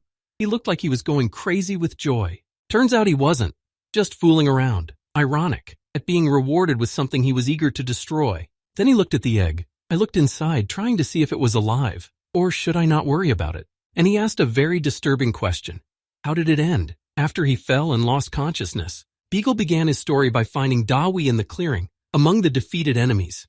They'd all gotten a kill shot, and he was rushed to the hospital. After a while, they were already in the unfinished building and saw all that was left of the humans after the creature's feast. In a fit of revulsion, they began to shoot the half-ripe eggs, in defense of which a female emerged. Dawi listened carefully. He had overlooked the fact that not all monsters would come to his call, and now he was more than glad that he had called the special forces, because this thing was the biggest and strongest of the species, and vicious. Its offspring were being wiped out. While she was throwing herself at the enemy, she was shot in flight, and that's because it hit her in mid-flight, tearing her body armor. Then they wandered up and down stairs and levels, cracking eggs along the way, figuring out how to destroy this whole building, until they noticed a strange thing, popping up in the farthest and darkest corner of something completely unimaginable. The old shaman then even laughed quite a bit at the sight of the find. He realized what it was at first sight. High above, on a stalactite of frozen mucus, hung an egg. Not just any egg, but a golden one. While all the others were scarlet in color, they did not dare to smash it, but brought it to Dawi's care, so that he could decide what to do with it. Kay stood frowning and crossing his arms over his chest. He was showing his disagreement with Beagle's opinion, as the man finished his narration and suggested that we should not take any chances after all. A snake bred in captivity is still a snake. The last report was that the new building was destroyed. The case was classified, and the builders were confirmed dead from the explosion. Dawi looked at the egg once more. Deciding what to do with it was difficult. Not all the possibilities were calculated or obvious. Twirled it around in his hands. He made a funny joke about his gastronomic preferences, which caused Beagle to tick nervously. Just then, a shaman intervened in the conversation. He had an alternative proposal, and since he had years of experience with chimeras, he should have listened. The offer was unexpected and strange. He imagined walking a 5-meter-long, two-headed crocodile on a leash as his familiar. Upon hearing that he was being offered a replacement, Golden Silkworm flew out of earshot and sprinted across the room. While the old man was describing the merits of the species that would hatch from the egg, he was vainly pounding him on the head with his stinger in retaliation. Dewey hesitated for a moment. There was something about it, but not quite the way the shaman had envisioned it. He was fascinated by physiology. He was interested in power. Chimera. He looked at the familiars, his own and the old man's. They were so different, incompatible. Would their qualities work together, or would they only cause trouble for their master? The shaman, meanwhile, was already folding his arms in a pleading manner, promising golden mountains and begging me not to destroy the egg. His habit of constant trickery to get what he wanted was getting annoying. Angry Fatty announced that he would make a decision later and would not tolerate interference in the matter. Kay humbly accepted his anger as he realized that he still had a chance to grow and study the chimera. Unwinding the egg on his finger, Dowie asked about the timing in a calmer tone. The answer did not leave him indifferent. The hatching period was too long, for him, and the consequences were too unpredictable. For those around him, the shaman was begging for mercy so earnestly, making more and more arguments, that his personal interest became obvious. He wanted to see it. Scientific interest, my ass. Dowie turned away, hiding the expression on his face. Well, if the old man wants to raise the egg so badly, let him do it, he decided. After all, there's always a last resort. And turning back, demanded that if the creature suddenly became uncontrollable and dangerous, Beagle would destroy it. His tone was so emphatic and somber that the SWAT officer squinted suspiciously. What else was he up to, this desperate boy, that he was so concerned? But Fatty's back communicated nothing. It hid what he was thinking, worrying, planning, except that the deadline repeated so many times gave a clue, and he looked out the window as in a mirror and saw a young boy who had a time limit exactly like an egg. Then they will be reborn, both of them, and become monsters, unless they're lucky enough to find the last component. The next evening, the men's dormitory was more restless than ever before. Disgruntled voices buzzed. There were guys running through the corridors like a fire and carrying various items that could solve the problem, or at least minimize. The last item brought was a hammer of gigantic proportions. Some underclassmen had brought it. The big guy from his senior year immediately took the hammer away from him. His olfactory receptors couldn't take the abuse. The heavy hammer struck the nail with lightning force, driving it into the board up to the top of its head. A cry of pain was heard in response. It was from the same stinky room that was already getting on the neighbor's nerves. The next hammer blow from the outraged big man was powerful enough to even knock sparks out of another nail. It was echoed by an even louder and shriller cry from the other boy. It was pitiful and pleading, and could touch and soften any woman's heart. But not a man's man. Tempered by the battle for clean air, hardened by the constant protests of the smell receptors, angry and resentful that once again the problem has to be solved drastically. The big man wiped away the tears with his fist in satisfaction. He was ready to hit and hit more than once. By the door of the stinker's room, now boarded up crosswise, if only it would help. The disgusting stench still seeped through the cracks. Now there were chains dangling between the beds in the room. They strained and swayed with every jerk. Guys who sat in the vapor and clenching their teeth groaned with inexpressible agony, primarily olfactory. Opposite them stood Dawi, wearing a surgical mask and holding a bouquet of flowers in his hand. He was treating them. A huge bathtub occupied all the space in the middle of the room. In it, like sinners in chains, sat the suffering souls. And it was not clear. Why such precautions? After all, everyone would not mind washing in warm water. Fatty smiled slyly. He had already added some weed to the vat and was waiting for it to take effect. The experiment must be finished, and he will not allow it to be interrupted. No amount of grumbling or tears of despair from the subjects will help, and the chains will not let them escape. By the end of testing this new way of getting rid of bad odors, the guys felt like they were in the other world, in the sense that they were already dead. Kicking the boarded-up door to the ground, the release sufferers were brought before the public. Even through his gas mask, the big man could smell an inexpressibly delightful aroma, fresh and clean. The boys, who had not yet recovered from the abuse they had endured, were very angry that the door of the room was blocked, but not for long, because the neighbors' behavior was getting tense. Now they're rushing in with hugs and sniffs. Did Fatty slip them some aphrodisiac? It was a mystery how popular they were with guys who had never wanted to socialize with them before. They were congratulated, squeezed to the fullness of their feelings, offered to sit somewhere. It was nice, But Fatty, the big guy in the gas mask, tried to push him away from the company under the excuse of washing himself more thoroughly and ordered him out of the dormitory altogether. But when he reminded him of the beautiful Natalie's offense, that last part was unnecessary. That's why the big man was beaten and beaten mercilessly. So he was keeping track of when and with whom she would return. My roommates couldn't be happy that their dream had come true. They could have jumped to the ceiling. But when the happy Lou climbed into his arms and began to confess his love and eternal devotion, Dawi couldn't stand his friend's too tight embrace and pushed him away. They were already starting to get a lot of stares. At that time, a man with a neat black mustache, dressed in a businesslike manner, was standing around the corner. He crossed his arms and listened to the excitement of the crowd. The crowd cheered. The crowd cheered, and the occasion was more than entertaining. He knew better than anyone else the difficulties of stinky armpits. The dean of the faculty who put the stinky students in one room after they were kicked out of the others.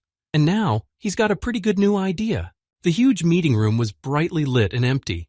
Preparations for the new conference were in full swing, as writing instruments were already present on the tables. That's where Dawi was ordered to report to. He was summoned in the middle of class, which was strange, so he went. Where could he go because the supervisor told him to? The unfamiliar man waiting for him in the conference room was endowed with such an aura of power and authority that he overwhelmed by his mere presence. This meeting was suspicious. He, a clueless student, was suddenly summoned. To whom, by the way? He introduced himself, but he had seen the rector with his own eyes and had even been in his office. Turns out being a dean is as much a screen for convenience as becoming a student in order to transfer to the fan faculty. The MO was clear, and this person was unequivocally on top of his affairs. Dawi grew serious. The only question that remained unanswered was, why had the dean suddenly decided to grant him a private audience? The reaction was frightening. His eyes blazed with the fire of enthusiasm. He was almost shouting. His finger was poking Dawi in the chest. Fatty refused. In fact, when he presented his experiment, the chains and the bullying of his neighbors in detail, it became uncomfortable. It was embarrassing, if not dangerous, to tell this man about such things. But the man stopped him, grabbing his shoulder and squeezing. Wouldn't let him go. Apparently, this information was very important to him for some reason, which proved to be true. He had been made a business offer. The amount was an impressive number of zeros. He couldn't even imagine how much it was. He was numb for a moment, trying to collect his thoughts. In the meantime, the dean had time to be afraid that he hadn't promised enough, to think that all was not lost, because he had not heard a second refusal. And the fact that the young man was thinking seriously, well, to dream of possible profits, calculating their growth and the interest that will fall into his pocket, to come up with a new plan to enrich himself, because there are plenty of hungry and thirsty people. Once again, remembering what he had seen in the dormitory. After all, the odor had become appealing enough to interest even men. What about women? A gold mine. That's why he didn't change his mind. Without letting the guy answer, he immediately doubled the amount, started coaxing him and enticing him with prospects with only one goal in mind, to get this treatment. Dawi tried to imagine a new amount of money. It didn't work. He tried counting with cars, apartments, houses. While he was thinking, the dean was freaking out about the stubbornness of this uncooperative type and his prolonged deliberation. He even slapped his hands on the table with all his might. The coveted prescription wouldn't come to hand. But suddenly he noticed a strange movement of his fingers near the young man's face. It was as if he were afraid to speak, but was only demonstrating with a gesture. Covered his eyes with his hand out of fear, afraid to look into the dean's face, and it shows. As much as said and a little more. The ensuing indignant shouting and swearing that came from the conference room announced that the agreement had been signed. At lunch, Fan couldn't believe that his older brother had pulled off such an unparalleledly brazen scam. He tried to explain to him how come the price had quadrupled from the original price. But somehow it didn't make sense that their esteemed and super historical boss had put himself in such a puddle just because of his exuberant imagination. The dean cried with grief and happiness at the same time. The coveted technology was in his hands, but how much the names of a few herbs had cost him. A week later, the respectable townhouse had a new tenant, a very young but quite wealthy young man, who immediately moved his pets and took care of them as best he could. Never showed them to anyone, though, because such a number of poisonous critters will not leave everyone indifferent, especially in close proximity to their homes. How did he deal with them? By feeding them with his strength. By his will, he made them docile and friendly. And if there were conflicts over food or a place in the apartment, he nipped the fight in the bud. A very simple and accessible method, and the snakes knew it wasn't bluster. Already one of the scolopendras had become an appetizer for a hungry host. The golden silkworm was a particular nuisance. The golden silkworm refused to move and slept all the time. But it was the timing that was most troubling. Everything was fine, except that he never got any closer in his search to the third component from the teacher scroll. When he was already thinking that he should not stay at home but go for a walk, maybe fate would give him another gift. The door opened and his sister burst in. Fatty listened suspiciously to her enthusiastic suggestion. Her enthusiasm had led to a forbidden race last time, but he had never met such a pure, unclouded by any malice, so he didn't believe it. Bad thoughts began to enter my head about the other kind of forbidden stuff my sister was so addicted to, but she indignantly reminded him of a promise he had safely forgotten. It's hard to remember when you're concentrating on choosing your favorite pajamas. He'd said his yes just to get out of her way. Why she had chosen to be an actress, Dowie didn't understand, but if it was important to her, she should have accompanied her sister and kept her out of trouble. Now he was sitting on the hood of his sister's Audi, staring blankly at the surroundings. He didn't like what he saw. The parking lot was full of expensive luxury cars.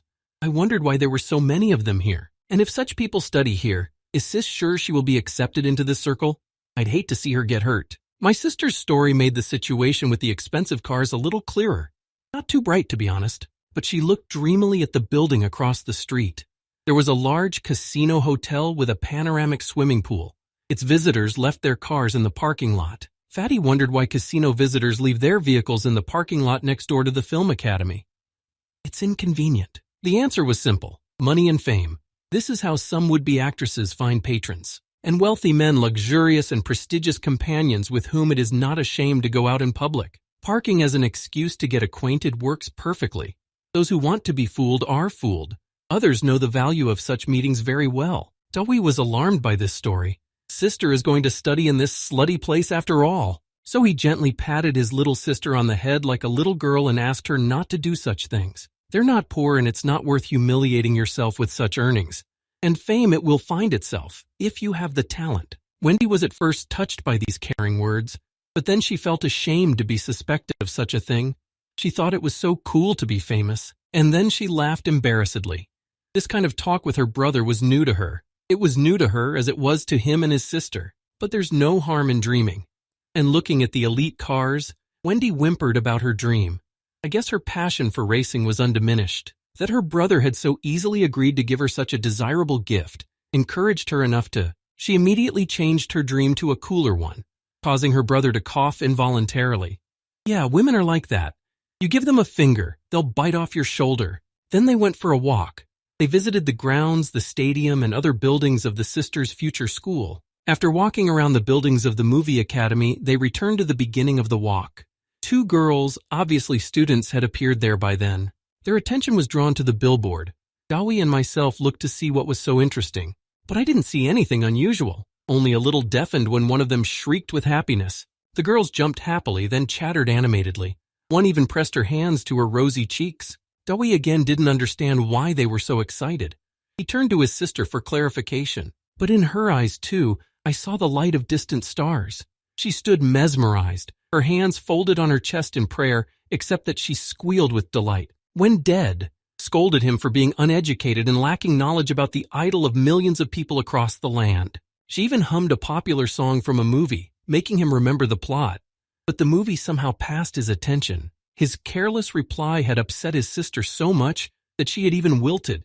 The men passing by also spoke out indignantly, making him blush with shame at his ignorance. But then it turned out that the reason for their indignation was more prosaic, and not uninteresting to her. Wendy hastily tried to recall if she had any offenses behind her today, even closed her eyes for the sake of it, because a very energetic and relentless policewoman was active in the parking lot, levying fines for the smallest misdemeanor. She paused, gazing intently at her field of endeavor, and wondered, had she missed something? Noticed that someone else's red Audi was lurking in the wrong place. I should have been punished for this unseemly misdemeanor right away. Screaming like a steamboat siren, a multicolored miracle ran towards her, and it was running so fast. What got tangled up in his own legs and fell right on top of her, smacking her forehead and hugging her tightly. The red-faced policewoman, who wanted immediate relief from this embarrassment, shouted out, but the miracle didn't want to let her go. It clung to her as hard as it could, trying to get to its feet and pressing its face against her chest. When Miracle realized who was in her arms, the attempt to get to her feet immediately changed to an attempt to kneel. The begging words flowed. Thus they stood, embraced, first struggling for release and then for a fine. The girl was very insistent and would not let her go without words of consent. She begged and pleaded for favors in a way that would make even a heart of stone tremble with sympathy. When the prayers were already turning into sobs, but had not yet turned into sobs, and there was no more strength to resist them, I heard a man's voice, a very familiar voice. But as long as the boy was far away, it was impossible to tell who it was. When she saw a familiar figure, dressed in all the same rags, moving straight toward her, she remembered him, the guy who had said so many embarrassing things to her. The whole station made fun of her later. He recognized her too, the girl who had caused him to finally be believed and let go even without any consequences. A twin shouts of recognition rang out over the Movie Academy Plaza. Only one was pleasantly surprised, the other blazed with unremedied indignation. The girl blamed him for her misfortune. The girl blamed him for her misfortunes. When she reasonably pointed out that he had done nothing to her, she got cold feet. She sadly told me that after that meeting she was demoted. She almost cried with self-pity. She looked so sad that Dawei couldn't help but say a word of encouragement. Wendy watched their touching interaction with rapt attention. The scene looked exactly like in the movie, and by context it should have ended with a kiss, or at least a hug. So she thought she was present at the reunion of the lovers.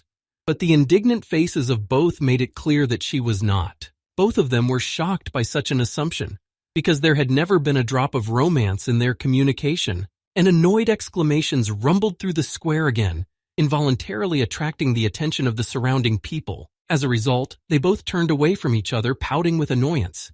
Wendy immediately thought that not all was lost. There were sparks flying between the two of them. But the policewoman decided to end the informal conversation, for which she immediately remembered her duties. Coughing and clearing her throat from the emotions stuck there, she proceeded to write a parking ticket in a cold, official tone. She reprimanded the owner for unauthorized placement of the car. Then she jumped to the topic of Wendy's appearance, stepping on her and pressing her with her authority. She criticized her hair, her clothes, and her behavior too, so she got revenge for her embarrassment. A car was rushing along the road at high speed. So far it had not encountered any traffic lights, so it was accelerating, speeding up. The roar of the engine laboriously running at super speed and the hissing of tires caught Dawei's attention. He immediately rushed to rescue the girls, who were too advanced in the process of the altercation, to the roadway. The policewoman even took umbrage at this disrespectful treatment of a representative of the law in the line of duty. But he, not listening to the disgruntled shouts, put his arms around both of them around their waists and transported them to safety. Immediately afterward, a passing automobile snorted where they stood, showering everyone with an air wave and dust. Dawei turned away from the rising sap and exhaled in relief. A little more and he would never forgive himself for his sister. But some were much less fortunate. A woman was left lying on the roadway bleeding to death. Immediately, concerned people started running to her, offering their help, calling an ambulance. My sister recognized a car flying by on its license plate as it slowed down at an intersection to make a turn. He made his decision the second he did. Both girls were in the vehicle. He had a burning desire to punish whoever had stolen the car and hit the woman. So the sister was sent to the hospital to bring the injured woman and see that she was treated. He rushed to the policewoman's motorcycle. The policewoman held his hand without even touching him. But when he looked at her expectantly, she graciously agreed to take over the driving duties. Her sense of justice also wanted to punish the villain. The car was speeding down the highway. The piercing light of the high-beam headlights was blinding, and everyone gave way to him, slowing down and letting the daredevil pass out of harm's way. The driver, cigarette in his teeth, was talking on his headset to his boss. A woman had been hit and he was afraid of getting caught in the act. His boss understood the trouble his partner was in, and he was angry. A well-established business could go down the drain because of his carelessness. The associate immediately backed down. The boss's anger could end in unpleasant consequences for the petty thief. Automatically, he looked in the rearview mirror and saw the motorcycle chasing him on his heels. At first, he couldn't believe it was behind him. He'd never seen it before. He'd already traveled a long distance. But taking a closer look at the well-recognized bike model in distinctive colors and the driver in police uniform, immediately I lost my peace of mind and, panicking, pressed the pedal as hard as I could, increasing the gas. That they had been spotted was shown by the suddenly increased speed of the car, which went for a breakaway. Dawei asked for a boost as the car was moving away too fast and could have turned onto another road. Lan, however, scolded him for being overweight, which prevented her from accelerating properly. It was too hard for her to turn and bend with that much weight. A sarcastic remark about the too small size of a motorcycle helmet has so infuriated Fatty, he took the wheel from the girl's hands and drove the bike himself. With his physical strength, he immediately rode much smoother. Lon tried to protest at first. She's the driver and the bike's a cop's bike, and she's being overpowered. But Dawi was so into fast driving, confidently compensating for his inability to maneuver with high speed, that it was a pity to prevent him from pursuing the hijacker. And the bike raced after the car that had disappeared around the corner. He was determined to catch up with it on the freeway far outside the city. They were racing so fast that all the hows, whys, and whys were blown out of my head. Only the excitement of the chase and the slowly receding distance of the victim ahead, who must be caught at all costs. Fortunately, the freeway was half empty, and there was no one to overtake in the direction of the chase. On the speedometer of the car, the speed marker was invariably high, but the car refused to go over. The hijacker, realizing he couldn't get away from the bike with these problems, called his boss again. While he was giving a status report, he saw something flashing through the window with his side vision. He was being overtaken by a police motorcycle. It was about to overtake him, but instead of overtaking, the driver kicked the car door with all his might. The car swerved, almost flying off the highway. His eyes bulging with fear and rage, the hijacker was cursing the headless racers, and Dawi had to lag behind. Lon shook off his maneuver and, looking for something to grabbed his neck. He struggled to free himself from this embrace, reprimanded her in his heart that now he would have to catch up with the car again. Ashamed Lan tried to justify herself, but there was no time to listen to her apologies, and Fatty put on the gas again. The bike again began to reduce the distance and catch up with the stolen car, but now with sound accompaniment. The girl's nerves couldn't stand it and came out with a frightened scream. The old factory seemed abandoned. There were no spotlights shining anywhere. Not even the slightest source of light on the perimeter guards was visible, although the frozen trucks looked brand new and actively used, judging by the presence of cargo in the back. This is exactly where the road and the hidden tail of the car led a couple of woebegone riders. The motorcycle got into low gear because Dawi was scrutinizing the disposition, trying to figure out where the car had gone. Lon took off her helmet to wipe away her tears and to catch her breath after the race. The empty, deserted cul-de-sac suggested that something was wrong. The multiple echoes of footsteps echoing from all sides confirmed it. Behind him, an axe brought down with a loud clang, sending sparks out of the stone, causing him to flinch and turn around. Lon's startled shriek reinforced Fatty's opinion that this wasn't just a misunderstanding. Here they were entering gang territory. The scowling men who were engaged in illegal business were not going to let go of the witnesses who had entered their property. The carjacker, who had left his car somewhere, also approached the crowd from the side. He came to look at his pursuers, to gloat. A pack of unfriendly thugs regarded the amusing couple on the motorcycle, trying to solve the mystery of their appearance. Dawi was also trying to figure out what direction to take. The way out was blocked. We had to negotiate, or not. The position of the leader would determine everything. The bald man intervened. Overwhelmed by the chase, he vindictively pointed to the motorcyclists as his pursuers. Lon realized that everything was in place, and the hijacker was going to this particular factory for a reason. The fact that they were blocked by men with guns said that they were in for a real treat. She looked at Fatty. They had to leave somehow, because they couldn't stand up to a crowd of aggressive men. What was the instruction? In case of danger to life, notify management of the fact of harassment? The fact that he was distracting the thugs while she pressed the panic button was initially gratifying. But Fatty took on a high-pitched tone and began boldly demanding that the hijacker be handed over. That made her stare at him in horror. Did he not realize where he was? Alone against the crowd? Okay, too, but the number of supporters and the hijacker remembered, laughing in his face for being too naive. Dawi, absent-mindedly stroking his fist, provoked the bald man into a fight, ignoring Lan's demands for it to stop. He fell for it. He even boasted of what he had done, secretly thinking that they wouldn't dare to lay a finger on him against a gang of men. The target was set, the challenge accepted. Dawi put himself on full alert. He tensed like a spring, ready to fire at any moment. Lan covered her face with her hand in despair. There was no way to avoid a fight now, but she could stop it by acting as a representative of the law, couldn't she? Turns out he can't. Fatty was just standing there. One moment and he was gone. Just a glimpse of something on the edge of perception. Baldy continued to chime in, describing his opponent's cowardice and counting on the support of his buddies. He didn't notice that he was already approaching with a fiercely burning gaze and a pudding fist. But I felt it. Yes.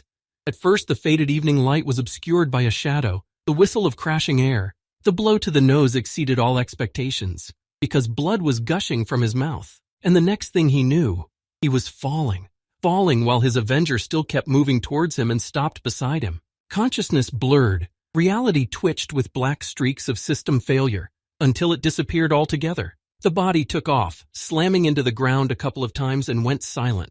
Probably forever. I've been known to do that with a single blow. Lon appreciated the masterfully executed attack. She had yet to see such a range of body rotation after a normal swing. The brothers were dead at once. The boss jumped up and picked up the bald man's head, blood spurting from his nostril. The others hurried to surround the fat man. He's angry that he didn't think ahead and keep a valuable employee safe. Who's going to steal cars next? A cry to the underlings to begin the slaughter, to dispense with the guilty. They stepped forward threateningly. When it smelled like blood, Lon grabbed Dawi's arm. Run and hide while it was still possible to get away. You can't handle this many people. They'll be overwhelmed by numbers. But he didn't move, standing there waiting for the attack. Just slid it behind his back in a way that protected him. Such fearlessness and self-confidence made even the bros hesitate and slow down. And why is the guy so calm in the face of the crowd? But he was not only calm, he was cheerful. Suddenly the changed eyes glittered in anticipation of a good fight. He also threw in a call to make the odds more even.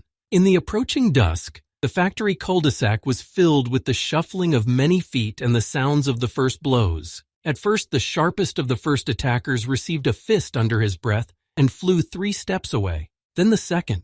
Before he could even notice the lightning-fast lunge in his direction, he was lifted off the ground, and he went flying, hitting the wall with a thud.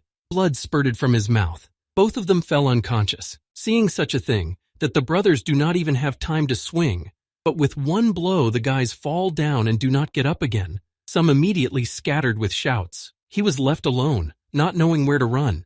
His feet were stuck to the ground in terror. He looked with fear, as their authoritative boss is lifted off the ground by the fat man with one hand. He fights back, wheezing, but he can't get his clenched fingers away from his throat. His knees weakened at the sight and he fell to the pavement, not daring even to make a sound, only praying to himself that this misfortune would pass him by. Dawi, looking mockingly at the ringleader, asked how he felt in the place of those being killed. Their place. The one to delay his dying hour. Through gritted teeth he hissed the words about the girl. He reminded himself that it wouldn't hurt to remember that he wasn't alone here. She was dealing with 2 men who attacked her at once. They were afraid to attack the guy, but the girl? They took her hostage so that both of them wouldn't move. She didn't have time to react to the third one's jump. It was too sudden, coming from above while she was fighting off the first 2. At the last moment, she turned her face toward her opponent. She expected him to crush her with his body. The boss, released for the moment, saw only lightning rushing to the girl's rescue. Now he doubted he could handle such a foe. Fatty was just in time. He jumped up and knocked the bandit out of the path of his jump, using his entire body weight. Then he swung his arm and punched him hard in the neck. It was hard and brutal enough to knock him out with a single blow. He slumped backwards, bleeding. The girl still stood there shivering until she realized it was over. It was only when the attacking bandit slammed into the wall that she opened her eyes. What she saw filled her heart with such gratitude. At the last moment, when everything seemed to be over, Fatty had saved her. And then he went off to finish off the rest of the enemy. On his own, alone, without even asking her for help or even to flank him. Deadened with fear, the boss looked into the eyes of his death and tried to find a way out of the increasingly dangerous situation. So he called out to his subordinates. If these 2 got out, they were all facing considerable time. The threat was credible. To get them to finally act, he yelled, spurring on the particularly insecure and fearful ones with a shout. And the human mass ran, swinging bats, metal laths, hammers, axes, whatever was at hand at the guy. The one stood alone in front of him, not flinching or retreating even a step. He was preparing and waiting for the attack. As the boss looked up into the darkening skies and thought about how he could escape, all he could hear were the sounds of blows, the screams of the attackers, the groans of those who had flown away. I look up and there's only a fat guy standing there. And silence. Only a metal bat fell at his feet stained with blood. Lon stood there, reliving the moments of the battle she had just witnessed. She couldn't come to her senses. Such a thing was not to be expected from one unarmed man. The crowds didn't scare him. He rushed first to one, then to the second. And the first had not yet fallen before the third sprinkled the asphalt with blood from the wound he had inflicted. After taking out the nearest enemies, Dawei soared above the battlefield in a leap and moved towards the ones farther away. The only sounds heard now in the evening silence were the crashing groans of pain, the cries of fear, and the sounds of footsteps healing away from him. She looked at him with adoration in her eyes. It's not everyone can handle a bunch of thugs like that. Fatty quickly dispatched the remaining and no longer resisting fighters. They were frozen with grimness and accepted their fate humbly. Soon everyone was lying down. Those who were still conscious of what had happened did not dare to rise. Many were unconscious. Dawei, still burning with the fury of battle, stood looking at the ringleader. Then he went to him, and in his eyes he read the sentence. Suddenly realizing that he was alone with his death, and there was no one else to hide behind, he screamed. Desperately he pleaded, crawling away on his ass from the intimidating figure of a guy with the blood of his enemies dripping from his clenched fist. Dawei summoned the venomous critter that had gathered at his call and brought it to the bandit boss's mouth. This was the beginning of the second stage of the negotiation, the interrogation. Unable to withstand the moral pressure of the poisonous muck, which was already crawling on his head and seeking to crawl into his mouth, the ringleader confessed at once. At that moment, Lon felt like she was in love. The interrogation was perfect. The humiliated ringleader was giving up all the information. To whom? The hero who took down everyone here and saved her from being killed. She turned away from the boy in embarrassment and dreamed of more. She turned away from the boy, embarrassed and dreamed of more. He didn't even hesitate to slap her on the back to bring her back down to earth. Where does love go when resentment comes? Because afterward, when she did what he told her to do, she only angrily sobbed and mumbled various stupid things, which made Dawei really angry. What's wrong with her again? In a fit of irritation, went to raise the roller shutter on the garage that the ringleader had indicated to him as the location of the car. And I was stunned. There was a car there. What a car! I didn't even think it was possible to see such a treasure in an abandoned factory. A high-end dark blue car from a famous brand should have been on a runway or in a swanky garage. Not here. However, as I walked around it and looked inside the garage, I saw rows of similar cars and began to suspect the obvious. Car thieves? I rushed out, lifted the next door. It's the same picture. Famous cars, no license plates. When he saw her, his eyes lit up. He immediately wanted one for himself. So taking the opportunity, he looked all over it, felt it, smelled it. What happiness it is to own a cool car. He looked at the row of expensive cars with sorrow. After all, there were people who had lost them. If he was so happy just to touch the dream, what was it like for their owners? He asked the girl who had arrived if he understood what was happening correctly. She, tamping down the professionally bound bandits, confirmed his thoughts. She told me the crime reports of the last few years. This gang could never be detected, let alone caught. Cars were just disappearing. Either they were stolen or garages were broken into, obviously on a tip-off. But there was no trace. Enjoying tying up the ringleader of the car thieves tighter, she described how careful the bandits had been so far. They sat there with their mouths shut and could only count the time they were facing for robbery on such a large scale. A sudden question that sounded from somewhere off to the side broke the rhythm of the colorful presentation of the circumstances of the hijackings. Fatty was already sitting in the driver's seat of the adored car and happily chowing down from the window. Not for long. The band sounded, and he jumped out of there instantly. All through the same window, which looked more than strange to onlookers. But the promise of a big cash reward cheered Dawei up. He had a nice ride to that plant. The auto-ignorers, hearing about the reward, even groaned with the realization that they had missed out. But through the gags, it sounded like a resentful mooing, and the policewoman kept tearing their hearts out, telling them how much money they could make without working too hard, by turning in their own. But what's friendship in a wolf pack? Whoever has the money is right. She was already finishing her narrative, parlaying the possibility of getting money for the hijackers into a per capita, when she noticed her listener was gone. 1 minute he was here, the next he was gone. Gone. I looked around for him. There he was, dragging the gang leader to a bunch of bound subordinates, without much ado, across the concrete floor. He was beginning the second stage of interrogation. A poisonous animal was released on the detainees to intimidate them, and in a menacing voice he demanded the truth. Smiling so sweetly it made my skin water. What kind of mockery would he come up with? The bandits were shaking with fear and were afraid to open their mouths. What if something crawled in there? Fatty, seeing that the guys refused, was already thinking of the next stage of influence and began to threaten torture. One of the more fearful ones dared to speak up, but he spoke out of turn. He was trying to appeal to conscience. Dawei first pleased him by patting him on the cheek. The man had, of course, told the plain truth, but it was not the truth he wanted to hear. That's why the next one was a slap in the face, to frighten everyone so they wouldn't talk nonsense. Everyone was impressed. Everyone had felt the fat man's heavy hand recently. The memory was still fresh, but not everyone understood what not to do, or rather, what was expected of them. One continued to bicker. He was the first to experience the fat man's contrivance. With his hand around his jaw, Dawi, with an anticipatory smile, brought the little multicolored frog up to his eyes.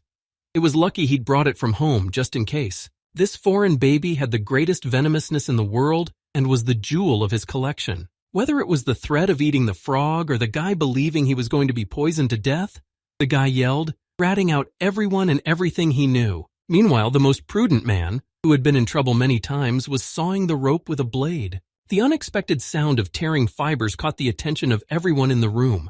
And following the sound, a tall, burly guy in a tracksuit came running.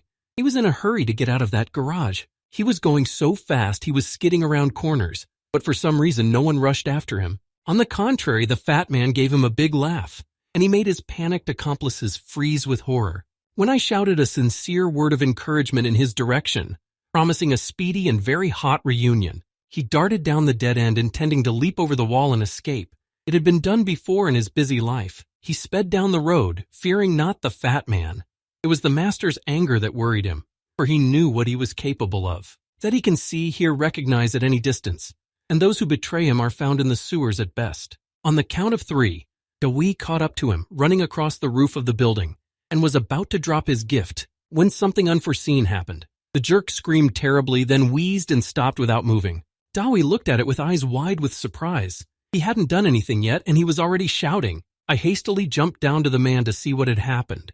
The man suddenly began to slump on his side and fall, his head cocked silently upward in a terrible convulsion. His body began to swell before his eyes, so much so that he unbuttoned his sweatshirt and lifted his tank top, exposing the ever-increasing bulge. Soon the slender man was replaced by a swollen something in pants.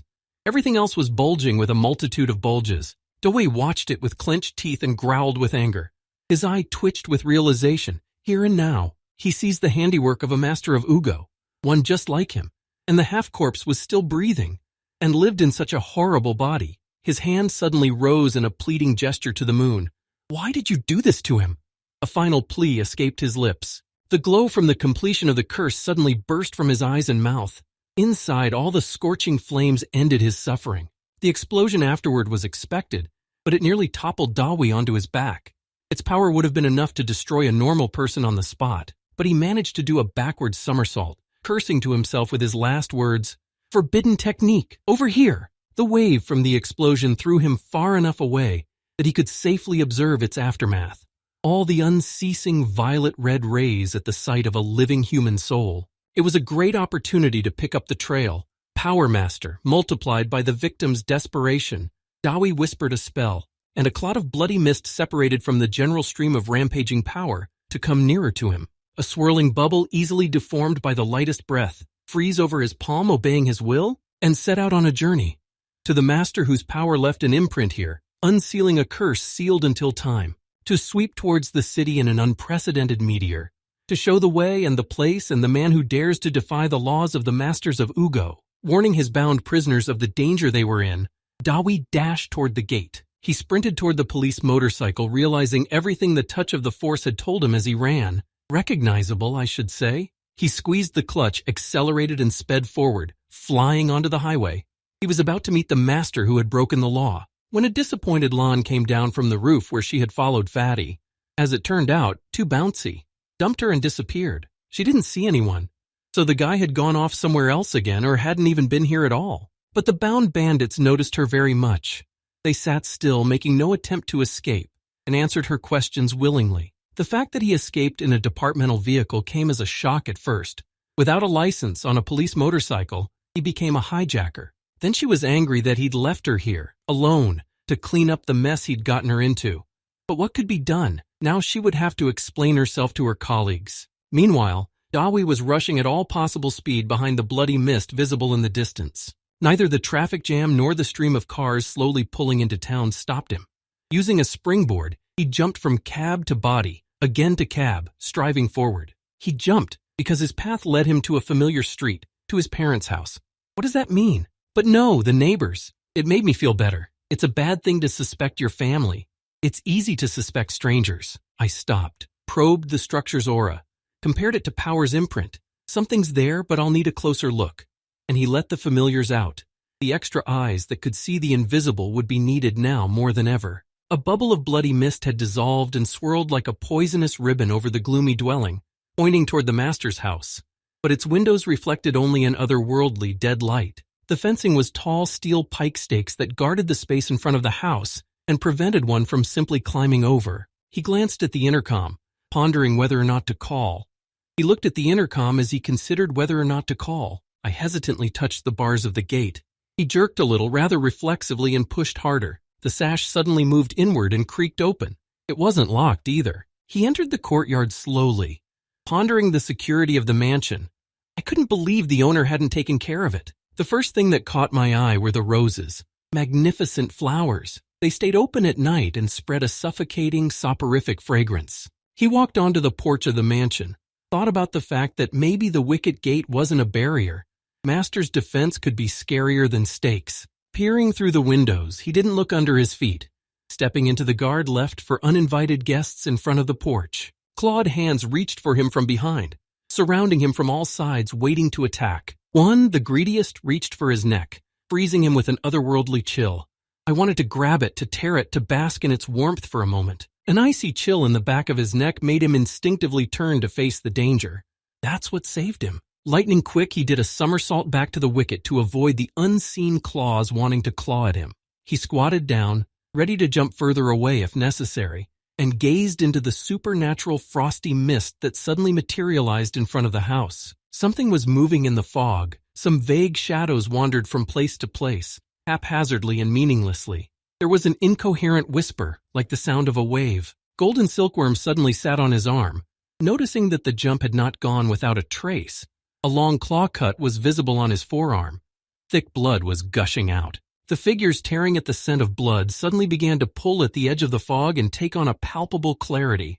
Dawi looked more closely, going over it in his mind, looking for coincidences with what he had come to read about from teacher. Slashed mouths sewn shut with crude stitches, bandages over the eyes, unbrushed hair and cold. Frosty cold, he remembered. That face opposite was that of a dead girl, brutally murdered to create a spell of immense power. They were all like that, but the point wasn't the unsettled human soul.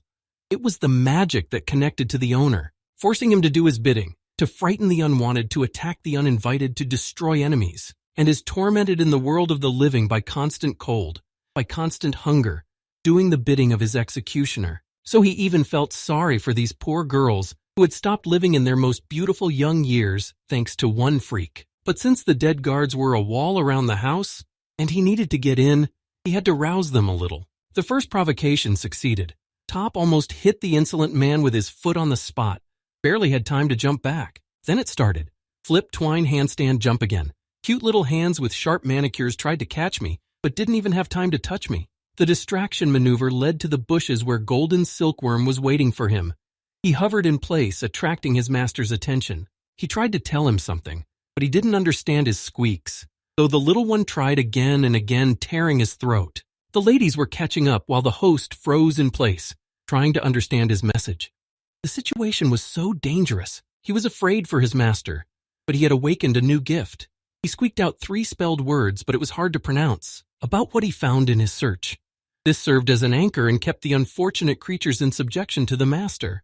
There was no time, so after directing the flow of his power into his foot, Dawi immediately kicked the trunk of the desired tree with his foot and shook his crown so much that the required amulets jumped up on the spot, immediately falling down. The tree, however, also failed and fell across the path, but that didn't matter at all, because Fatty suddenly realized that by channeling a stream of his power into his palm, he could heal no worse than he could maim with his foot. The cut was healed instantly, and the amulets have been found. Having lost contact with the master's power, the ghost disappeared. Everything became quiet and peaceful. Having picked up from the ground these pebbles, which had brought so many unpleasant minutes both to him and to the girls they had summoned, he examined the material and the runes on the surface in detail. The owner of this mark knew how to use them, unlike the shaman, but the school seemed to be the same. The valuable trophy was slipped carelessly into his pocket, because the boy was already thinking about his next move. Enter the house. Golden Silkworm sat with a fancy crown on its head and rested with its wings hanging down, and Dawi contemplated the impregnable fortress. Well, it's not that impregnable. A house is a house. Although the first line of defense made one wonder about the level of the master who created it. Without thinking twice, the door was kicked in. If there were any surprises in it, they were not designed for a size sneaker. Angry, ready for an imminent battle here and now in the name of truth. He expected to see the enemy just outside the door. So I slid into the house, pointing my finger right at his chest, to accuse him of everything at once and challenge him to a duel. But the hall was empty, calm, serene. Such ignoring was insulting. Fatty began to call him out, shouting about honor, truth, justice. Then he moved on to the more understandable insults to the average villain, sneering at petty things, threats, and blackmail. But he never got a response. In order to lure the owner out of his den, I went for pure vandalism. He's made an absolute mockery of the house. What owner would not be outraged and come to punish the insolent man for his disrespect? It worked. As Fatty hurriedly finished his task, magic charges flew into the back of his head, so the shield between him and danger was Golden Silkworm. The Golden Silkworm took the brunt of the spell. He hit back with difficulty. He was swept away by the stream of power, slammed against his back, and white and green-colored circles swirled in front of his eyes from the strain. The stunned, now so far non-threatening poisonous pets of the local master, the owner of the house, fell to the ground. He came down the stairs as if he were not angry, but welcoming an expected guest. His feet were bandaged. His head and body were concealed by a wide cloak. When he stopped at the top of the steps, looking down at the rude man who had dared to disturb him, the same bandaged arm showed. It was puzzling. But over the arm, a haze of power was already visible, building up power for the next strike. But the man was slow. Slowly he talked about all sorts of nonsense, trying to figure out who was in front of him. He'd hidden all the ends. But look, he found them. The calm and polite speech of a homeowner greeting his guest on the doorstep created an unforeseen effect. Dawi first said hello. Then he grabbed his head, because he remembered why he had come here. Remembered all the violations of laws and rules, even simple human ones that this master had committed. Fight him? Thoth was already standing in the cloud of his power. His pets were at work again. It was clear that this opponent was several times stronger than he was. There was an immediate metallic stiffness in his speech, and a threat. Dawi thought quickly about what he should do now. However, on the last step of the stairs, the master's figure suddenly tilted violently. It was about to topple over, crushing him with its body. He did not fall. He dangled, hovering over his head, hovering his authority over the young, foolish magician who had come to him with his ridiculous claims. His accusations about the uninvited guest's inappropriate behavior were gaining momentum, and more venomous anger oozed from his words. They would have been justified if it weren't for the blindfold, like the girls, if it weren't for the claws on his hands, like the two-headed monsters, if it weren't for the taste of the power that destroyed the man before his eyes. Dawi began his interrogation. It cost the overhanging gentleman nothing to answer honestly. He knew he was stronger. Covering one eye with apprehension, Fatty threw a test stone, telling him that he had destroyed all of his creations. There was a chuckle in response. Not an exasperated one, no, on the contrary, he was amused by the news. So much so, in fact, that he laughed loudly, heartily. The rumbling laughter echoed through the house, making it really rumble. Fatty even got angry. It was a reaction he certainly hadn't expected. It nullified all of his monster-slaying accomplishments. The laughter fell silent just as suddenly. Master didn't think of the monsters as his creations. In fact, they weren't. It's all Mother Nature, fertilization, birth, and all that. There will be no problem with increasing the population. The master was only required to create one creature, a female, and it wouldn't be hard to do it a second time. I did, and some bad thoughts began to cross my mind. Him and only a female? And who would be the father? In the meantime, the master decided to end the tiresome conversation. He understood the main point. Kill the bastard who broke into the house, get back to the business at hand.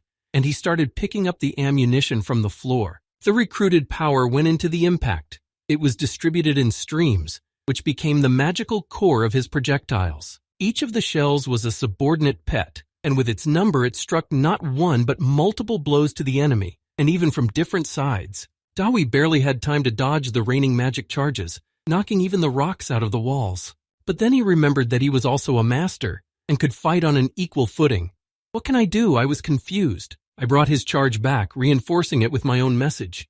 The animals flew back to the master. Explosions sounded. A green cloud of flashes blocked the view. There was no way to see what was going on. Second after second went by, but there was no movement. I couldn't believe it was so simple. Rightly so, I couldn't believe it. Suddenly a familiar voice was heard, the magic smoke gradually dispelled. The figure looked undamaged, but the pitiful remnants of his pets swirled around him in stasis spheres. When Fatty saw the brutal massacre of the unresponsive animal, he was very indignant. He even clenched his fists and turned white with anger. He treated his pets as lesser brothers, and this attitude of being treated as expendable made him furious. So the next move, to send a familiar, was dictated more by revenge. For pets, let the pet get even. The words of the spell that sounded back were an unforeseen twist. The mage pointed only a finger, and as a result, Golden Silkworm was trapped in a force trap. The impact was painful, of course, but the trouble was he couldn't get out of it. Master folded his arms on his chest contentedly and chuckled with superiority at his puzzled young colleague. Dawi held the trap in his hands. I looked at it from all sides, but I couldn't break it even though I tried. The only thing I was glad about was that the familiar was alive and well. It was banging against the walls of the power tank, squeaking inaudibly, asking for help, I guess. Fatty placed the trap carefully on the floor, away from the war zone, comforted Golden Silkworm with encouragement. He stood in front of the master, kneading his fingers. Even the veins in his face swelled with barely restrained fury. He challenged. Immediately he started jumping on the walls, the ceiling, and again on the walls, confusing the way, tormenting the old man, so that when it was convenient, he could strike his decisive last and only blow. It was not a bad tactic, for the master of the house did not know where to look. He had only one head, and age did not allow him to turn around like a young man, but his knowledge and skills allowed him to stop these actions. He filled his hand with power, said the spell, released. Fatty snapped downward, falling to the floor, knocking out a crumb of stone with his fall. That hurt, though. A leaden weight fell on my shoulders. I couldn't get up no matter how hard I tried. I grunted and grunted, but I couldn't even free my arm. The new message from the master of the house was so bright that it blinded, stunned, and perhaps rendered him unconscious for a moment. For the familiar howled desperately outside the walls of his dungeon. For they are bound by life. No master means no more him. Okay, he didn't. Maybe rolled across the floor, slammed into a wall, but still Dawi couldn't even move. Master descended to the ground, stood in front of the young man, the lights on both hands dancing from the newly recruited power. Bound by invisible fetters but not broken in spirit, Fatty could only speak. Well, at least he could spit in his heart, and that was good. I don't know why, but Master's plan suddenly changed.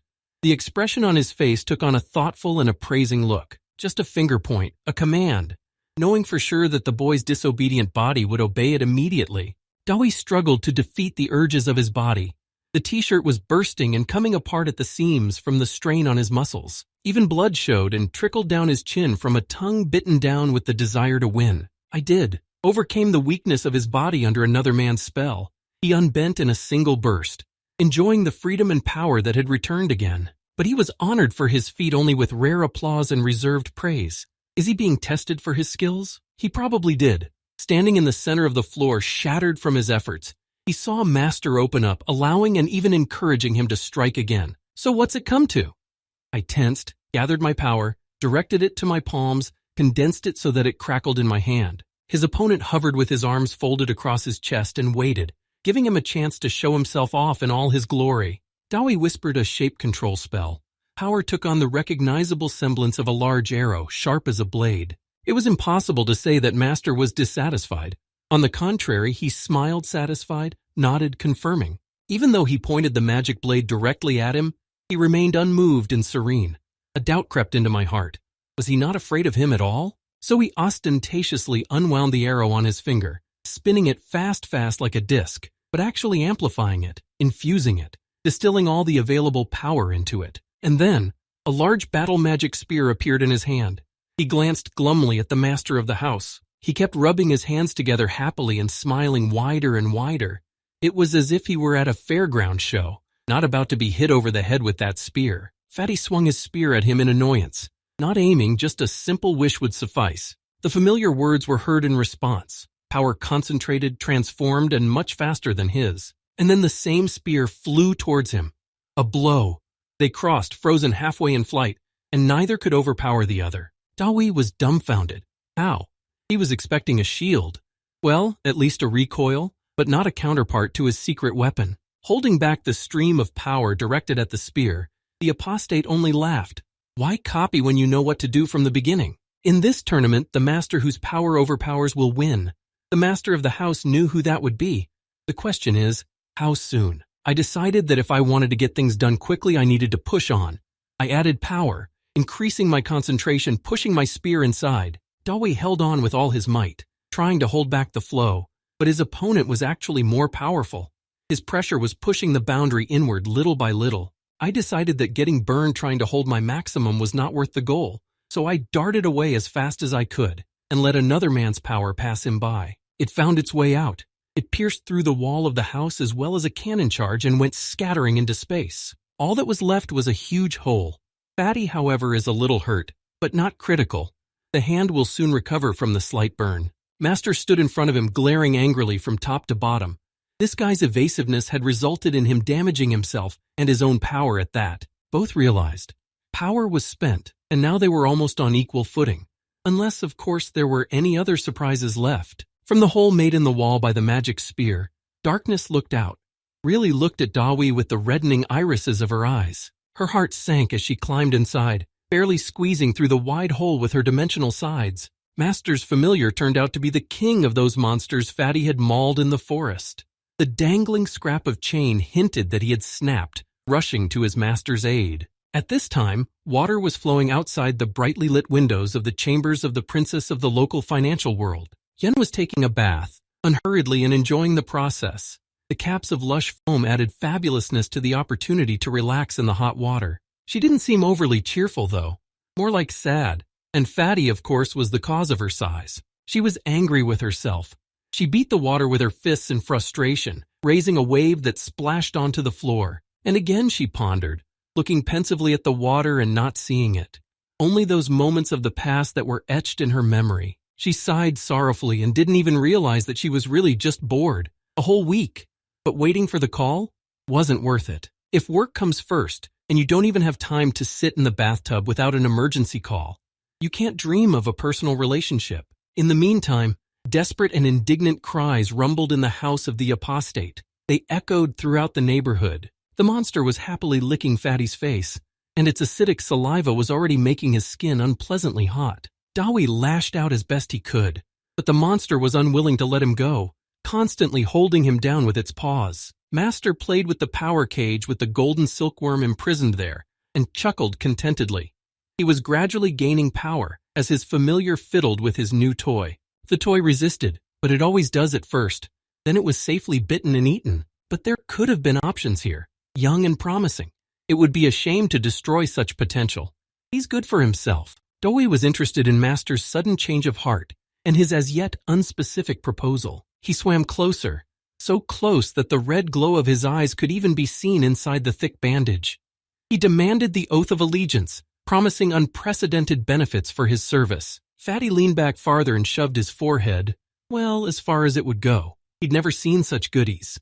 He'd already seen one such beneficiary in a factory cul-de-sac. Restrained by the familiar's paws while his master recovered from the blow, Dawi told him everything he wanted to say, heartily. Reminded of justice, called an apostate, and appealed in vain to a conscience that had long ago been absent. And of course, he refused such an honor in the rudest form.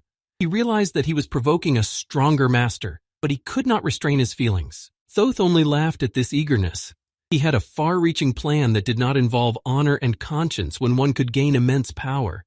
And he who has the power is right, isn't he? All that's left to do is to deal with this young man, a witness to his projects who knows too much. He's either with him or a negative answer was just as good. A renegade who had already practiced controlling a man and achieved good success in it would do just as well. He showed the boy the seal that was glowing on his fingers. The only thing left to do was to apply it, and it was done. When Dawi realized what fate the master of the house had prepared for him, he was horrified.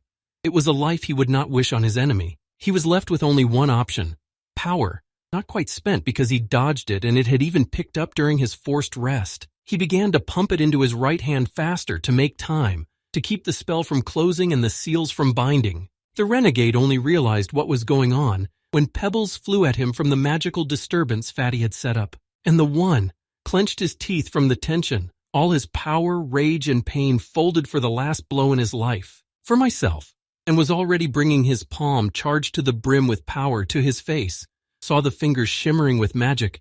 Then the apostate realized what was about to happen. He couldn't let that happen. His mind had already formed rainbow plans. One spell and the guy's arm was frozen in complete immobility at chest level, not moving up or down. Oh, how angry Dawi was that they wouldn't even let him die like a human being. He looked around for a way out. Got it, it's an arm in stasis, but the legs are working. I jumped up and shoved it into the familiar's mouth. Sharp teeth instinctively closed around it, biting through it. Master wouldn't let him chew it off. And now the boy is pounding his fist on the floor in pain.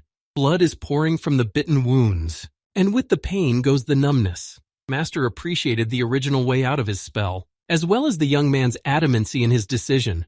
Well, so be it. Looking at the head bowed before him, he lifted her up so he could look into her eyes and see their expression as he realized what was waiting for him. A benefit, a definite benefit, but for his familiar. The blood of a mage, the flesh of a mage, and the monster grows stronger, and with it, its master. I just didn't expect to see a gloating smile on his lips, and a question full of sneer. Even stepped back. Maybe he's crazy to be so happy with what he said. He's going to grab it. As Dawi struggled to get up, a painful howl came from the side, full of anguish and agony. The renegade turned, unable to believe his eyes. His beast shook its head frantically, blood and drool flowing from its mouth, and screamed incessantly. His own heart echoed the pain. It pounded uncontrollably. It ached with increasing pain and steadily increasing pressure. Blood flowed from his mouth and eyes because of the ruptured vessels. The owner of the house screamed a terrible shriek of unspeakable agony. He realized that he was experiencing such anguish at the severing of his bond with his familiar, and that was what concerned him in the first place. He remembered that it had all started when he'd spilled the blood of the guy who'd resisted him, and the snide smile and the words he'd said. I looked up at him. He was just finishing healing his injured arm, and he was glad to enlighten him about how he overplayed his hand. He thought he could have it all. Now he's going to have to pay for it. The first to perish was his spirit animal. Part of his soul and power went into oblivion. He remains, but how long will he live? The renegade promised untold riches for his own life. Honestly, I wanted to kick him all over the place for that. Did he value life? Other people's? It was worth remembering the people Fatty had seen. First there were the builders, the bandit from the factory, the ghosts in the garden. But the guy just lifted him up by the neck, promised he'd personally see to it that he died, or give him blood, his own. From the ebb of power, the master spell had completely thinned. The golden silkworm that had been released was a reminder that the time for its power had passed, and now something had to be done. And when the vengeful young man returned his words to him, he had said them when he was strong, but now he was weak. So now it's up to him to dodge. A childish trick, but it worked. The guy stared at the window, giving him the necessary head start to escape. An angry golden silkworm slapped Fatty on the cheek for being too gullible. He looked back, and the villain was already gone. The renegade flew on the remnants of power, hurried to take refuge behind the thick walls of his secret room. Humiliated today, dreamed with malicious joy how he could repay his insult later. But suddenly, a blow to the breath interrupted his reverie.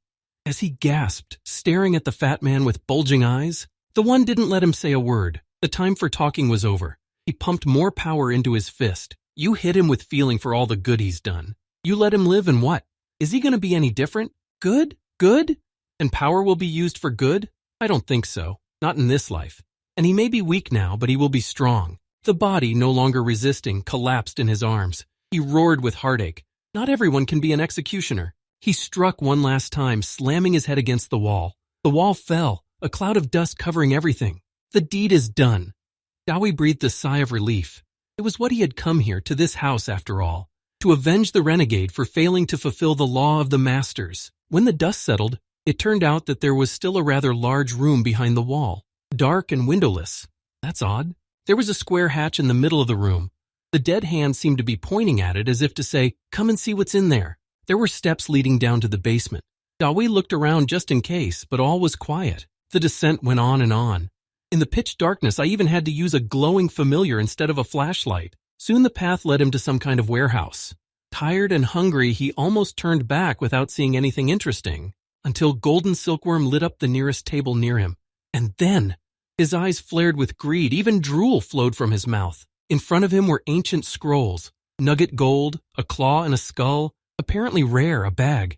What there was became unimportant. When the lights came on, piles of gold and jewels were piled around. Antique weapons were strewn about with coins. A treasure trove. Who hasn't dreamed of finding treasure?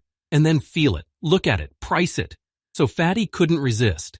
He rushed to rummage through the valuables and found a lot of interesting things. He wanted everything at once. He wanted to try on the crown, to hold the bars of gold, and to see what was in that chest over there. That chest was acting very suspiciously. It staggered like a drunken man and clanked its lid like it was alive. Fatty gingerly lifted the lid, took a closer look, and his eyes bulged as he realized what he was really seeing.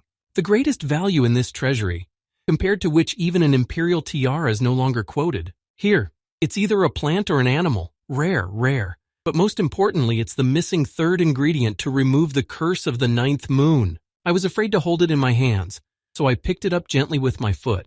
If it could move on its own, then maybe it could grab my finger too. I didn't want to spoil a valuable component with my blood. It used to be found on impregnable cliff tops, sometimes, and it was considered a great fortune because it never grew in one place, but moved constantly in search of it. Now we could leave. Not empty-handed, it was very full. But since 2 hands were not enough to embrace all this wealth, the most valuable thing was handed over to a true friend, a dependable helper, and just a cool, strong man. Carrying everything else was thankfully no longer a threat to him. But Fatty was scary to look at. He had no sense of proportion. And who got hurt by it? That's right, all the snakes around them. They who came crawling to the call had sticks shoved in their teeth and were ordered to drag. It's a pity no one saw this wonderful picture. Like harnessed serpents pulling a strap, the chest of jewels moved slowly behind them. However, just as Fatty had time to wet his eyes with delight at this mortifying picture, as the trunk disappeared into his parents' lot, footsteps were heard. The police caught him in someone else's garden. The police again. He whirled his head around looking for a place to escape. Realizing that the criminal wanted to sneak away, everyone piled on in a heap, not allowing the opportunity to leave their friendly company. It's the police station again. Only this time it's my own and my favorite. The best police station in the world. Because it's staffed by the kind Superintendent Zhao, he will not take offense and will make sure he is fed on time. The first thing Superintendent noticed was Fatty, who was offended to the core and always getting into trouble. He was too loud in his outrage. Then he looked around the whole figure in surprise. There was nothing on her. Hand shackles, leg shackles, and even a weight had been found somewhere and attached. The boy threw himself at him in a heartfelt confession, and he didn't lie a word. Honesty is time-tested, but the deceit is off the charts. In the beginning, the motorcycle theft case turned into a police motorcycle theft case, which sounds completely different. But it's not that big of a problem either. It can be solved. With that, the superintendent addressed his subordinates. The new information reported made one wonder if it's as simple as Fatty is making it sound. The girl who had her bike stolen was from a powerful family and could get a guy in a lot of trouble just for a sense of higher justice. It was even interesting to find out what crooked road had led him to this unstable person. The story told was impressive.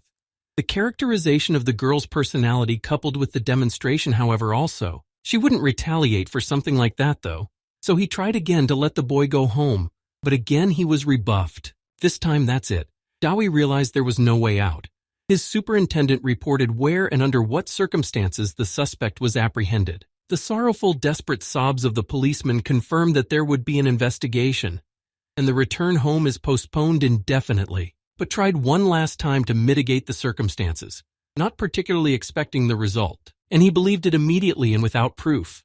It was amazing. Cops never believe criminals, but I still had to stay at the station. The charges were too heavy, but the beloved superintendent took care of even the little things. The happy Dowie did not jump up and down with joy. The baffled convoy had never heard the strict Superintendent Zhao give him such an indulgence before. It wasn't a comfortable cell, but that's the way it is here. No roommates, no interrogators. The phone, of course, was returned. He'd tried Beagle first. He knew about the monsters and could have gotten him out of here, except the caller was out of range. Could it be that he was on a mission again and his phone was dead? Then he tried calling at least one of the special forces, but the automated voice kept sending him to a known route. Since we didn't have any luck with defenders, we had to think about our own defense. It's good to have someone to ask. The suspect's dullness about self-defense somewhat discouraged the police officer. Everyone knew that, but he didn't refuse to enlighten the uninformed guy. If even Superintendent Zhao asked for him, Fatty calculated his chances of acquittal according to the listed list of police actions. It wasn't much fun. No sign that he was attacked. A pet. There's not a lot of things modern rich people have as pets. The murdered man is a sick, miserable man all bandaged up. In desperation, he even banged his head on the chair several times. This act frightened the guards, but he was strangely relieved, especially when the superintendent came into the cell to the cries of the staff, and he even found time to talk if he started to sit down across from him. He probably expected that by this time, an important call would be made, and the problem would resolve itself. So he covered his face with his hand in frustration when he learned that the answer was negative. Fatty tensed up. Was it really that bad? The only hope left was to escape while it was still possible. Living behind bars was not something he wanted to do, but such an escape angered the superintendent. He shouted at him as never before. After calming down a bit, he said that nothing is clear yet. It's an ongoing investigation, and that won't be for a while. But to sweeten the pill, he promised that there might even be a reward if his tip on the head of the car thieves turned out to be true. As Fatty clarified the details of the award presentation, the footsteps of a running man rumbled down the hallway. The policeman opened the door and stood on the threshold, breathing heavily. At first, he couldn't make out what had happened. But then he reported that there was a problem near the station, and this unusual situation is related to the detainee. Superintendent had enough problems and non-standard situations for today, so he snapped at the mumbling subordinate. It appeared that a small demonstration had gathered under the station with banners and stretch marks in hand. People loudly demanded justice, but it was unclear who they were and where they got their information. The worst that can happen is if the press gets involved. Then the consequences would be hard to predict, up to and including an open media-covered trial. In the meantime, there were many more people. They chanted slogans and waved signs with inscriptions. Some drove up again and again, also joining the crowd. A man in a nearby car was watching. Soon a second one joined him. A business conversation ensued. The son asked for help in avenging his father. The specialist in sensitive matters was offered a handsome reward, but he was not in a hurry to rejoice. On the contrary, he began to put a price on himself. The eyes behind the dark glasses in the car hid the greedy gleam of his eyes well. It worked. The son was willing to give everything and a little more to get even with his father's killer. He was almost screaming with heartache. Or maybe there was some other reason that made him turn to this kind of professional. Spets intercepted his words. Such a wording untied his hands and made his work much easier. The satisfied expression on the executor's face slightly puzzled the customer. He still didn't quite understand who he was dealing with. But the venomous snake that showed on the man's shoulder told him that the matter would be dealt with harshly. He dared not object. Even at night there were no fewer demonstrators.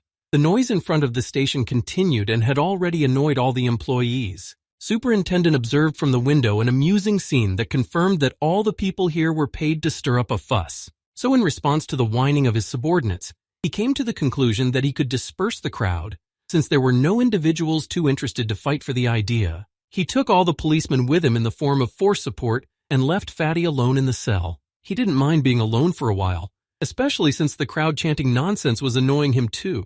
The performer dressed as a policeman was waiting for this very moment. While he was at the station, someone was always hanging around his order, which made him incredibly angry. His eyes gleamed with satisfaction that everything would now go according to plan. The snake's pupils flashed the same way. Master of Wugu. In a neighboring cell, the police on duty were left lying with their mouths gagged and partially unclothed. Dawi was quite surprised when an unfamiliar tall policeman walked in on him.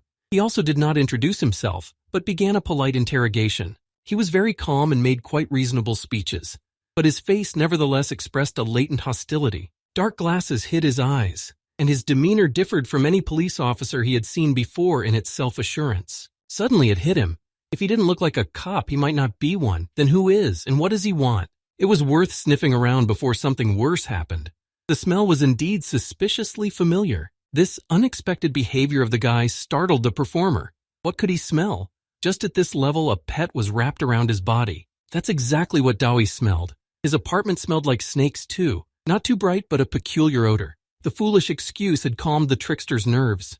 Now all he had to do was stall for time, until the local cops got back to him. The performer thought about it too.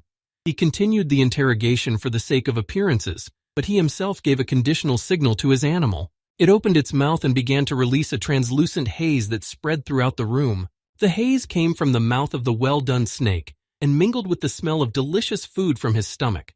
Fatty had a good sense of smell. Seeing the boy inhale deeply and his eyes roll back, the performer was glad that the gas was already starting to take effect. And it worked. It did.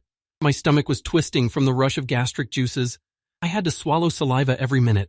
It was torture. Seeing his inebriated state, the special decided that the guy was ripe, and it was time to finish what he had come for. The concentration of gas is already high enough for him to do whatever he's asked to do, like a puppet. He pretended to read something off a blank tablet. What he says is not important. The main thing is to scare the victim first. The victim behaved properly, suffering and crying in fear. He could move on to the final stage of his plan. He tossed the clipboard aside and got up from his chair, took a gun out of his back pocket borrowed from a policeman. It would also add to the confusion that would cover his tracks, and put it in front of the boy. He drew it closer with meaning, provoking him to take it. That he would do it himself would be the truth, and who could prove that he had help? Now the only thing left to do was to mentally finish him off. The fat man's shoulders slumped after the pitifully happy words suggesting the only way out. Everything in this case was progressing as if according to a pre-written script, and the villain was mentally calculating the expected earnings. The guy was already holding the gun, his finger stroking the trigger. Just a little more push. He even helped put the muzzle to his chin, showing him what to do. All that was left was to press. And then the phone rang. From that moment on, everything went wrong. It was like the victim woke up from a dream. Fatty quickly put the phone to his ear and started talking to the unknown caller as if nothing had happened. The performer was already fuming with anger. Such a moment. Such money. And this guy doesn't even think about killing himself. He even asked his own question. But the weighty fist shown to him forbade him to interrupt the conversation or to say anything at all. It was only when he was free that Fatty explained clearly what had really happened here, that he had understood everything from the beginning. I even laughed at some of the funniest moments.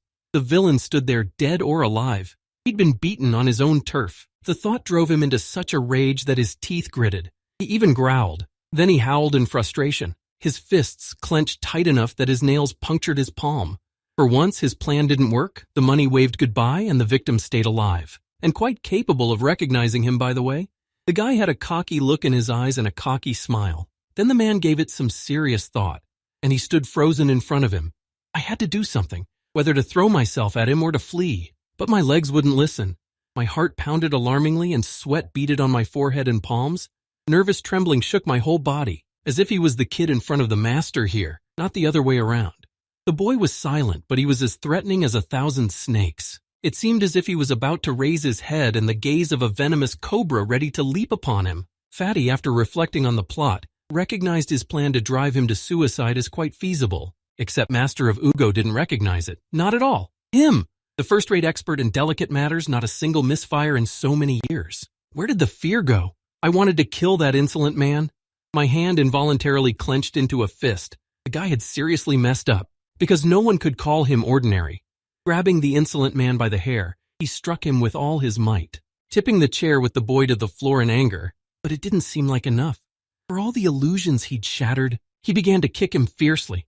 For insensitivity, for acting, for ruining plans, for insolence. I wanted to repay my fear in a special way. Let him be afraid too. He is now shackled and in his power. What's to stop him from being killed? But suddenly there was a strange grunting sound. It sounded like he was choking and couldn't catch his breath. The villain froze with incomprehension. He had what?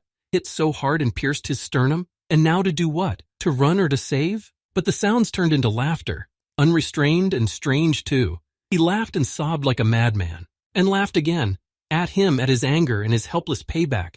Drove his ambitions as a specialist to zero. So much so that his gaze froze, went blank, his eyes glazed over for a while. After those words, there was only one thing left. A hunting knife slipped out of his shirt sleeve, hidden there just in case. His right hand intercepted and brought a long blade over the head of the handcuffed prisoner. But it suddenly snapped in half with a quiet gunshot. It took a moment to realize what had happened. From the door, where darkness hid faces and figures, the laser beams of rifles were aimed at the villain. The would-be assassin froze in confusion. He's with the police, isn't he? Who called the GBI here and when? The black figures of the SWAT team floated into the chamber out of the darkness. The barrels of their rifles held him at gunpoint while one of them didn't walk up and lay him face down on the floor like a criminal, without regard for police uniforms or protests. Following the uniformed figures entered a slender woman, who was saluted as a senior officer by all the special forces. Came so close I almost stepped on it. Looked down from above. In a cold voice she pronounced her verdict, and headed in the direction of the fat man. She didn't care about anything else. Mission accomplished, hostage released, and Dawi, in a joyous outburst, jumped up from the ground. He spread his arms for a friendly embrace, breaking the chain of shackles. This time by accident, effortlessly, his strength had increased so much. Yen, looking at him, even clutched at her heart. It's understandable that you don't get into the police force that easily, but he was shackled like a death row inmate no less. While her colleagues also marveled at their acquaintance's jewelry, she remained silent, searching for decent words. But then she couldn't stand it anymore, came closer and hissed through her teeth whatever she was thinking at that moment. Fatty tried to tell her what had happened this time, but the special forces turned out to be, as before, the most informed. The gossip spread and was embellished immensely. Who would have thought it would cause their captain to have an uncontrollable explosion of jealousy? She seemed to smile. Then she stepped closer, reflexively gathering her whip to strike, and I yelled my question in the guy's face. The false policeman cut into their conversation, listing all the fat man's transgressions in the hope that his actions would be justified and he would be released. But the result was just the opposite. The woman calmed down and continued the conversation in a more peaceful tone. The murder was not as bad as the other woman. The information about the identity of the murdered man was interesting and allowed her to summarize some of her work. But the personality of the detained policeman was questionable. He was too strange in his interrogation. For Dawi, however, there were no mysteries. He had already interrogated him in some way. When he provoked him into action, the helpless anger of the man lying on the floor could change nothing.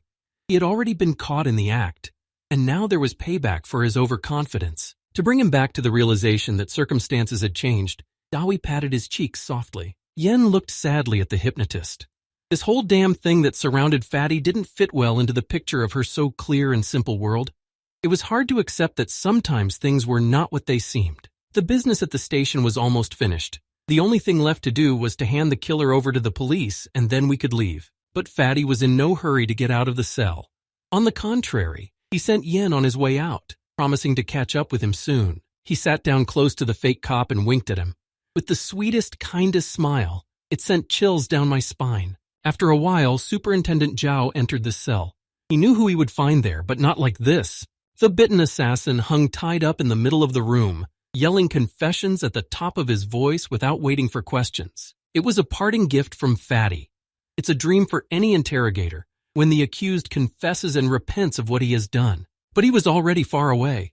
A military jeep was taking him out of town. It was flying at top speed, brakes squealing. Spreading his legs wide so he wouldn't drift off on tight turns, Howie wondered where they were going in such a hurry. The short answer didn't satisfy him, and besides, it was spoken in such a grim tone that he simply demanded details. Yen's response was alarming. It became clear why Beagle was missing and the phone service was still out of range. This time the base was completely different, located in the forest, a real scientific center or a treatment center if necessary. Like now. On the bed under an IV and a CPR mask with a bow on his arm lay Beagle, immovable and unconscious. Dawi looked worriedly at its condition. At first glance, there was no serious damage. He was distracted from further diagnosis by the enthusiastic exclamation of the local healer, who called out his name. It turned out that he was an extra from the doctor's extra on the poison pool case. He didn't look closely at who was giving him the roots and herbs, but now I was even glad to meet him. It was hoped that he could get some detailed answers about the Beagle's condition. That's where I started. We can discuss traditional medicine later, but the patient's unconsciousness was worrisome. It and the condition of the blood were the only evidence that the man had been poisoned. On the snow-white pillowcase, his face seemed very dark, almost black. The pectoral slabs of muscle were contracted to the limit, as if before a fight. There was no treatment at all, just keeping the body at least in the condition it was in now. The large number of jars and boxes spoke volumes. Then various methods of neutralizing the toxin were tried, but they didn't work because things haven't changed. All that's left is to pump in blood thinners and wait for a miracle. As Yen came closer, she explained how it was that Beagle ended up in a hospital bed. Several additional questions immediately came to the doctor, not only about the patient's condition but also about what had happened at the research center. The attackers were ninja-like and armed with real swords. They invaded out of the blue. The demon masks on their faces added to the eeriness of the events that followed, because whoever dared to resist was killed immediately. The rapid response team, which soon arrived on the call, found only a laptop carelessly discarded after pumping files and an open passageway for the emergency evacuation of employees. The group followed the intruders into the woods, spread out in search of clues. Beagle, living up to his nickname, picked up the trail immediately. He went into the mountains with his fighters to apprehend him. Yen, reliving the events of that night, sank heavily into her chair and hunched over. As a commander, she was acutely sensitive to the failure of her group, especially the loss of personnel. The further story was retold by one of the subordinates who accompanied Beagle. It was very brief. He'd set himself up, covering his guys' escape after the group had been ambushed. And at first, it was business as usual. Many were injured then, but he was the only one who had fallen into unconsciousness. The soldier sighed heavily and fell silent. His sigh was echoed by Yen. She blamed herself for everything, for the failure of the operation, the wounded guys, and the unconsciousness of her best commander. The doctor standing behind reported that Captain even wanted to go herself, alone, and kill the criminal with her bare hands. She could have.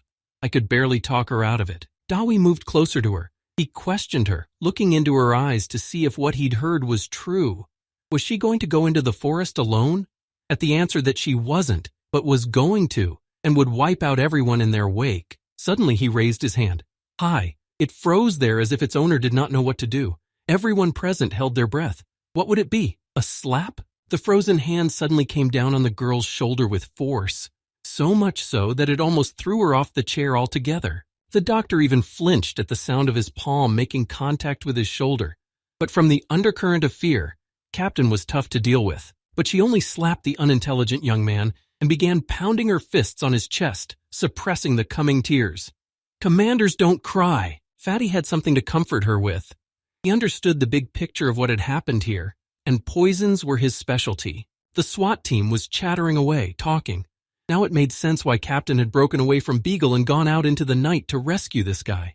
The shuriken was immediately delivered, with the proper precautions and tongs to pick up the poisoned object. But Dawi took it with his bare fingers despite the audience's shouts of warning, twirled it in front of his eyes, and stabbed it deep into his forearm so that the blood would come out and the poison particles would spread through the bloodstream. The audience was horrified. With eyes wide open, they watched a guy commit what was essentially suicide. Yen also questioned Fatty's sanity.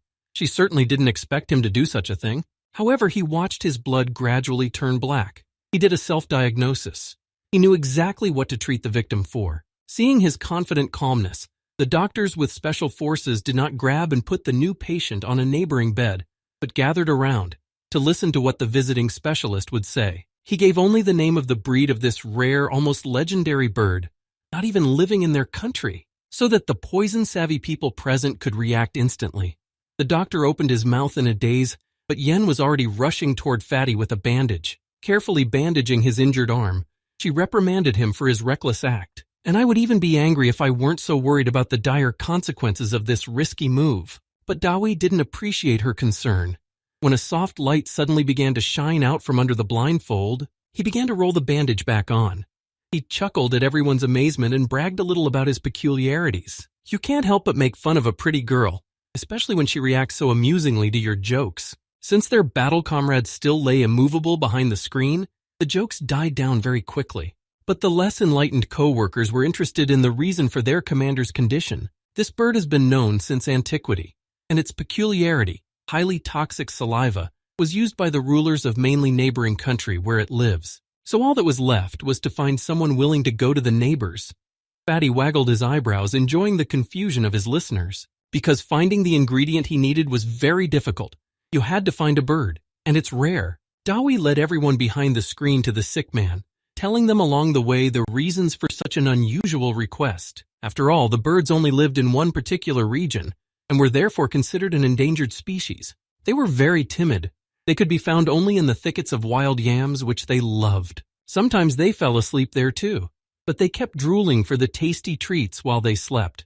This is the component that is needed for treatment. He told in detail and with all the details, without regard for time, by the dying man's bedside. People were getting nervous, but Fatty only brushed aside the public's justifiable excitement. He merely described the complexity of the problem. Even Yen got excited that while they were engaging in verbiage here, Beagle was dying in the next bed. Doi raised a finger, drawing attention to his words. His remark that it was very, very good confused all his co-workers.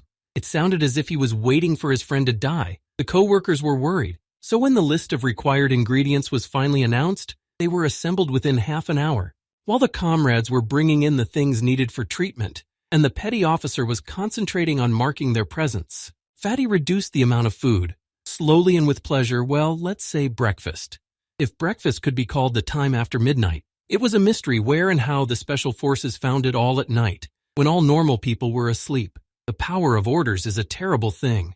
Today, the first priority is for the affected merchants. He continued to savor the supplies he had brought, making everyone around him angry. They were in such a hurry to bring everything for the commander's treatment, and he reasonably remarked, wiping his mouth, that when the doctor is fed, the patient feels much better. All questions were immediately put to rest, especially when the doctor did get down to business. He sorted the delivered components into animate and inanimate. I connected a gas cylinder to the borrowed stove. I put a cauldron on it for cooking pilaf. Next to it, I placed the spoons and cookers. And he started putting it in. Thank God it wasn't rice. Otherwise, he'd probably get beaten up. He took herbs and roots out of the bag. I chopped them up and sent them to the hot bottom to wilt, to soften and give more juice. The whole company watched this sacred act with awe in their hearts. A small miracle was taking place before their eyes, which took on eerie characteristics when a live fluttering chicken was taken as the next ingredient. She knew her days were numbered when she saw a carving knife in the hand of a large man, and soon her blood was pouring into a soup of medicinal herbs stewing on the fire. Every drop was decanted. An unbearable stench immediately spread through the room. The special forces clutched their noses as if they had never smelled poisonous gases before. Yen found a handkerchief somewhere and tried not to breathe, occasionally wiping away the tears that protruded. Fatty even came over and asked her how she was feeling. She pitifully told him about her condition. He didn't sympathize. On the contrary, he was glad, rolled up his sleeves and plunged into his work with increased zeal. Again, he took the kitchen knife from the table. This time there was nothing around to cut. He swung his arm and his own blood ran from the cut into the steaming cauldron. To keep from screaming in pain, Dawi cackled, shrieking over the sacrificed chicken, implying that he was a victim himself. The resulting scarlet thick liquid was poured carefully, so as not to spill the precious product, into a convenient drinking bowl. After adding Fatty's blood, the nasty odor was gone, erased. The result was extremely appetizing. The deep scarlet-colored, slightly glowing substance smelled fresh and slightly islandy, and was like a delicious sour cream.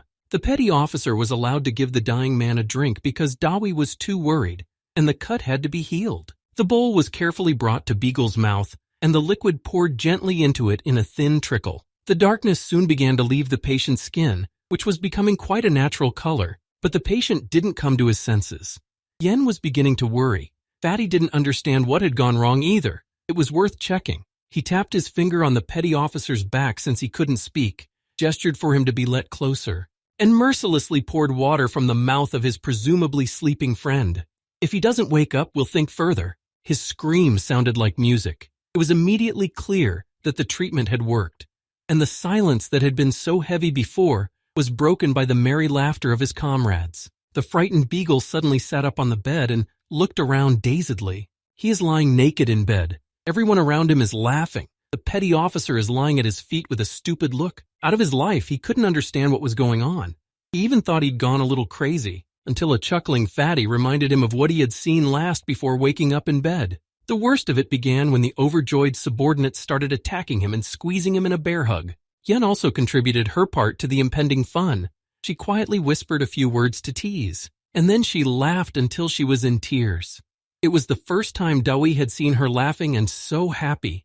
This stiff and cold woman didn't even seem capable of such emotions. Meanwhile, the boys were rocking their miraculously recovered comrade in their arms. They were having a lot of fun. Not so much for him. It was already light when the exuberant rejoicing died down. Everyone settled down and went about their daily routine. Dawi, for example, was cleaning up after himself. The remnants of the medicinal plants were being sent back into the bag when the petty officer approached him. He wondered why Fatty had been in no hurry to treat their comrade, always delaying the beginning. And then he did it quickly, 1, 2, and did it all. It was the first time Beagle had heard it, but he was curious too. But the man didn't think to answer. He was busy. To soften his heart and to thank him in small ways, Beagle actively joined in the cleanup. Soon, everything was redone, and the trash bags were handed to a disgruntled petty officer. There was no one else. They'd all run off somewhere. But he didn't miss the opportunity to notice that his commander was already without a cast on his arm. By the way, how did he take it off? He rubbed his stiff shoulders, noting that he'd wanted to scratch himself and had accidentally torn it. It was easier for him to move, but his body itched like hell. In Dawi's opinion, it was natural. Poisons have one thing in common. They accelerate the body to its maximum while resisting them. Chewing on a leaf, he explained to them about the effects of this particular poison on the body. The whole trick was to catch the peak in time and keep the vital signs from going negative. The figuratively nibbled root showed everyone what effect Fatty wanted to achieve when he stalled. He also laughed at the effect he'd gotten from the report that he'd given his friend his own blood. So far, he'd only wrinkled his nose in squeamishness, but he had more surprises ahead of him. Poisons come in many forms, like alcohol or caffeine. However, when the petty officer was about to pour out the rest of the potion when he cleaned up, he was not amused at all. Stopping by to talk about Yen's follow-up, she witnessed a mind-boggling picture. As jumping on the shoulders of an offending subordinate, Fatty tries to tear his mouth open while he yells at the top of his lungs, "Kindergarten!" Thus, a medicinal substance with a dash of Dewey's poisonous blood was saved and respectfully preserved for the future. The guard station received a report that the people who stormed the research center were still in the vicinity of the base, and so additional forces were called in to catch them. Yen stopped by to discuss it with her colleagues. A tactical plan to capture the enemy group was proposed. Captain tried to anticipate everything and protect his fighters, so he was overly cautious. But Dawi disagreed with this overly lenient treatment of the offenders, who attacked and killed many and injured Beagle. His heart cried out for revenge. A weapon treated with rare poison was too unfair a move in close combat. If it wasn't for him and his specialty, Beagle would have died unequivocally. His fervent, heartfelt speech was supported by the cheers of all present. Beagle even laughed at how quickly Fatty had managed to inspire the whole company to accomplish things. He wasn't having much fun. He wasn't saying all this for them at all. He was saying it to himself. That's why he tried to slow down those who were especially divided in their zeal. The frustrated guys had to explain it all away as weakness and a desire to get in shape before the fight. That was actually true. It's been a long day. How much one renegade Syl had taken from him. The boys led him down the most desolate and dreary corridor in the building. This is the kind of place you'd make horror movies in. And soon they were standing before the doors to the underworld. Even the bravest men were afraid to enter this place. The local morgue. A gloomy place full of hopelessness and longing. My imagination immediately saw the ghostly faces of the dead. Shattered fates, identification of the dead, farewell to battle comrades. Everyone could give this room its own account. While Dawi was throwing off the donated turtleneck, Yen asked him the reason for such a strange choice of resting room. But he didn't go into a long explanation. He tossed her unwanted sweater into her arms and turned away. Already hiding behind the sealed door, he looked out, made the last orders and disappeared into the dark room of the morgue. Left alone, he looked around. Nearby were gurneys with the employees of the base who had been killed in the recent attack. A row of refrigerators against the wall. On the occupied ones, we could see plates with photos and passport data of the deceased. The fastest way to replenish your own energy is to take it from someone else. But if it's called vampirism for the living, it's punishable by law. Not many people can do it from the dead. Dawei, thanks to the curse of the ninth moon, had that ability. And now he was going to use it to its fullest for the first time. Even a dead body is never completely dead. Destruction gives energy, and that's what the destroyers feed on. But now he intended to take all that wealth for himself. Sparks from the destruction of each of the cells of such a battery gathered into a single stream and stretched towards the one who spelled it. From the power of the voltage in the room, fluorescent bulbs began to explode and fall from the ceiling. Energy vortices intertwined, mingled and gathered to the hands that called them, braiding them with frosty ribbons. They reached for my fingers, becoming an obedient stream of power for one master. All that remained was to absorb it. At first, a single tentative trickle pulled into his forearm, as if it were a cold draft. Doi tried to experience it in itself, to understand how it works. Does it really convert to power? And then opened up completely to those invigorating sensations of frosty freshness and the quick recovery of spent energy. He caressed those streams affably, ran his fingers over them like strings and tugged some more, and it didn't seem enough. An idea flashed through his mind. Energy could be drawn from an inanimate source, like a refrigerator. The next streams came from the batteries and compressors of the morgue's huge refrigerators. The temperature in the room plummeted downward, and the cold began to transform the room into a snowy fairy tale. Within minutes, icicles were hanging from all the furniture, and a frosty cloud of vapor covered the walls, floor, and ceiling with glistening frost. Doi also looked like an ice statue. Streams of energy from the refrigerators had grown transparent stalagmites on his back, head, and arms. His pants jingled from the ice flakes dangling from them. A warm breath came out of his mouth, which immediately became a frozen cloud and settled down. His head was covered in a crust of ice that created a bizarre medieval helmet around his face. Spetsnaz, who had been waiting dutifully near the door, saw puffs of icy steam pulling from underneath it. The question arose as to whether something bad had happened there, and if it was time to save Fatty. Yen had already opened her mouth to answer. The iron door, covered in icicles, creaked and barely turned on its hinges. Then it was shoved violently from inside with a foot, making everyone blind. A stream of unexpectedly moist vapor escaped from the morgue, greatly reducing the view. Closing their eyes against the jet of hot air cutting them, the boys shouted in confusion at such a surprise. But Yen stood and waited for Dawi to show up. Clearly this light show is his job. But when she finally saw him, her breath caught and her heart beat fast. From his ghastly appearance, all wet, his skin streaked with water droplets, and an ominous aura that chills the soul with a serious menace. As he stood looking down the hallway, Beagle jumped up to him. He shook him by the shoulders, trying to bring him to his senses. But Fatty still stood there, eyebrows pulled together sternly and lips pressed together stubbornly. His body tensed tremendously, his muscles bulging. While Beagle was wondering if he was going to fight and, most importantly, why, there was a loud sound of air being blown out of the rear valve. The air violator immediately had his hands clasped behind his back and, already lying on the floor, tried to prove that he was not guilty. Yen stood there all red. Turning her back to the exit, she pressed her lips together annoyingly. That Fatty is so fatty. He's always putting everything upside down. Soon the promised reinforcements arrived. 3 military helicopters circled around the research center. One of them, guided by the signal lights, went in for a landing.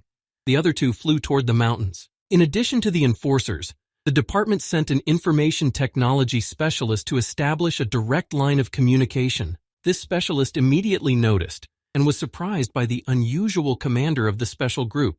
He had not been warned about such a thing. Charming girl. How did she end up here? Fatty stood behind her and stared at the programmer with an unblinking frown. How could I not try my luck? The guy with open arms and a courteous smile moved towards the woman. But in a second, he was standing at attention in front of his superior officer and reporting the situation. The area where the invaders had recently been observed was cordoned off. Camping camps were set up for changing of sentries. Powerful searchlights illuminated the sky in search of enemy equipment so that the intruders would not be able to get away. However, there were also difficulties.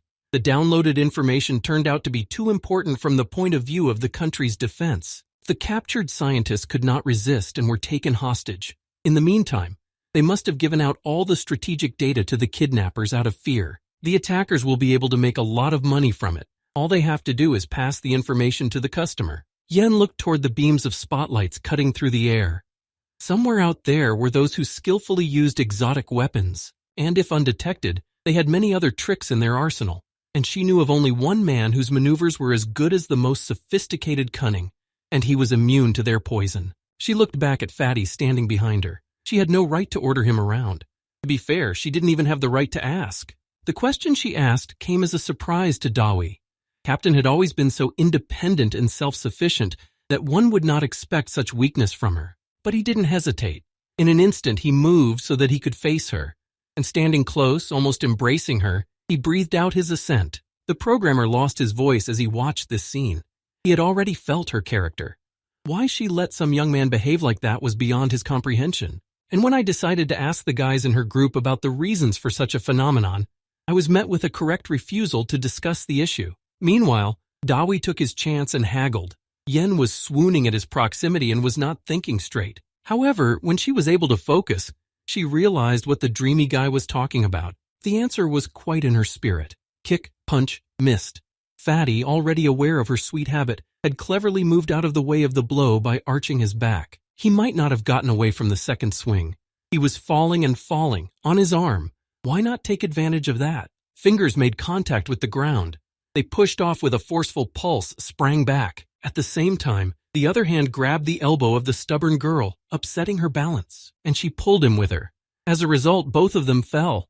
Dawi looked exceptionally pleased. His dream had come true. He had very successfully replicated his first accidental fall experience, and now he was waiting for his reward. Yen didn't have time to do anything anymore.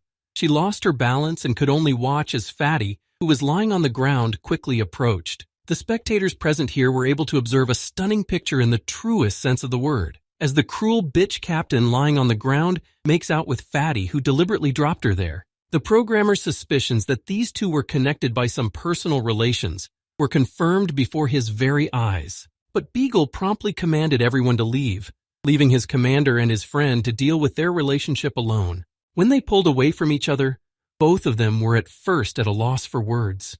The shortness of breath made their minds jumble. Dawi was the first to drop the ball. He greeted the girl, who was blushing to the ears. She didn't know what to say for the first time. She was uncomfortable, and at the same time very pleased by the kiss.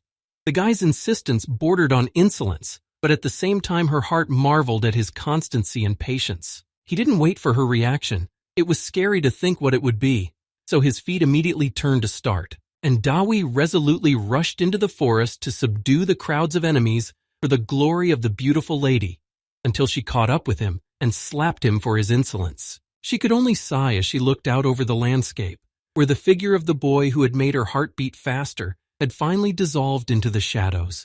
The field camp was located a couple of kilometers from the research center and was quite accessible by car. What was the surprise of the special forces when they heard the sound of breaking branches in the forest, as if a bear was moving there?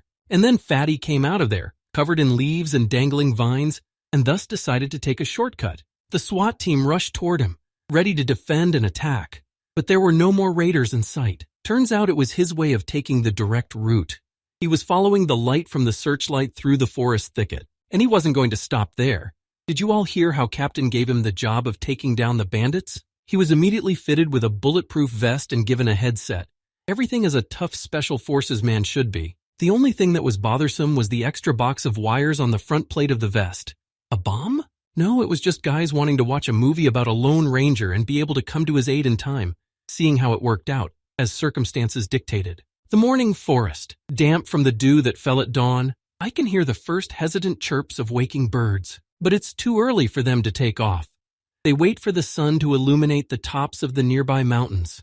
When the chilly freshness of the morning is replaced by the warm, misty haze of the warming day, the sounds of a complete stranger suddenly broke up their drowsy fuss, making them quiet.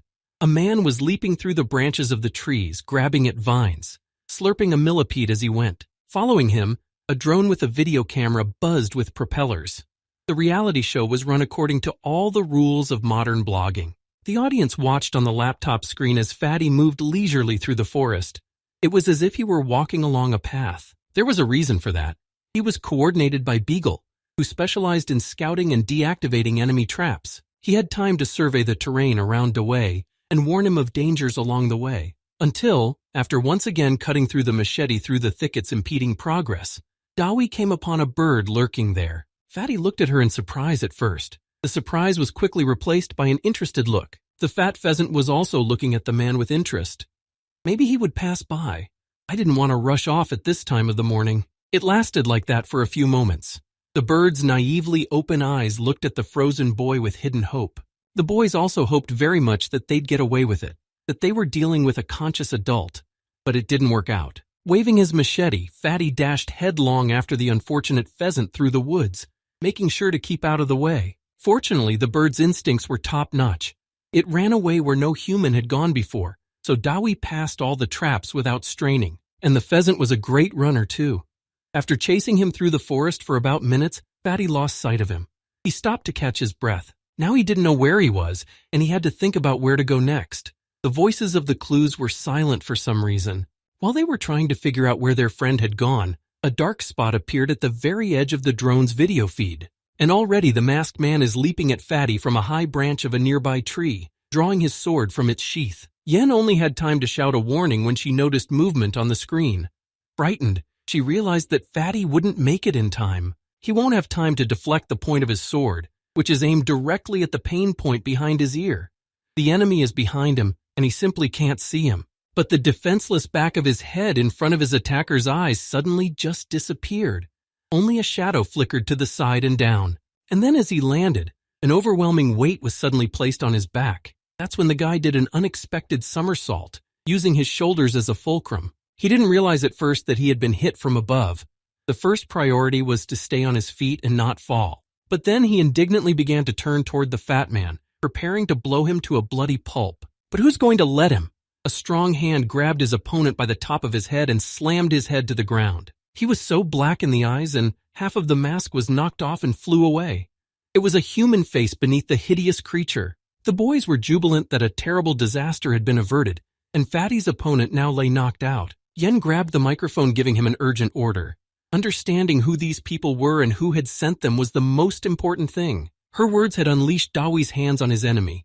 Now he was sitting on his back, wondering where to start. I turned his face to the human side and tried to make contact, but the boy only breathed hoarsely in response. He slammed his head against the ground again, trying to bring him to his senses, to make him realize he was in his power and start talking. But again he heard only his breathing and a barely audible groan of pain.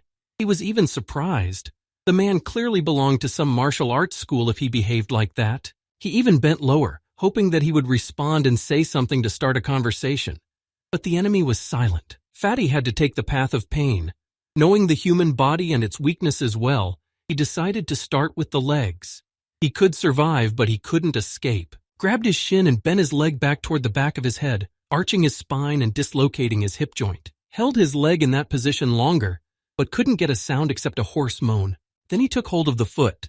There was also a joint there that could be dislocated, and he was quite skilled at doing it. Ligaments were torn, cartilage crunched, small vessels burst, but it did not produce the desired result. The man only screamed louder, tears of pain streaming from his eyes. However, he continued to keep silent about the most important thing. The SWAT officers who watched the torture through the video camera even turned away from the screen, roughly imagining the pain the man was now experiencing. But Yen, always results-oriented, didn't see it as anything extraordinary. He's still not talking, right? Then he can take it. Soon his opponent's feet seemed to switch places. They looked in different directions, twisted at the joints. Dawi sat on top of the boy, wondering what he should do now. Finally, a thought occurred to him. If this one was silent, he should call someone more talkative to talk to him. The sun was already high enough in the sky when the restrained moans turned into painful mooing through his teeth. Dawi was torturing the criminal who had fallen into his hands. He was covered in cold sweat and silently howled in mad pain as he tore up the grass from the roots of his fingers. This went on for half an hour or so, as long as it took to break every toe bone. Tired of both the yelling and this thankless task, Fatty wiped the sweat from his forehead with a sigh, smearing tiny spatters of blood on his face at the same time, and froze over his fallen foe without fixing him. He wouldn't have been able to get back on his feet anyway, with that kind of damage. I started yelling at him in my heart. It's been so long. He was already out of breath and still no result. I even lifted his head off the ground to look into his face to see if he was unconscious. No, he hadn't. Blood was dripping from his mouth from the effort, but he was silent. Fatty held his head between his hands, already fighting the urge to wring the man's neck in retaliation for his futile efforts. When the man suddenly looked up at him and for the first time raised his voice, the question of the purpose of his torture came out of his throat. Dawi had told him everything he thought about this situation and about him and his sword brothers. Nothing good.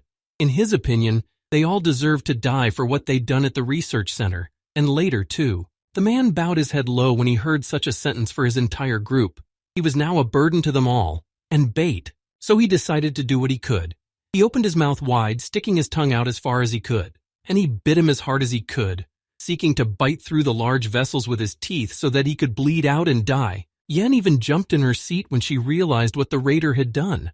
Now the chances of getting information from him were tending towards zero. Simultaneously with her shriek, Dawi shoved him hard in the back, forcing him to exhale and end this endeavor. He pressed his head to the ground with his boot, keeping his jaws locked. The man stared at his tormentor with a hateful look, but he wouldn't give up trying to get what he wanted. It was not a matter of making him mad. He even told him exactly how he would die if he did what he was going to do. For a healer of his level, it was like the ABCs. He leaned over to see if he realized what was waiting for him and if he was going to start talking. But the man stared blankly at the sky. I pulled his jaws open to see what he'd already done to himself. Blood was pooling quickly in his mouth, but there was more to come. So he had to be frightened more so that he would scream harder and forget about all sorts of nonsense. Fatty first showed him a poisonous snake, causing him to shriek in surprise. But it was loud enough. It was loud enough to travel far enough into the forest around them to be heard. The SWAT team was watching a movie about choosing between pain and death. They, battle-hardened men, were creeped out by Fatty's ingenuity. He twisted the killer's knees, causing him unbearable pain. Snakes were trying to crawl into the open mouth. He had to slam his mouth shut, but the cruel suffering made him open it again to scream again. And so it goes on and on. Yen also looked at the monitor screen and realized not only that she wouldn't have thought of such a thing, but also that she would have given up on it long ago, for the hopelessness of it. Fatty's persistence was astounding. As a result, the raider with broken legs lay in the clearing, moaning in pain. His wrists were wrapped in creepy living shackles. Meanwhile, Dawi went and cut a sharp wooden stake in the thicket nearby. He had to use the last method of intimidation because there were no other ideas. He showed it to the robber from all sides, frightening him with the mere sight of it. The man was already dizzy with pain, and he could not resist his fear, so just the mere hint of it made his imagination run wild. What else could this monster think of? Fatty had only just gotten behind him when he started screaming terribly at the top of his voice, crying out for help. Seeing that the remedy had worked as it should, he continued to morally abuse the criminal, eliciting another piercing shriek. He even clenched his teeth in frustration, preparing to feel the piercing pain of a sharp object penetrating his body. But Dawi masterfully played on his nerves, removing the stake again and threatening it again, eliciting heartbreaking screams. Finally, the rustling and creaking of the trees told him that the guests had arrived, albeit a little late. Their leader in the white robe was the first to speak. He was going to stop the abuse of his subordinate, but instead of the expected rapid response team, there was only one guy in the clearing. And it wasn't a SWAT team, who, opening his arms wide, welcomed them as dear guests, inviting them to join in the fun. It's like he was provoking me on purpose, making me want to deal with him quickly. And the raiders started jumping down from the trees towards him, into the clearing, one at a time at first, the most impatient. But seeing that no help was coming to the guy from the bushes, that he was alone here, everyone gradually descended. Their less fortunate comrade was lying on the ground, laughing hysterically with joy. Now he would be avenged. Beagle pounded his fist on the table in frustration. He hadn't expected the whole gang to rush to the victim's screams. While the computer scientist was looking at the picture and was horrified by what was happening, his colleagues had already begun to act. After assigning duties, an assault team was assembled in order to get Fatty out of there. Yen was especially upset. She was pulling on her gloves as if she was preparing to tear up all the attackers with her bare hands. The leader in white also stepped to the ground. He tilted his head to greet the boy in front of him. Dawi grimaced in response. He wasn't going to greet his enemy. Standing there, eyeing him skeptically, he just kicked his victim harder so he'd raise his voice, showing him who's boss. One of the bandits wanted to rush to the injured man's aid, but the ringleader's open palm stopped his impulse. He himself turned to the man who had defied him by his actions. To punish him was inevitable. Dawi was amused by this attempt to appear a noble gentleman. Yes, a knight from the big road, you can't say it any other way. Especially when his underlings brought in bound scientists with gags in their mouths and a dagger at their throats. He looked sadly at the people trembling with fear. How could they be freed from captivity so that no one would be hurt? All that remained was to play on the ringleader's narcissism and his belief in the noble ideals of ninjutsu. For example, to remind him that a duel is governed by certain rules, and he's shamelessly breaking those rules. He immediately backtracked, saying that the guy had misunderstood him. He always adheres to the code of honor, and pointing a finger at his chest, offered to fight all his guys in turn. And this is called a duel? Dawi even swallowed at the realization of the setup. The ringleader's companions didn't expect this either. It is one thing to risk one's life for big money, but it is another to fight to the death in a needless duel. The offer made Fatty very angry, but the smile never left Fatty's face. There was still an opportunity to bargain, so he observed that such a duel was no different from a group fight. In groups or one at a time, it's still unfair. Each time fresh opponents against one exhausted, him. Dawi could barely handle his emotions. He wanted to tear everyone apart here and now. He could, but the scientists. For their sake, he continued to smile and bargain further. The leader had to admit that his words were fair, but he saw no other way to destroy the enemy. Leave him alive? Is he an idiot? An angry Dawi called them all names for their hypocrisy. If they want to kill, don't let them pretend to be noble. The noble brigands immediately jumped up on their branches in indignation. They were suspected of dishonor. Some even came down, wanting to shove his words down the guy's throat, but he didn't seem frightened. In fact, he added to the hypocrisy by being inconsistent in his actions. What kind of a fair fight is it if he is being blackmailed with the lives of innocent people? At the same instant, the handmaiden's katana left its scabbard. The man couldn't bear such disparaging words. directed it at the enemy who dared to insult them with the suspicion that they lacked justice and the honor of a warrior. But the boy intercepted the blade on its approach. He held it up with his finger, not afraid it would cut him off, and the ringleader stopped his henchman. Killing this guy was easy. You can't wash away his words of dishonor with blood. What the tortured fighter was thinking as he lay on the ground is unknown, but his eyes rolled with barely restrained despair. It would have been over by now, but no, they are wasting time with ethical arguments. The ringleader decided to ask his enemy how he sees the ultimate justice in this situation. Well, what did he expect to hear? Of course, a fair duel in Dawi's mind is him alone defending the honor of all his scholars. His gain is their freedom. Could the intruders who attacked the center for the sake of capturing these people have done so? Fatty scratched the back of his head in embarrassment. If the whole thing is about the big money, there's no point in blackmail. It's all a bluff. The ringleader was shown the middle finger as a response to his offer of a fair duel. Dawi angrily told him everything he thought.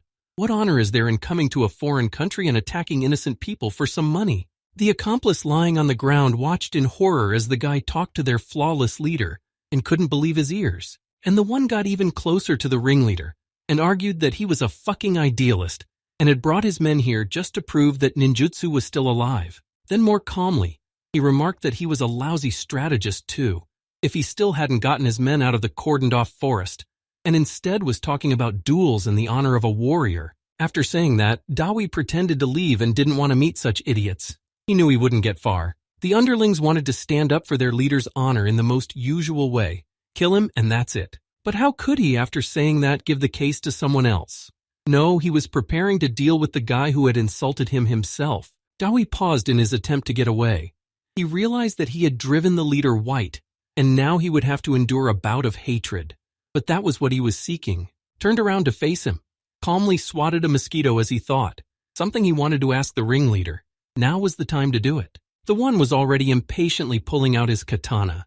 Even though he was furious, he still wanted to hold his face. So he took a nice stance, did a couple of tricky feints, and moved smoothly on the guy, getting faster and faster in the process. Dawi could have pulled his machete from his belt, but he wasn't even going to do it. He just stood there with his hands in his pockets and waited for his opponent. He knew he wouldn't dare strike an unarmed man. He jumped up, intending to strike from above, but as if against a wall, he ran into a question asked in the most serene tone. I had to slow down, realize, recognize, respond. The mood was off, and so was the attack, because Fatty took the initiative. The body armor suddenly flew to the ground. He threw it off like an unnecessary weight that prevented him from moving properly. Then he paused, bit his finger, and asked his opponent's name. What if he did?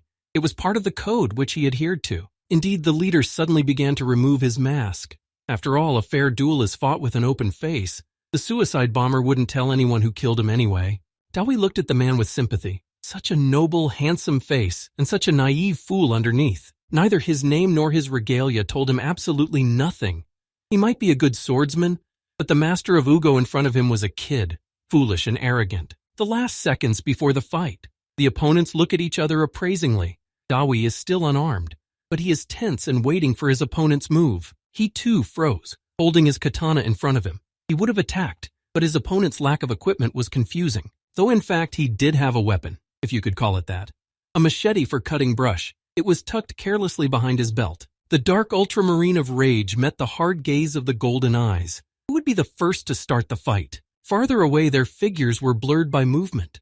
The slimmer one darted forward, coming in from the right. The more massive one shifted back and also went to the right of the enemy in a gentle arc. Armed with a machete, Dawi still crossed his blade with his opponent's katana. The first blow was so powerful it knocked sparks out of their weapons. What happened next was a saber dance. The opponents circled around each other. Lunges, escapes, swings, and deflections alternated. The flickering of legs, arms, and weapons merged into deadly planes. There were spectators for this fight not only in the clearing. The drone was reliably transmitting the picture, and the field camp also had its own fans. At first, a petty officer looked into the tent assigned to the computer specialist. And then it started. At the rapturous acts and cries came the second. There was a third. Then they took the laptop outside, along with the table, and then everyone could see the broadcast. After withstanding a series of attacks from his opponent, Dawi applied his skills gained from his bouts with Teacher. He so competently imposed his battle tactics on the enemy that he was forced to retreat. The leader was unfamiliar with this technique and did not know how to counter it. He fought back instinctively and barely had time to parry the blows. And as a fright moved in his heart that he might fail and lose to the fat man, he remembered that he's not alone and his loyal companions will come to his aid at a whistle. But while he can still hold on, let them watch the brave ninjas fight. Immediately he went on the attack, bringing his katana to the right and upward to slash obliquely at his opponent's weapon, the weakest point of his defense. After the first blow, the machete blade had a deep nick in it. Still, it wasn't built for combat. Golden silkworm flickered out of his ear with a golden spark. He sensed that his master was now in danger and flew outside. He ran like lightning in a wide arc, surveying the surroundings, full of devils and not a single friend around. It was necessary to level the playing field, so he hovered over the clearing and cast the master's call, summoning all those over whom he had power. The snakes were the first to hear him and began to crawl out of their hiding places. They raised their heads, trying to figure out which way to crawl, and headed straight for the clearing. There they saw the true light of power shining on the little one and listened to his orders given by Master. Accordingly, they opened their mouths, showing by this that they were ready to obey and carry out the order and bite each of those treading on the ground. The forest hornets were called in to deal with those in the trees. Their buzzing army was already on its way, while people, eyes wide open, watched the fight. Behind them, wriggling and crawling over each other, snakes were rushing towards them, wrapped around the leg and crawled sneakily under the pant leg. One bite and the man was no longer dangerous. The sound of blows over the clearing suddenly faded, but Fatty's machete flew into the bushes, whistling and making circles. The ringleader had managed to cut off the long wooden handle, and now his opponent found himself with a stump of wood in his hands. Being unarmed during a fight is no fun. Dowie urgently thought of ways to escape, but his opponent suddenly put his sword in its sheath. The fight is won, and there is no honor in fighting an unarmed man. Fatty tossed the stump away carelessly, listening to his musings on ninja traditions, probably meant for the general public. And when the latter had already begun to mock Fatty, extolling his personal virtues as a consummate master of, with a wave of his hand, he stopped the leader's speech. Dowie had no intention of listening to any more of this nonsense. It wasn't even for him, after all, but for my brothers in arms, who could no longer be called listeners. He pointed in their direction, bringing the leader back to reality. At first he resented being interrupted. Then he realized what had been said to him and grew cold with fear. All his companions were lying in unsightly poses, and none of them showed any signs of life. So he won the battle but lost the war. If you looked closely, there was no blood or wounds. It was as if they had all fallen asleep. Only the marks of their fingers scratching the ground indicated that they had been in considerable pain the night before. And the culprit was definitely the fat man. Otherwise he wouldn't have been so calm. He wouldn't have said such disgusting things in a mocking tone. The leader immediately grabbed the hilt of his katana. This bastard should have been killed to pay for the deaths of his comrades. With a single swing, the blade flew out of its sheath and he swung at his enemy with an accusatory cry. Dowie justifiably remarked that he simply couldn't physically pull something like that off. When? During a fight? The ringleader hesitated. That's right. And the boy continued to fool around.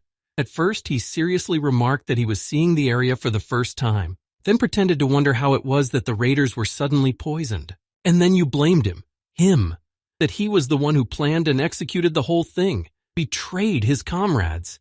And he even winked at him with a cheerful, meaningful wink. Such a thing could not be endured by the leader's soul, and the katana strike was immediate. Fatty bent down, letting the tip slip past him. Then he pressed down on it with the toe of his sneaker, pinning it to the ground so as to preempt the second blow, and pushing off the surface with his feet, went somersaulting backwards, arching his back for a long somersault. Grouped at the highest point of the takeoff and before beginning his fall, clasping his hands at his sides, he landed just out of range of his opponent's sword.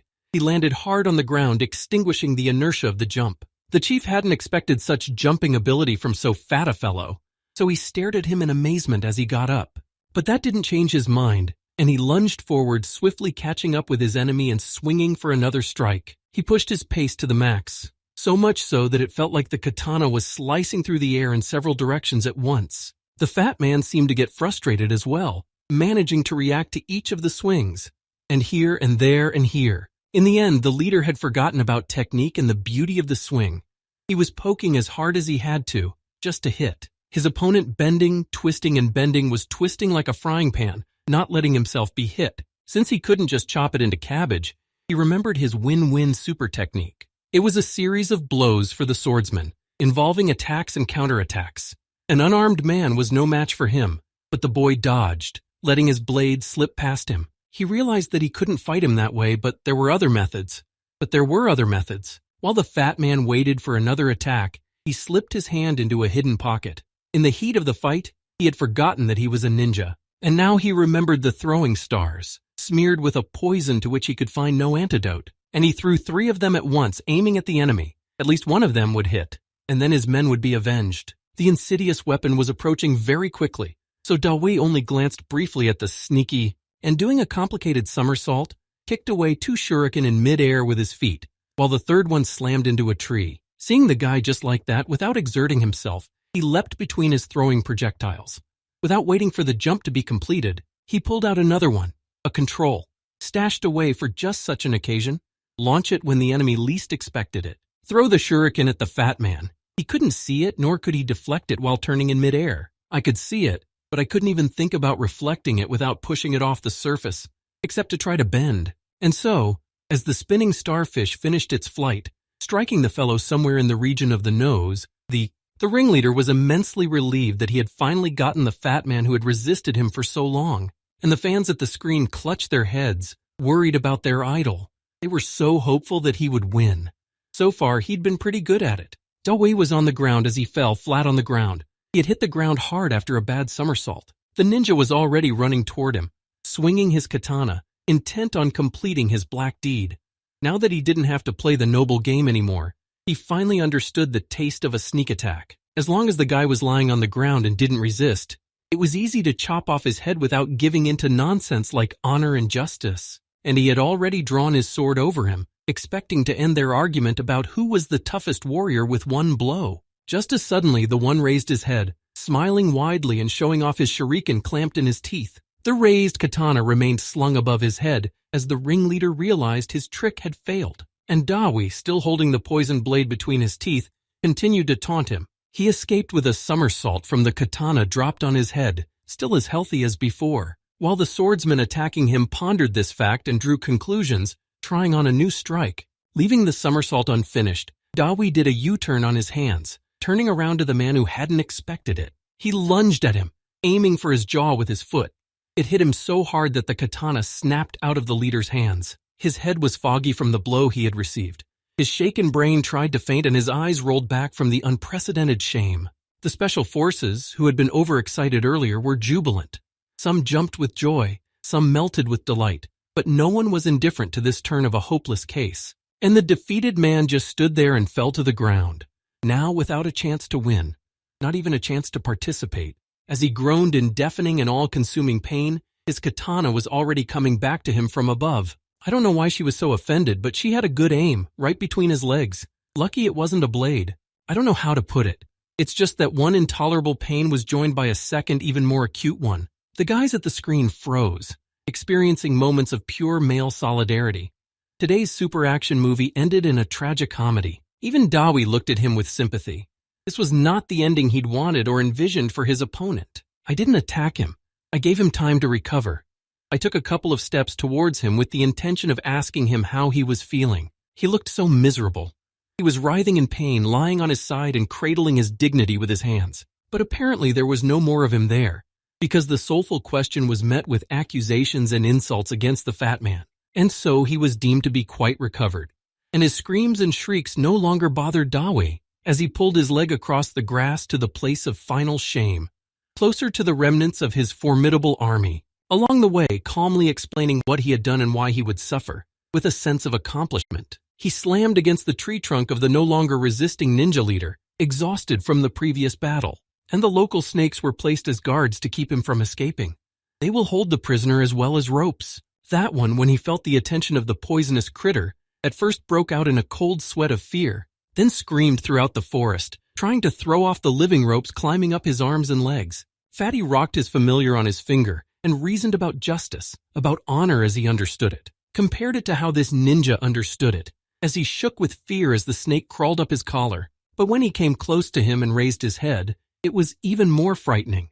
It was even scarier to stare into those inhuman eyes and wonder what else this inquisitor had in mind. At that time, his friends were rushing to Fatty's aid, and the raiding party could barely keep up with them, because she still had time to talk on the way. sharing information about the identity of the rescued person. Still, the chances of making it in time seemed slim to none. One man against a group of well-armed thugs wouldn't last a few minutes. Beagle noticed the frantic screams coming from a little farther away.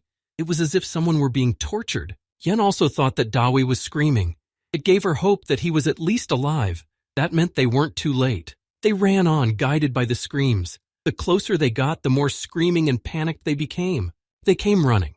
Near the man by the tree sat a bowed fatty, his head lowered to the ground as if bowing to him.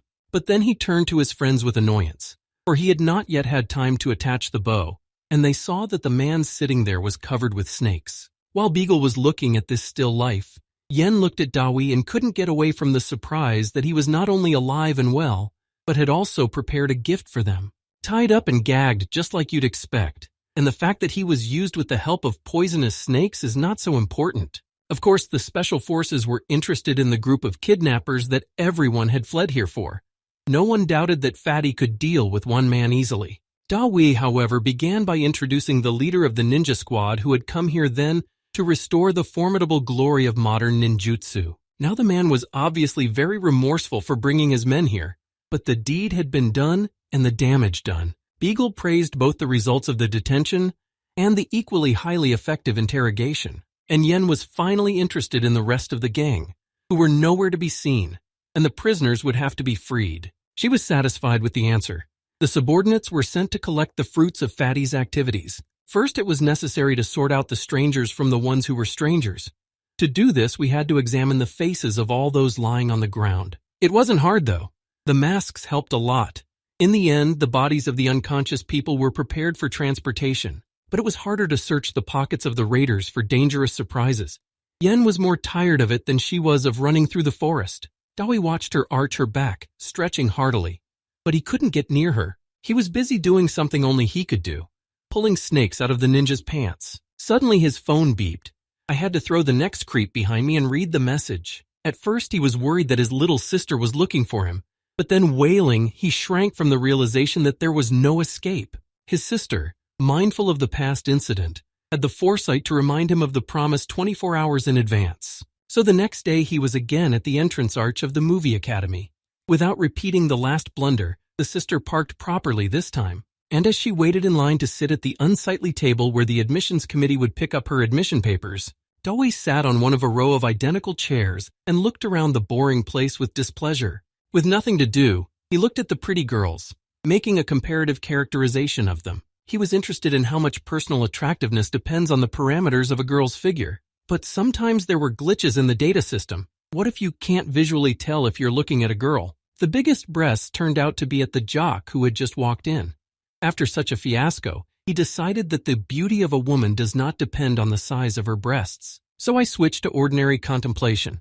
The merits of the passing applicants did not leave indifferent. Because of this, he spent the next half hour staring at the ceiling, conscientiously telling himself to wait some more, or staring at the floor, wondering where his sister was and why there was still no word. So I took the call from her as a blessing from above, but my sister sobbed inconsolably into the phone. It turned out that after the admission committee, she decided to try her luck at an audition with a famous director. Maybe she would be lucky, but they didn't even listen to her properly. How can a brother not stand up for his sister, especially when she's crying so desperately?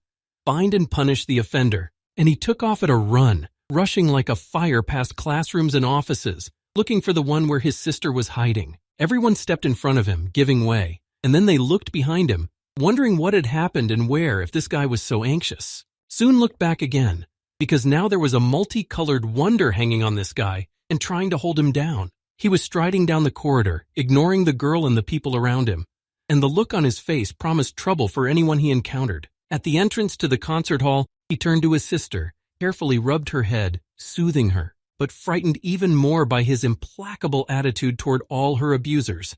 After such a demonstration, she was unlikely to want to complain to him about anyone again. Nervousness and despondency reigned in the concert hall. Some were still hoping for their chance at stardom, while others left with tears in their eyes. The manager obligingly prostrated himself before a disgruntled director who couldn't pick a decent actress to play a part in the movie. He frowned angrily. He criticized young debutantes harshly and mercilessly, and his caustic expressions could bring not only girls to tears, but also grown men. Here, for example, the manager was already almost on his knees asking him for mercy. But this was no consolation for the frustrated director. How, pray tell, can you create another film if you don't have the right material? He was looking for genuine feelings, boiling energy, real drive. Without success. His last exclamation resounded throughout the room, so loudly that Dawi decided to immediately favor the suffering man. Just as he was about to push the half-open door open, the doorway was blocked by a manager exhausted by a demanding customer. The worker, who had been rendered mentally ill by the exhausting effort, was thrown out into the corridor without further ado. The director immediately noticed a noise at the end of the hall. Someone was pressing to see him. It was interesting for once, especially when he heard the genuine feelings of the approaching young man, sincere and therefore overwhelming. For what? Saw the seething energy that prompted the guy to fly upward in a swift, dashing leap. He was going to land right in front of him. He had to move away from the table. The interested persons could not recover from such a spectacle that presented itself before their eyes. Their evil genius was getting a real drive, begging for mercy from Fatty's foot. No, not mercy. Turns out he recognized him and tried to tell him. That's why he didn't fight back. He knew it was useless. Dewey looked more closely at the man lying on the floor. From the back, he was hard to recognize.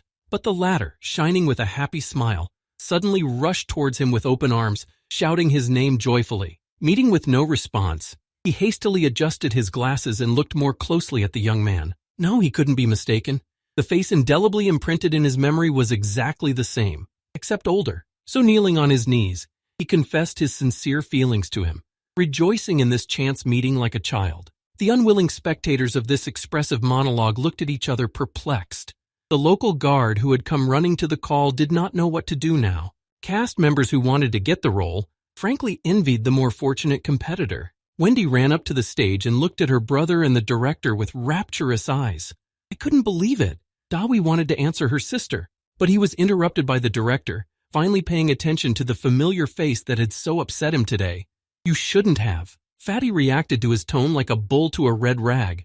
He immediately grabbed him by the pecs and started shaking him, resenting him for daring to behave like that to his sister. He excused himself in vain, but it was not easy to calm him down when he was angry, and it would go on for a long time. If the next group of actresses for the casting call hadn't walked through the door, they were afraid of the director's tough temper. The noise they were making forced Dawi to let go of his victim's neck, and in a more correct tone demanded to take his sister under his patronage. Wendy looked upon these negotiations as a miracle of wonders. It was as if a good fairy had waved her wand and her wish had come true. The most popular director was happy to have her in his movie. Even if she wasn't the main character, but still, he agreed to do whatever his brother wanted. As if hypnotized, he looked at him and nodded. The actors who had come to the audition were completely discouraged. All the director's attention was taken up by those who came, and now they had nothing to look forward to. The cast members began to resent the unfair and biased approach that undeservedly deprived them of even a chance. Dawi heard them murmuring in the hall. He didn't like that. Still, he was kind of in favor of justice. Why not level the playing field? And he started with the director. Poking his finger in his chest, he insistently demanded to take all of them. Dumbfounded by such an impudent interference in his work, he didn't know what to say. He didn't want the guy to get even angrier, and he went viral, running an advertising campaign for all the girls here, extolling their qualities. Some of them even believed it. The poor director didn't know how to get away from Fatty's torrent of emotion and vitality. He could really sell him all those girls. It's been a long time since he's felt that kind of drive. I'd rather have one. With a burning desire to stop this escalating promotion before it turned into something more, he rushed over to the guy with open arms. Toth sort of pitched in with tantalizing promises and assurances of exceptional opportunities for his sister. He even beckoned her closer. The only thing he demanded was respectful treatment, not like they do in show business, debauchery on debauchery. The director even recoiled in horror. He wouldn't envy anyone who Fatty came to him with such a claim. This day at the Film Academy is remembered for the guy in the red sweatshirt who finished off a famous movie director, and the happy candidates for a stellar future were ready. No, well, they would not carry him in their arms, but they would kiss him. For the love of God. Only he couldn't get to them. He was stopped halfway there by the very same movie director. The latter had such a high opinion of Fatty's talent that he tried to put in a good word about treating his acquaintance for old time's sake. However, it met a business approach. Dawi has already gotten too into the taste of making money to miss a profitable chance. His terms were so stunning it was heartbreaking. But when you only know one person who can help you, the employees of the movie academy were leaving. The show was over. Its protagonists were now talking about the beautiful life, in which, alas, they had no place. The next day was spent traveling. A charter flight was waiting for them at the airport in a separate parking lot. Wendy was the first to hop on the plane and froze with her mouth open. So impressive was the sight she saw. The cabin of the private business class airplane was magnificent. Not only was the leather interior noticeable from the entrance, but also the built-in TVs. And there was even internet. The movie director, with a mysterious look, invited Fatty to take his seat. He had been smiling mysteriously since morning, which was extremely annoying, and he would not reveal the secret of their journey. But now, on board, they could tell him. At the direct question, he smiled meaningfully again, holding a pause. What are the secrets of the Madrid court? That's right, that's where they were going. Spain. To angry bulls and brave toreros. To deal with the secrets of royalty. The airplane was flying above the dense cloud cover. The moon illuminated it from above, and it seemed as if the whole world had suddenly disappeared. Only travelers left. A cozy time to talk about all sorts of things, important and not so important, especially over a delicious dessert with a cup of hot tea, which my sister wouldn't even let me taste. She'd eaten hers long ago. She did not give rest to the mystery of the relationship between her newly appeared brother and the famous film director. He didn't mind remembering the story of their acquaintance. It had been an unforgettable time. So Dawi began to recall past events aloud, not forgetting to eat the coveted cake. It all happened there, at the Mountain of Spirits. Ordinary everyday life, training, studying, training again. But there were also unexpected incidents. That day I was interrupted from my midday rest by loud shouts from the street. A foreigner was screaming. He knelt down in front of the teacher and begged for help. His wife, a stunning beauty, stood beside him with a displeased look. The mentor was in no hurry to make suggestions or demands, whether the case was complicated or something else. Closer inspection with altered vision did not show that the man was ill with anything, but he had another trouble, and teacher knew about it. There must have been correspondence. Unfortunate enough for this man to come here and personally beg to be rescued. Dawi was not interested in such trivialities, but teacher insisted because you can't say no to people who ask. If you can help, then do it. There were certain concerns about his wife. A woman gives birth to a child. A woman becomes a mother. But this beautiful woman did not fit the image of a mother in any way. It was doubtful whether she could have children at all, so both of them needed help. This time the teacher decided to share the duties with his student. He assigned the most pleasant part of them to Fatty, as the master of the most unconventional solutions. Oh, what interesting ideas suddenly appeared about the treatment of the beauty. But the mentor took the woman with him because he thought her problem was of a more delicate nature, and it was his responsibility to deal with the stranger's predicament, the way he knows how. The happiness that was so close was slipping away. But what was left was a test subject, willing to do anything to realize his dream. And while Fatty suffered his mentor's treachery, the latter impatiently braced his healer, eager to begin immediately. I've had enough. The first order made me freeze with my mouth hanging open. So angry was the tone of voice. What happened next was even more terrifying. At night by the fire, the guy's inhuman eyes and ruthless order. It was a late morning, but after a sleepless night, it still felt like he was up bright and early. In a large clearing, wolves were yawning, stretching, and showing their toothy mouths. They behaved like big dogs. But as they pursued him, he was thinking more about his heels and a bitten fillet if they caught up. Fatty climbed higher for a better view and swung on the vine like a swing. He chuckled and made caustic comments. Sometimes, out of boredom, he would go into lengthy explanations about the method of his treatment, its profound philosophy. The second day began before sunrise. It was just beginning to dawn and the stars had not yet left the sky. The newcomer had a restless sleep. He tossed and turned all night long on the hard bed, covered only by a reed mat, trying to get into a comfortable position. But a new test of strength awaited him. It was unexpected and all the more effective, bringing undoubted benefit to a body spoiled by luxury. Dawi even went into the attic for this entertainment and dismantled part of the ceiling above the guest room. The sleeping man was having a nightmare as he mumbled and shuddered. It was a mercy to release him from his bad dream. Running before sunrise has high motivational properties. The chilliest time plus the cold dew dripping from the branches by the scruff of the neck give extra speed to the body that wants to warm up. The exhausted body wanted to warm up and relax. On the third day, he was given this opportunity. The poison pool has been tried and found to be effective as a means of bringing people to a new frontier of rethinking the values of their own lives. The patient made an effort to believe what the young man was broadcasting, rather than run away at the sight of the dangerous muck being thrown to him in the vat. The fourth day led to a deep pit that appeared at the site of the rock collapse. It is such a large pit with steep edges, on the flat bottom of which you could lie down and sunbathe at your pleasure.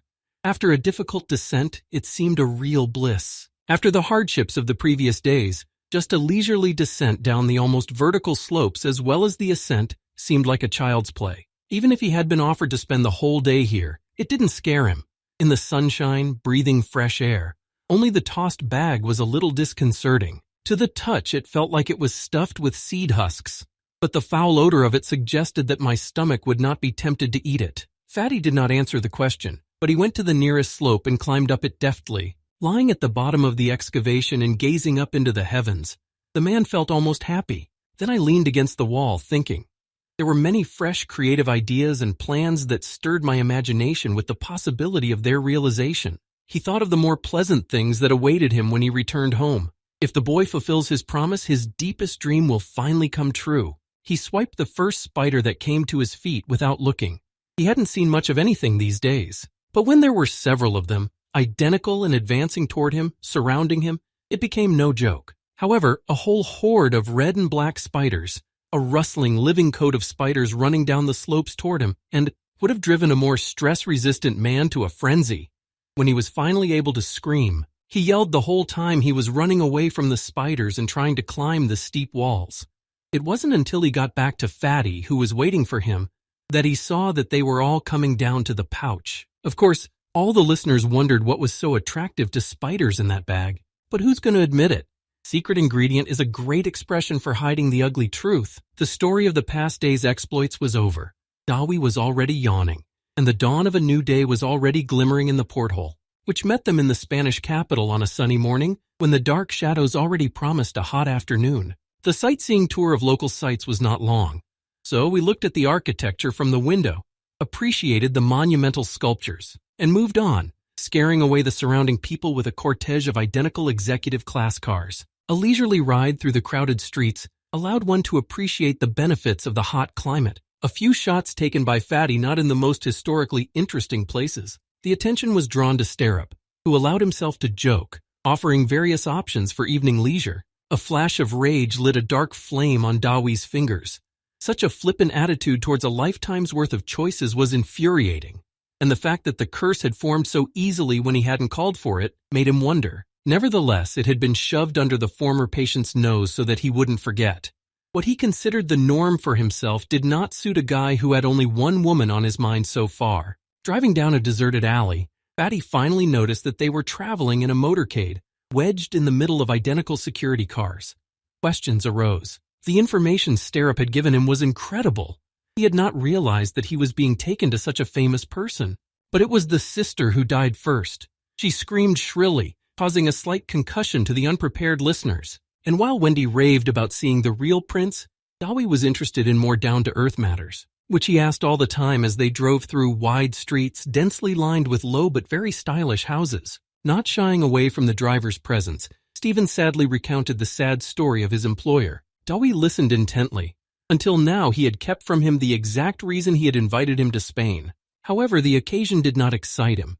The methodology had long been tried, and it would be even more interesting to chase some prince. Another thing was troubling. The curse of the ninth moon was gaining strength. Soon the critical moment would come when action would have to be taken. His distant silence was noticed by his sister, but she couldn't get a clear answer from the suddenly despondent boy. Golden Silkworm guarded the 3 basic ingredients he had brought with him just in case. Nevertheless, the ritual required preparation. When the majestic dome of an ancient historic building began to loom nearby, the motorcade turned toward the sliding gates of the estate, where in fact they'd been traveling for so long. The guests, mouths open in amazement, regarded the property. Wendy was a real prince. For Dawi, it was just a very rich patient. The estate was indeed very large. Its buildings from the last century suggested that it had an interesting history. As Stephen led them to the main entrance, the conversation swirled more and more around the market value of the estate. Then they waited for the butler's report, and they listened to the explanations of a man who knew better than they did. Stephen told them that such estates are for the most part unsellable, as they have been owned by the same family for centuries. This is where the history of generations lives on, That is why the estate is passed on by inheritance or as a gift within the family. Dawi thought about the number of people needed to maintain order in such an area, even asked the volunteer guide about it. It seemed extremely unprofitable to maintain such a machine. Only a fabulously rich man could afford such a waste. They talked for a while until they heard a soft call from behind them. The master of the house was coming toward them, an ordinary man in a strict business suit, of which there are many. His status was emphasized only by his majestic posture and utmost restraint in conversation. At first glance, the man was perfectly healthy. There was no thought of any disease. While the owner of the house greeted his friend, Dawi scrutinized him thoroughly. This included the use of an altered gaze. Then the prince deigned to notice the new faces on his doorstep. He'd been warned, but such types were not in the social circle of such high-ranking people, and how to communicate with them was not quite clear. But he remembered well that this man had already helped his friend, and since he was going to use his services, he tried to be friendly. He approached his guest with open arms. Dawi didn't understand how to react to such a display of friendliness. It was not customary in his country. So when the prince embraced him cordially as a token of sincere sympathy, at first he stood like a statue. Wendy, too, was shocked. Stephen chuckled with an anticipatory smile. The meeting of East and West promised good entertainment. It was good to be a spectator. Meanwhile, Fatty was starting to get angry at being coddled for so long. He was waiting to be released. The prince waited for a reciprocal embrace, as etiquette dictated. There was no telling how long it would last, if Dawi hadn't decided to give it back to him. He crossed his fists behind him, wrapping his arms around the prince in a tight grip.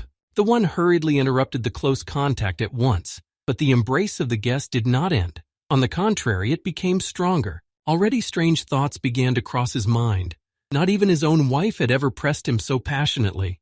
The squeezing was already starting to feel painful. My head began to spin from lack of air. Stephen even decided to intervene.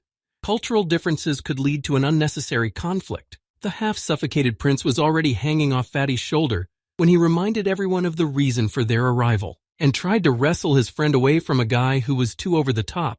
The landlord couldn't even put up a fight. However, Dawi, as always, combined the pleasant with the useful. It got even and diagnosed its new patient. Then he let him go to recover. And at Sterup's incredulous question, he only shrugged his shoulders. How long will it take? With close contact, he made sure to look through all the nerve centers for irregular perturbations. The prince, crouched on the ground, was trying to regain his breath after the diagnosis. Wendy sat beside him with a concerned look and looked at her brother reproachfully. To make amends, Dawi patted him sympathetically on the shoulder, making him wince at the unfamiliar treatment. But a friendly smile dispelled the tension of the misunderstanding. The contact could be considered established. In order to talk more substantially, it was necessary to go into the house, past the stately columns and the obliging butler. Just as Fatty sat down, a tall pile of papers immediately appeared in front of him. A shopping bag full of typed sheets also fell on the table. The bag was brought by his patient's wife. The princess was genuinely concerned about her husband's health, if so perceptive of his condition. Immediately it became clear. The only thing that can save you from rereading and then discussing every printed word in detail is ignorance of the language. Stephen broke away from his cup of tea, intervened. Fatty, without a specifically asked question, could have dragged out the explanation for a long time, and Dawi, to better understand the patient's situation, began by comparing two such seemingly similar cases. Everyone except Wendy listened attentively to her brother's explanations. It was becoming clear that this topic was not hers at all, and she would like to spend her time more interestingly. But so far the star was Fatty. What he told kept the general attention by the unconventional nature of the story, especially when he dismissed the hypothetical possibility of the patient's illness. He was perfectly healthy. The news made the prince despondent, and his wife wailed in hopelessness and almost cried. After such words, the last hope was gone.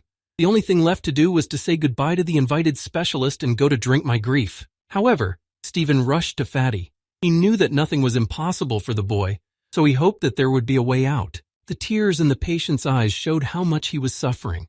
It was worth it to try to fight. His palm slammed against the table to stop the unnecessary suffering. Dawi even rose from his seat to do so, confidently promised that it was not over yet, and he would make efforts to sort out the case. The prince couldn't believe what he was hearing. Only a wizard could take away hope and then give it to him. But Stephen noticed that the boy was very restless. Is the outlook really that bleak? Dawi showed him the dark flame and admitted that it wasn't about the prince. It was just that the time for the ritual was approaching, and he might not be able to get home in time. The director even laughed in relief. He didn't see a problem with that. The ritual could be done anywhere, even here. The prince heard the main thing for himself. Not all is lost for him, and the healer takes up the solution of his difficulties. He didn't care about all the possible costs anymore. If he needed a ritual, let it be a ritual. The main thing was that he should be treated immediately. Wendy listened to her brother's orders with boredom. Grown-up things are so dull, even the prince didn't seem so fabulous anymore. Stephen strained to reread the prescription Fatty had written to keep him healthy. Some of the medications made him cringe. I even questioned him about the necessity of such unsavory purchases, but the boy remained adamant. A slight threat immediately put everything in its place. The director ran to make the necessary arrangements, and Dawi finalized the list of items needed for both the prince's treatment and the ritual. He gave the list to his sponsors to read. The prince was reading the ingredient sheet. The things listed there made his eyes glaze over, and his forehead was covered in a cold sweat. I mean, why does a guy need 4 kinds of poisonous snakes? One would have been enough. That's creepy, especially when you realize they'll all be living in your house. What if one of them runs away? You'll have insomnia. But these were not all nightmares. The spiders and scorpions below were just as bad. And that's all it took to cure him? Fatty reassured him that everything else was more harmless and didn't even need to be supplied from his homeland. Stephen, meanwhile, was reading the procurement list. The things written there were baffling. Is this a treatment or a bathroom makeover? Tried to check with Fatty, but he wouldn't even let him ask. He stubbornly said it was all necessary and that was it. The next question was more than unexpected. Dawi thought for a long time about how to ask more delicately. As a result, his question was misunderstood. He had to put it straight to the point. Yes, the reaction was much more than expected. The prince blushed like a poppy, as shy as a young girl. Stephen tried to soften the question, to hint that such things were not to be spoken of in front of witnesses. But Fatty didn't understand him or something else, but he sat there and waited adamantly for an answer. Stammering with embarrassment and unable to find the right words, the owner of the house at first mumbled something incomprehensible. Then he coughed, covering his mouth with the palm of his hand, and in a husky voice, through his fingers, he squeezed out the approximate time, giving a rooster at the end. Dawi became so angry that he even stood up. Such a time could not be true even for a young, vigorous man, especially not for this one with his problem. He hovered over the prince, gazing into his eyes incredulously, but they were as clear as the sky on a clear day. Here came the first discrepancy. He went back to his seat a little puzzled and asked again. He lowered his head, looking at his knees and once again rearranging his plans. It wasn't as simple as he'd first thought. It was worth experimenting with. So he simply and bluntly sent him to his wife. The prince was stunned again. No one had ever spoken so bluntly in front of him before. Thinking that he had been misunderstood again, Fatty was even more explicit. And in order to conduct his own little investigation, he quadrupled the time. Both of his listeners could not have imagined such a marathon. There was a double shriek of bewilderment and confusion. The landlord even clutched his head, having no idea how to approach the task at hand. His panic caused Fatty understandable confusion. The prince admitted with despair in his voice that he had no idea even how to accomplish what was required. Stephen supported him. In a burst of emotion, he put his arm around Dawi's shoulders, forgetting that he didn't like that. That's why he got a somewhat annoyed response. After some time, long enough to look into the luggage, a ceramic jar was placed in front of the master of the house. It's very beautiful, I must say, with paintings. Obviously, they keep very valuable things in them. Its lid was cautiously ajar, and a slight herbaceous aroma was heard, but the jar seemed completely empty. Holding his breath, Stephen waited to see what would come of it. The intrigue was not insignificant. What would it take to become a champion in bed? Just one pill? Yes, there was only one pill in the huge jar compared to her, but what a pill! Legendary.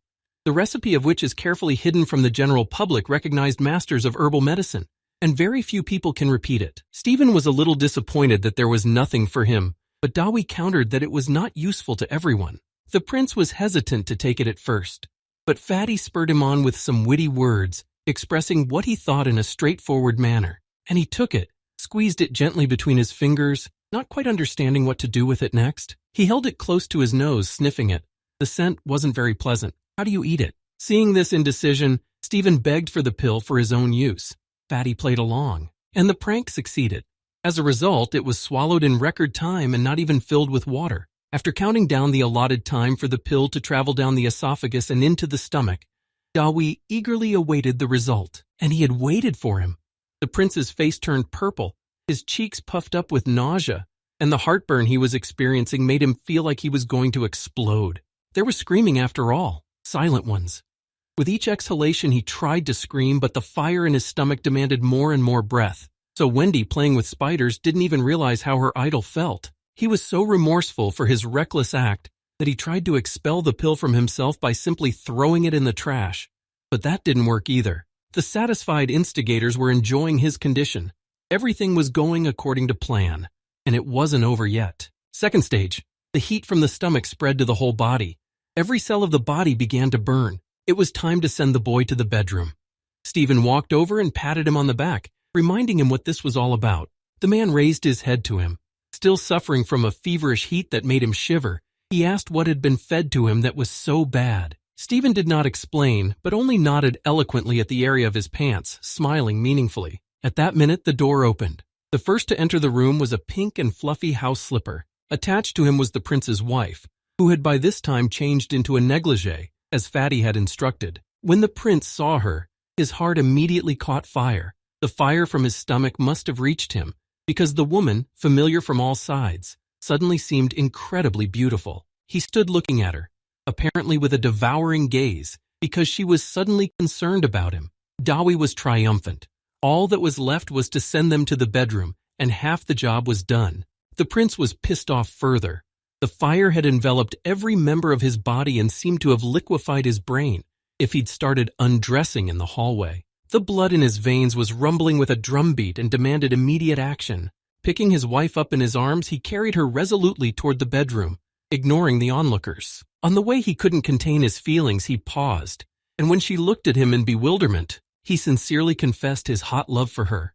Such emotions from the reserved man had obviously never been heard before, because the woman blushed with pleasure and looked at him with loving eyes. Dawi looked at the couple with concern. He hadn't expected this kind of action to inflame his senses. Maybe he'd unwittingly made some kind of discovery while making it and hadn't realized it yet. Under the kind admonitions of a friend of the house, the married couple went to reap the fruits of their passion in the bedroom. The door slammed shut behind them with a thunderous bang, and it was immediately boring. Now it would be a very, very long time to wait for the result. I wanted to know everything here and now, but even the favorite method of all young eavesdroppers didn't help. Sitting waiting on the porch of the mansion, Stephen decided to smoke a cigar instead of his well-tempered friend. To bring the emotions down a little, Fatty took notice, as he had yet to see such items in the mouths of people he knew. Cigarettes were welcome, but cigars. But he refused the offer to try it. It's not the kind of poison that's good for the body. Becoming a nicotine addict did not appeal to him. He had other ways to relieve his stress, more sensible and healthier, and he was about to share one of them. He took out a smoking pipe with a long mouthpiece from the folds of his clothes and showed it to Sterep. The ebony pipe with a gilded chub was accompanied by a small pouch with a smoking mixture. When pouring it into a piping cup, you could smell such an amazing natural odor that the director had already fallen in love with it. Barely waiting for the filled pipe to be handed to him, he cautiously took the precious smoke into his hands. I carefully put a match to it and lit it. A translucent blue smoke promising unearthly bliss drifted out. Concentrating, he drew in the smoke and let it out slowly through his nostrils, savoring the resulting bouquet. And suddenly he felt as if he had grown wings, lifted above the real reality and carried to the heavenly heights. The world around me became bright and joyful, fresh as after rain. Life seemed to have found a new, deeper meaning. It became real and happy. Significantly refreshed and flushed, Stephen, after exhaling, finally returned to the real world. The first thing I did was to ask Fatty about the type of tobacco. Indeed, it's not even comparable to the most expensive cigar. But it wasn't tobacco. You can't buy a blend like this at the store. It was prepared by my own hands, terribly useful and amazingly pleasant. The feeling of lightness still lingered, but Sterep wanted more and more. It is very pleasant to feel young, awake, and full of energy. So under the shadow of the column, they sat with the pipe for quite a long time, talking about both important and utter nonsense, until the owner of the house sat down next to him in a relaxed, satisfied pose. He looked different now, younger and more relaxed. His hair was neat and tidy, and his cheeks were flushed with a healthy blush, and his mouth was smiling happily. His condition interested Dawi. 4 hours of pleasure had not exhausted him. He was full of energy again. This called for further investigation.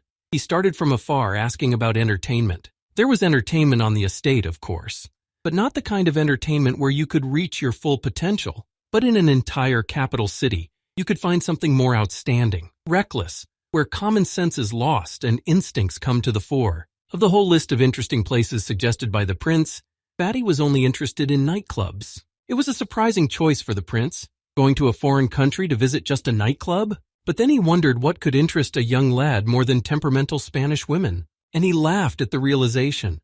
After the marathon, life had taken on new colors. Why just for him? Joyfully snapping his fingers at the sudden idea, he suggested we go to the biggest nightclub in the evening. Dawi agreed, only shifted the timing a little. He needed to go there now immediately. Why? It's shrouded in mystery. Well, illuminated. A bright sunny day in a nightclub. But the guest's word is law. Stephen, too, suddenly decided to show that he was present at the conversation and had heard everything. Of course, he supported the doctor's opinion in everything. A couple of orders and they were already rushing through the streets of the capital. It was a good thing that the midday siesta had not yet ended and the roads were more or less free. The Hour nightclub was also open during the day. At that time, it was preparing for the opening of the show, but customers were always welcome there. The interior was gorgeous. The figure of the dancer alone, cast in gold, was worth it. Dawi stood beside her, impressed by her monumentality and expensiveness. Well, the girl was indeed beautiful. The halls were half empty, so they could see everything. Footsteps echoed throughout the enfilade of rooms they passed, looking for the owner of the nightclub. He was found in the main hall, and at that moment he was scolding a delinquent employee. But noticing the dear guests, he turned away from his work. It was surprising to see the prince here, and at such a time and in such strange company. He immediately ran up to his good friend. It was wonderful to meet here after a long separation. While his friends expressed their joy at seeing each other, Dawi glanced at his watch. He was timing himself to examine his patient's energy potential, so he minimized the moment of his introduction to the nightclub owner, just by shaking his hand, and immediately demanded the attention of the lovely ladies. That's right, all of them at once, and immediately. The wording of the request made me feel uncomfortable. What kind of temperament is that? The nightclub owner turned a little gray at the problem posed. Where to find all the girls during siesta? But the brand of the prestigious club had to be maintained, and in a few minutes they were walking down luxurious corridors to private offices for important clients. There were a few of the cast members already there, quite agitated by the unscheduled call to work. The prince sat extremely reserved and afraid of being recognized. It would be unpleasant to be caught in a scandal. The girls lined up so they could be clearly seen and waited for the choice to be made. And by whom? The right of first choice was given to the guest. If he wanted it, he could choose it himself. Fatty, smiling, looked at the proposed row of women. Of course, he knew what to say. For the purity of the experiment and for the sake of his male health, it was necessary to load the patient to the maximum. Stephen cried out in shock. It was unbelievable. So many women and all for one man. The prince turned pale from his face. How could this be? Some kind of prank? But Fatty smiled broadly at him, nodding his head promisingly. It was difficult to accept such a thing as part of treatment, but to doubt a doctor's honesty is to harm oneself. Stephen glanced at the self-proclaimed truth-teller. He knew the value of Dawi's honesty. Everything he said would be true, but it would be so twisted that it would be better if it were a lie. And now he was watching his facial expressions. There was a glint of interest in his eyes, his eyebrows furrowed, his lips curved into a smile. What would that mean? Toth stood up, raised his hands, and like an experienced toastmaster, began to warm up the audience before the contest began. A prize was announced, and it was tempting enough to make the girls interested in approaching the royalty. The prince shuddered with a rising panic. The stunning lush breasts of a lovely blonde hovered over him. The second one was coming. The panic was compounded by a blood fever that had not gone away, but had only temporarily subsided, and he was left alone with all these people. The club owner remained guarding the locked door of the VIP room. As long as his friend's screams and knocks were heard, he was told not to open it. For his own good, Stephen once again lit the medicinal mixture he loved so much. He didn't let go of the pipe for a minute. As they strolled through the corridors, they chatted about His Highness's treatment, and he couldn't help but notice one oddity. Letting smoke out through his nostrils hungrily, he recalled all the abuse he himself had been subjected to. It was frustrating to see that they had such different treatments for the same problem. The prince's was even more pleasant. Even the chandeliers shuddered with his indignation. So emotional was he as he chided Fatty for the injustice. Dawi doubts that it has gotten far away from bullying this time. After all, even pleasant moments can be brought to their unbearability. Then he suddenly laughed at the thought that Stephen was just jealous. He wished he were in his patient's shoes right now, and that's why he was freaking out. but he condescended to explain.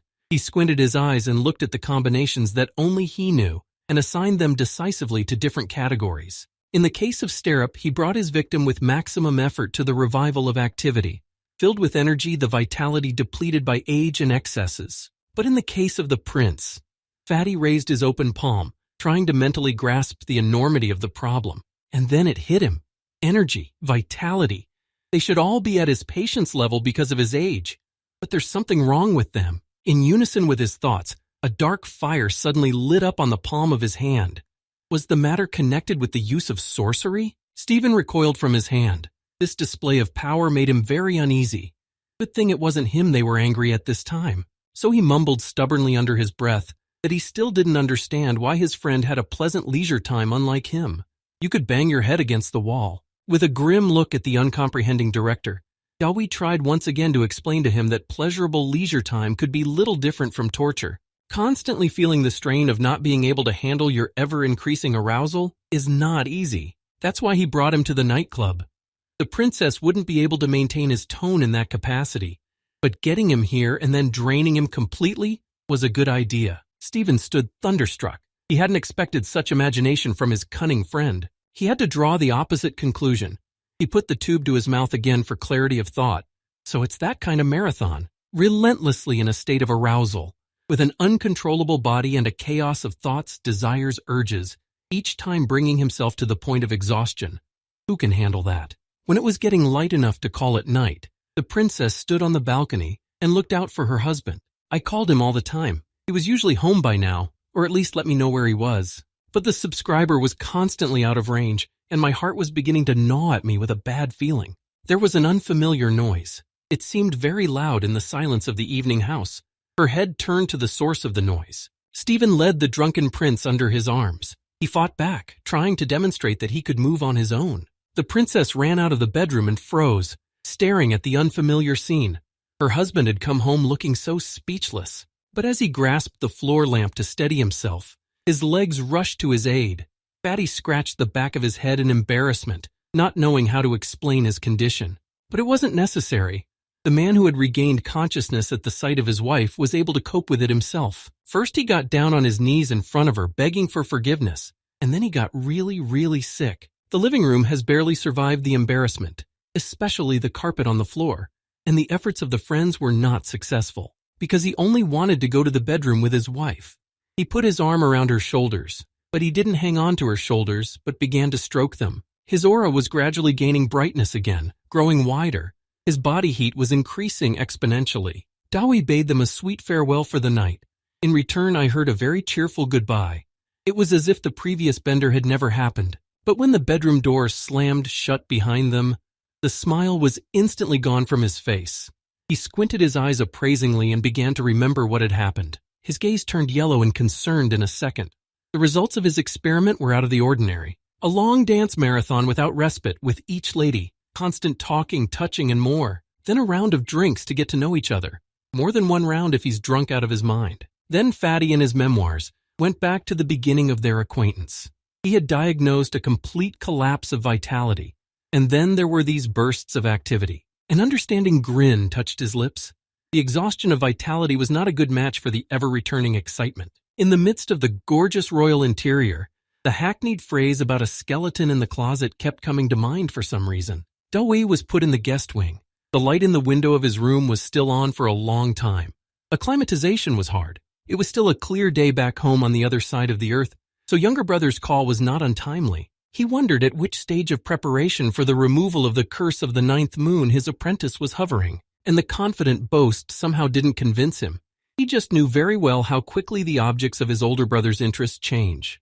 That's why he called. While Golden Silkworm was bringing Fatty the scroll, Fan was bending over backwards and forwards about his flightiness and slackness, and there was no end to his reproaches and admonitions. And when he was able to ascertain the whereabouts of his brother, so that he might come and supervise Dawi hurriedly broke off the connection, because he couldn't bear to listen to the outrage on this issue as well. The ritual was now unfolded before his eyes, and he began to read carefully, trying to make sense of the sequence of actions. For starters, not all the ingredients have been gathered yet.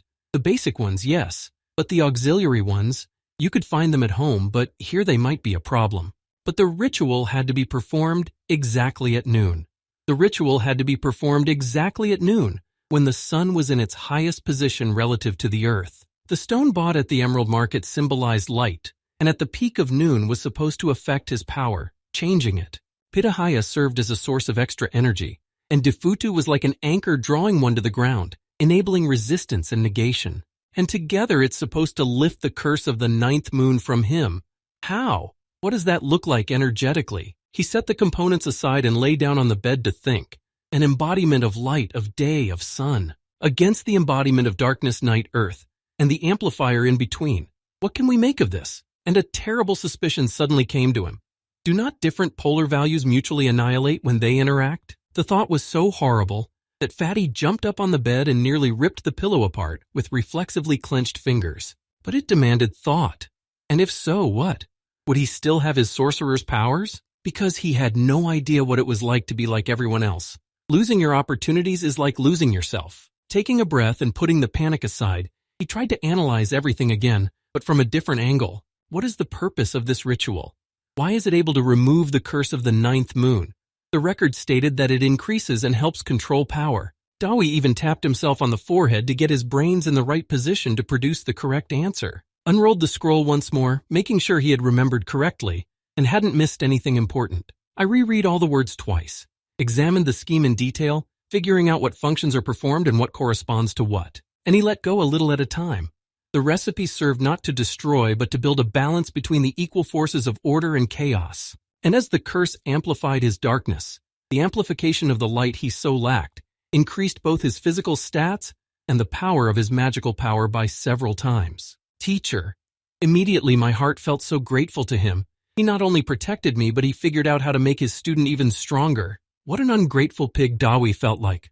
His remorse for his bad words and selfish actions toward him suddenly came out in tears, which flowed and flowed, cleansing his soul, washing away the superficial dirt of bitterness and profanity, revealing true values that he had not noticed before. He was no longer in bed in the morning, while the guest wing kept the sleep of its other guests. Dawi negotiated with the attendants for the supplies he needed for the ritual.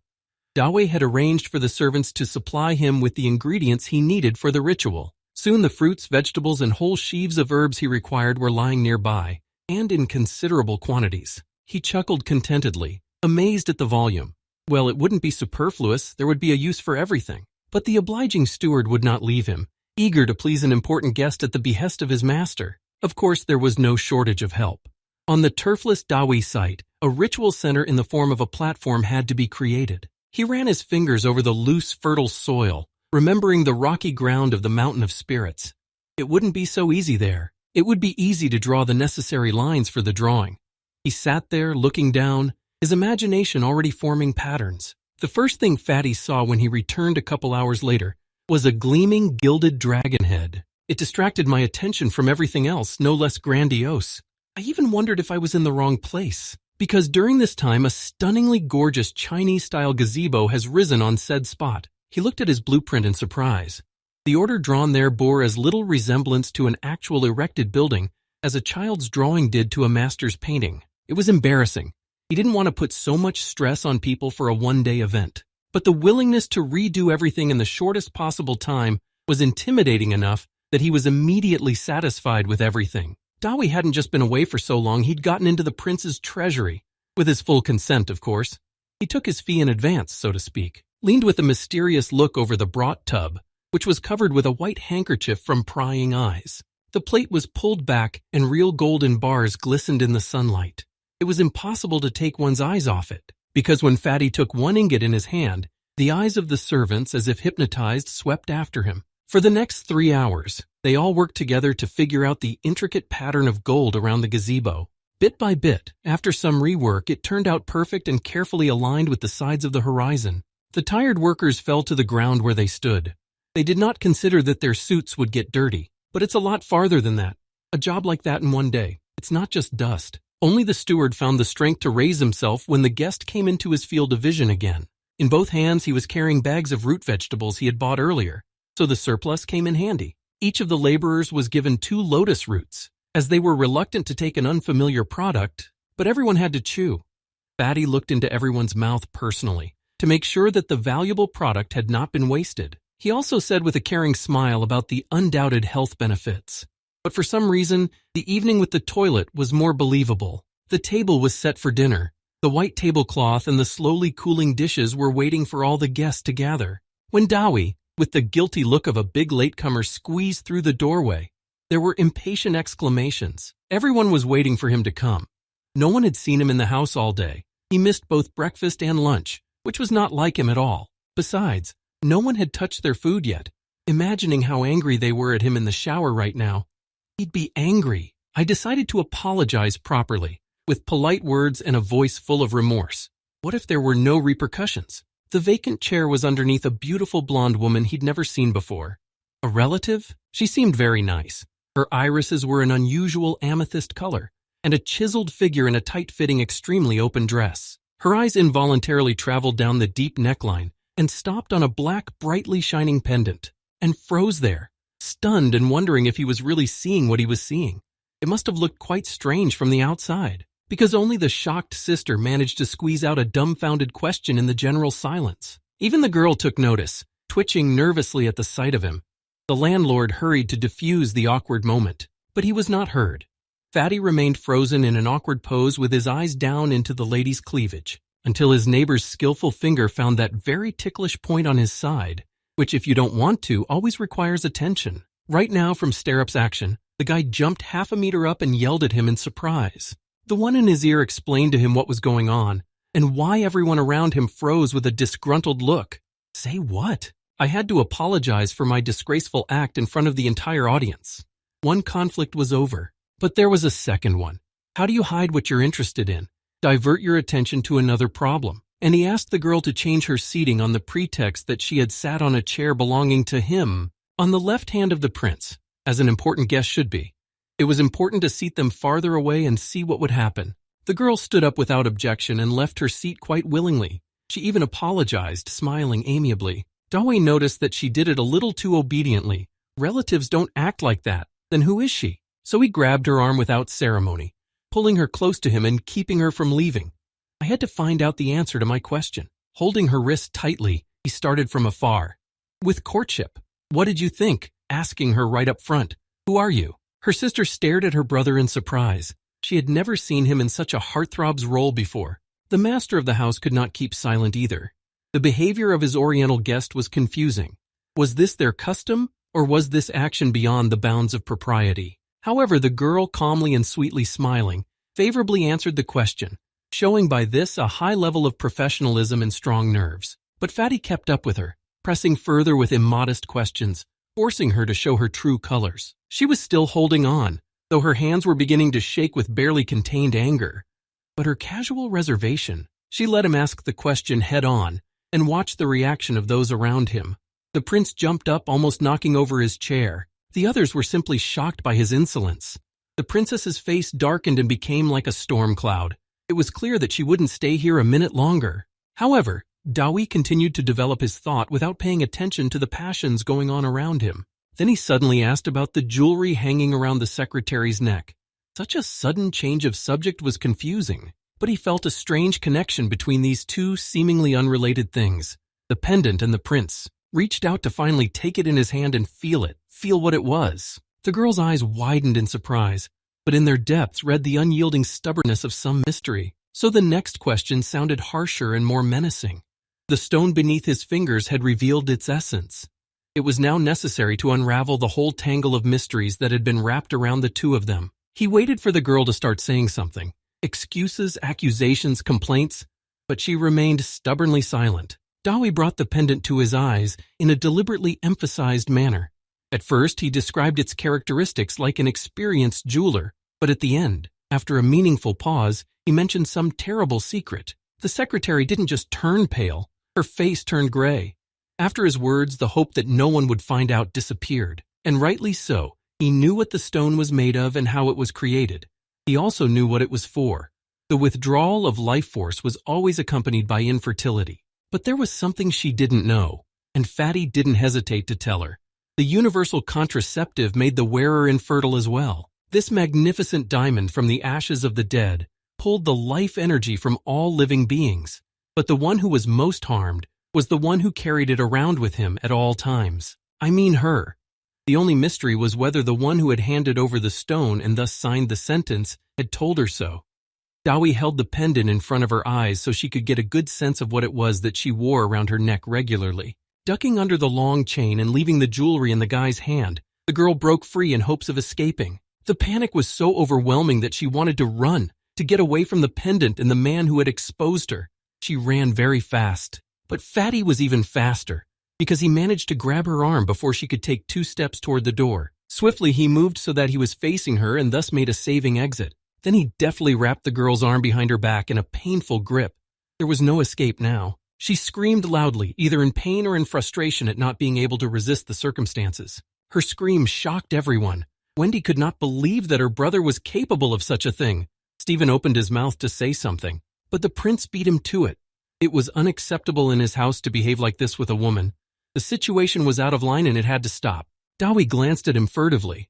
It was impossible to pretend that nothing had happened. After all, that was the key to his problems. So he only grinned at his master's formal request. He spoke to him in a friendly manner, like a physician to a patient. The girl was laid on the table and could not move from the pain, but her other arm was free. She gathered the folds of her dress into an accordion while they were not looking at her. Underneath, a small dagger was strapped to her thigh on a leather belt. She swung low, aiming for the guy's neck. It was a dangerous blow. If she'd hit the carotid artery, nothing would have saved him. The prince had not expected his secretary to do such a thing. Everything was happening so fast that he had no time to prevent it. Luckily, his arm wasn't long enough and the dagger hit the high neck of his hoodie, broken in half for some reason. When she saw that her efforts had failed, the girl was very frightened. Now the angry guy could expect anything from her. But he stood there looking at her interestedly, and golden silkworm peered out of his throat, protecting his master. Such an act Fatty had not expected. But this prank was revealing new facets of what was going on. No, she wasn't a gullible idiot. Then who is? The prince was more than shocked. In his house, his employee wanted to kill his guest. Dawi, scratching the itchy spot where the dagger had been poking, assumed it was because she had something to hide. Having composed on his fingers a powerful spell capable of holding the girl without the use of physical force, he brought her palm closer, manifesting his own power, showing that resistance was futile, and he put his hand on her head, running his fingers tangibly through her hair.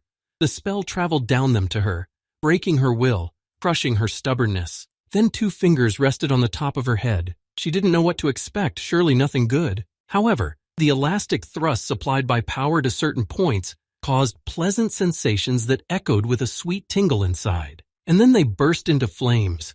Her body arched in a rush of sensual ecstasy that didn't stop, but only grew into painful spasms, which made her knees buckle and she sat breathing heavily on the floor with no strength or will to resist. The prince even cried out seeing what was happening to his secretary.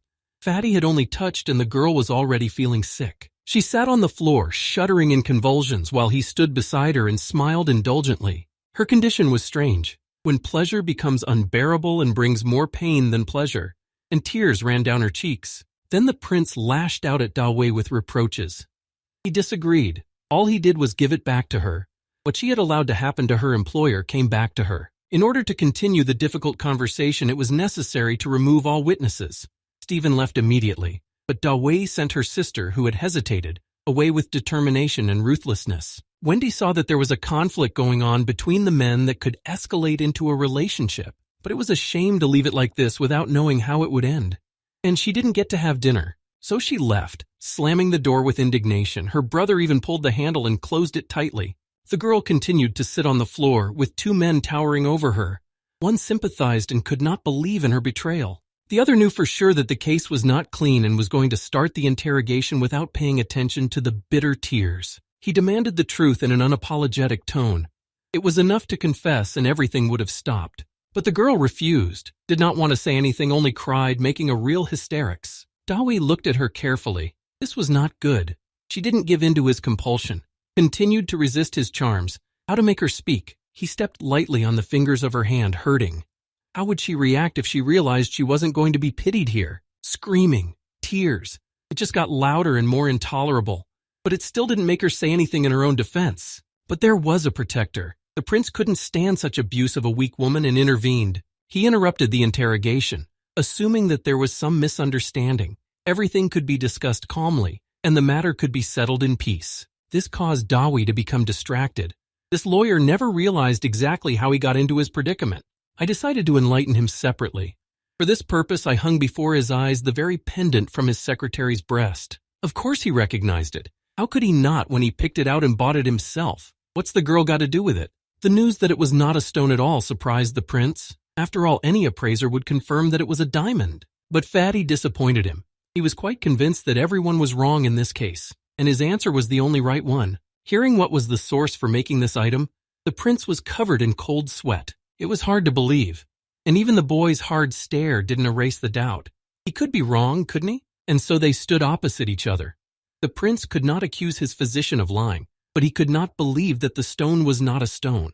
Dawi has revealed a secret to him. Human bones are burned to charcoal, and from the coal, a diamond is made under the highest pressure, and voila, the man buys and wears his own curse. I should have recognized that it was possible, but who would want it and why?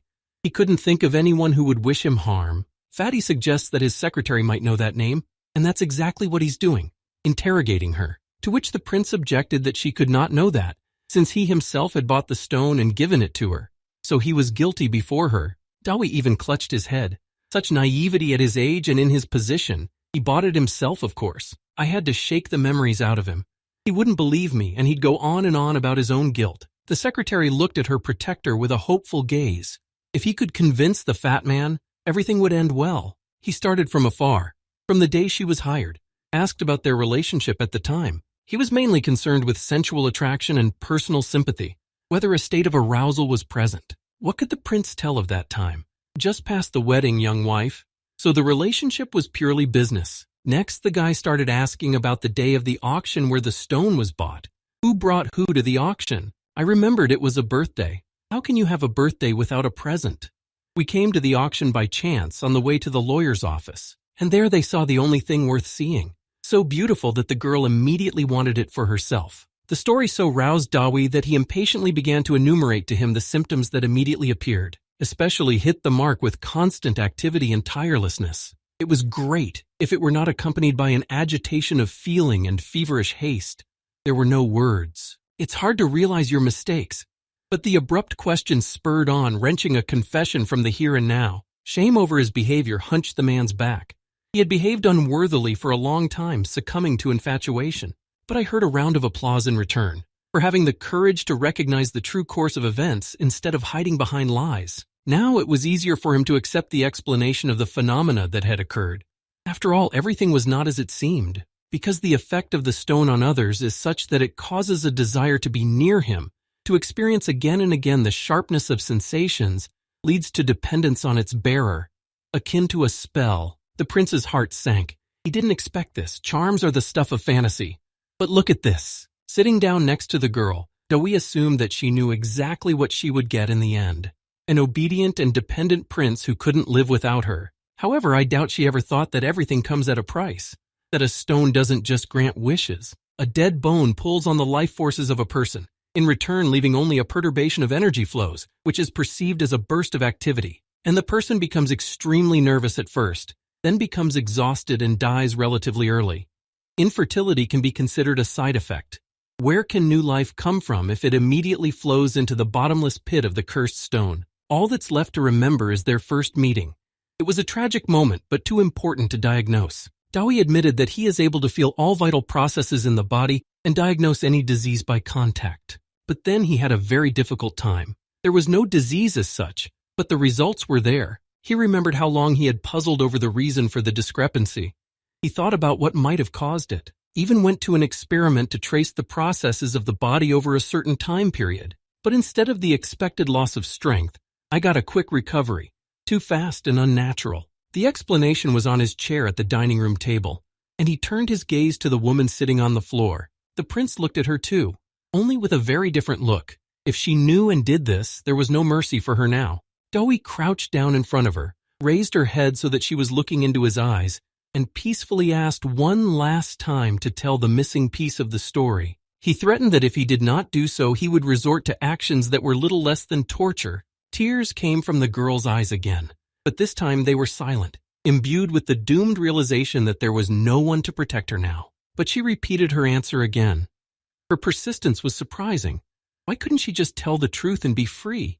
What was it all for, and what more was she willing to do for it? The incomprehensible words came out of his mouth, sending shivers through every cell of his frightened body. The surrounding space also obeyed this rhythm, and the tongues of the candles lit on the fireplace fluttered as if blown by the wind. A cloud of power enveloped Dawi, splitting into streams that spiraled, absorbing the given order and turning it into action. The prince cried out in fright at how the world around him had changed. He darkened and shuddered in convulsions of terror. His heart, too, contracted in time with the words. And the guy merely sat next to the woman, not changing his posture, only taking his hand back slightly. Then slowly, as if under the pressure of water, he returned it, pointing his finger at the culprit of what was happening. And then the two were enveloped in a blinding cloud of riotous energy, through which their silhouettes were only just visible. The silent explosion blazed so that it was visible from the street, especially against the evening sky. Fatty stood up, dreading to see what had turned out. His power, the closer he got to the point of no return, the more uncontrollable, willful it became. Only then did the girl scream. Compared to before, this scream definitely came from the depths of her soul. It could be heard far beyond the mansion. Wild, furious, held on one high note. On his arm, without cuts or abrasions, drops of blood began to protrude, swell, and run down by themselves. Groaning on the floor in wild, maddening pain, she demanded an immediate end to all this horror. All he had to do was push her to the limit. There was a reason he'd worked so hard, driving her to the brink of despair. It was to get answers. Looking at the blood trickling down from the curse-stricken woman's hands, no longer droplets but trickles of blood, he drove her to her decisions by telling her what was going to happen to her next. He had been pushing her to make up her mind by telling her what was going to happen next, and she saw the beginnings of this process in her hands, and her imagination completed all the missing pieces. And the guy tried to finish her stubbornness by passionately telling her about the most unsightly changes that would happen to her body. The tears were gone. Breathing had become labored. My soul was dead with fear. The relentless pain jammed my mind, demanding to speak, and the blood flowed from his fingertips, washing away the skin that had already been torn away from his body. The sores were getting worse. The intracellular decay had gotten to his elbows. Jets of blood snaked out from there, too. The woman sat all blotchy from the skin melting in front of her eyes, dripping with blood onto the floor. Her eyes were already rolling back from the pain tearing at her, but she remained silent, only howling a single wistful note. The prince couldn't stand the sight and called out to her, trying to bring her back to reality. It was only a simple thing to say after all. Fatty glanced at his watch, trying to calculate how much longer she would last in this state. Seeing that she continued to persevere, he promised to prolong her condition indefinitely, until she heard what he demanded. His words were confirmed by power. Its streams came in motion and formed a quite recognizable skull behind the guy's back, and he kept counting down the time, pressing her to say something before it was really too late. The girl growled with anger, revealing her frustration at not being able to keep her secret. Kneeling in a pool of her own blood, she recognized that she had done everything deliberately, knowing what it would lead to, and passed out. Now the prince howled with heartache. He didn't want to believe to the last that a woman he knew well would do this to him. Covering his face with his hand, he tried to accept reality. Dawi patted his shoulder in relief. After all, the girl had started talking, so things would be easier now. The next day, when the horrors of the previous evening were behind us, and the morning sun brightly illuminated the front of the mansion, the same company was gathered in the living room, plus Stephen, who was interested in the outcome, was expected. The offended women did not deign to come down. The former secretary had by this time fully recovered. Though her bandaged hands colorfully narrated what she had endured the previous evening, she sat in a daze, not understanding how it had happened that she was in this position, and what she would have to talk about now. Stephen cried out in fright when he saw her pitiful condition. He hadn't even realized that Fatty was capable of interrogating a woman like that, and now he stood in front of her, arms folded across his chest, and demanded that she tell the truth in front of the man who had suffered from her actions. The girl lowered her head from the fact that she could not look into the eyes of the people gathered around her, and began her confession with her own name. The prince even jumped up in his seat, pointing a finger at her reproachfully. It couldn't be true, but she only glanced disdainfully in his direction and arrogantly turned her head away in response to his statement. Dawi kept the man from acting too hastily, blocking his path with the palm of his hand. "We need to hear everything first. I told him that the cursed stone had made him unable to think straight, and that he simply took everything he heard on faith without noticing any inconsistencies. The woman went on to describe how he had been duped into hiring her. The revelations he had heard made the prince aghast. Who would want such a cunning machination? No name has been given yet. The girl had so far only mocked guys who thought too much of themselves. She had her confidence back, because there were more powerful forces at her back that they couldn't handle, and she had nothing left to lose. After a dramatic pause, she called out a name. She threw it in the prince's face with a mocking chuckle. The first to react was Stephen. While everyone else stood in confusion, he did not hold back his emotions and shouted his objections. Dawi also hesitated. Enemies are one thing. It's not a big deal to chop them up into cabbage. Family matters are another. And the prince remembered his last warm farewell to his brother, and could not believe that he knew even then that he had signed his death warrant. A long silence followed.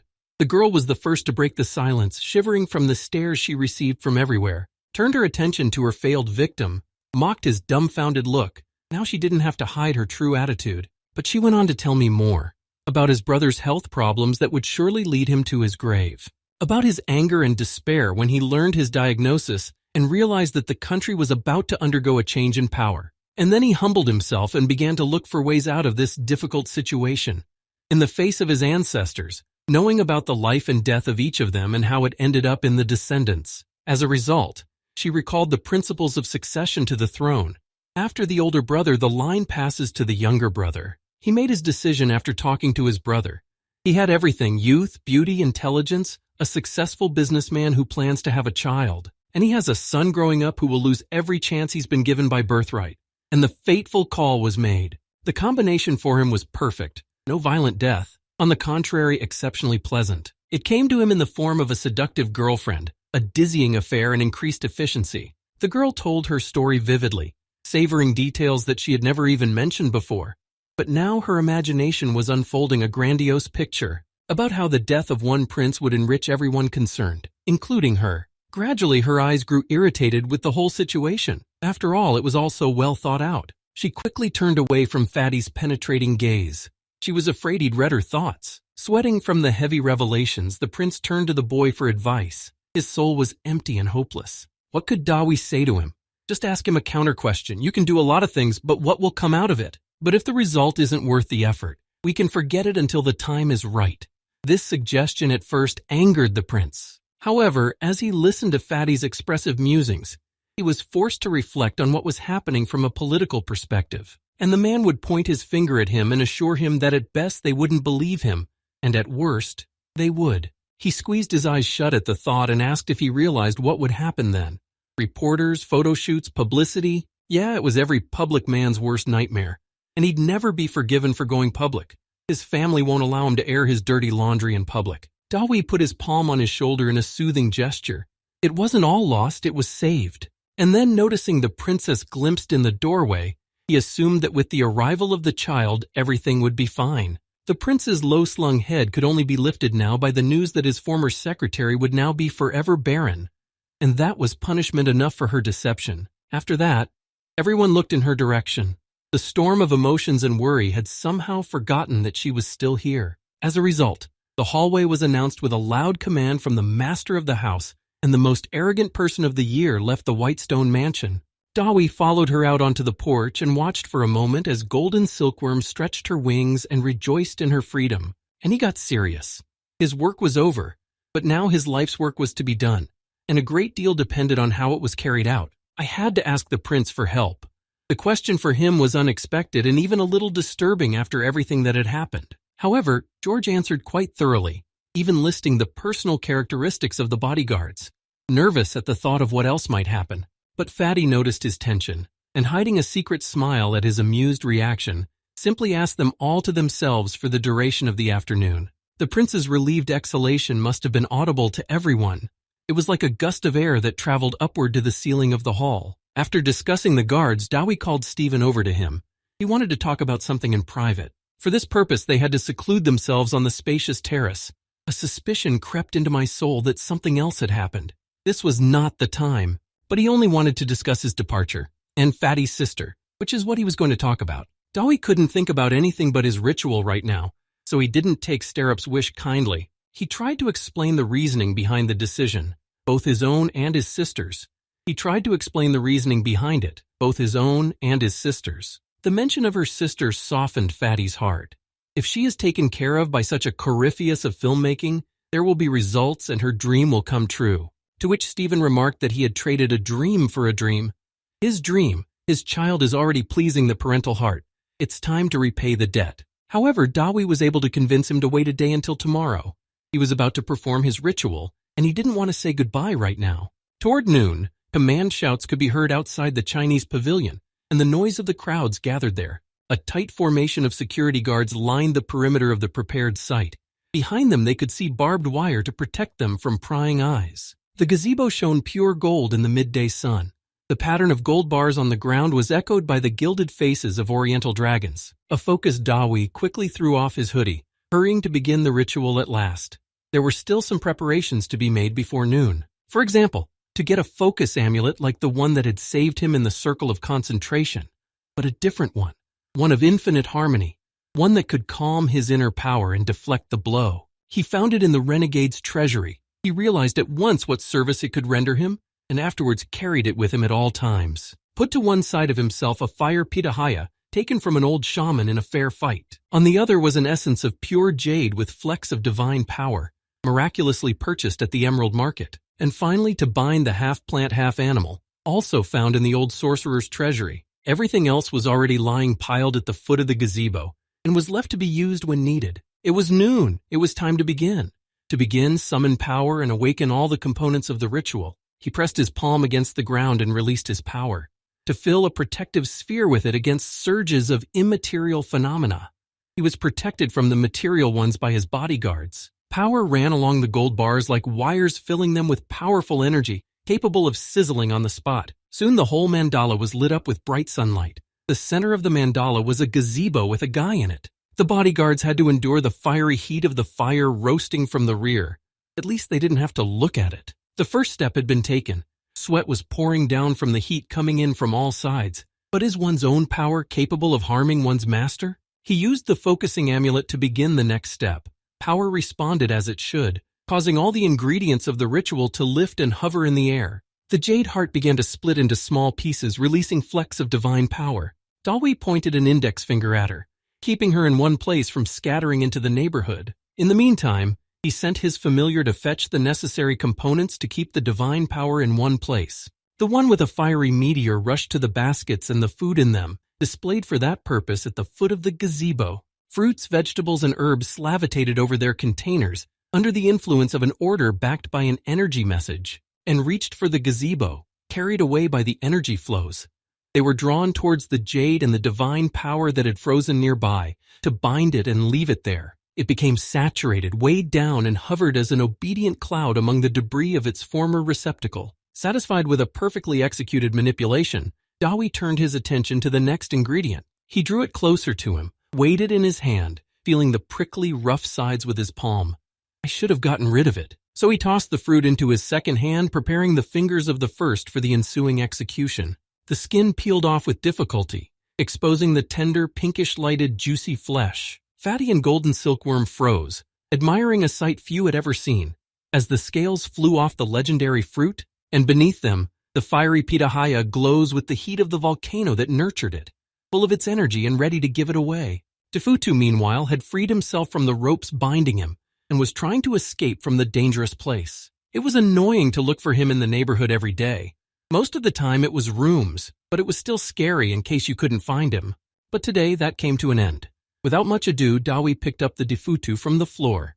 Now it's time for it to serve. Tossed it up like a soft scone, launching it into flight toward the ingredient with which it was to be combined according to teacher's notes. To the pitahaya, with which they joined with a loud squelch and slurp, thus strengthening the capacity for resistance and denial. Next, he slammed his palm against the floor, forming a small circle of concentration around himself that would focus all the energy into one point, on him alone. All the components hovered around him in full readiness, waiting for the main order to complete the ritual. And the words were spoken.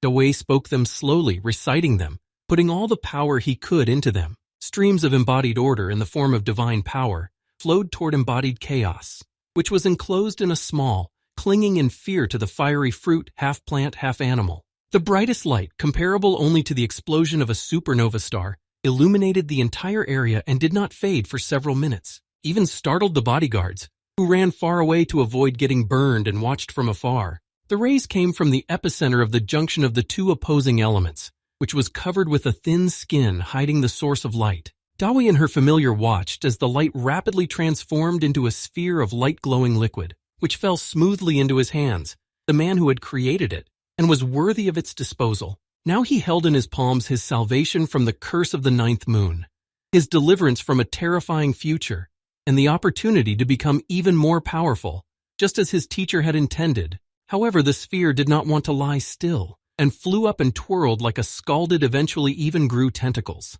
She grasped Dawi's breasts with them and sucked on them tightly. He was stunned with incomprehension.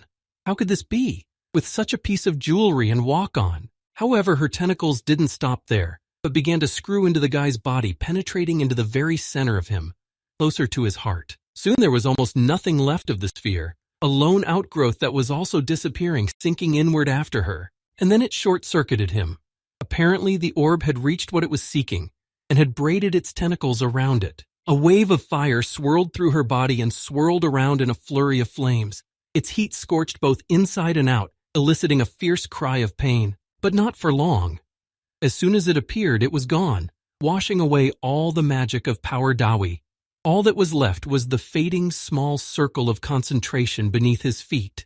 Next thing you know, it started to go haywire. Power appeared and disappeared in places. Crouching on the floor of the gazebo, he waited out attack after attack. He endured as best he could, tensing and loosening his muscles depending on the bouts of pain that shook his body. He had a vision of a sun dragon and a shadow cobra fighting to the death. With his antagonism, his desire to dominate, destroying his master, tearing him in two, and then a focusing amulet that could harmonize power and deflect a blow caught his eye. He grabbed it in his hand, squeezed it. In response, he received only a new and powerful blast of power that burst out of his body and flashed fire for a moment, illuminating everything around him. He concentrated and, ignoring the blood flowing from his mouth, began to diligently recite the spell of pacifying the elements. The gold from the heat that scorched it again began to melt twice as fast, bubbling and flowing to the ground, while his master, gritting his teeth with eagerness, recited over and over the teacher spell imprinted in his memory. The bodyguards watched the relentlessly repeating flashes, but did not dare to approach the place where even gold was melting. Finally, Dawi felt he was able to handle the waning anger and rage of his elements.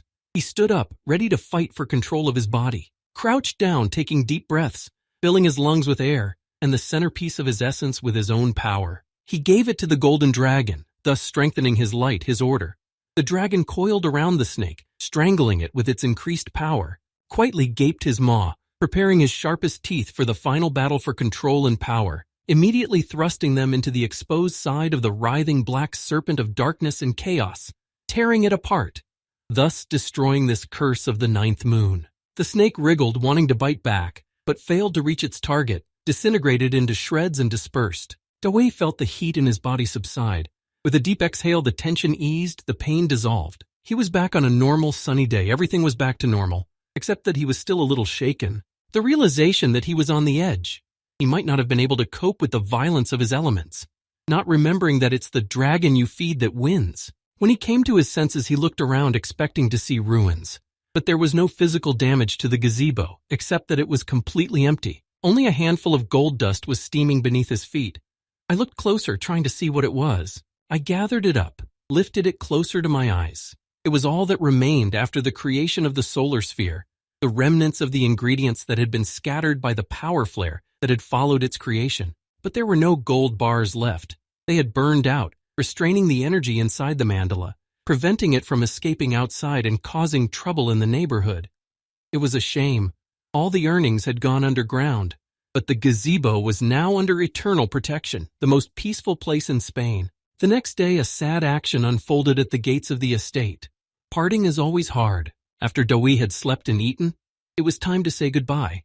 He escorted his sister and friend to the very exit of the manor, where a car was waiting for them. He had already harmonized his power, and now he didn't need it anymore. But an aging friend would do well to organize and balance his energy flows. He, of course, was embarrassed by such care, but the promise that now all the processes in his body would be normalized and no nightclub party would be scary for him, was a delight. Even the prince, who was standing nearby, appreciated the magnitude of the promise. Then Dawi turned to his sister. He eyed her suspiciously so that she shivered at the chill that suddenly ran between them. A heavy hand came down on her shoulder and squeezed it. They were silent for the first time, not knowing what to say. But then Fatty suddenly burst into tears, the usual brotherly concern. In just a couple of weeks, a girl he didn't even know had become a real sister to him. Even tears came to his eyes from the overwhelming feeling of tenderness. Stephen appreciated his brother's request and remarked incredulously that his sister might have a boyfriend. His reaction was unambiguous. His fists clenched, and he got all tight and stern. What boy? His sister's still a baby. Yeah, he shouldn't have brought it up. Wendy thought so too. But now it was clear what to expect in the future. The young man was to be sympathized with. After a quick goodbye before my brother thought of something else, like going and guarding my sister from encroachment, they got into the car and drove away. Dawi and the prince watched them go. Another page of life was turned and the paths diverged. But the day had just begun, and it was time to make the most of it. George to continue his treatment. Fatty, however, was not interested in the offer. He had other, more exciting plans. For information, he turned to the prince's steward as the most knowledgeable man in the household affairs of the estate. All that's left is to explain to his master why he needs all this. The root cause of the illness has been eliminated, but it would be good to restore his vitality. Of course, he had gotten approval for everything, and even a companion to go along with it, with instructions to please him in every way possible. Fatty even got a happy glow on his face. Now I have someone to do all the tedious shopping with, and I can do more exciting searches for curiosities. And already the car was rushing down the road and taking him to the local paradise. To be in the biggest animal market and in a foreign country, it seemed tempting. The manager sensed his secret desire and asked about the shopping list. By splitting up, they'd be able to get everything together faster. That's the sense of business at once. The man knows how to value time, especially his time. Dawi immediately handed him the entire list. He didn't keep anything for himself. What else he needed to buy, he'd find anyway. The one glimpsed at him and checked out the positions and asked, extremely politely, what would happen to those things afterward. Fatty told him he'd keep it. That was the original plan, wasn't it? A cure for the sick and an extra reward for him. What the manager replied moved me to tears. There are some people who understand him so well. The pet market greeted its almost wholesale buyer with silence. The animals were mostly kept in special pavilions. It was not at all like his native bazaar with its eternal hustle and bustle. In a comfortable birdhouse sat a pair of nesting parrots that didn't even open their mouths from the stuffiness of the locked room. The snakes were kind of lethargic, too, mostly non-venomous pythons. That wasn't interesting at all. The spiders were also the most common, tarantulas and caracorts. There were already a couple of them running around at home. Dawi had already realized from the first glance at the offered goods that he would not see much variety here. But at that moment, he did notice something interesting. An animal from another continent. The alpaca looked at him with her trusting and friendly gaze. The owner, a poorly dressed foreigner, kept her on a short leash and took money for conducting photo shoots with this cute animal. The estate manager hurriedly left his guest and went to do his bidding, once again reminding him that he could deny himself nothing. Dawi refused to go with him. He was going to have a soft and fluffy time with an alpaca. The owner would certainly not refuse to let him pet her at his pleasure. The market was waiting for its buyers. Today, some animals will be very lucky to find a loving owner, and some not so lucky. The chameleon, for example, was very lucky to escape the scrutiny of slightly yellowed eyes. Not poisonous. And while the superintendent, checking the list he had given him, looked up all the snakes entered on it, all the other shoppers became anxious, murmuring, parting in front of a sight never seen before. A fat man was riding an alpaca, displayed out front as an advertisement. The driving force was a carrot tied to a fishing rod and flashed invitingly at its nose. And Dawi was gloomy. He scrutinized all the animals he encountered along the way and was very unhappy with what he saw. Snakes, for example, were a substandard commodity. Safe now, of course, but that was not what he needed. When the angry owner finally took the tortured animal away from him, Fatty was left alone among the terrariums to ponder. The half-empty rooms were depressing, but then his eyes finally came upon something interesting. Even very interesting, if the eyes lit up with genuine passion and the legs themselves moved in the right direction. Handsome! With powerful claws and a large stinger encased in a blued shell, it seemed like the perfect pet. His characteristics were impressive, And the fact that it was impossible for him to remove or stitch up anything was a gift of fate. Poisonous, definitely. Let's take it. While Dawi was drooling over the said object, trying on how it could be better utilized, a second customer also appeared. Their exclamations were made at the same time, so it is impossible to say who was first. They glanced at each other unhappily. There was nothing to argue about and no one wanted to give in. A happy salesman came running up to them from afar. Poisonous animals are not often taken and now there is a buyer. The gray-haired man gestured his palm at the glass aquarium that served as the scorpion's home, and in a categorical tone not tolerating objections, was the first to announce his desire to make a purchase. Fatty hadn't expected such assertiveness from the old man and was very angry. He already considered the scorpion his own and had no intention of giving it up, so he loudly announced that he was buying it too. The seller couldn't believe his luck. 2 buyers at once. The man frowned unhappily. He wasn't used to being contradicted. He was already thinking of a way to press his authority. Dawi was sure that big money can do everything. The main thing is that it's not your money, so you can spend it without hesitation. The salesman was already calculating today's profit. It's clear that if both of them don't want to give in, they will bargain. Even if he had a herd of scorpions like this in his stockpile, it was worth the price.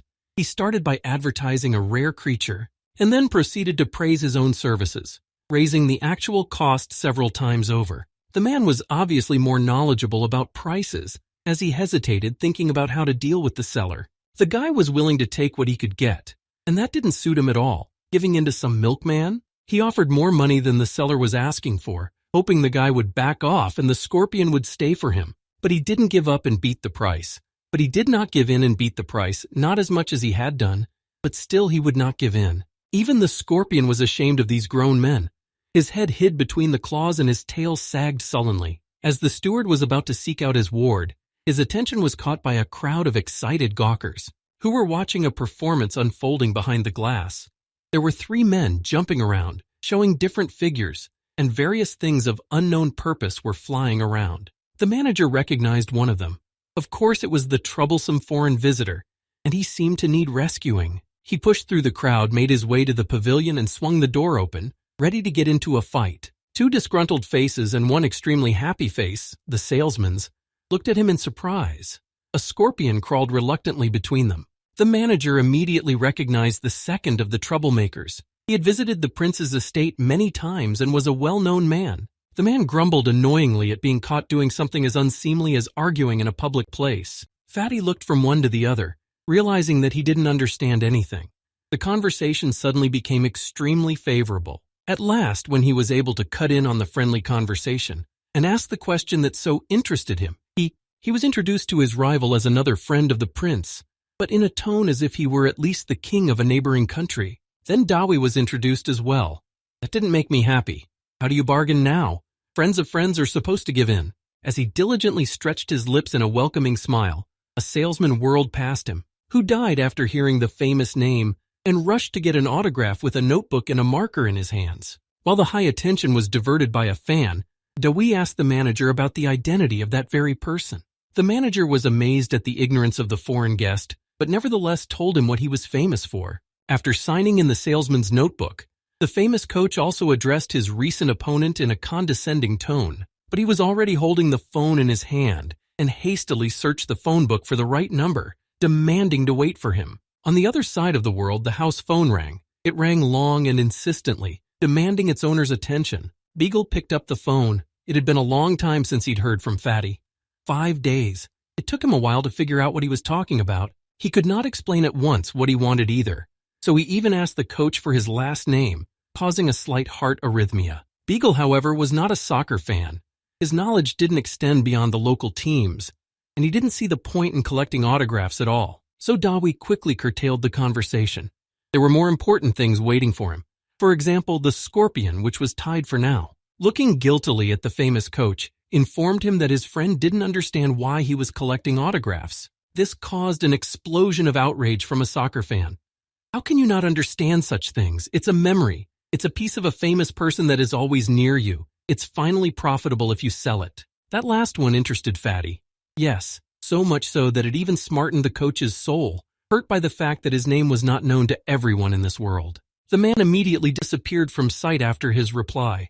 Only a gust of air blew in and blew in the faces of those who remained. Yeah, The coach would have been better off leaving right away and not waiting for the guy to come back, because he would have never seen such an embarrassment like he did from him. Toth set out packages of toilet paper rolls in front of him. A lot, all for him alone. Fatty decided to do business. If there are people who pay 200 euros for an autograph, it's worth using. The money is split. The manager immediately bowed low, urging the man not to be angry. He certainly didn't need the conflict. While the Spaniards were sorting out the misunderstanding, Dawei looked at each of them unhappily. Why do you have to make things so complicated? It was a good idea. However, the coach hushed up the conflict, but held a grudge. Well, it was all 1-1. Did you fight off Scorpio? He jacked up the price, scolded, insulted, and didn't apologize. He was ready to take revenge now, but the rules of decorum wouldn't allow it. But leave it at that? Never. But if you take advantage of their position and continue to get acquainted and get even immediately, making a more welcoming face and spreading his arms in a friendly gesture, he went to the guy to invite him to the most coveted spot for all fans. Who doesn't dream of going to the practice of their favorite soccer team? It's the culmination of bliss and total ecstasy, and Fatty's haughty tone and unquestioning confidence in his superiority pissed him off beyond belief. But he was still being polite. Though mentally I would have nailed him a long time ago and jumped with pleasure on his body, making sure that I had finished the bastard. And then there's the touching. Foreigners. Are they also intemperate? The coach's pressure was so unstoppable that he didn't even have time to get a word in edgewise. What was left to answer to such an eager offer to continue their acquaintance? The manager was silent, but he did not like what was happening. The man left satisfied. He'd gotten what he wanted. Once again, it's so stimulating to defeat the enemy. People would look back at him as he passed by. There's no such thing as a celebrity walking down the street. But there are plenty of jerks pushing around. Dawei nodded his head in agreement at the manager's good advice. The man said sensible things. However, he was not going to fulfill it, although he understood the coach's motivation. Inviting him to get revenge is so familiar. For example, he recently went on a date with a girl. Speaking of girls, Dawei smiled dreamily. The manager was worried. What else did the troublesome guest have in mind? His idea was quiet, terrifying. Where's he going to find cheerleaders in Spain? It's an American tradition. And he's already drooling, describing the charms of imaginary girls and how they perform. Then he blushed a little. It is not known what he was thinking about, but the speech about the one was intriguing in its reticence. The manager did not dissuade the guest. He would go anyway. He would see for himself. And what if he really meets some cheerleader? When it was getting light and the first stars began to appear in the gradually bluer sky, the prince's mansion was in a state of turmoil. Trucks were pulling up, and from there the aquariums with the new residents of the estate were being unloaded, and other necessary purchases were being brought in. The master of the house was waiting for Dawei in the brightly lit living room. His exclamation at the sight of his healer was full of genuine anguish.